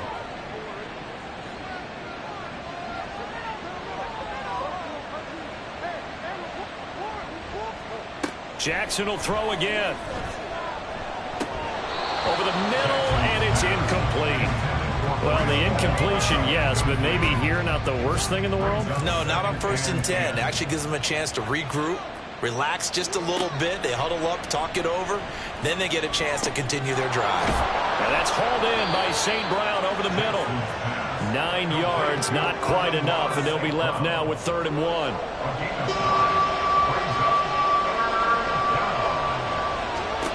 To throw is Jackson. And they're going to get him. He's sacked back around the 28. Now the Steelers use the first of their 3 timeouts as they'll stop him with a tick under a minute to go before half. So as it turns out, that sack doesn't wind up costing them, Charles. They at least get points, get 3 of them. Yeah, that's where your kicker can really come to your rescue because, you know, after the sack, there was a little consternation there. Are we out of field goal range? Are we going to be able to get 3? In this case, he stepped right up and gave them exactly what they needed. And he'll take it up past the 25 to the 26-yard line. The Steelers taking over now late in this first half. And with a little under a minute remaining, they may try to put something together here just to try to cut into that deficit. First down, here's Ritter. He finds his man, complete. That's Hall. And they'll get it up just short of the 45 at the 44. First down now, but that clock rolling. Ritter from the gun. They complete it to Hill. And able to break 1 tackle, but then quickly brought down. But a nice little gain. Now the Steelers use the second of their 3 timeouts as they'll stop the clock for 24. Oh, this is intercepted, intended for Hill. Picked up by Brandon Stevens. And he will bring this back. It's a pick 6 and a Raven touchdown. An excellent play there, CD, on the pick 6. And I think were they a nickel? Did they have an extra DB out there? Yeah, Brandon, I think they were in standard nickel, not the Buffalo, as teams like to call it, meaning 3 safeties for big nickel. They just wanted to take away the quarterback's throwing lanes, and that's exactly what they did and came through with a big-time pick 6. Tucker now to add the point after.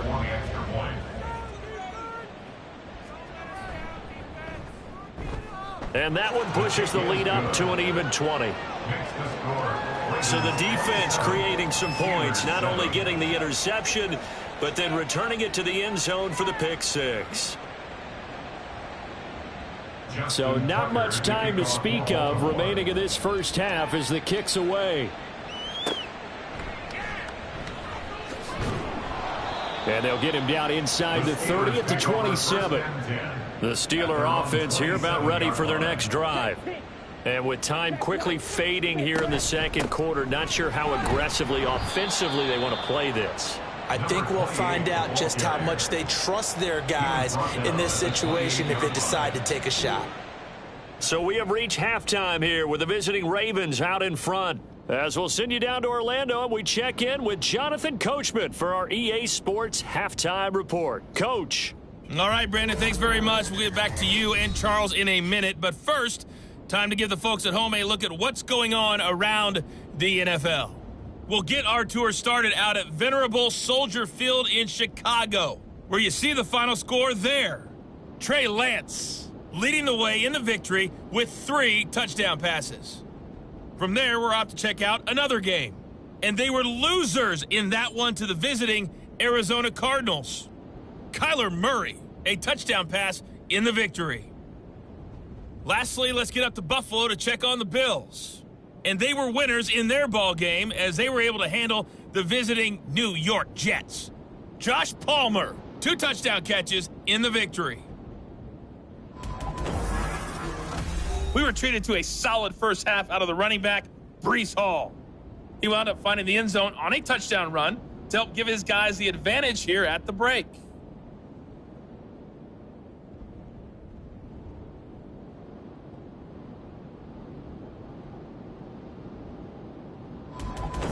All right, Coach, thank you very much. As we welcome you back for quarter number 3. The Ravens ready to receive it, and they've got the lead as well as we resume play in the second half.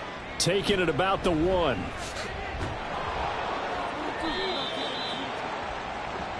Out come the Ravens now. They'll go on offense first here in this third quarter. Jackson and the Ravens come up now 1st and 10 at their own 18. They'll try and start this drive in the air. Now he's loose down the middle of the field and all the way up to the 37-yard line. Just his second catch of the game so far. This one moves the chains. That's another beautiful throw right there. Gets it to his man right in stride. And I think that throw kind of exemplifies what we've seen from this offense throughout this game. They've been in rhythm. They've been sharp. They've been on it. And they pick up another first down there. Out of the gun, they run it with Hall. And he slips up past the 45 before being tackled. 84 yards for him on the ground now. He has been a tough man to bring down all night. He's turning in a pretty impressive performance running the football, and a big reason why they have this nice lead. And in days gone by, we would clip this out and put it up on the refrigerator, wouldn't we? Clip out the box score. Nowadays, not too many newspapers out there. Maybe you screenshot it online. And he takes this one down almost all the way to the 30. Chewing up big yardage. Another nice gain there. This one goes for 20. So 1st and 10, and if they score on this drive, might have to start digging in our second half blowout material. Jackson now. He's got a man. It's his tight end. That's complete. And he'll go down at the 26 following a gain of 6. 2nd down and 4. The Steelers' 26-yard line. Here's Jackson. Throwing the out route incomplete. That's Flowers. Yeah, they just keep marching right along. 1st down on a pickup of 8 there. 1st down, Baltimore. To throw again is Jackson. Oh, there's that man again. It's complete. They'll give him 4 yards there, and it's 2nd down. It's vitally important to wrap him up immediately, because if you let that big guy get ahead of steam up, boy, then you've got real trouble trying to get him down. But they're able to hold him to a short gain on 1st down. Now Jackson on 2nd down. And he's going to have to eat this one as down he goes. Keanu Benton, his 2nd sack of the night. Well, someone's closing in on the league lead in sacks. He came into the game in the top 5. Now you add 2 more to his total. On 3rd down, Jackson. And he is into the end zone for a Baltimore touchdown.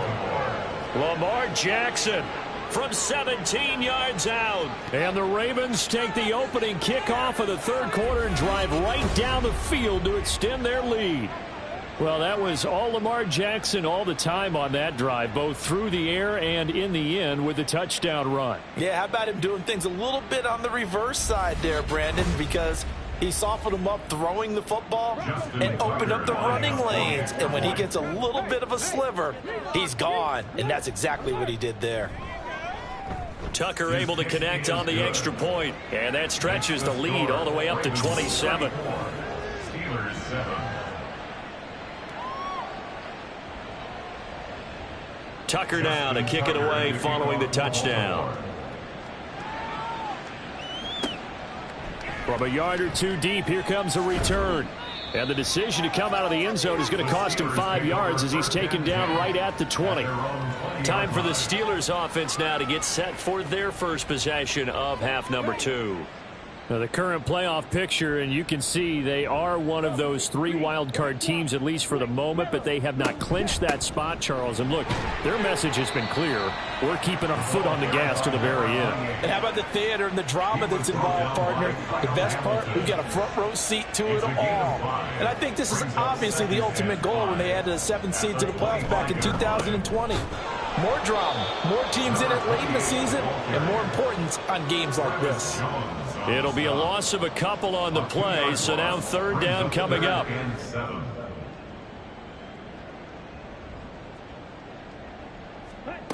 Out of the gun, here's Ritter. And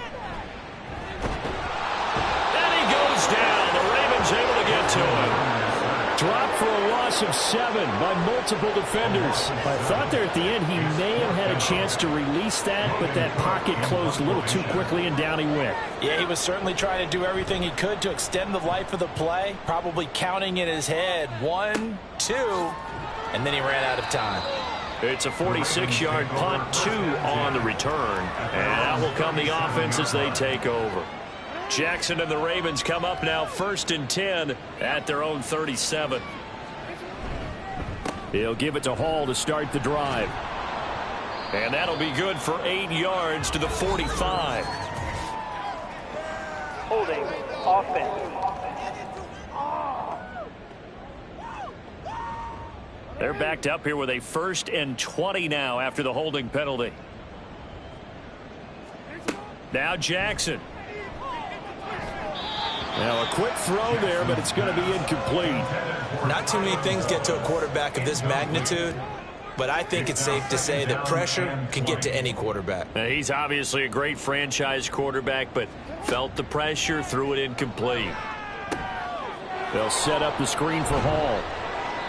Give him 5 on the screen play, and that'll set up a 3rd down. Boy, that was certainly well read defensively, and the key to any screenplay is space to work, and there is none to be found there, and they tackle him for just a short gain. Now on 3rd and long, they'll look to throw. Steps away to his left, and they'll get him down at about the 37, well short of the 1st. Decent gain on the scramble at 6, but now it's 4th. No surprise to see him running again here. It's something he's done throughout this season, and that run puts him over 500 yards on the ground for the year. He's got to be thinking to himself, if I'm already at 500, what's to stop me from going for 1,000? He was only asked to punt once in the victory last week as he sends this one away. And did they keep it in? They did. They kept it in. It's down close to the goal line at the 1-yard line. And Pittsburgh getting set to take the field. Well, we haven't exactly been treated to a nail-biter in this one, CD, and if they cannot score here, this one's pretty much all but over. Are you saying that you feel like people are starting to think about getting out of here, maybe beating? And it's a fumble. But fortunately, he's able to recover his own fumble, or that could have been trouble. Even though he recovered his own fumble, you know how much he hates to put the ball on the ground. He's going to be frustrated with himself. And what do you think the time frame was from the time the ball escaped his grasp to him getting it back? It didn't take that long, right? Right. To him, it probably felt like hours because he's agonizing, like, I've got to get this football back. Able to get it done.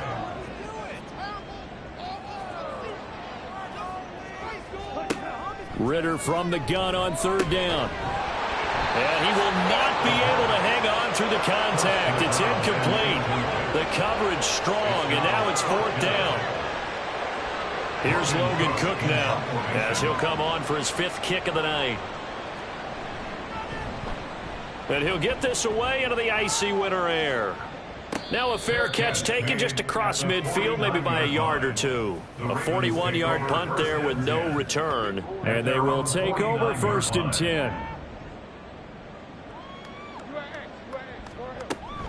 They'll start on the ground. Hall. And he powers through the first wave, but he's going to be swallowed up behind the line of scrimmage. Sometimes you just sit back and marvel at what he can do defensively. Speed, strength, quickness. He's the whole package. And that package just wrapped up the runner for a loss. Over the middle, complete. That's Wallace. It's a pickup of 12, and that'll set up a third down. You can see the time and effort and thought that they put into their passing game because it was evident right there. It looks like a simple pitch and catch, but you and I both know that they have planned for this and worked hard to make it happen. And he will have a Ravens first down as they're able to get the third down conversion. Brandon, what were they thinking on defense there? That looked like they were playing for the pass. That was 3rd and short. Yeah, it was an easy pickup because they handed it to him. That was way too easy. Just looked like absolute confusion defensively. Not sure why they were in that set. Yeah, I'd say you ought to have a few men in the box there. 3 yards on the pickup there, and it'll be second down. Brings up 2nd and 7.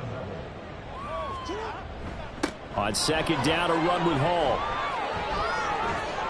And a strong run there as he'll maneuver his way down inside the 15. 109 yards for him on the ground now on 18 carries. There's a 1st and 10 at the 14-yard line. Hall again. And for one of the first times tonight, he's going to be held up at the line of scrimmage. Third quarter on a Monday night with a 2nd and 10 coming up. At the Steelers' 14-yard line. And now Jackson will look to throw it. And this one's incomplete. Those throwing windows get a lot tighter near the end zone, don't they? And here's the thing. You already probably have 3 points in your hip pocket. You force a throw here and give up an interception, you come away with nothing. Especially tough in the middle third of the field where he threw that one. And they'll get him down 2 yards shy after a pickup of 8. 4th and 2. That looked great when he first took off because in my mind, there was room to run and he had the marker in his sight. But I certainly didn't expect him to close so quickly, and neither did he. They got to him just in time, and now that forced him to make a decision with his 4th down call. A 23-yard attempt. Tucker's kick is good, and that will extend their lead even further. So that one is his 3rd of the game. Now, if you're wondering, that's only halfway to his career high, as he once had 6 field goals. Brandon, 6? Let's hope we don't get that again, please. Can we see a few touchdowns here and there? That'd be nice. Taken at the goal line. And he brings us out past the 20 to the 24. Pittsburgh's offense now heading back out onto the field. These guys definitely hoping for a better showing than their last appearance. They couldn't really even move the football much beyond the shadows of their own goalpost, Charles. We'll see if they can get a better, more sustained drive going here. Yeah, and every team that we ever talk to says the exact same thing. When you start a drive from that deep in your own territory, the goal is a minimum of at least 2 first downs, because even if you have to punt then, you change the field position, right? You flip the field a little bit. They didn't get that done. This time they want to string together a nice drive and help themselves out. And this is going to be a Steelers first down as he's able to get this up past the 40. 2nd and 1 is often an invitation to take the big shot downfield. I'll bet the offensive lineman said, are you kidding? We just get on our backs and we'll still get the first down. They love being physical. 1 quarter remains here as we wrap up the week on a Monday night. You're watching the NFL on EA Sports. Back now in Pittsburgh. Back-to-back good plays have them on the move on first down. It's the Steelers with the football, but trailing here as we get going in quarter number 4. And now a throw on first down there, but it's incomplete. Well, it just seems like all game long there hasn't been a lot of sync quarterback to wide receiver on this side of the football. They haven't been on the same page, quarterback and receivers. Heck, they haven't been on the same grease board when you draw plays up. They haven't been on the same surface tablet that you look at on the sidelines. Nothing's worked for them. They've got to find a way to start matching each other's movements. Ritter throwing on third down. And they're waving pressure too much. Down he goes. Multiple players getting home there for an 8-yard loss. But when this game is done, the credit will go to the consistent pressure on the quarterback as a huge cause of this win. Most teams are happy if they get a few of these games per year. You know they're going to watch this tape over and over, try to identify what's working and keep it going. And they're indeed going to go for it here on 4th down. So trailing here in the last quarter, let's see how this plays out.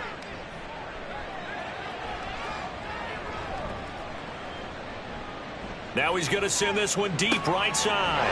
And that's caught inside the 30. And he is going to have the Steelers first down, and they come up with a big one there to keep the drive moving and then some. First and 10 at the 27-yard line. Off the play fake, it's Ritter. And that one drops down, incomplete. Good coverage there, forced the ball free, and it's 2nd down.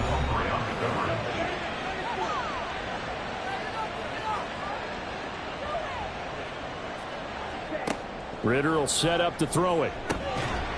Quick hitter here, it's complete. 9 yards, not quite enough, and they'll be left now with 3rd and 1. Gain of 9 brings up 3rd and 1. Here's Ritter. Looking end zone, but it's incomplete. Even with such a big lead late, the effort hasn't lapsed one bit. If the offense wants to score some points in this one, they're going to have to earn it. These guys are not giving up anything. They'll try and run for it. And he's going to have a first down here as he gets this one to the 17-yard line. Steelers first down. First and 10 at the 17-yard line. And they'll give him another shot here on the ground.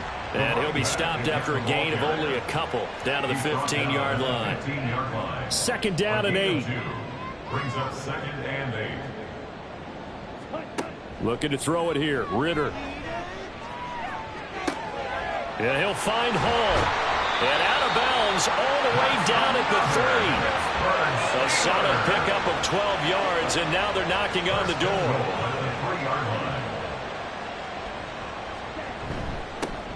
They'll try to run this one in. And he gets halfway there down to the 1-yard line.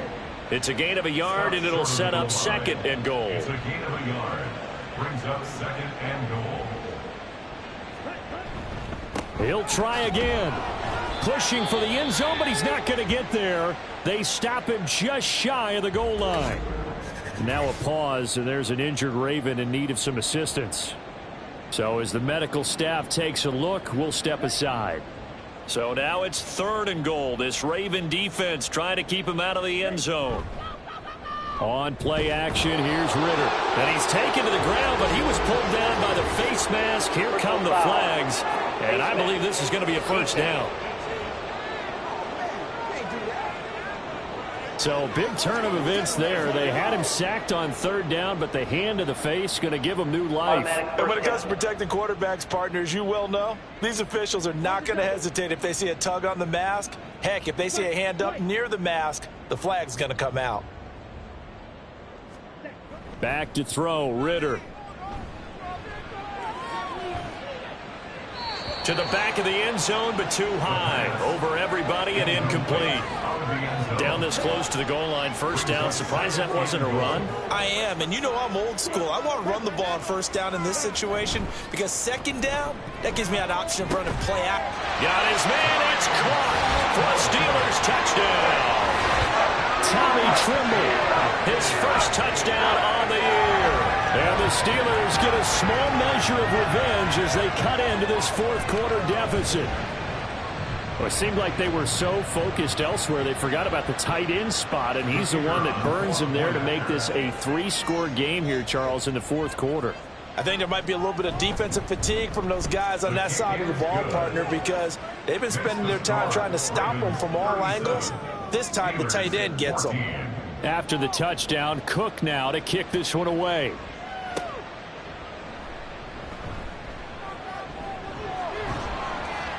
And the tackle going to be made right there at the 25-yard line. Breece Hall helped leading out this offense for another series. He's been a good workhorse. I know we use the word workhorse a lot, but he's been a good workhorse for him in this one. No doubt about it, and there's nothing wrong with that. That's what you're looking for if you're a back, because that means everything's coming together for you. The big guys up front have created space. You've run through it. You probably got some help even from the wide receivers who want to catch passes as opposed to block, but they're helping out too. Yeah, everyone's pitching in. He's had a good game. They'll operate from the 32-yard line here, 2nd and 3.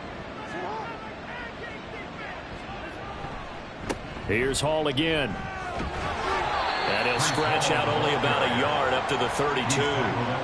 This defense starting to buckle down when they need to, and right now they're winning this fourth quarter, losing the game, but they're winning in the fourth quarter. And what a fine line it is about what they're trying to get done, because they're down, so they obviously need the football, need a score, but they can't be so aggressive as to give up their edge, their gaps, and have the offense hit them with a big play. First down, Baltimore.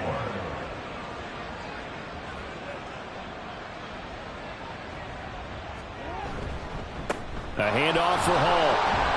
And not a whole lot of room to operate there on the first down run. He gets maybe 3. It may be only a gain of 3 yards, but that back, he deserves a lot more credit on the play. That could have easily been stopped at the line, but his vision and his determination found some space to turn it into that modest gain. And he is tackled inside the 40, not quite to the 35. 148 yards on the ground for him now as he has gotten better, really, as the night's gone on. I know we're in the era of wide-open football, a lot of spread formations, more space, but there's still a spot for power football, and we just saw some of it right there. How about that run? Yeah, breaking the tackle, and, you know, late in this game, he wants the football in his hands. He's had a good day. Here's a give to Hall. And for one of the first times tonight, he's going to be held up at the line of scrimmage. No gain on the play. It'll be 2nd down. At the 37-yard line. Now it's Jackson. He gets it underneath to Hall. He'll get only 3 there, so it leaves him with a 3rd and 7 ahead. A 3-yard pickup. And it's 3rd down.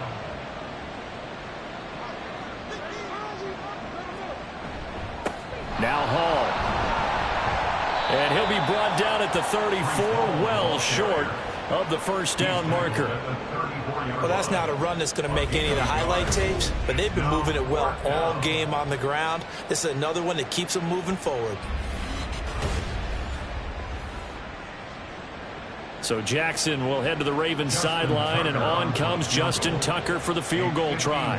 On the left hash, officially it's called a 51-yard attempt. Tucker's kick is good, and that will extend their lead even further. So that, Charles, a season long right there. And you know who's really excited about that? The special teams coordinator, because he's the one who has to tell the head coach in pregame, this is where we trust him from. This distance, he can hit it. And he repaid that trust by knocking that one right through. And he won't get this to the 20-yard line as he's down at the 19. And Pittsburgh getting set to take the field. This has been frustrating for them to this point. They have not looked the same as they did coming in, riding that impressive 6-game win streak. Now Ritter to throw on first down. Throwing over the middle, and it's incomplete. That certainly appeared to be a play call where they were just trying to make 2nd down, 2nd and short. I think they thought the coverage was off a little bit more than it was. Nice job there pressing up on it and forcing the incompletion. Another throw on 2nd down, and this one incomplete as well. The offense on 3rd down tonight, they're hitting at just 30%, 3 for 10. This is 3rd and 10. Ritter to throw it. Goes down. The Ravens able to get to him. Travis Jones in there to get him yet again. That is his 3rd sack tonight. They can't figure him out. I don't know what else can be said about this pass rush. They have been sensational, CD. That is now 6 sacks for them. And how many times do we talk to offensive coordinators and they say a sack is a result of everyone on offense not doing their job? But let's be honest about this one. This is the offensive line unable to counter the pass rush. They've been teeing off all game long. A Cook now on to punt as he gets this one away. And we'll see what he can do on the return. Nice punt, but good work on the return to get back 11 yards. And this offense will take over right at the midfield stripe with a 1st and 10.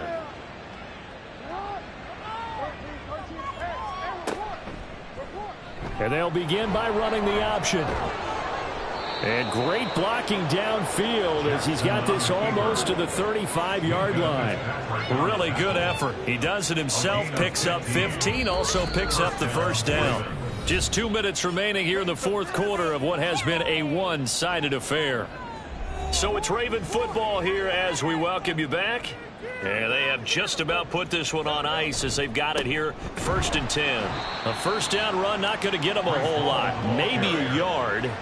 Yeah, it looks like just 1 yard there, so that'll bring up 2nd and 9. Historically, this is such a tough, loud venue, but you can hear a pin drop right now. A lot of fans long gone, not used to seeing a lopsided score like this. And for one of the first times tonight, he's going to be held up at the line of scrimmage. Got to get to the 26 for a first. This is 3rd down. And it brings up 3rd down. They'll give to Hall. And this defense not ready for that one as he'll take this down inside the 25. It's a pickup of 11 and a Baltimore first down. Hate to be blunt, but it is just continuing to prove to be the case that this O-line is manhandling this D-line right now. They deserve to roll up their sleeves and show up their biceps because they're doing exactly what you just described, manhandling the defensive front. They've got the leverage. They are powering through, and they're controlling this game. Well, partner, under the lights in primetime, this offense, they gave the nation quite a show, putting up that many points to come away with what will certainly be a memorable win for them. And, Brandon, I think it's as simple as this. Some players, some teams, they're just meant for the big stage. And when they get a chance to play in this type of atmosphere where all eyes are on them and all the lights are shining brightly, they show up and they show out. So for Baltimore, the win moves them to 12-1 now on the year. And they'll get another road date next week as their opponents will be the Seattle Seahawks. Meanwhile, for the Steelers, it's a loss that could have implications on the playoff race as they fall to 9-4. And they'll try to get back on the beam next week as they'll head to Cleveland to take on the Browns. That'll do it for us. I'm Brandon Gaudin alongside Charles Davis. Thanks to our entire crew as well. We'll talk to you next time. So long, everybody.